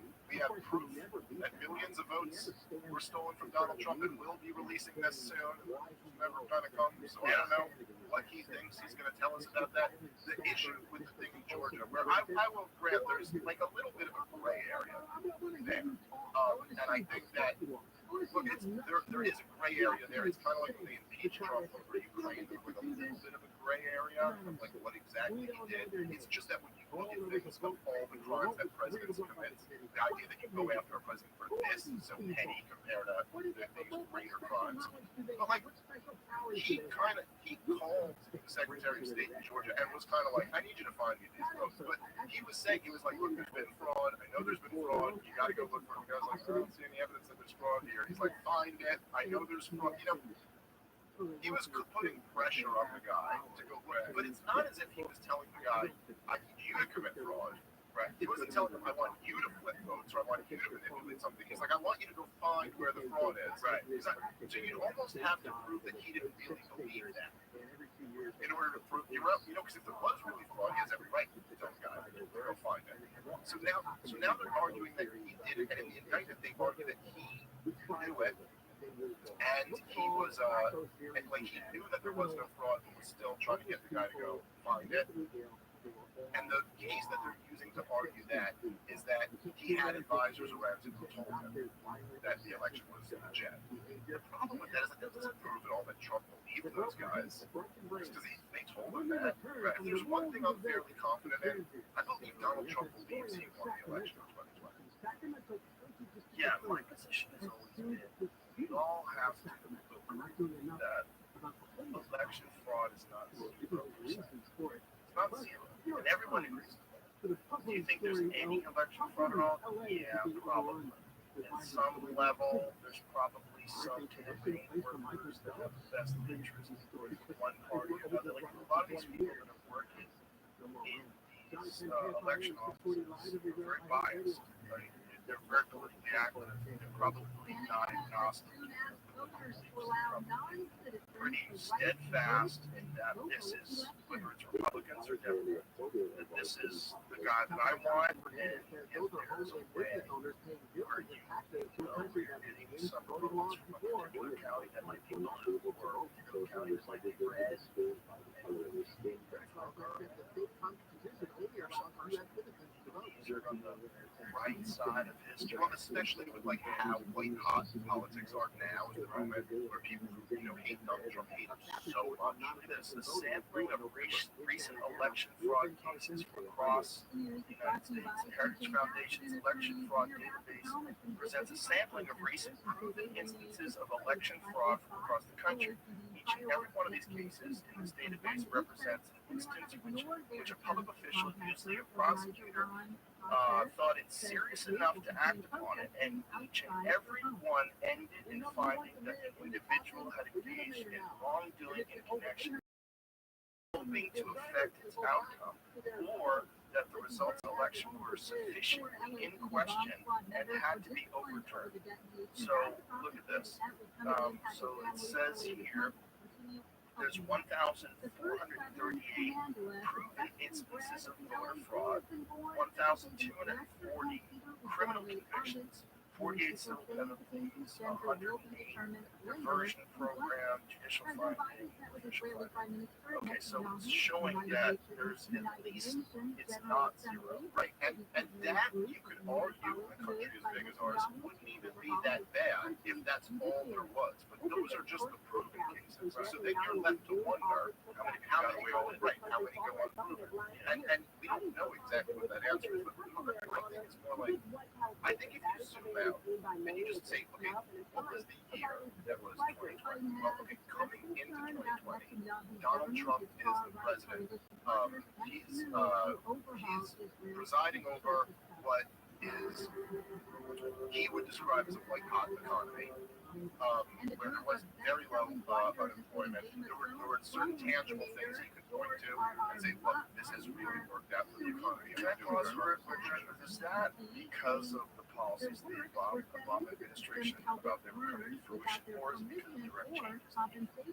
So I would say a mix of both. But I would argue that it was kind of a bubble economy still. It was still propped up on very low interest rates and very high government spending, and that you can make things look good on charts when things are like that. But I would argue that he hadn't really fixed like the major underlying problems in the economy, but he did have some pretty significant deregulation in the energy sector. He did pass some very significant corporate tax cuts, and I think those things were very good for business. So it's kind of a mix of both. But you have, that's the starting point of 2020. Donald Trump bragging, he bragged about the lowest African American unemployment, the lowest Latino unemployment, and how great the economy was, and how he's doing all these great things. He was poised to have an excellent shot at being reelected. And then you have the economy destroyed by government imposition. Like, even if you think the lockdowns were the right things to do, the fact is that through state governors decided we're tanking our economy, like we're closing down our economy. And then you had a summer full of the biggest riots of my lifetime, which were sponsored not only financially, you had big powerful groups paying bail for rioters to get out of jail, but also just completely backed by the entire corporate press. This is the voice of the unheard, fiery but mostly peaceful, just making every excuse for these rioters going on in almost every major city across the country. During the whole time, anybody who wanted to speak out against this was often censored for doing so. If you wanted to speak out against the lockdowns or against Black Lives Matter, any of this stuff, you might lose social media, you might lose your job. A bigger censorship campaign than we really ever had before. This is all going on that year. And then they announce that we are overhauling the way we do elections. And for the first time, we're letting everyone vote by mail.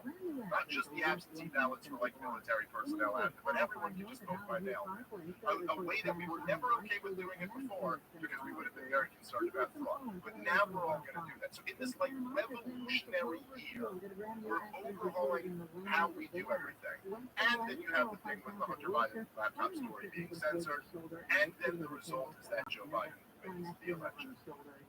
Given all of those factors, there's just no conceivable way that an overwhelming majority of Trump voters weren't going to feel like this thing was stolen. Just look at all the fundamentals of what happened that year. And even if you really, really don't like Donald Trump, how could you look at all those fundamentals and not go, okay, yeah, I see where. I see where with all of that, that was fertile soil for belief that this thing was stolen from them. It was a pretty crazy thing. And the problem is, and I think he has the point of no return on this, for better or for worse, is that even if you think Donald Trump committed all of these crimes, and it's right for him to bring down all these indictments, at least acknowledge that this is, it's kind of over for the right half of America to ever believe in this process again. Because the way they're going to look at this is like, oh, look, you wouldn't give him a fair shot again. Like, once again, you wouldn't just let him have a fair shot. You wouldn't just let the American people vote. Which is, so if you believe in democracy, if you believe in this country, if you believe in trying to unite us in any way, wouldn't it be so obvious at this point? Like, it's not as if every one of the charges that Donald Trump has done is like some novel legal theory where they're twisting a statute to try to make him guilty of this crime. It's a very gray area at best. Wouldn't you just go, look, we're going to have a national referendum on this in November. Let the American people decide. Which side are, you know what I mean? Which side are they on this? And then we can give this democracy thing a shot and see who wins. But if you do it like this, basically the entire right half of America now doesn't believe this game is real anymore. They don't really believe they're in a democracy, that they get to pick who they want to vote for. Because like, no, we picked this guy, you screwed him out of it. Now, by the way, I'm not saying that's a bad thing. Maybe it's better if they don't believe in the system anymore. The system is bullshit. Richmond. That's right. They don't want total control. Visit PacificCoastTermite.com, call 800 It's just bizarre with this conversation. Friendliness. laying out of basic facts. It's all just narratives. It's all just left-wing talking points, right-wing talking points. So much noise. Yeah, and like it's weird. Everyone does get so dug in. I do think like one of the advantages I have of like at least I think personally of like thinking about all these things is that I'm not on a team. Like I'm not a Democrat or a Republican. I'm not like my basic view is that all these politicians are criminals, you know, and so I'm not like at least I try my best to be like let me understand what's happening here. I'm more or less I'm on the side of the American people and against the American political class. You know, like that's kind of my bias if anything. But it's just people get so dug in that they're just going to jump to their points that will shape their narrative. The truth is that look, what happened like January 6th say. Look, what's easy to put in the rearview mirror that everybody's kind of forgetting about is that the people boarding up Washington D.C. not out of concern for the Biden. You know, like they were boarding up all the stores in downtown Washington, D.C. They were scared of Trump winning, right? And they were scared of who were going to ride. And they would have. Well, people were celebrating in the streets. Yes. You know, and like, so the thing is that, January 6th happened, Biden won, but a whole bunch of rioting and stuff would have happened if Trump had won. The truth is that the country was just at a point that no matter what happened there, it was going to be somewhat ugly. If Trump wins in 2024, the way I would legitimately think, if you looked at how it went down, it's almost better for us as the American people to see all the steps that they did to interfere with the public narrative of who he is in the election. Whether it's the Hunter Biden laptop thing or the Russia collusion thing, it's almost better for us to see that naked and then also see them push Biden get in and see what a disaster it is. I think it's better to see. If I was in Trump's camp, I would say, this is, other than the indictments and all this whole great, it's actually better this way. Because now people have a real understanding that at least some of the things that you say are accurate. The witch hunt thing, accurate.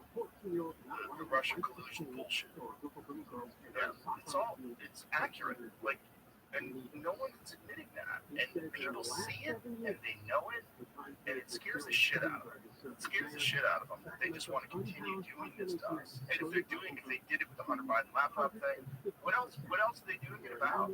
It's also, and I think for people like us, I think it's hard to exactly understand because you're also talking about Donald Trump supporters are generally speaking not our demographic exactly. Like they're a different type of people, you know. Like we're not like lifelong Republicans, conservative. You and I are not, but although we do get labeled right wing. Yeah, but that's just bizarre. That's all just stupid. You know what I mean? Like that's ridiculous. But like say like the Tea Party type people or the conservative Republican type people are different. Like I'm like a Jewish kid from Brooklyn, New York, raised by a single. I'm not, it's a thing, right? Most of them are, and you are like you were raised by like hippies in California, right? Like it's different than like Boston. Like you're not like it's just culturally different. But these people, like the ones who went to the Tea Party, like these conservative Republicans, these were the people who like carried around pocket constitutions with them. You know what I mean? Like they really believed in the system in a much different way than people who have more of a liberal background ever did. You know, these were people who like believed in country, God, law and order. You know what I mean? Like these, and for them, I think it's a whole different thing to see that these institutions were poisoned against their God. And that they're all corrupt. It's truly like, oh, this is like a devastating thing. I think it's disillusioning in a very powerful way that's tough for a lot of us to understand. I see that you're like you're telling me FBI was framing the president because they loved the FBI. They were the biggest defenders of the FBI. These were the guys who would stand in line with them. As recently as when George W. Bush was president. Right? Not like that long ago. Right. You know? And so I think a lot of this was it was very revealing for them. So I remember it, which was, I always made me laugh, this thing Sean Hannity said at some point during the Russiagate thing. He goes, for the first time in American history, the FBI has been politicized. Such a, to me, that like, but that summed up almost the conservative view of it. You know what I mean? That it's like, but this isn't. And you're like, yeah, actually, the entire history of it has been this. But okay, I'm glad at least you're waking up now to the fact that this wasn't just like, oh no, these are the good guys. You know, it's not that simple. This is a wild. Yeah. Cross-dressing fucking psychopath. Had all the dirt on everybody and didn't want them to have the dirt on him. Yep, because he was dirt and had a lot of that's like, it's like when you're, and also you got to picture this like being in like, you know, like the 1930s or 40s or 50s or whatever, you know, his whole reign. Like cross-dressing back then. It was a lot worse than what cross-dressing got. Like that's real dirt, you know, and so if Cross-dressing now will get you in the Biden administration. Oh, right. You guaranteed promotion. Yeah, because that's Sam Britton's like, yeah.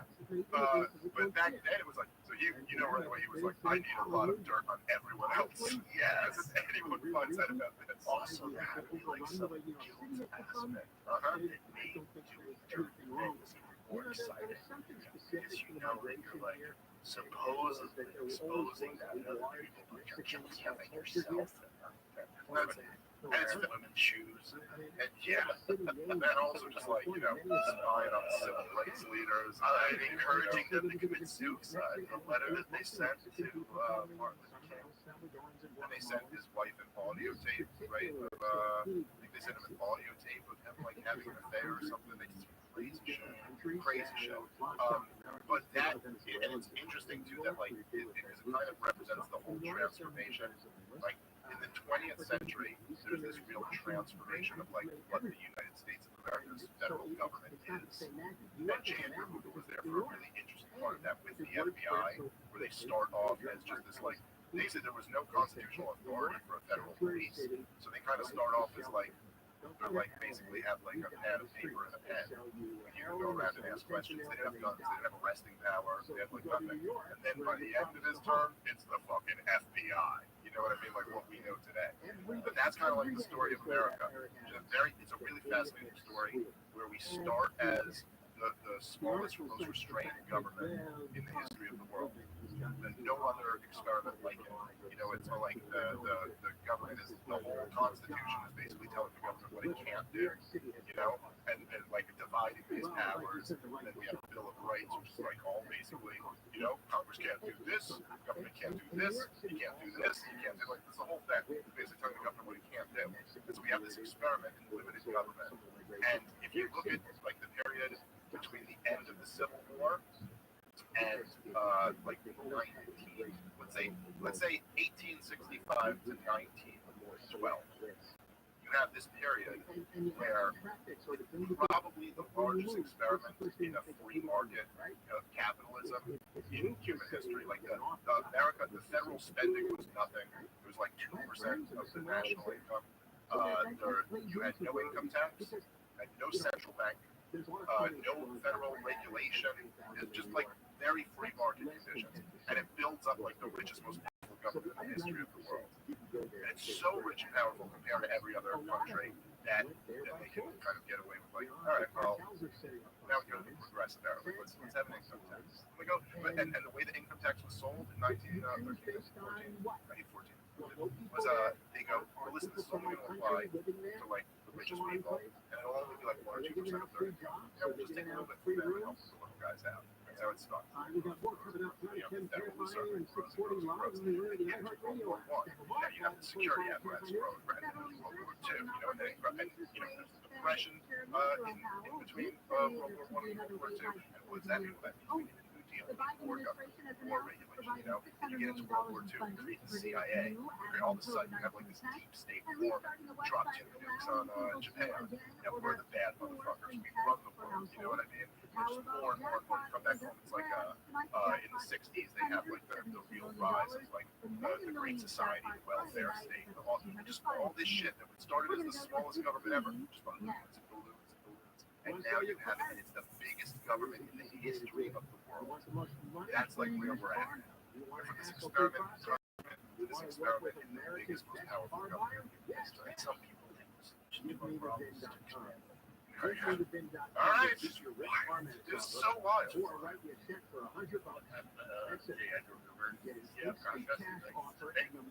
fake. Really? Yeah, that makes sense. No, did they put it in the movie? They got the movie, so let's be real. The story came out at first, and she saw it somewhere, and there's no photos. Nah, there's no photos. Is that true? Yeah. Was that all? Oh, man. It might be made up. This lady was trying to sell the story to Esquire for a while, and printed it, and they biography about it. So how did they put it in the movie?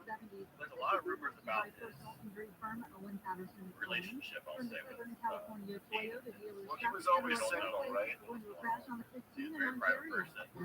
Like, this is just like happened with Vince and gossip. Yeah, you're not gonna talk shit about him. Right. Yeah, well, whatever. He spied on MLK. Now we're all gonna call him a cross-dresser. It's just more fun if he's a cross-dresser. He says he went to a restaurant with his friend in a skirt, the other guy was dressed, and hostess would let him in and something.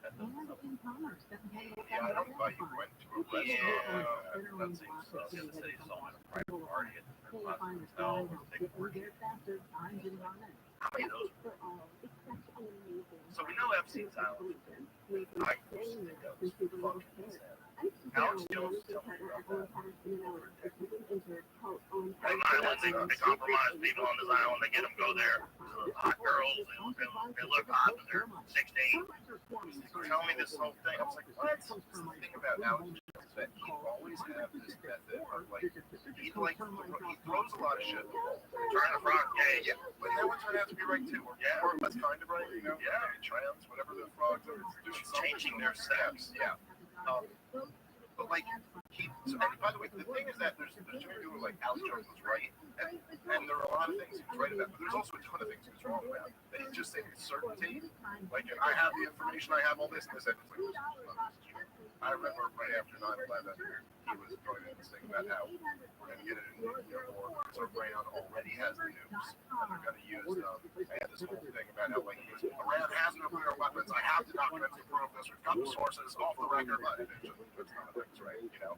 But then there's, like, the thing that he's right about, like, being is so fucking crazy, so wild. And then there's also right about people. Yeah, that's people forget about that. Download the drop app to get $5. Which is, watch that ceremony, like, what are you guys are dressing up like? You're burning an effigy in front of an owl god, and you're speaking out loud speakers about this owl god. This is really what they did. This is what they did. And it's like, I'm not saying that we're living in this like this biblical world where there is like, I'll say it. I'm not saying that there is a God and a Satan. There's not. I mean, I believe in God. But I'm saying they believe they're living in this world, and they believe they're like on Team Satan or something like that. Because they do. It is very bizarre. I know these are the type of things that you're not allowed to bring up because now you're a nutty conspiracy theorist. But we have proof of this happening. It's not Bohemian Grove isn't just like we have actual video footage of it. We don't know everyone who's there. We know Nixon was there, and we know he said the stackiest thing he's ever seen in his life, and he wanted to wash his hands. Or he didn't want to shake people's hands. Like, this is all real, and it does look like when we played that clip before with Madeleine Albright, being like, yeah, 500,000 dead children, that's worth it. The price is worth it. It does kind of like you start to kind of ask these questions. Okay, so but there are these people who are comfortable making decisions that lead to the deaths of hundreds of thousands of children. And we know in many cases they're making these decisions based off profit. You're like, so who is that person? Right? Like, who the fuck is that person? Is it like they just do that at work and then they clock out and they're just like us? Or are they clocking out and doing some weird ritual to Bohemian Grove? You know what I mean? And when Mark Andreessen was on this, he was the one who brought up the Satanist, who's also the rocket scientist, right? That Los Alamos Labs. Was that him that brought that up? No. No, it wasn't. You know who it was? It was the opposite of Mark Andreessen. It was Python Cowboy.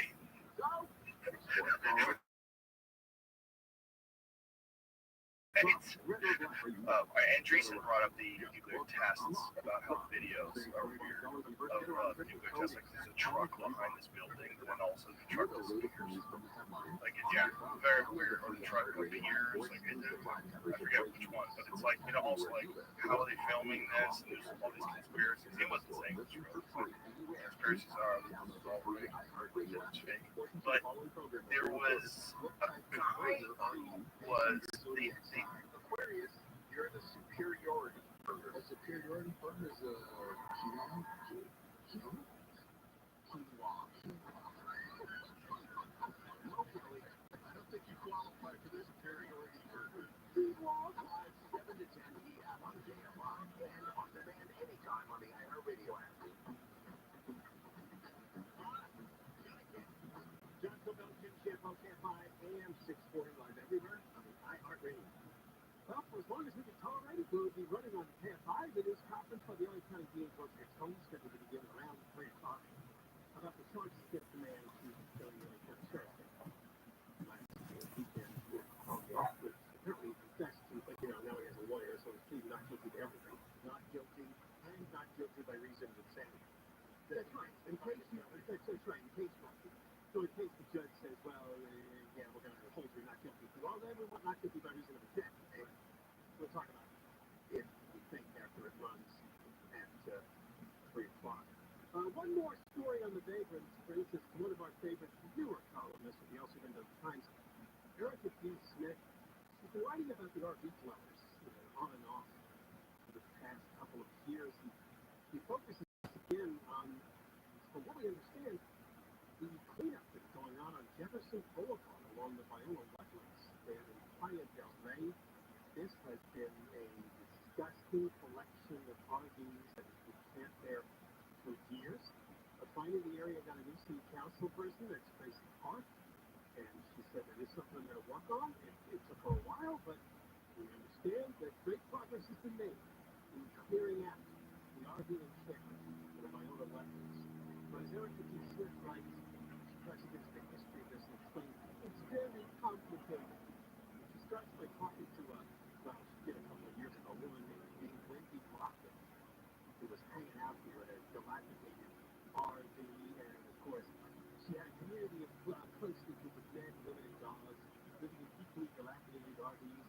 Her neighborhood was this encampment on Jefferson Boulevard alongside the Viola wetlands. Notice the language she uses to manipulate the reader. It's all the language of suburban housing development. The community, men, women, dogs, close-knit. She even considers herself like the sheriff Lockett. Yeah, right. They always identify somebody who's declared themselves the mayor or the sheriff, the leader of their close-knit community, when it's a bunch of drug addicts and bums. And then there's now 14,000 people allegedly living in RVs in the county.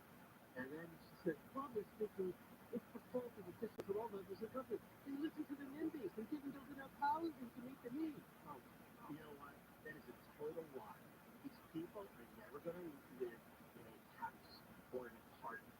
They don't have work. They won't go to work. They're dysfunctional. They can't work because they're drug addicted and mentally ill.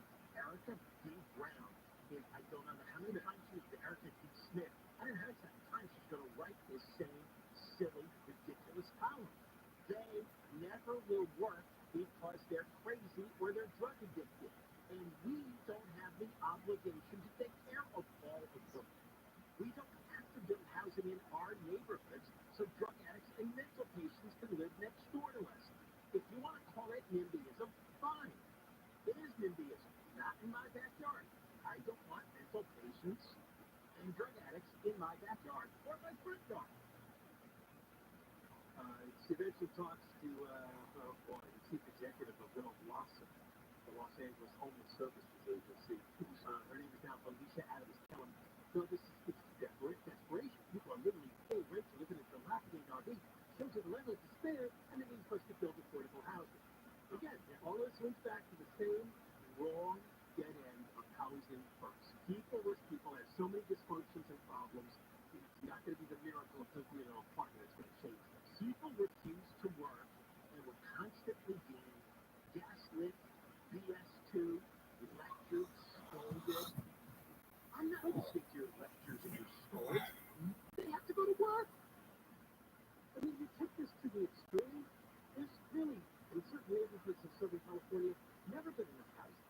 There's always more people that want to live in a certain community than can afford to live in the community. But they don't set up an encampment because they can't afford a home in Beverly Hills. Yeah, can you imagine that? Everyone lives in Beverly Hills or Bel Air, right? But they don't because they can't afford it, and they accept that. They don't park an RV in front of someone's house in Bel Air. No, they don't. They buy a smaller, less expensive house somewhere else. That's what you do. If you can't afford LA, get out of LA. Go to Boston. I mentioned this into the whole complicated part of it. Well, the DMV has to do investigating, figure out who owns the RV, they rented the encampment before they can legally tow it, blah, blah, blah, blah, blah. No, how to do this? No. I'm grateful that Tracy Park has come up with a way to cut through this because she got rid of all the RVs there. I don't know what. It's total garbage and nonsense. And nobody believes this except these idiot LA Times columnists like Eric and Lisa. Nobody normal believes this stuff. In fact, I just noticed this. On the way to work yesterday, I took the Pass Avenue exit on 134. You go down to the end of the ramp, there's a traffic light. It's red, so I stop and I stare straight ahead. The first thing that greets you when you take that ramp is one of those parking restriction signs. And it said, no RV parking overhead. Right. Something to that effect. And that's your welcome to Burbank sign. If you're in an RV, you're not parking it here tonight. Because what's Burbank going to do? They're going to ticket you and tow you. And they don't have any excuses. They ticket, tow you, and put it in the yard somewhere. And you're probably going to have to pay $1,000 to get it out. All right, coming up very soon, the LA County District Attorney George Gaston signed him will be the LA County Sheriff Robert Luna to announce the exact charges in the murder of Los Angeles County Sheriff's Deputy Ryan Klinkenhover. Johnny Penn, KFIA and 640 live everywhere, iHeartRadio app. And Deborah Mark live for 24 hours KFI News. We're not here to tell you what to think. We're here to give you the latest. KFI. And KOST HD2. Los Angeles, Orange County. Live everywhere on the iHeartRadio app. George, I'm Deborah Mark, live from the KFI 24-hour newsroom. The man accused of the fatal shooting of an LA County Sheriff's deputy has entered his plea at a courthouse in Lancaster. Deputy Salazar was wearing a bulletproof vest over a t-shirt. His hands were restrained at his hips. The judge accepted Salazar's dual plea of not guilty and not guilty by reason of insanity. Salazar was immediately taken away. His preliminary hearing is scheduled for November. Investigators say Salazar ambushed Deputy Ryan Klinkenhover Saturday as the deputy sat in his patrol SUV. Salazar was arrested early Monday morning after an hours-long standoff. His family says he suffers from paranoid schizophrenia. Steve Gregory, KFI News. And DA Gaston is going to hold a news conference any minute now. When that happens, we will bring it to you live. The news is brought to you by Sunlight. A single-engine plane has been cleared out of the street in Compton where it crashed into a bus car this morning. The pilot was reported to have minor injuries and refused to be treated. Deborah Lindy lives in the home across from where the plane crashed and says she's sick of planes flying at 2 a.m., flying low, and flying without a control tower. Y'all got the nerves to still fly with this going on. Come on, y'all stupid. I said stupid. Okay, Hi, it's Daddy. It is now 3 o'clock p.m. 2 weeks ago, just blocks away, and neighbors say it's a matter of time before someone's killed. Compton Airport has not yet responded to comments. Chris Adams, KFI News. A man has been sentenced to nearly 13 years in prison for trying to smuggle fentanyl onto a flight in LAX. An X-ray machine alerted officers to the man's duffel bag as possibly having explosives. U.S. Attorney spokesman Kieran McAvoy says the officer who searched the man's bag in 2020 found a computer keyboard box with rewrapped parcels in it. These 3 parcels contain nearly 3 kilograms of fentanyl. Once again, that's more than 6 ounces. Okay, we're going to go now to DA Gaston. Up here we have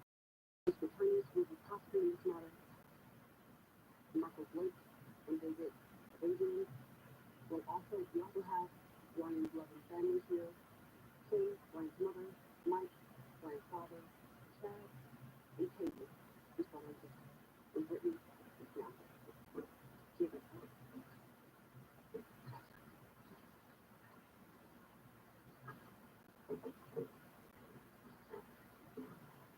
Good afternoon, everyone.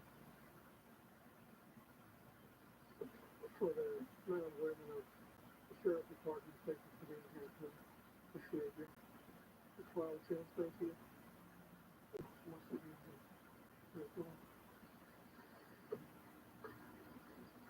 You know, someone who was a police officer for over 30 years, it's going many ways. But they were here to announce the filing of charges in a case that deeply concerns all of us. Dennis Salazar is facing charges of murder accompanied by 3 special circumstances allegations of the murder of Deputy Brian Springbrook. First special circumstance that we have alleged is that the killing was committed against a peace officer. The second special circumstance is that he was lying in waiting. And the third is by means discharge of a firearm from a motor vehicle. Ryan was just 30 years old. He's an 8-year veteran. He's going to go to Sheriff Department serving Huntsville in the Alamo Valley. And Sheriff Newman said the other day that Ryan was a superstar. He became a training officer, which is a position of honor, and we served for the best of the best very early in his career. Dedicated himself to the calling that carries with it the weight, responsibility, and the promise of making our community safe. But his life wasn't only about the uniform he wore, but the spark he found in the law himself. He was also able to defend the lives that he could have caused, the crimes that he could have prevented, and the difference that he could have made in the life of those he fought to protect. He was newly engaged and married. He's a beloved son, brother, colleague, teammate, and a friend and community member. His sacrifice serves as a reminder of the courage and dedication that defines our law enforcement community.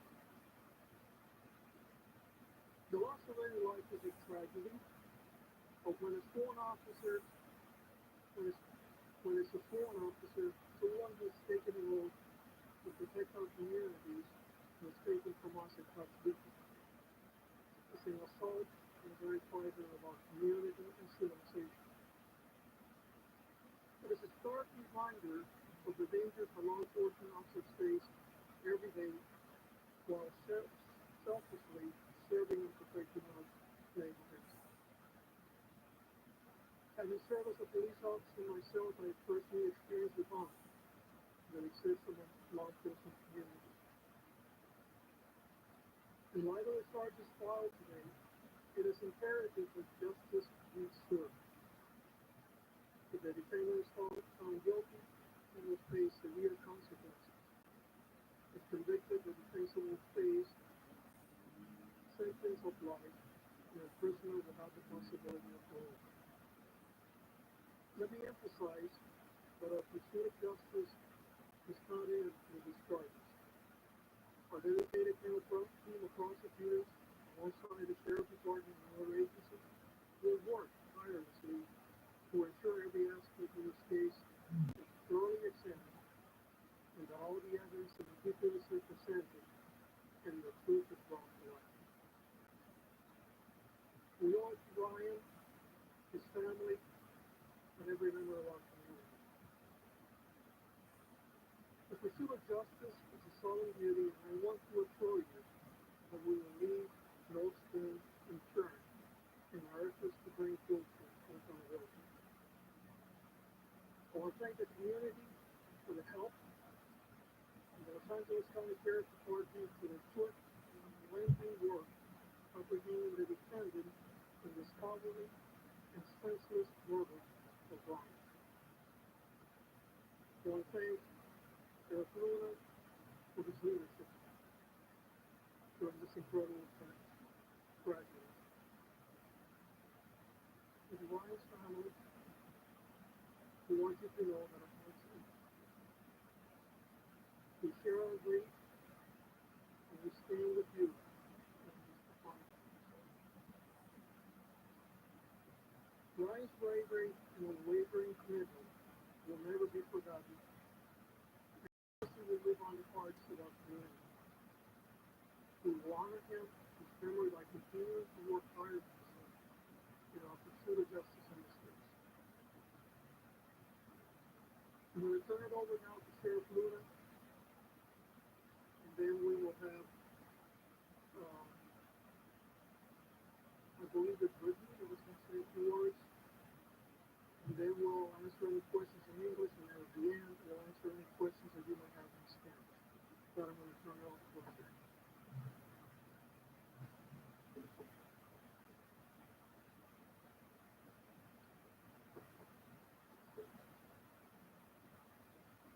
Again, thank you all for coming here. And a lot of what I'm going to say up here is really just a lot of thank yous. Most importantly, the biggest thank you goes to the family here to my right. Not only for having the courage to stand here today, which you can only imagine how difficult it is for them. They just delivered their son's body in the coroner's office to a mortuary. Think about that for a second. They are amazing. When you hear about all the stories about Ryan and the incredible human being he was, you spend 2 minutes with this family and you understand right away why he was the way he was. Grandfather, father, mother who served with the Los Angeles County Sheriff's Department, brother who served with another law enforcement agency, neighboring agency. Just incredible people, service running through their veins.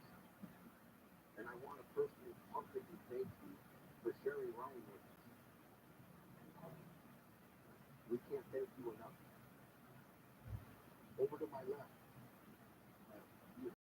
very proudly, deputies from the Palmdale station who are his brothers, who work with him day in and day out. They put their life on the line every day, just like Ryan did. To remind everybody, Ryan had just left the station in uniform in a black and white police car, sitting there just waiting for a red light to change. Never coming home. Thank you for what you do. And I know you did everything you could to take care of Ryan and to take care of each other. We're hurting right now. The family's hurting. This department's hurting. So I do appreciate all the work that all of you did because you helped us bring this case. You helped us arrest this individual who committed this ambush murder of our deputy. You came, you reported, people came forward, and in true partnership with our community in Palmdale, people stepped up to the plate and provided information to our detectives who were relentless. I had to tell some of these men and women, hey, you gotta go home and get some rest. They would look at me, turn away, and continue to work.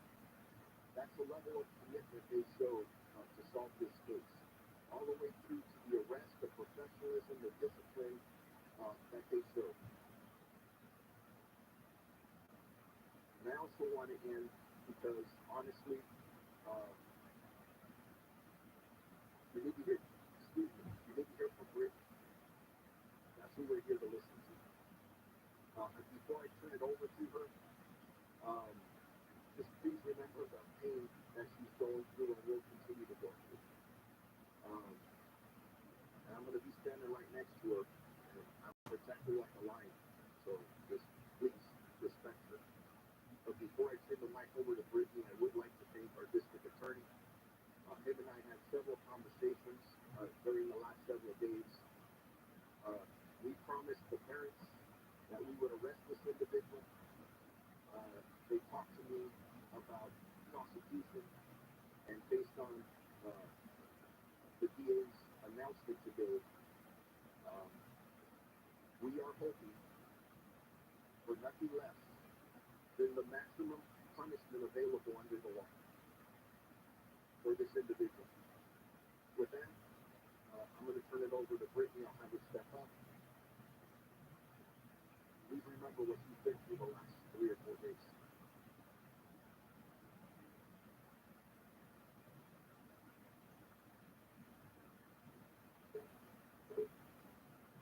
Brittany Lindsay, Ryan's fiance. BRITTANY LINGSEY. First of all, I want to thank each and every officer from following my heart. Thank you for everything you've done for our family lives. Also, please thank you to anyone else following me. Ryan was the best guy I've ever met. He was so thoughtful, caring, and everyone who met him or knew him loved him. I'm so happy I was able to love him. It was not long enough. I couldn't wait to start our life together. We were just engaged, planning to get married and start a family. Ryan, I miss you and I love you so much. I don't know how to live without you, and I didn't ever want to run away. I love you and all your brothers and sisters in blue. And safe, so this never happens to anyone else. Protect them and watch over them as they continue to serve their community. Until we meet again.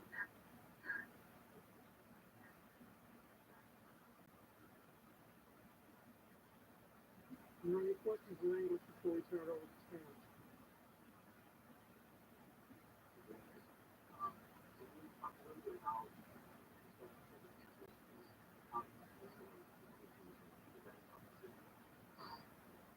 It was not a conversation. We have a process. We'll turn it over to the trial team to get into details, but I can tell you that what made it tough is a tragedy. My family and I have been around policing since I left the Army many years ago. I have been to way too many funerals. I've talked to way too many families, both as a police officer, assistant chief, and chief of police. And I can tell you there's nothing more difficult for me than what I've gone through in the last 2 days. And I know that Sheriff Newman has had a lot of sleepless nights. Here, the family will be the trauma for the rest of their life. So to listen to me so typically we follow a process, and I'd like to turn it over to our prosecutors and give you more details.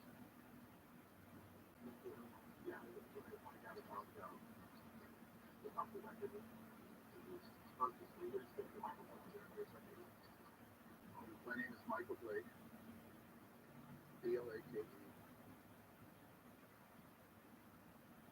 And at this point, I think it's really important to recognize, the flags out here still at mass. This is less than a week old. We just had our very first appearance in court. And this is the kind of case that will be investigated all the way until the end of the entire court process.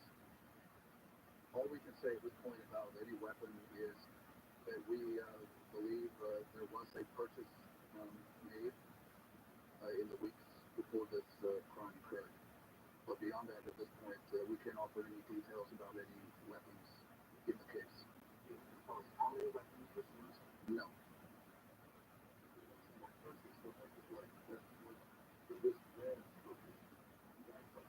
Again, we believe the defendant, Mr. Salazar, did purchase a firearm in the weeks before the crime occurred, but that's all we can say. I cannot.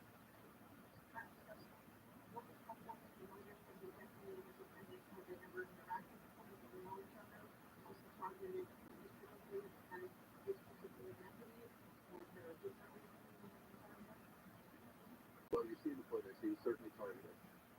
We're learning more about the case as this unfolds, and again, we're at the very, very beginning. The Sheriff's Department has done a monumental thing to solve this and get to the point where we are today, where we actually have a prosecutable case.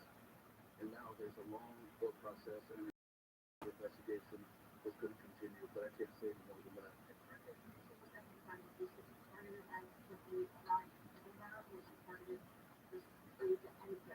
We can't answer that. I cannot answer that. It seems like it's a possible death penalty case. What is the status of your officer's policy on considering death? Look, if I thought that seeking a death penalty was going to bring Ryan back to us, I will seek it without an investigation. But again, if I thought that the death penalty was going to stop people from committing brutal murder, I would seek it. But we know that it won't. The reality is that the death penalty doesn't serve as a deterrent, and the death penalty does not bring people down. Let me finish this. What I can assure you is that we're going to do everything within our legal power to make sure that this defendant never is out of prison.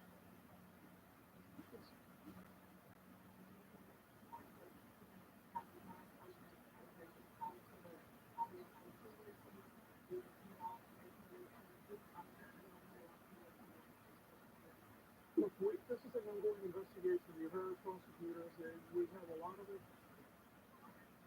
Yes, sure, please, Gary. David Abazian. A-Y-D-A-V-I-A-N.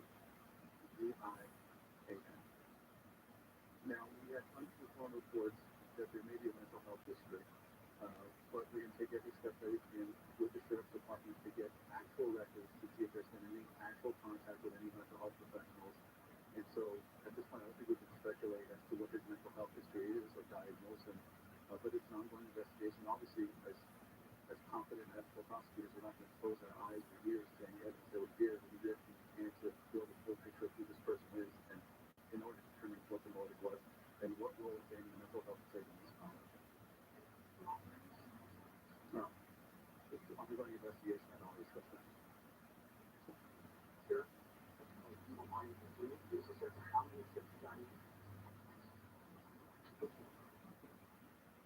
As you see from our partners at the District Attorney's Office, our job was to bring the community forward, get every fact, piece of evidence that we can provide so they can present the best case possible. There are a lot of factors involved here. There's a part of me that wants to stand up here and say, hey, this is this. There's so much unconfirmed information.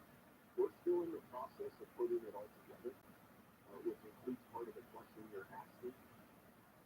But I got to be honest with you, we have a long, difficult journey ahead of us. And we have... Well, we will drop out of the news conference since the County Sheriff Robert here speaking to the media. The last question was too big. Certain questions in there. There can't find years if you've been listening. But anyway, again, we're at the point now where everything will get circular because the response will be we're still early in the investigation. We have to speak to that. There's unconfirmed reports. We don't know. Blah, blah, blah, blah, blah. Of course, the lead character in this drama, this news conference, is the LA County District Attorney, George Gaston. We heard the question about the death penalty from at the end. Wow, the cliche. If that would bring back the officer, of course, bring back the officer. Now, the thing is, now they can't even plausibly say, well, it's going to be life. That's right. Because he already said that. He says, we'll do everything we can to make sure he never gets out of prison. But yes to that. Except the laws have changed, and now people who have life in prison can get out. Plus, what if he gets mentally ill, please? And yeah, it's not 55, not 55, he's with insanity. Then his talk last hour, but or maybe not as much. Again, this is your guy only 29. He could be out in a few years once these fake fraudulent psychiatrists give us the all clear. And they say, well, he now takes responsibility. He's aware of what he did. He's taking his medication. And we think, which is total, absolute garbage. And so then he'll be out in the street. He's 35 years old, 40 years old. And now there is no life sentence anymore. It doesn't exist. They have drifted away. 57, so many measures they passed. They are using that to release people from these life terms. And Gaston is the leading activist to get rid of life without parole. Right now he's acting like he's all on the side of the victims. That's not who he is. No. And cops, you think he cares if cops get killed? He wants to put cops in prison. He doesn't want to put cop killers in prison as much as he wants to put cops in prison. He keeps trying to stoke people, and he's an evil, dangerous fraud, is what he is. He has led the crusade to get rid of life without parole. In fact, he has said publicly that nobody should spend more than 25 years in prison, even if they murder. Yeah, he believes that's enough time, though even the worst of crimes. Those are his words. That's right. So this side somebody should have held those words up against him at this news conference. You don't think that this killer, or this cop killer, will get out? How come he once said that 25 years is enough for any crime? Salazar is 29, so we expect at age 54 that be released under your policies. The best argument for the death penalty is you can't get around life without parole. Because life without parole means parole. Right. Let me get the LWOP sentence, it's BS. Let me get the death penalty sentence, which doesn't happen anymore in California. They can't get out with parole. Right. The normal rules. Sure. So the other thing that came up here, of course, over and over again is, well, if he has a history of mental illness, how is he able to buy a gun? Well, apparently it was previously stated that he does not have a criminal background, so that's out of the picture. Yeah. So it's all about his mental. His mother says that he's been hospitalized several times and twice attempted suicide. But the story here gets complicated, and I hate that term, but it's all about whether or not he was admitted, whether he was involuntarily admitted, and it's possible, they say, that because he's got sort of different names, I mean, he's identified in most stories as Kevin Catanillo Salazar, but it's possible that they could not track that person looking to purchase a gun, but there's a lot of mental health records. Oh, why don't they put in a social security? Why don't they put in a driver's license number? Some kind of ID number, with a photo, with an address, with a history. So you double and triple check who it is that's applying for a gun. These are all nonsense bureaucratic excuses. I hate the phrase, I've seen all the headlines slip through the cracks, like it was some water damage at an apartment building. Oh yeah, the water got through the cracks. Oh, the mice. Yeah, the mice slipped through the cracks. This was an extreme mental patient who repeatedly threatened suicide, repeatedly called the cops for his violent behavior, repeatedly put in some kind of mental hold at a mental institution, slipped through the cracks. No, it is some measly little office worker or bureaucrat who didn't do their job.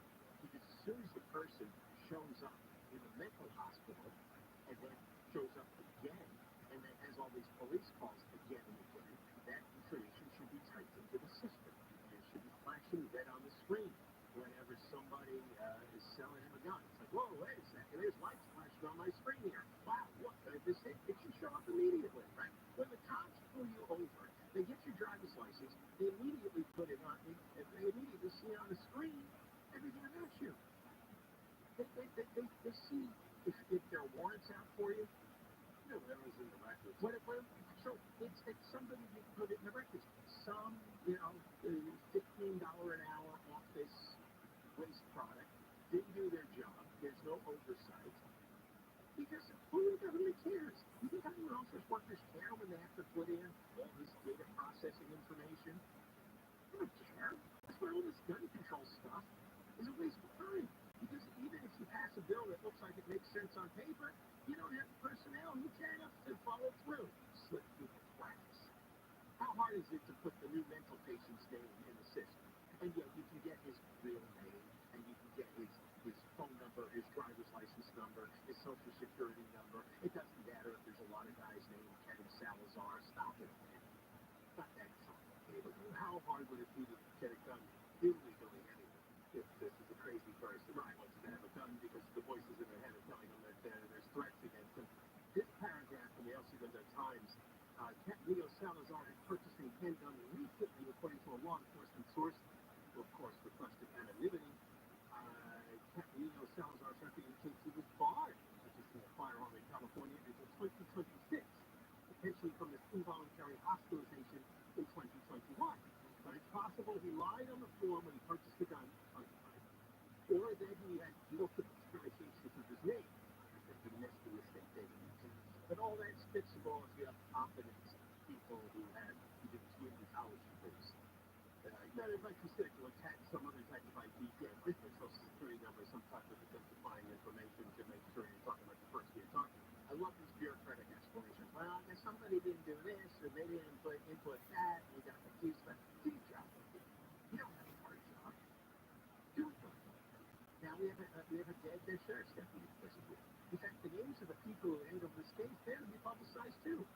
In fact, you just have to do this once. You have to publicize the name of the sloppy government workers who didn't do the data processing properly, and say, you know what, these people had a role in this officer's death. And then, you know what, people are going to watch sharper when they show up to work on that. You know, they're going to take a little more care when they get the new reports in. Then you got the family members reading about his mental illness. Oh, he didn't kill me, but the disease killed that poor sheriff's deputy. He probably had voices telling him to kill. He bought the gun. It took him a few weeks before he selected the officer to kill. And they had guns in their house. How can that story disappear? Supposedly his father had a bunch of guns. Why does his father have a bunch of guns? You have guns when your son's a paranoid schizophrenic. How crazy is that? The current story is that there was a few weapons in the house, not like 40 that we heard today, but there was a few, and only one that tracing directly to this guy. 5 weapons. All right, well, 9:10 KFI AM 640 live everywhere. iHeartRadio app. Mark, live at 24-hour KFI News. And as we've been hearing, the man accused of killing LA County Sheriff's Deputy Ryan Blinkenbromer has pleaded not guilty and not guilty by reason of insanity. LA County DA Dak Sloan says justice will be served. The pursuit of justice is a solemn duty, and I want to assure you that we will leave no stone unturned in our efforts to bring folks to accountability. Ryan Salazar's family said he struggled with his mental health and had schizophrenia. He was the one that's accused of his murder. Dak Sloan says the death penalty will not bring Blinkenbromer back, and he will make sure that Salazar stays in prison for a long time. Non-citizens could soon be allowed to vote on local issues in Santa Ana. Councilman Jonathan Hernandez says refugees and immigrants take up 25% of the city and pay billions of dollars in taxes every year. Local residents who own property, who are raising their families here, who own businesses here, and who are taxpayers in this community, simply asking to vote. Should they be able to vote in local elections? It's probably a waste of taxpayer dollars because the state constitution only recognizes U.S. citizens for voting. The council voted last night to order staff to report back in November with options for such a proposal. Look, it's not September 30th. The game is not over. House Speaker McCarthy says he thinks Congress is making progress with negotiations about passing spending legislation. The government will shut down at the end of the month if a resolution or agreement can't be reached. So we continue to work through it, and I've been at this place many times before. He says House Republicans are in meetings continuing discussions to propose a short-term funding bill earlier this week, which would cut most domestic spending by at least 8%. A man who was punched in the head at a New England Patriots home game and later died did not suffer a traumatic injury in his hand. Officials in Massachusetts say an autopsy found the man had a medical issue. Further tests are planned. The investigation continues as authorities ask any witnesses to speak up if they've not yet done so. ABC's Brian Clark, Patriots fans last and were getting into a fight during Sunday's game. Gillette Stadium officials say the man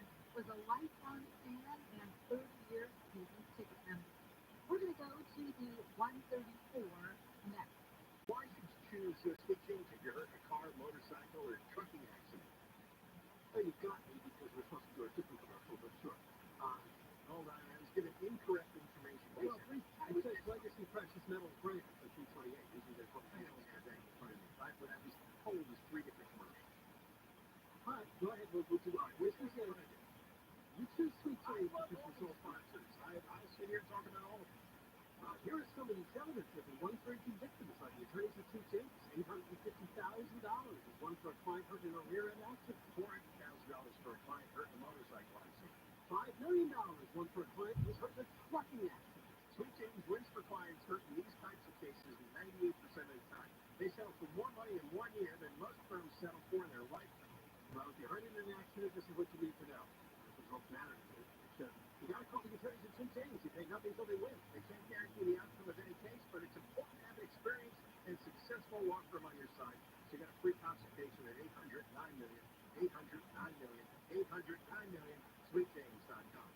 Southland weather from KFI. We do have a slightly after rain tomorrow morning. Then it will be sunny with highs around 70 for Metro LA and Valley, upper 60s to mid 70s in the high desert, upper 60s beaches, upper 60s to low 70s inland OC and the IE.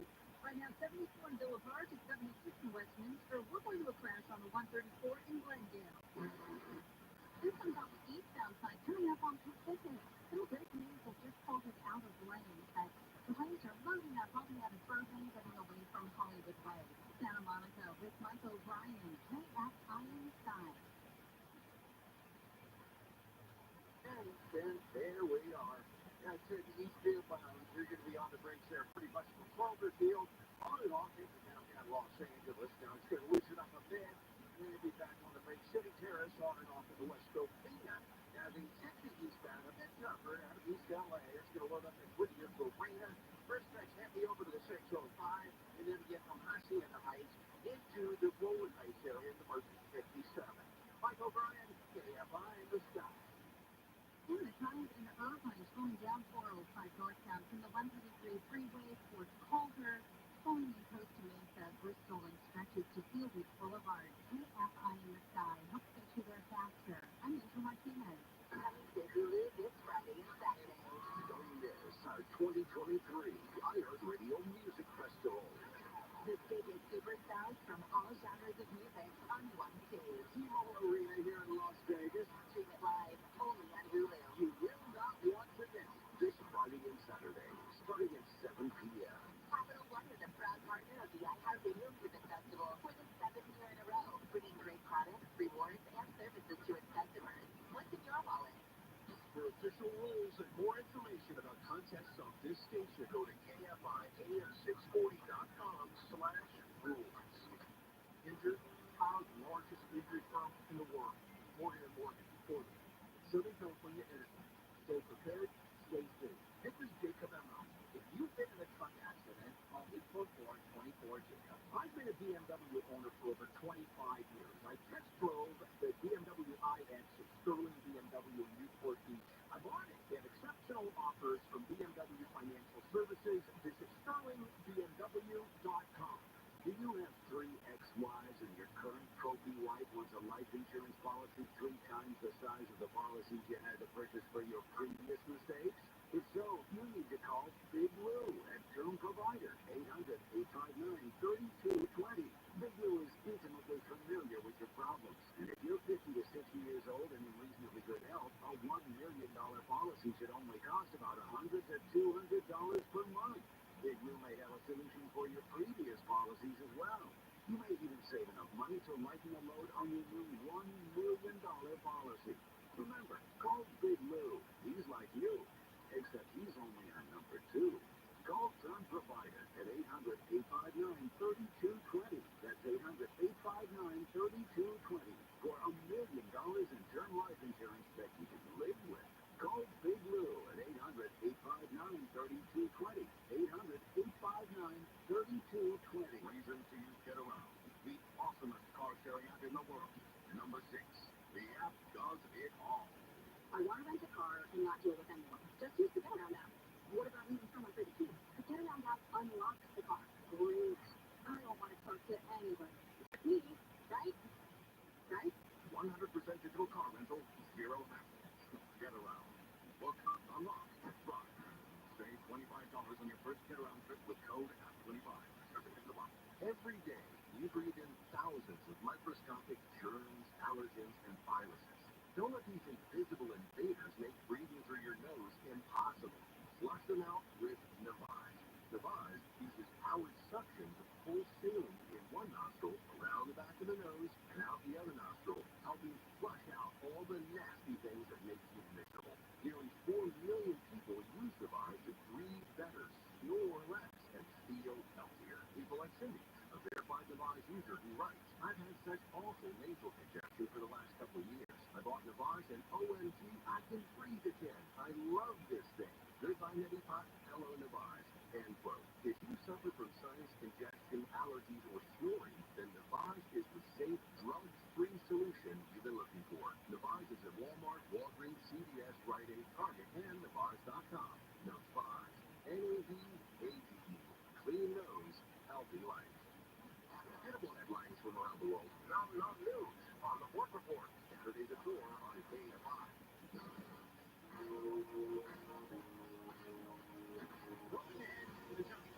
Right. John Cobell, Ken Stampo, KFI AM 640, live everywhere on the iHeartRadio app, on the radio from 1 to 4. After 4 o'clock, we realize, I missed a lot. Go to the John and Ken On Demand podcast from the iHeart app. We'll have confused just what's going to be the Cracker podcast. We'll just grab the third hour first, and there's George Gaston doing the show. Our guest host today, George Gaston. The voice line is coming back in 2 days. It was the first time it's going to play, so we look for your input.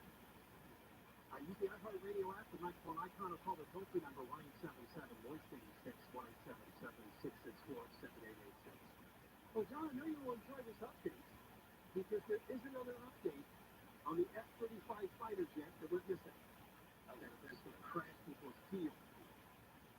$100 million stealth fighter jet, it crashed, and they couldn't find it for 28 hours. That's your U.S. dollar. That's our military. This is in South Carolina, and it was missing for quite a few hours.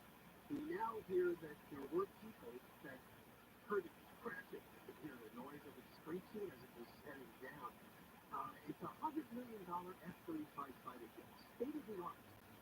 The pilot who ejected claimed to have lost the plane in the weather. There was some kind of malfunction that they're not telling us exactly what it was. But he decided that it was too unsafe for him to stay in the plane. So he put it on autopilot, although they're backing off on that, they're not sure. And then he bailed out. He did not do, this is key, he did not actually professional. So I'm going to, he's unsure of where his plane crashed. He just lost it in the weather, according to a recording. So I'm guessing. I'm really. So he landed in a North Charleston residential neighborhood, went to a hospital for treatment, and since been discharged. The military officials have not released a specific reason for his hasty exit, just calling it a malfunction. Right, but do they not, and if this question sounds stupid to a military person, please forgive me, but I think I'm speaking for a lot of people. Did he not turn on, they don't always have the transponder on because then the plane wouldn't be stealth anymore? Correct. You think the pilot was likely operating a stealth fighter without any tracking capabilities activated because that's what you do with it. You don't want it to happen. But if he's ejecting, he probably could have turned it on. If you, I guess the mind can get scrambled. In fact, this is what the aviation experts said. If you turned on the onboard device, it can easily track it. But this is a stealth aircraft. If you don't turn that particular device on, it's going to be hard to make contact. Most likely, he or she did not have a lot of time to react, and just didn't do that. And that's why they said, they said he lost it in the weather. Does that mean, it's kind of a strange phrase. It is a strange phrase. It tells me that for some reason he thought it was too unsafe to operate and he had to get out of there, but we don't have the detail on how bad was the weather. I mean, we would think a stealth fighter could handle thunderstorm. I don't know. It's a weird, there's something funky going on that they don't want to explain. What I'm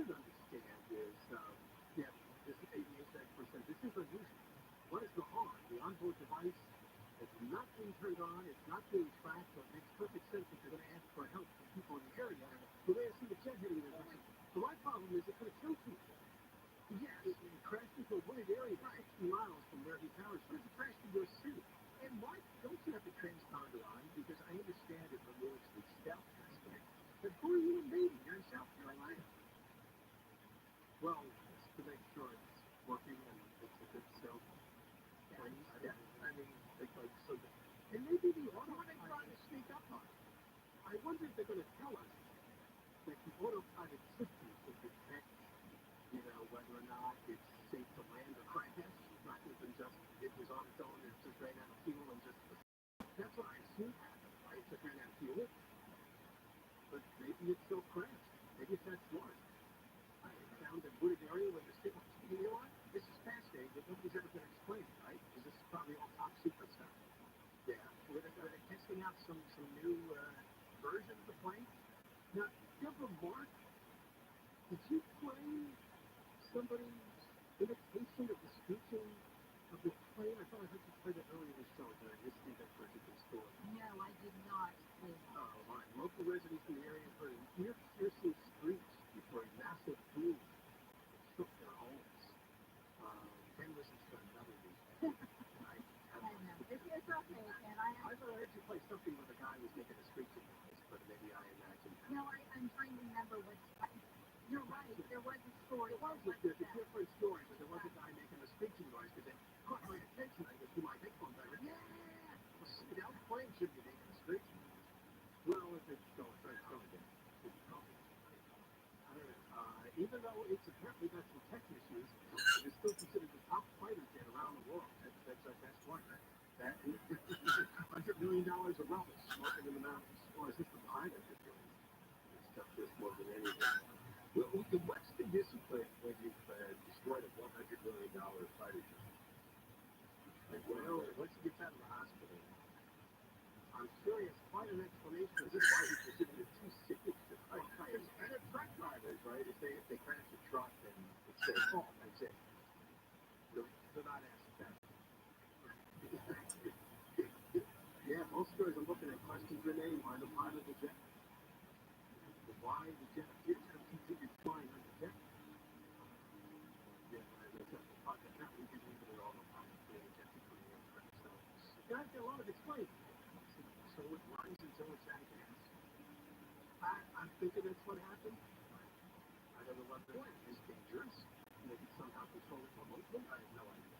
The fact that it cracked in the field, nobody for miles tells me that maybe there was something they were able to do to make sure it didn't kill people. All right, we got more coming up. Johnny King, KFI AM 640 live everywhere. iHeartRadio app. The finger was in the nuclear. Deborah Mark Hart, the 24-hour Tampa newsroom. The man accused of fatally shooting an LA County Sheriff's deputy in Palmdale has entered a dual plea of not guilty and not guilty by reason of insanity. A single-engine plane has crashed in Palmdale, hitting a car and spilling gallons of fuel. That crash happened early this morning. The Federal Reserve is holding off on raising interest rates. We're going to go to the 10, and we will check in with you, Senator Dr. Charles Banger. That's what I went to get perfect vision.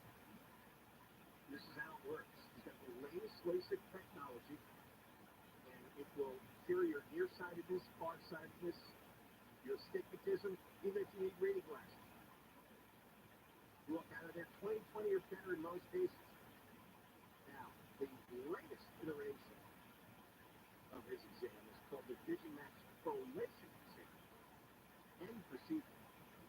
It is so good, it is so precise that NASA and the military have approved the VisionMax Pro LASIK exam for their astronauts and jet fighter pilots. It's 1,000 times more accurate than before, and it measures the surface of your eyes in the greatest detail. VisionMax Pro LASIK exam. You have to go on the first 14 callers now. First 14 callers schedule the free LASIK exam. You call 866-559-4444, 866-559-4444, 866-559-4444. From the Southern California Toyota Dealers Traffic Center, let's go places. We're going to crash on the 10 in Redwood. It's along the eastbound side coming up on University, blocking the 2 right lanes. The roads overall pushing back, leaving the 15 freeway.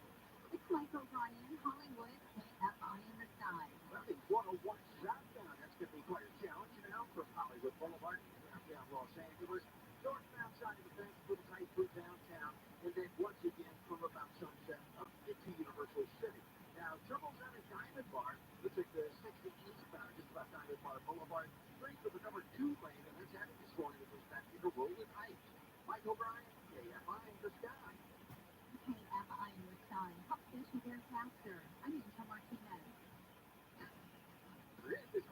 Here's what's trending from the iHeart Sports Network. Presented by Majors Backstage. Dr. Frank at Boston Eckler did not take part in today's practice due to an ankle injury. DraftKings line is LA as 1-point favorites over the Vikings. Dr. believer Daniel Hudson took a live hitters as he tried to return from a knee injury. So tonight, Alan Williams resigns as Bears defensive coordinator in a statement he says he's stepping away for health and family reasons. DraftKings line is Chicago is 12.5-point underdogs to the Chiefs. I'm Frank Aaron. What can you find at Majors Backstage? Beauty events, all fun, for $25 an hour. Like shop laces, cozy sweaters, carpet pants, jackets, and more. Find the latest trends and new arrivals at a Macy's Backstage store near you. Victory Park is sponsored by the Orange County Transportation Authority. Happening in late 2023. The new 405 Express Lane will cover the 14-mile stretch between the FR-73 freeway and the I-605 freeway. Learn more at 405expresslanes.com and experience life unturned. Did you know that the Hartford sells small business insurance? Now you do. For over 30 years, they've been helping to protect small businesses just like yours. To learn more, find an independent agent, or get a quote, visit thehartford.com/smallbusiness. That's thehartford.com/smallbusiness. The Hartford is the Hartford Financial Services Group Inc. and its property and casualty subsidiaries, including issuing company Hartford Fire Insurance Company, its headquarters is in Hartford, Connecticut. If you have sleep apnea and struggle with CPAP, consider that CPAPs were invented in 1980. Do you even remember 1980? Everyone's house had one telephone. There were like 4 TV channels.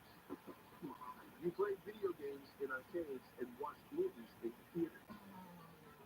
GPS was a folded map and a helpful gas station attendant. And social media was inviting the neighbors to come look at your vacation pictures. A lot has changed since 1980. Now, for people who struggle with CPAP, there's Inspire. Inspire is an implanted device that treats sleep apnea inside your body at the click of a remote. It's the only FDA-approved sleep apnea treatment of its kind. While you sleep, Inspire keeps you breathing normally and resting comfortably. No mask, no hose, just sleep. To learn more, visit InspireSleep.com. Inspire. Sleep apnea innovation. Inspire is not for everyone. Talk to your doctor to see if it's right for you and review important safety information at InspireSleep.com. Normally, you got a car you don't use, you're big on the stage, you're paying insurance for it. I got one question. Why?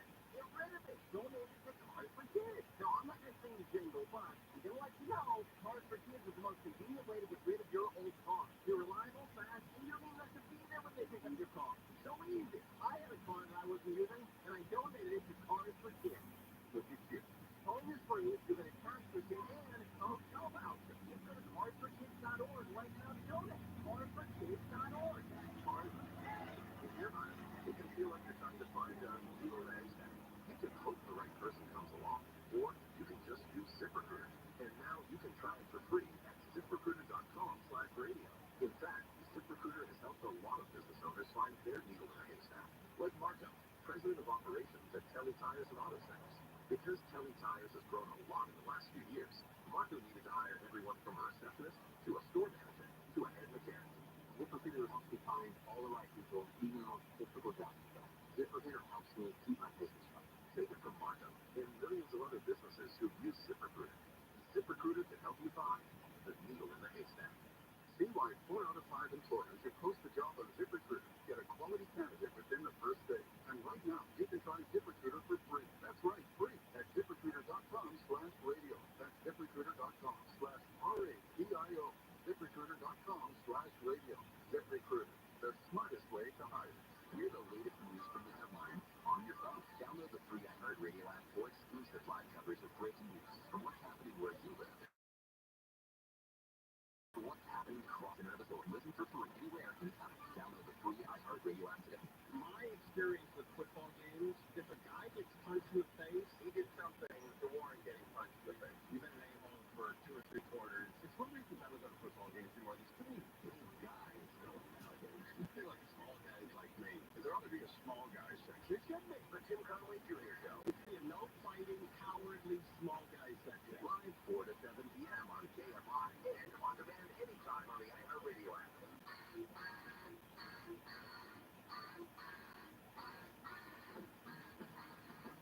Now, Johnny Tech Show. John Cobell, King CFO. KFI is supporting on everywhere.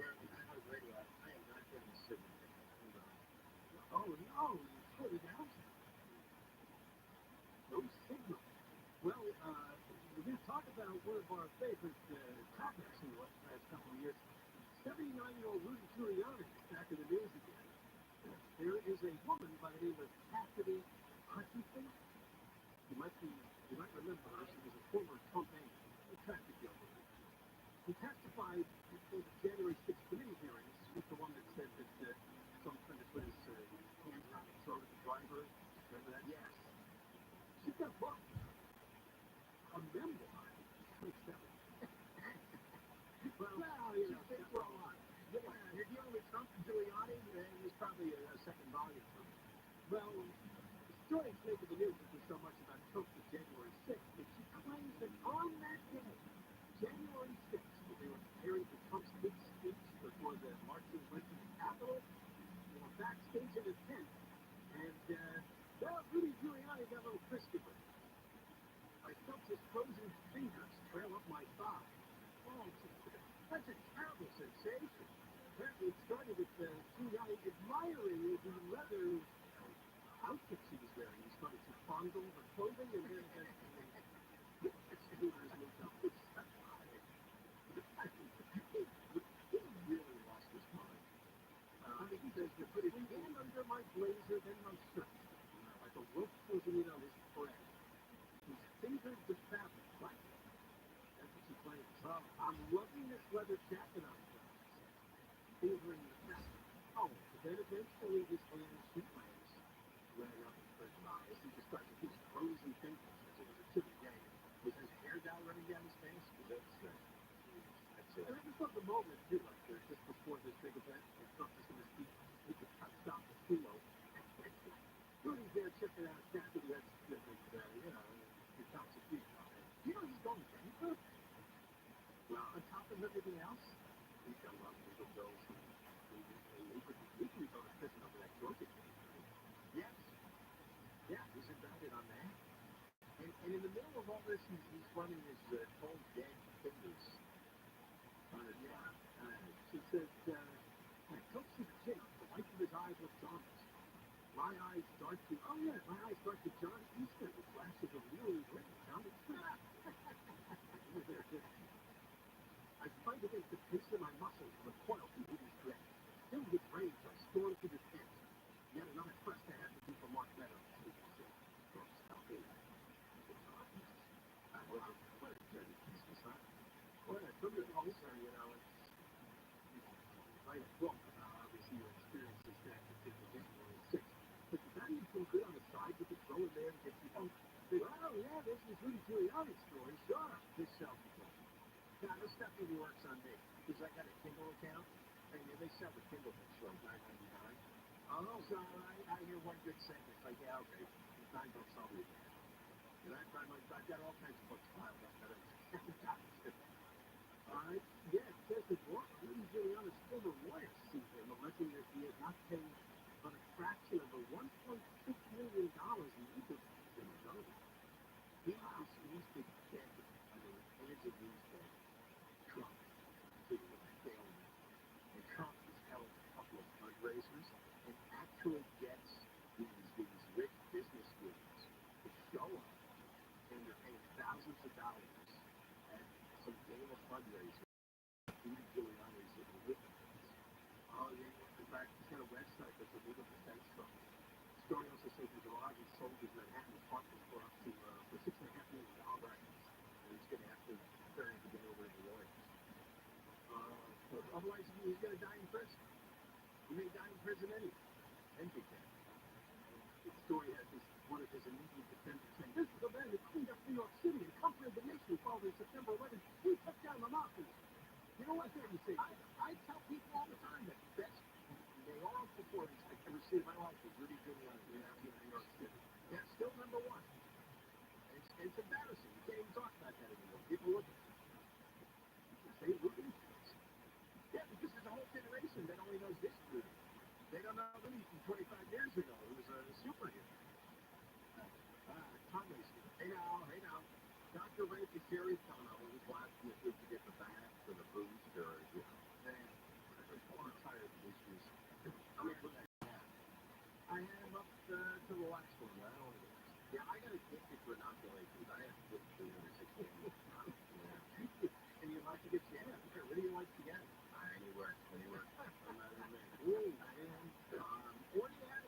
get comics coming out with us at 6 o'clock to do news and sit in on the president.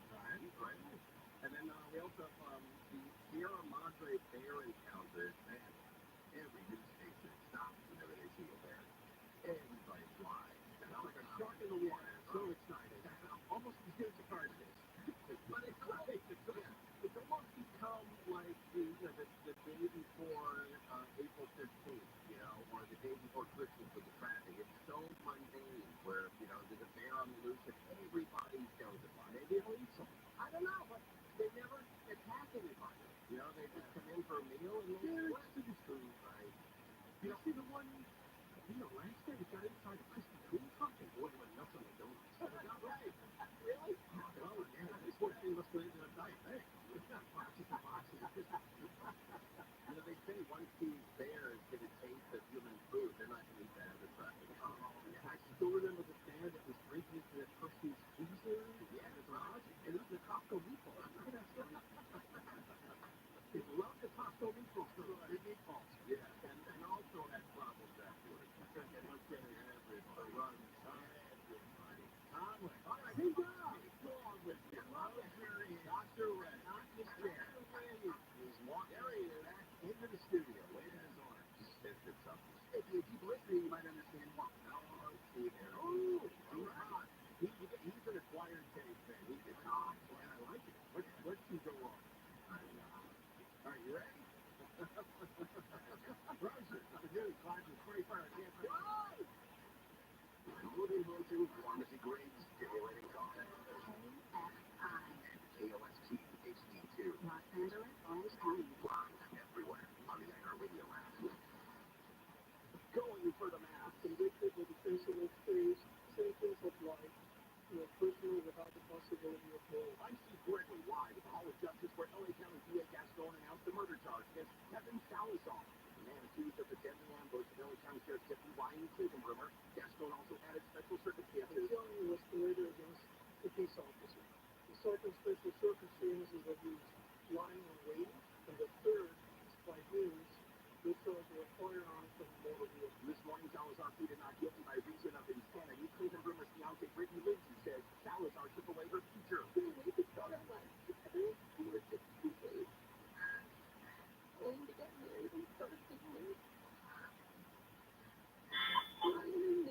Hi, it's Daddy. It is now 4 o'clock p.m. No, 29 gallons of fuel has been cleared off the road. The Downey Fire Department says it crashed into Kirkland Woodley Airport this morning on 159th Street and South Central Avenue. Department says the plane hit a car and suffered visible damage to its left wing. The minor injuries have been reported. Hollywood CEOs have showed up to reopen negotiations with writers on strike. Executives from companies like Disney, Warner Brothers, and Discovery invested the Writers Guild nearly a month after the last set of talks broke down.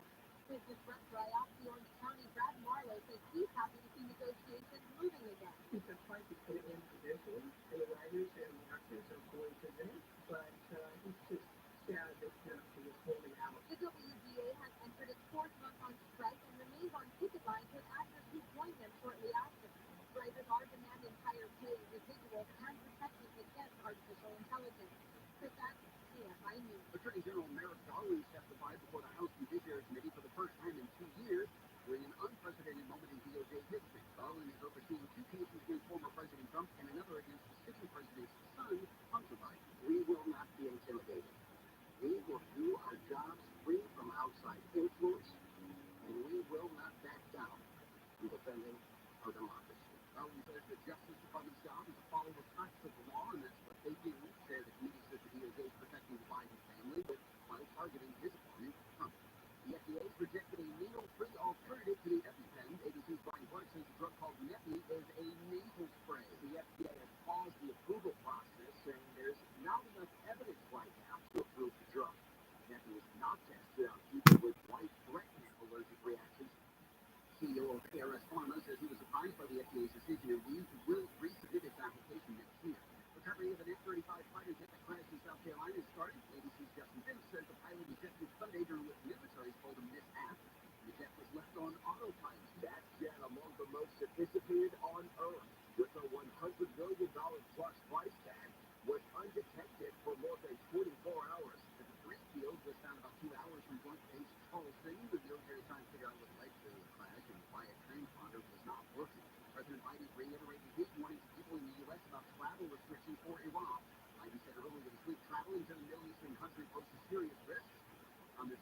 diplomatic deal between the two countries saw 5 Americans released from a prison in Iran Monday. The State Department website says Iran has been assigned the highest warning level due to the risk of kidnapping and the possibility of getting arrested in jail. In some never-before-heard recordings by the Beatles are watching a collection of 6 tapes containing band rehearsals, unreleased albums, and interviews. It's expected to take in between $100,000 and $500,000, not $300,000, $300,000. The auction runs through Friday at gottahaverockandroll.com. We'll take a look at the Q-Tip Freeway. All right, let's talk about Saddleback. Right now, get your eyes fixed. Nobody better than Dr. Langer at Saddleback Eye Center. And he helped me out, and he's going to help you out as well. You call him up, phone number coming shortly, and he's going to give you the Vision Max Pro LASIK exam for free.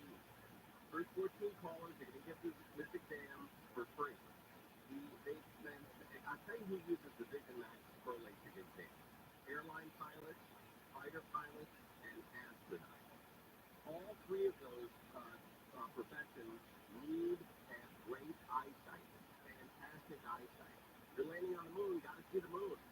All right? So phone them up. Go see my doctor, Dr. Langer. Tell him I sent you. I don't know if that buys you, but introduce yourself. And it'll be thrilled. You like KFI, you love KFI. Big dog. So slide in there. Get the Vision Max Pro LASIK exam right now. First 14 callers, you will get it for free. Here we go. Good luck. 866-559-4444. 866-559-4444. 866-559-4444. Stop on the other KFI. Slight chance of rain coming in later tonight. Those around 60 degrees. Seems like a pattern again last week. I just came like this. The rain could kind of linger. At least the drizzle of it could linger until tomorrow morning for the week. Be careful if it does. It should gradually clear up, mostly sunny by midday tomorrow. And a few degrees cooler. Around 60 at the beaches, around 70 Metro LA, Orange County, mid-70s, inland and Byron Valley, around 70 in the high desert. A little warmer Friday, then a bit more sun and a bit more warmth through the weekend. Right now in Irvine, 74, Fullerton, 77, Burbank, 72, Torrance, 75 degrees. The KFI Financial Report sponsored by Jacoby Myers and Great Attorneys. The Dow was down 77, NASDAQ was down 209, S&P was down 42. Don't wait. Capitalize your compensation after an accident. Call Jacoby Myers now. Justice for you since 1972. Slow go and Pasadena. This is happening outside of the two pan, which is slowing down from mountain on the brakes all the way to 6 as the passing twice opening to the 57. And then more slowing stretches all the way into Rialto. Irvine with Mike O'Brien and KFI in the sky. North backside of the 5. You're going to load up and run off the 133. Looks like that's going to be tough up through Santa Ana. Pretty much about Disney's way before it's State Street. Get 5 northbound on the brakes now. From Cleveland to 405 to the 5. Little gap there and then back up to Tacoma up to the 91. And your current problem's down in New Redlands. It looks like the 10 eastbound at Orange Street. They're just getting to the right shoulder, but very heavy on that stretch from the 215 down to Colton. Mike O'Brien, KFI in the sky. In Burbank, that 5 southbound loading up away from Olive. Delays taking you all the way to the 605. KFI in the sky. Help get you there faster. I'm into Martinez. This hour of KFI is brought to you by GAF Certified All Guard Roofing. Go to allguardroofing.com. Are you a victim of the concrete trap and think there's no way out?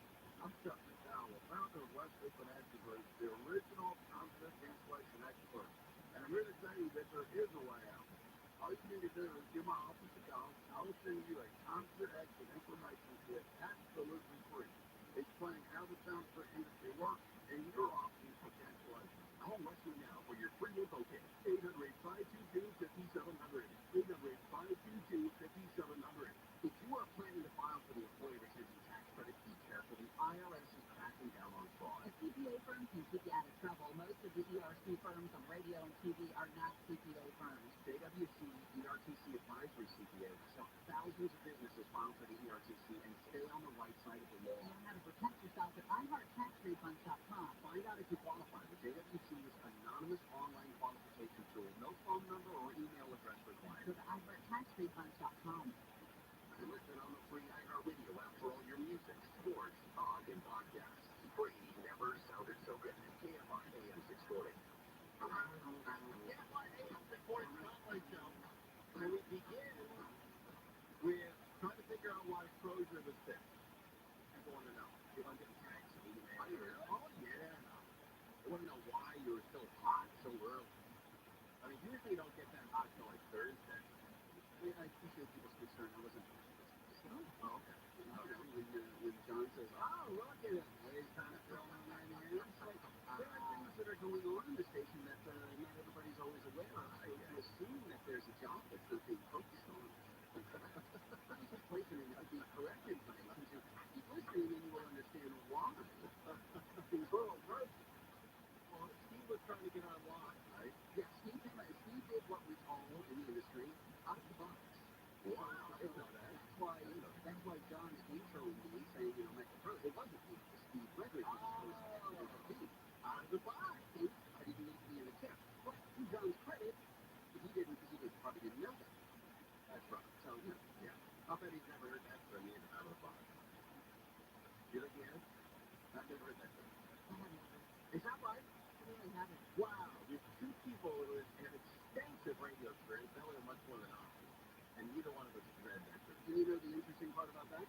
That is exactly what I was doing, was explaining what happened about his two sons. Okay. I'll be honest, it was not listening. Oh my God. You know why? Because you probably heard John going, "Where's Project?" Yeah, you sound like Bill Thing from Mikhail Vegas. Hey, Steph Lewis, you just walk away. Have you ever heard that term out of the box? Anything radio? No, I just heard it today. Have you heard it, Steph Lewis? Here's this word. Where did all you guys learn that from? You. Yeah. And what does it mean again? What about Nate? You heard that term? Oh, what happened to him? He didn't like that term. No, he's done with his shift. He works for TRUMAN. Oh, that's right. That's right. He felt that many had to leave. Yeah. So, we're having Steve on at the bottom of the hour. Would that be out of the box? No. Out of the box is top of the newscast, I believe. Before the box, it can be at the bottom of the hour. It just means he's the first person talking to the news. Oh, he will not be out of the box. No. But he will be on. We don't know yet. Oh. Maybe we can get him where he's, taking a break of maybe out of the box for a while. Well, that'd be interesting. Oh, yeah. Oh, right. A lot of paper bags. All right, let's begin the program here. Lots to get to, including everybody follows Taylor Swift every moment. I know we get some older, cranky listeners who are not into Taylor Swift updates, and we understand that. We get that. But we're going to do it anyway, so I'll just mind. Taylor Swift is a big deal, and whoever she's dating, or marrying, or not dating, or had dated, or coming to town, or leaving town, it's a big deal. It's a big deal. You can trace back to over this past summer of 2023. The economy saw a blip in the positive direction because of Taylor Swift. Because of how many people went to the concert, flew into town to see her, ate at local restaurants, stayed at local hotels, rented local cars, and it improved the economy wherever she went. That's how big this woman is. Huge. Very popular. So let's find out what she said. The rumor that Taylor Swift is dating Travis Kelce. Now, Travis Kelce, I believe it is, I know he plays for Kansas City. Is there a fullback or tight end? Okay. Is dating Travis Kelce. I saw the Chiefs game on. Oh, I get it. There we go.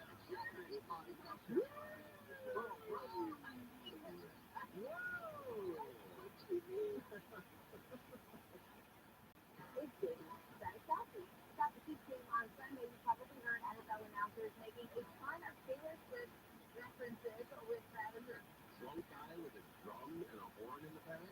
It's dating Travis Kelce. Got the Chiefs game on Sunday. You probably heard NFL announcers making a ton of Taylor Swift references with Travis with the deal. Saying he's on a blank day, pretending to be the anti-hero, and that after his recent bone bruise, he is delicate. Are those all titles of her songs? I don't know. Bone bruise, delicate, references with Travis with the deal. Saying he's on a blank day. Blank Space, is that a song in it? Blank Space? Oh, you're a big fan of it, Swiftie. Is that a song? Blank Space? Pretending to be the anti-hero.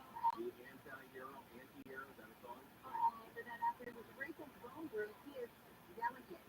Yes, Anti-Hero is a song. Is Delicate a song? Delicate. So it's Blank Space. Okay. All right. to the comments on Instagram saying, well played, but no one is actually very organized with who are dating. Remember those graphics with everyone on the podcast this summer? He wanted to meet Taylor at her concert and get her number, but he wasn't able to, so we'll see what happens. How about that's where you are in life, where you just casually say, I want to go to her concert and get her phone number, and that comes together for you? Yeah. You know, I mean, how many guys would like to be in that position? And, you know, which do you think is more important to people? That he's got a Super Bowl ring or now two, or that access? If they're dating and that lasts for, you know, any short or long period of time, there'll be more people in this country that know him because of her than have ever watched her play football. You're right, yeah. I don't know. They're two-time Super Bowl champs. Social international. Yeah, but they, I don't know, but, you know, they got 120 million people, 110 million people watch the Super Bowl game. I don't know. It's awesome. How many people do you think have been to her concerts total this year so far? Oh, that's great. Is good the answer? Then 4. No. I would say, okay, 50,000, and they were going to a million, maybe. I don't know. If there's 50,000 per event, and she's probably had, 20 events, more than that. She's got to be more than that. I bet more than 2.5 million? I think something like that. But man, that is wild. What a date the two of them go on. And who takes it? Taylor Swift takes out that gold, and do they kind of one-up each other with, I got a Plum American Express? Plum American Express? Oh man, mine's made out of, what's it called? I'll tell you, what's it called? It's like, but titanium, but is the Plum card, I think the biggest, I think there's only a few Plum cards that American Express has. And I think it's a $50,000 a year initiation, but you can literally buy a house. There's no limit, and they don't call it. You can say, I don't like that, you get that condo, here's my Plum card. Wow. By the way, for perspective with Taylor Swift and how many people have been to her concerts, on the first day of the sale of tickets, more than 2 million tickets were sold. Wow! In one day. Well, you remember what a debacle that was? It got congressional hearings, so you can imagine how many more probably wanted to buy tickets. Yeah, double that, triple that. And what a summer. I'll always remember this as the summer of Taylor and Kelsey. Summer Swift is what a world we live in. All right, we're live on KFI. White House Bros. What's up, folks? The accused of the shooting death of Orange County Sheriff's Deputy Palmdale has been formally charged with murder. Kevin Salazar pleaded not guilty by reason of insanity. The Federal Reserve has not raised the main interest rate for the country for the second time this year. Officials say inflation is better than a year ago, and they're waiting to see if it gets closer to its target of 2%. And Kraft Heinz is recalling more than 83,000 cases of individually wrapped Kraft Singles American processed cheese because part of the wrapper just stick to the slice and become a choking hazard. Not what you. We'll take a look at the 101 freeway. Why did you choose Sweet James for an accident, car accident, motorcycle accident, trucking accident, or I don't know, maybe a cheese accident? Well, you got to choose Sweet James to get results now. Here's some of the settlements. One for injured victims by the attorneys of Sweet James. $700,000 for a wrongful death accident. $350,000 for a guy hurt in a golf cart. Man, how badly injured can you get in a golf cart? Wow, they got $350,000. And then over $1.5 million for a client hurt in auto accident. Old school time. Sweet James, they win for clients all the time, 98% of the time. And they sell for more money in a year than most firms will settle in a lifetime. So if you're in an accident and results matter to you, call the attorneys at Sweet James, pay nothing until they win. They can't guarantee an outcome, but it's important to have an experienced law firm on your side. What about free consultation coming your way?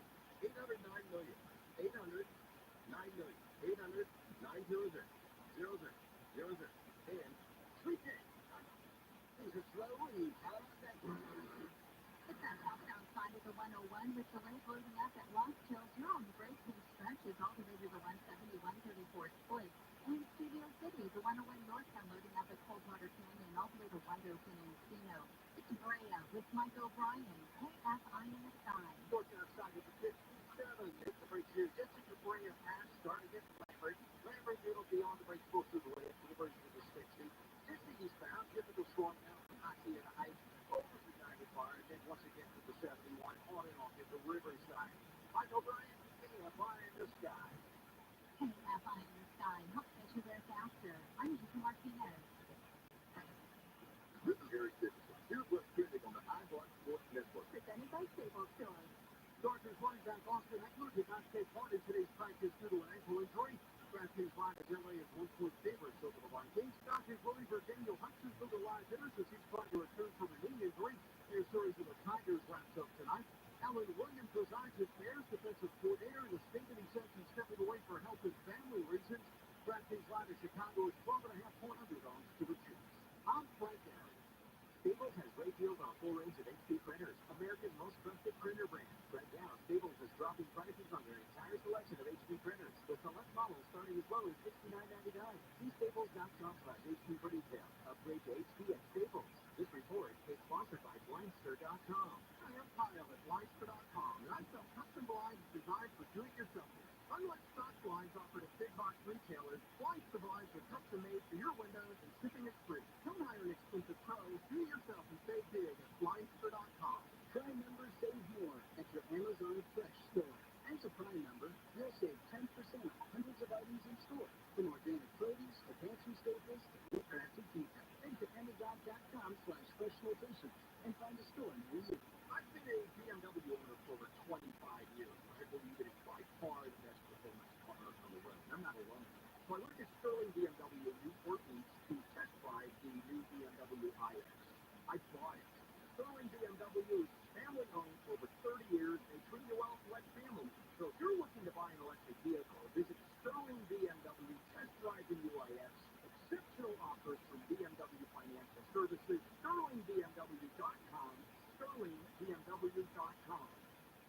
When people become people, city of hope is the answer. Because hope isn't just wishing for a cure. It's the most cancer clinical trials in California. Doctors discovering treatments used worldwide.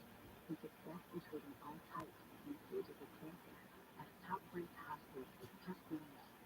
Cure your cancer. With over 30 state-now locations. And it's hope. City of hope. Visit cityofhope.org to learn more. In your house, life is full of choices.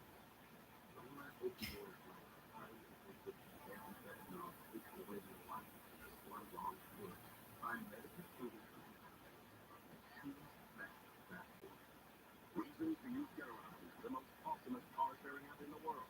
Number 16 rates as low as $5 an hour. I need to be talking Get-Around or right from the price of that coffee. Latte less? Really? Come on, that's a softball down the middle.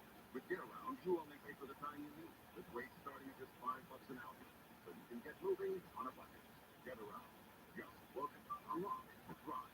And save $25 on your first Get-Around trip with code AFFORDABLE25. When it comes to your health care, you don't need just another massive system expertise. Helping you get the right fit. That's where we come.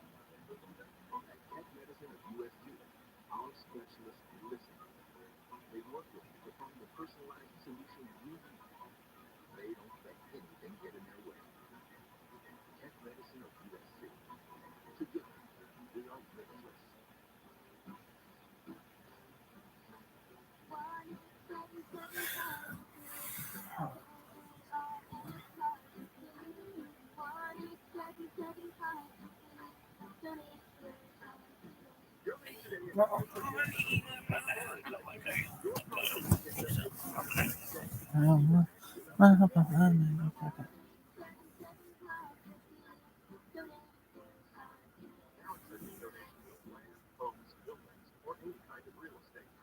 Hey, this is Mike Wright from the Fantasy Footballers Dynasty Podcast. You heard that right. The Fantasy Footballers have officially entered the Dynasty space. Every week, we bring you the same in-depth analysis and entertainment you come to expect from the Fantasy Footballers, only now it's from the Dynasty perspective. Join me and the rest of the crew every Wednesday for a new episode. Listen to the Fantasy Footballers Dynasty Podcast on the iHeartRadio app or wherever you get your podcasts. They call it shrinkage, retail shrinkage, which often people refer to as screenshot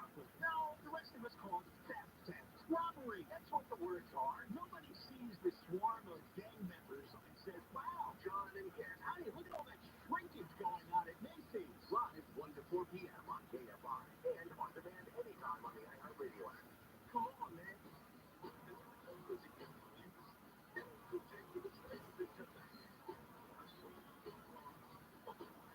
Don't call it a comeback. Yeah, don't call it a comeback. Who's that? Cuomo D? Who is it? Hello? Suki Sales? Joe Flynn. Oh, that's LL Cool J? Oh, I like that guy. Yeah, I like that dude. LL Cool J. All right, let's get into this here. Let's see if you live in one of the nicest cities in the United States. I know, sort of a hack radio thing to do, but I live in the hack world. You know, that's all I do. Hack it up every day. So, U.S. cities, the nicest cities in America. Let's find out if, I don't know, maybe Sylmar, or Van Nuys, or Winnetka, some of these beautiful towns that I grew up around in the valley my whole life. Let's see if any of these are finally mentioned as the beautiful cities that they are. All right, well now from some of the prettiest places in America to the nicest places in America. With this digest, we talked about this. We did last year as well. They're out with their annual list in their October issue. You want to guess which city is number one for the nicest city? And remember, it's Reader's Digest. In America. Nice people wherever you go. I would always guess Minnesota, right? Because it's called Minnesota Nice. So somewhere in the state. Yeah, that's true. But I got an idea. When this woman says, guess the nicest cities, let's have everybody on the set and the crew all talk at once. It'll make for great TV. Oh, great idea. Let's try it again. this city in America. Nice people wherever you go. I would always guess Minnesota, right? Because it's called Minnesota Nice.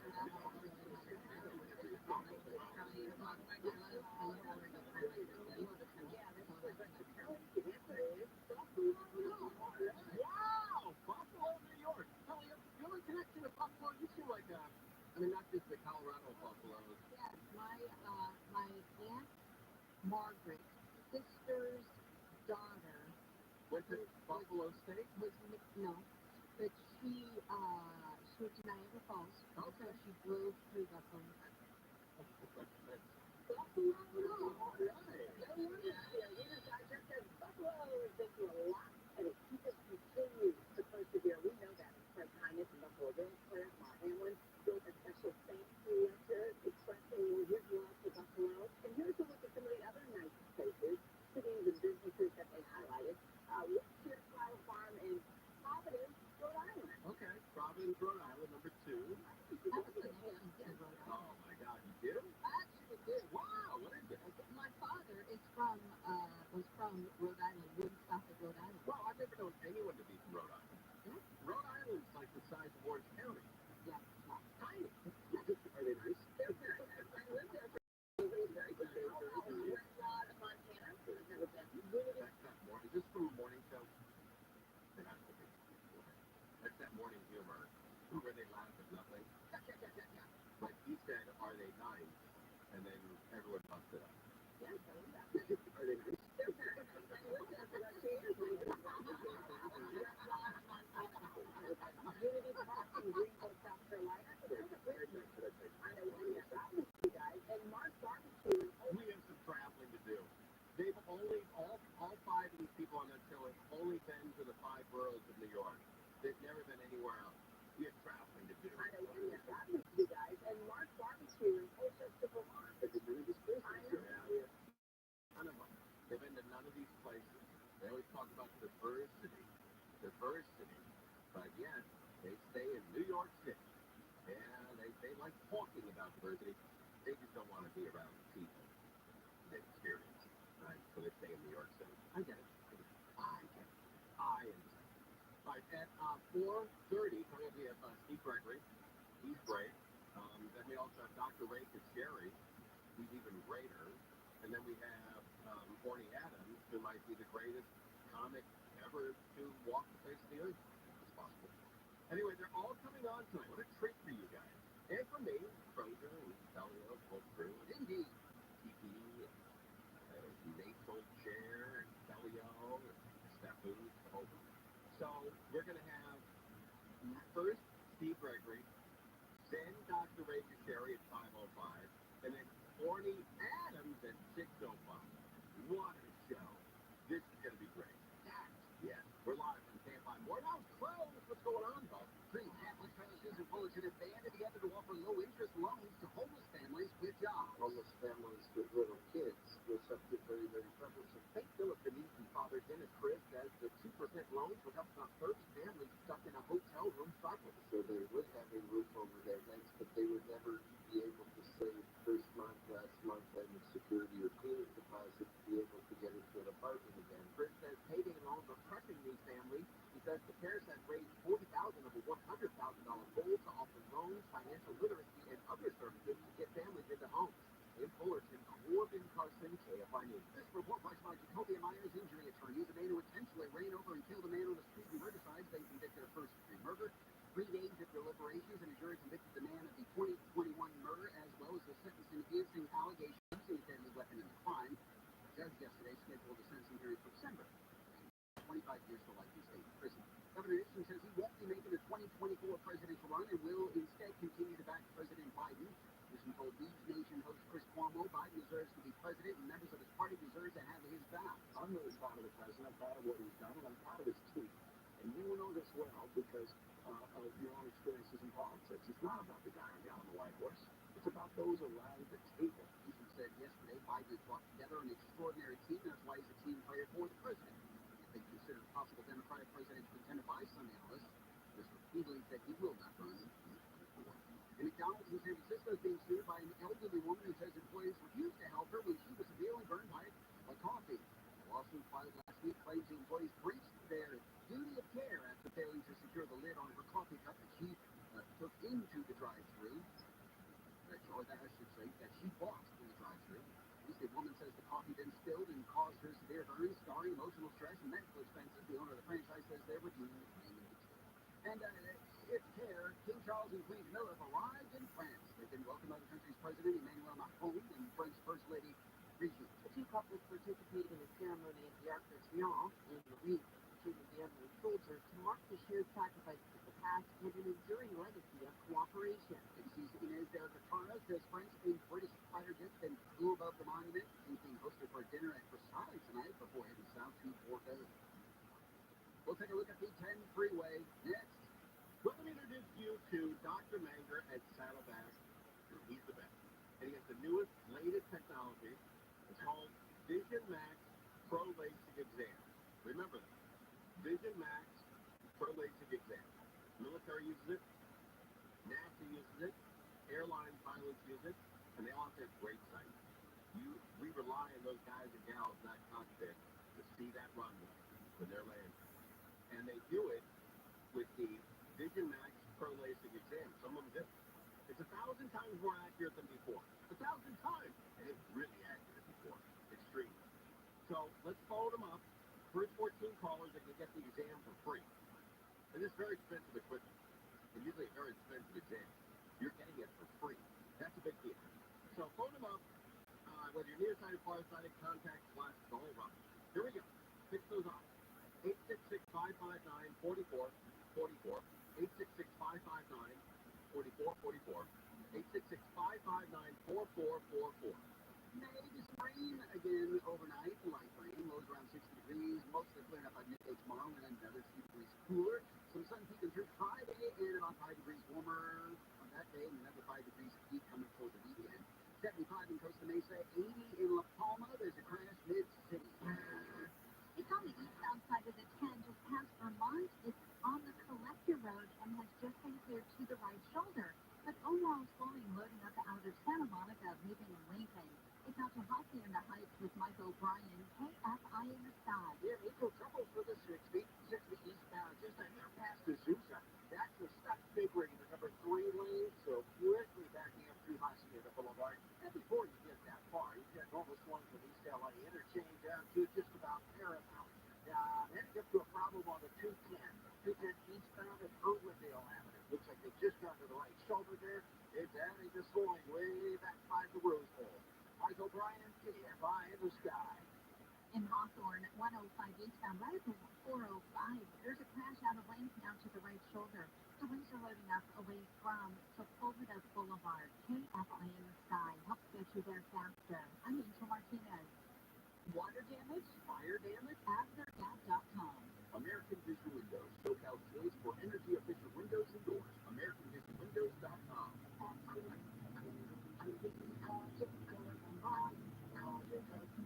Hi there, it's Savannah Guthrie. Another top news of today's show this week. Kelly Clarkson performs live on our plaza. Bristol President voice coaches John Legend, Al Corey, Gwen Stefani, and Reba McEntire. Join us every morning on NBC with Everyday Needs Today. How long have you been struggling with your weight?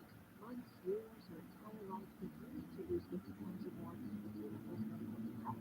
For over a decade, Breast Medical has helped people lose weight and keep it off with the latest minimally invasive weight loss procedures. No fads, no gimmicks, just life-changing results. And it's covered by most PPO insurances. Call 1-800-WEST-MED. That's 1-800-937-8633 or visit westmedical.com. I feel incredible because I call 1-800-WEST-MEDICAL. Attention taxpayers. If you or your business owe the IRS back taxes or have years of unfiled tax returns, the IRS has green-lighted billions of dollars in tax relief to those facing financial hardship through its tax relief initiatives. If you have a delinquent tax problem and possibly facing wage garnishment, liens, levies, audits, or already in a payment plan, you may now qualify for significant relief. Qualifying and enrolling in this program could stop all collections, settle your tax problem, and may even reduce what you owe by up to 99%. Call the hotline at Tax Help USA to see if you qualify by dialing 800-906-0062. If you or your business owe back taxes to the IRS or state, you can now get the help that you need during these hard economic times. Call Tax Help USA to get your free tax assessment to see what you qualify for by dialing 800-906-0062. 0062. That's 800-906-0062. Prescriptions require online consultation with a healthcare provider able to determine if appropriate. Restrictions apply. See website for details and important safety information. Subscription required. Price varies based on product and subscription plan. Hey guys, did you know there's a generic form of Viagra that works just the same, but is 95% cheaper? And you can get it online? Just go to hims.com/radio. Through Hims, you'll get a free medical consultation, discreet shipping if prescribed, a 100% online process, and trusted generic alternatives to the name brands at up to 95% off. That's right, get generic to Viagra, the same active ingredient as brand name Viagra, but for 95% less. It's the same medication, still prescribed by a licensed medical provider, but with zero copay, no expensive appointments, and no awkward face-to-face conversations. To start your free online visit, you need to go to this exclusive address, hims.com/radio. That's hims.com/radio for your free online visit. HIMS.com/RADIO. This Saturday, join global citizens, artists, world leaders, corporate leaders, and philanthropists for Global Citizen Festival 2023. Starring Red Hot Chili Peppers, is Lauryn Hill, Anika, and more. Watch live on the Global Citizen app. Listen on Global Citizen Radio with the free iHeartRadio app. And join the global movement ending extreme poverty this Saturday, starting at 4 p.m. Eastern, 1 Pacific. The Daily Calendar. Today, September 20th. Hey, if you woke up feeling a little non-fungible, there's a reason. It's International NFT Day. And it might sound a little cheesy, but it's National Peso Day. It's also Family Week and String Tuesday. And it's National Punch Day. I mean the drink. Don't hit anyone. Happy September 20th from KFI AM 640.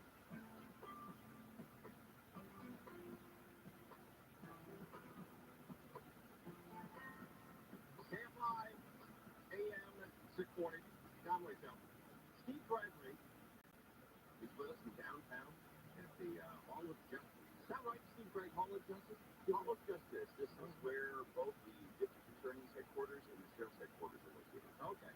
And we have some news coming out of Palmdale, huh?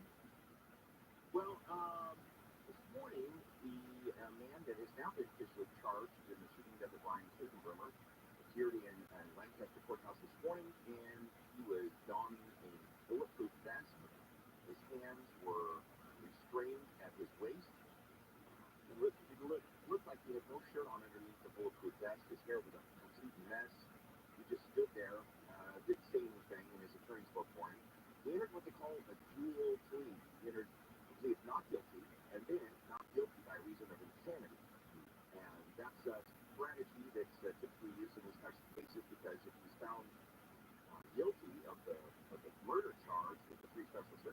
within the, not just by reason of insanity phase of the trial, we kick in after that. So it's sort of a insurance policy, I guess, to go ahead and keep on both of those here. Hey, how did this kid get a gun in his hand? So let's see here. I'm going to play this for you. This is Mike Blake, who is one of the two lead co-counsel, the lead prosecutors on the case. And when he was asked that same question, we believe the suspect in the case, who is now the defendant, Mr. Salazar, did purchase a firearm in the weeks before the crime occurred. But that's all we can say. And when asked, where did he buy it? Did he buy it off the street? Did he buy it at the store? The prosecutor wouldn't say. But someone else who appeared today, which was very sad, Clayton Brunner's family was there. And fiance, Brittany Lindsay, came up to the lectern, and we didn't expect her to speak. She did. And she read a prepared statement, and she put her head down the whole time because you can imagine it's extremely emotional.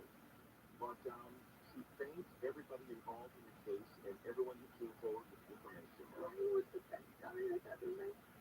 He was so thoughtful, caring, and everyone who met him, when you loved him, I was so happy I was able to love him. It was not long enough. I couldn't wait to start our life together. We were just engaged, praying to get married and start a family. Brian, I miss you and I love you so much. It was, I'm telling you, it was tough to watch. You're sitting 60 feet from her, and bless her heart, sitting, standing there, her family watching and looking on.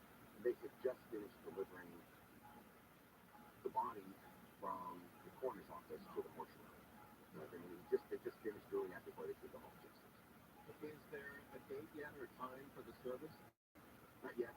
And then here is a really sort of macabre part of this too. There's an actual unit in the sheriff's department. Most every police department has something like this. The sheriff's department has something where there's an honor guard, and people would actually put these memorials on and read them and all parties work, working with the family to make sure he gets a proper send-off, a sheriff's send-off, a law enforcement send-off.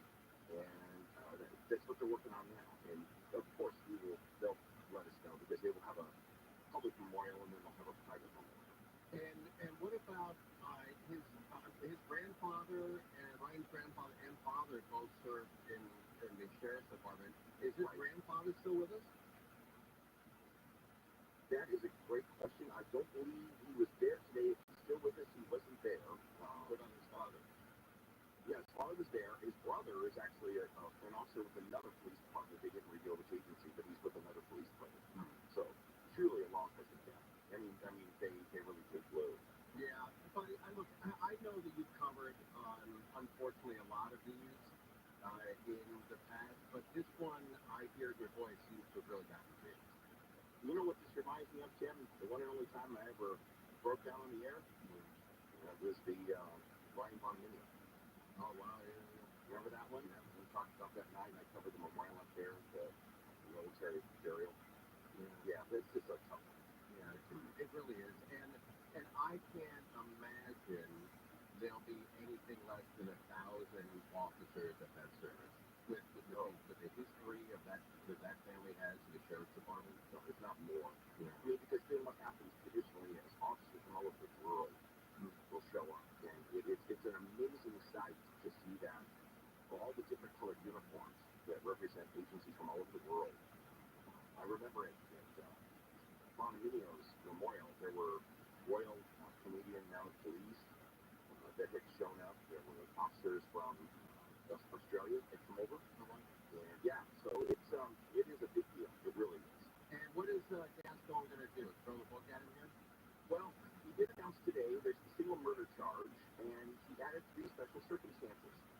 And the circumstances are lying in wait, which is basically, if you look at the video, he sat in his car waiting for Ryan to pull up to the red light, and then he pulled up his car. And then the second circumstance is shooting from a vehicle. And then the third circumstance is the murder of a peace officer. So those are the 3 special circumstances. Gaston says he will ask for the maximum life without the possibility of parole if convicted on all the charges.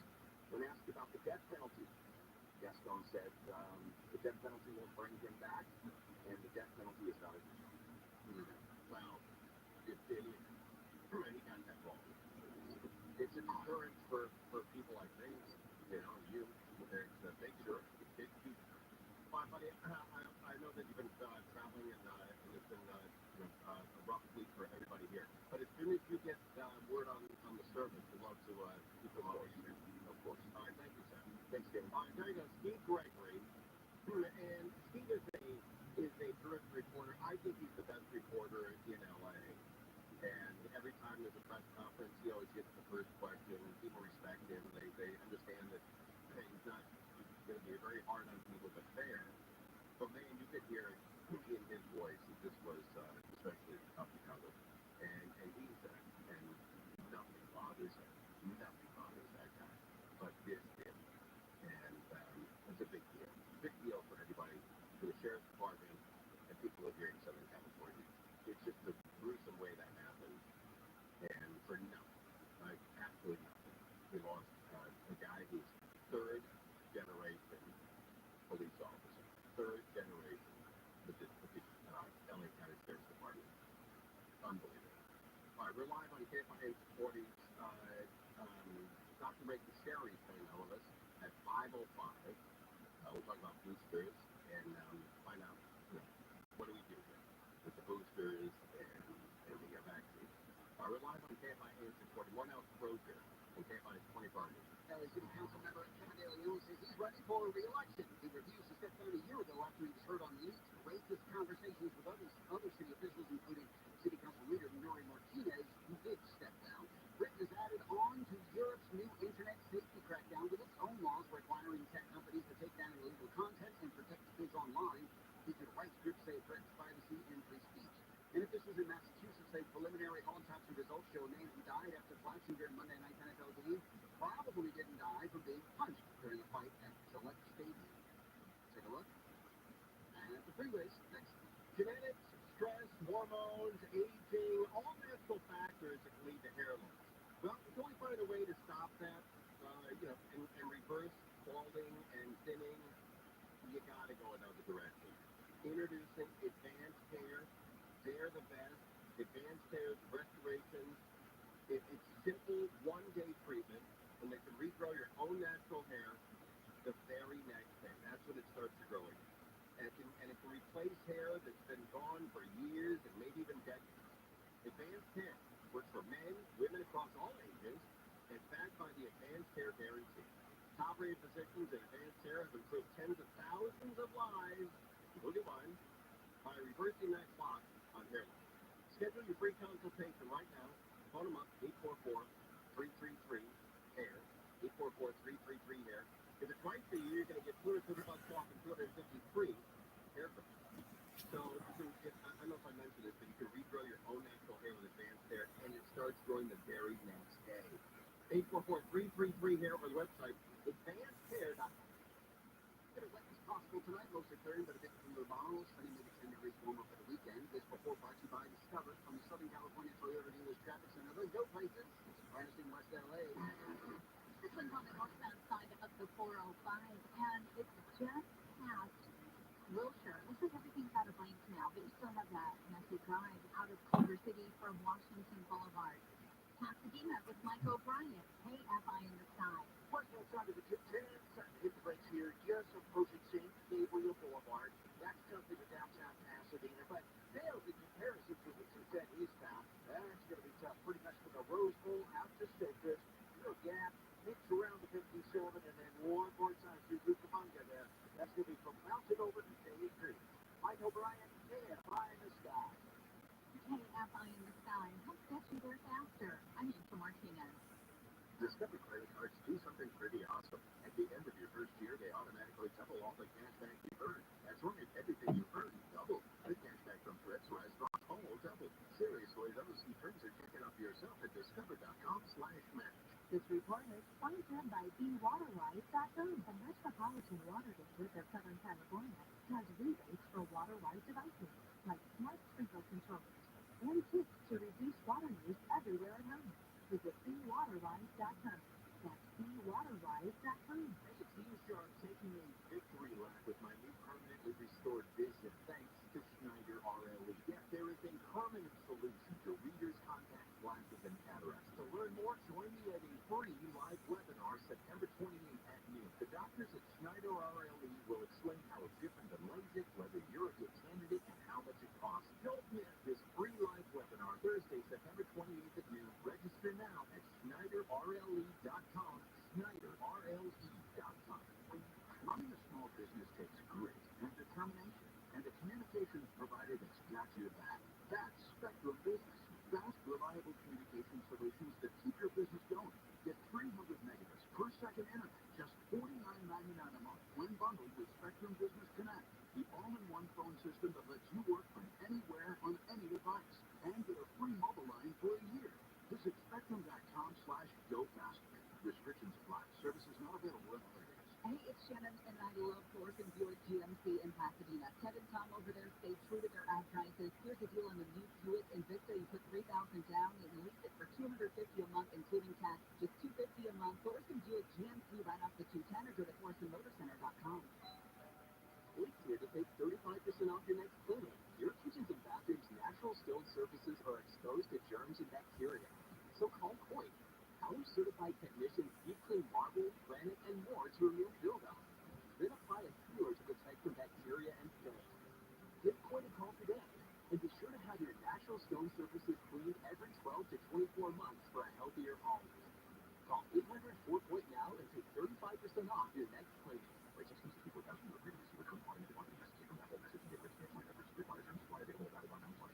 What's holding you back from learning the language you've always wanted to know? Too hard? Take too long. Not with Babbel. Babbel's lessons take just 15 minutes a day. And they're fun. Fun isn't hard. Right. Babbel's interactive lessons, podcasts, games, and more make it fun and engaging. You don't realize you're learning a language, but you are. Choose from topics like travel, business, relationships, and more. You learn what matters most to you. In 3 weeks, you're able to start having conversations. Just 3 weeks? Even better. If Babbel's lessons are designed by language experts and voiced by real native speakers, you'll get the accents just right and be able to carry on conversations with confidence. Learning a language with Babbel doesn't take long. And with Babbel, it isn't hard. It's perfect. And now try Babbel for free by texting radio to 64,000. Text radio to 64,000. That's RADIO to 64,000. Hey, can I let you in on a little secret? I'm obsessed with the Drop app. Drop makes it so easy to score free gift cards just for doing my everyday shopping at places like Ulta, Sam's Club, and Lyft. So if you're like me and love a good shopping spree, download Drop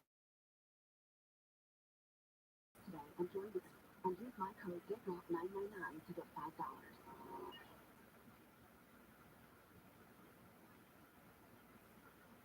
When you're young, life is full of choices. Don't let opioids and highly addictive methamphetamine take away your life and the choices with just one wrong pill. Find medically proven treatment options at ChooseMath.org. What's behind endless wait times for Kaiser patients? Follow the money. In 2018, Kaiser paid over $21 billion in profit. And where did the money go? Investments in fossil fuels and fast food companies. Huge salaries for executives. A corporate takeover of the hospital system on the other side of the country. Meanwhile, patients didn't get the higher quality care they deserve. Kaiser Permanente, making their bottom line rise. Paid for by SEIU, United Healthcare Workers. Hear the latest news from the headlines on your phone. Download the free iHeartRadio app for exclusive live coverage of breaking news. From what's happening anywhere to what's happening across the country, live from the center of the story. Listen for free anywhere, anytime. Download the free iHeartRadio app today. A year ago, a majority of economists say we're going to go into a recession. The value of homes is going just completely nuts. Interest rates doubling. Now the possibility of ever buying a home is, how far can you take pie out? Real handle. Definitely, is my understanding. Well, pretty close, yeah. Live 6 to 9 a.m. on KFI and on demand anytime on the iHeartRadio app.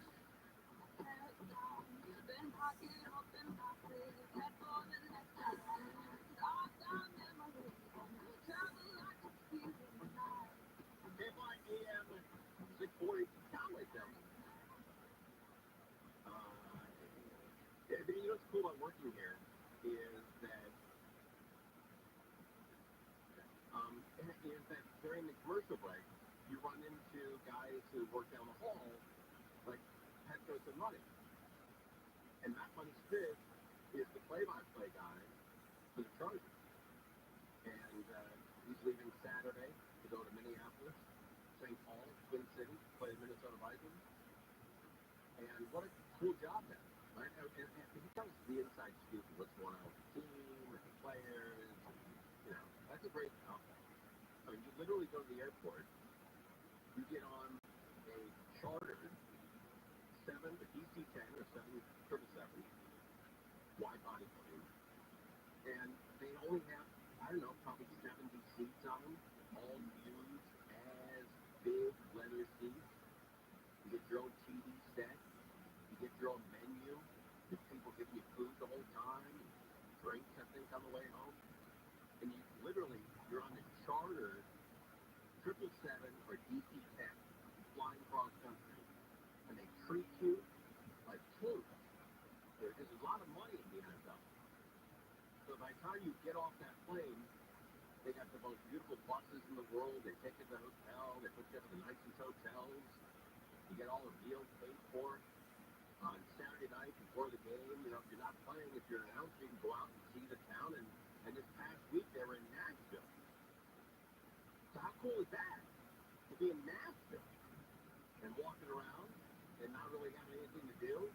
Go see some live music, have a couple of drinks. Wow, what a life. That's a cool deal. Elio and I have something in common. Not a lot, but the two things that we do have in common, I think, bond us. And one of them is that doorbell sound effect that they play on commercials. I'm not going to play it because my dog and Elio's dog go crazy when they hear that. Bang, bang. And if my wife is listening to the radio and those dogs hear it, they'll bark for 5 minutes. Yeah, dogs like that too. Sydney's dog. It's that same sound effect, right? Yeah. I don't know why. In future radio spots, they should just say doorbell. Have like a guy say it.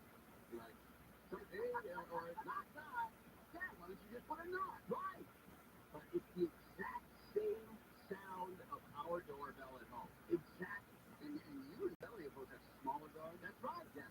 My dog was golden, lab. Oh man, he was like, yeah, it was wall shaking. And our dogs are almost 12 years old. I still can't convince them that that's a sound effect. That is not a real doorbell. I got it at a Chewy. Oh, you did? Yeah. I would react every time you did it. Hey! First of all, you're not going to betray us if somebody comes through the door, so now I know. Yeah, our dogs are the same. One weighs 7 pounds, the other one weighs 11. You're not like, what are you going to do? What the hell are you possibly going to do? I thought somebody was busted into our house about a week ago. Because I heard the door that leads out to the garage. I thought it was that door where the handle was jiggling. So I woke my wife up, but I woke her up. I put my finger in front of my lip. So that didn't make her panic. Did her eyes get all big? Yes. Oh, sit. I'm going downstairs with this machine gun. That's right. And a flamethrower. And if there's anyone coming through that door, you're going to hear a lot of action. I got my Tommy gun, see? Somebody is going to be 3 or 4 pounds heavier with lead. And I'm not going to stop until the cops get me. So, go. I said, look, if you hear anything downstairs, go grab soap and shut the door and call the cops. Of course, they'll make it. I don't know. I don't think so. I don't think they are. Because you don't want to eat something that you shot with lead. but what's really weird is before, there's before weapons and after weapons that you have in the house. And if you have a weapon in the house, man, there's an excitement that gets into your veins. When you go downstairs, possibility, yeah, there's a potential for something. Right, you almost want to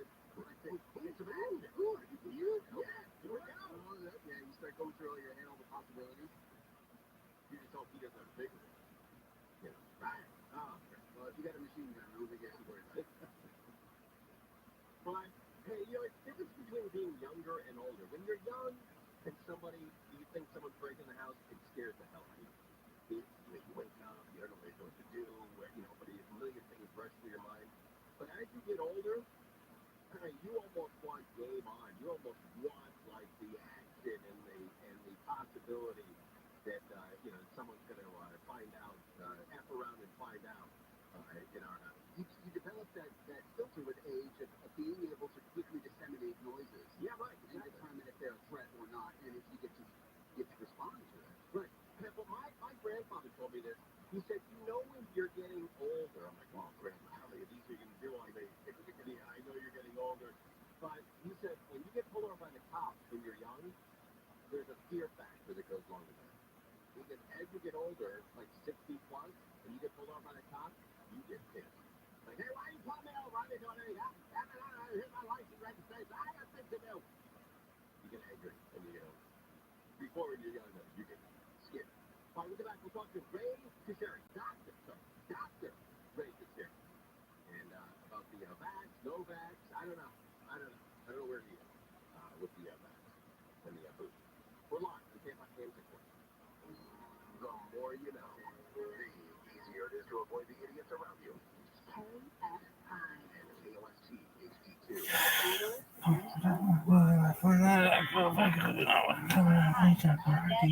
now 5 o'clock p.m. Thank you, bro. You're something I found that I had this dream that I was in my high school and they had changed around the lockers so that like boys weren't all on one side and girls weren't all on the other. Anyway,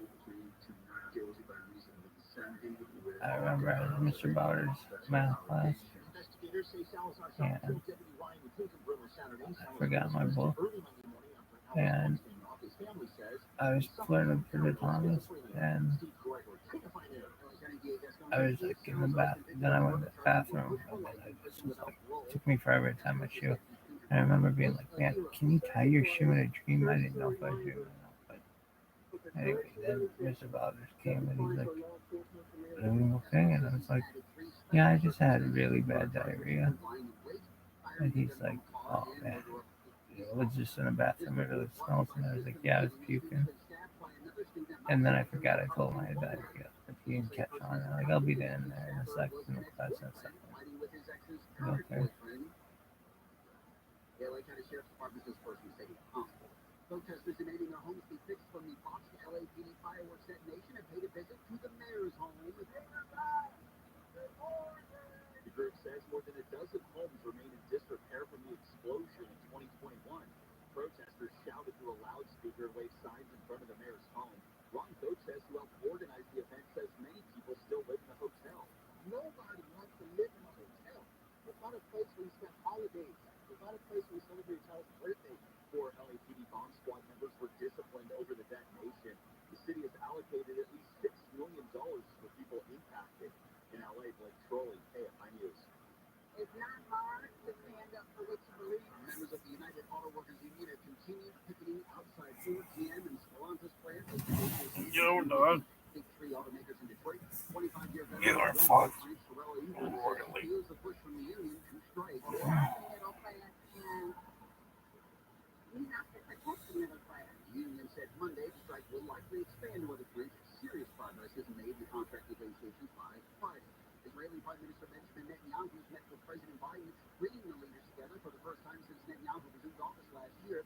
ABC's Jordana Miller says Biden was expected to urge Netanyahu to take significant steps to advance Palestinian interests. That's a key condition of a potential U.S. deal to normalize ties between Saudi Arabia and Israel. Miller says Biden was set to discuss Israel's renewed commitment to a two-state solution, restricting West Bank settlement expansion and transferring more land to Palestinian control. He says Netanyahu's far-right government is unlikely to agree to that. And several trails and campgrounds in the Grand Canyon will be closed on a rolling basis until 2025. The National Park Service says it's prepping for construction of the Trans-Canyon Water Line. It will replace a more than 12-mile-long pipe first constructed in the 1950s. What do you tell Mama?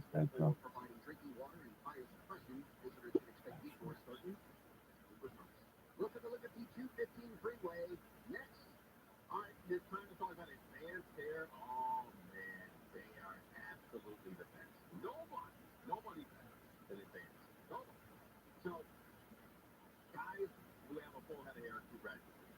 Nice you knocked it out. But studies show that the most attractive physical feature is a full head of hair. And you want to know the least attractive? Most Asians? Yep, hair loss. Bad body. So no amount of cars or houses or success can make up for that thinning, balding. Man, it needs a really long-lasting physical impression. Well, it doesn't have to be that.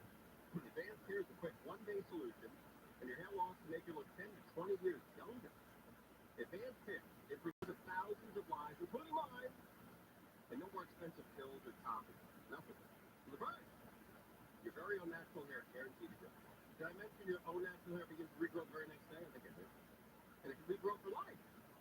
So for free consultation, phone them up, 844-333-HAIR, if you qualify, and I think you will. Each $150 off and 250 free hair. 844-333-HAIR, advancedhair.com. Slight chance of rain coming in later tonight. Lows around 60 degrees. Gradual clear to mostly sunny by midday tomorrow and a few degrees cooler. Highs around 60 at the beaches, around 70 Metro LA, Orange County. Mid-70s inland and high in the valleys, around 70 and low valley. A little warmer Friday, and a bit more sun, a bit more warmth going through the weekend. Right down in Anaheim, 75, Newport Beach, 72. Glendale, 74, Inglewood, 70 degrees. The KFI Financial Report sponsored by Kobe Miners Injury Attorneys. The Dow was down 77, NASDAQ was down 209, S&P was down 42. Don't wait. Maximize your compensation after an accident. Call Jacoby & Myers now. Justice for you since 1972. There's a predator in Riverside.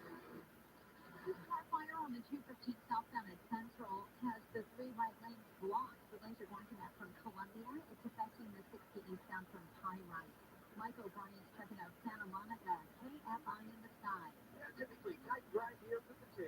Then eastbound, jammed up at Cloverfield. It's not really tough in the downtown Los Angeles from there.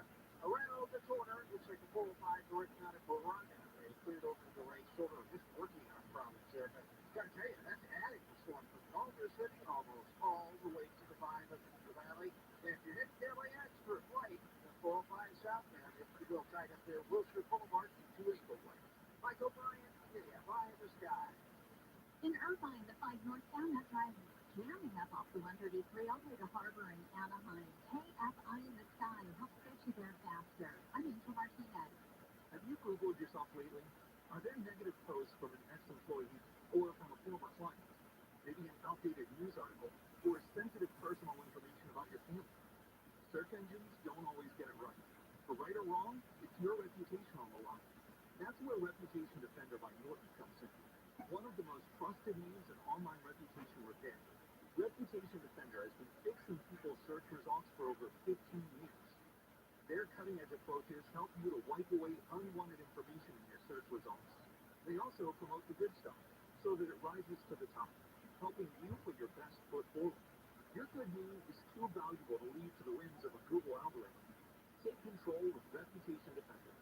You can start Reputation Report Card at reputationdefender.com or call 800-948-6033 to speak to an expert.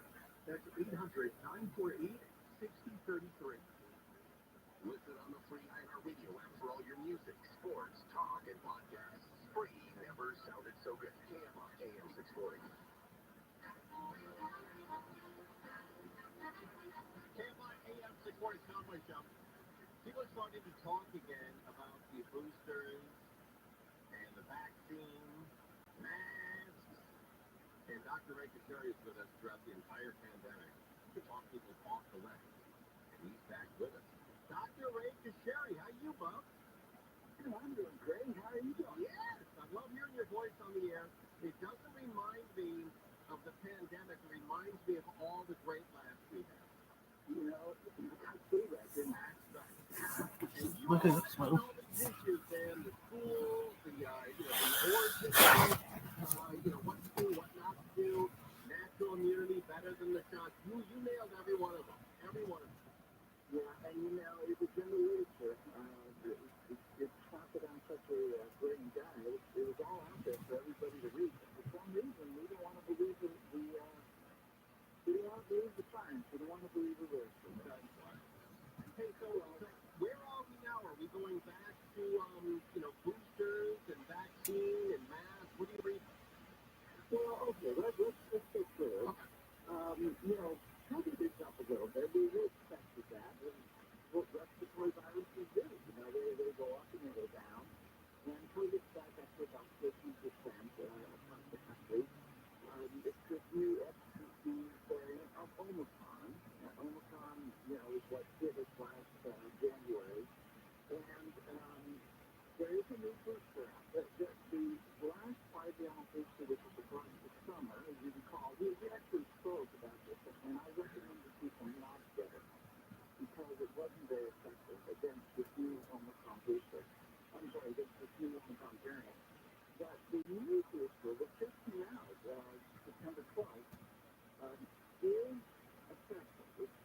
Pfizer makes an mRNA vaccine, and Moderna makes an mRNA vaccine, and Novavax is coming out with a protein-based vaccine, which is now being reviewed by the FDA, but that'll be out probably the beginning of October.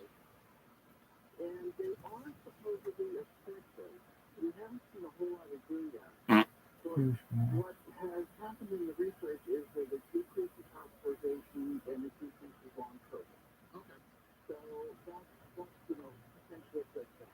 Right. Now, you've always said, though, in the past, if there are different stages of your life where you should get it, and one of them where you definitely should not get the booster is if you're currently sick. Yeah, you're absolutely right. And, this always amazes me when you come up with this, because that means you actually listen. Thank you, Doctor. Thank you. I'm so impressed that you come up with that. That's great. As my boss says, even a flying chicken gets a kernel once in a while. That is so good. No, you're absolutely right. And not everybody should get this vaccine either. The CDC, of course, says everybody over 6 months old can get it. But I would recommend that. You got to understand, COVID has changed. It's not the same organism that it was. It's not killing people like it did 2 years ago. What it is now, it's more of a hit cold. People are sick. They get sick. They get very, very tired. They get a really severe head cold. They're sick for 5 to 10 days. But by and large, they're not dying. And that's good to know. Now, if you're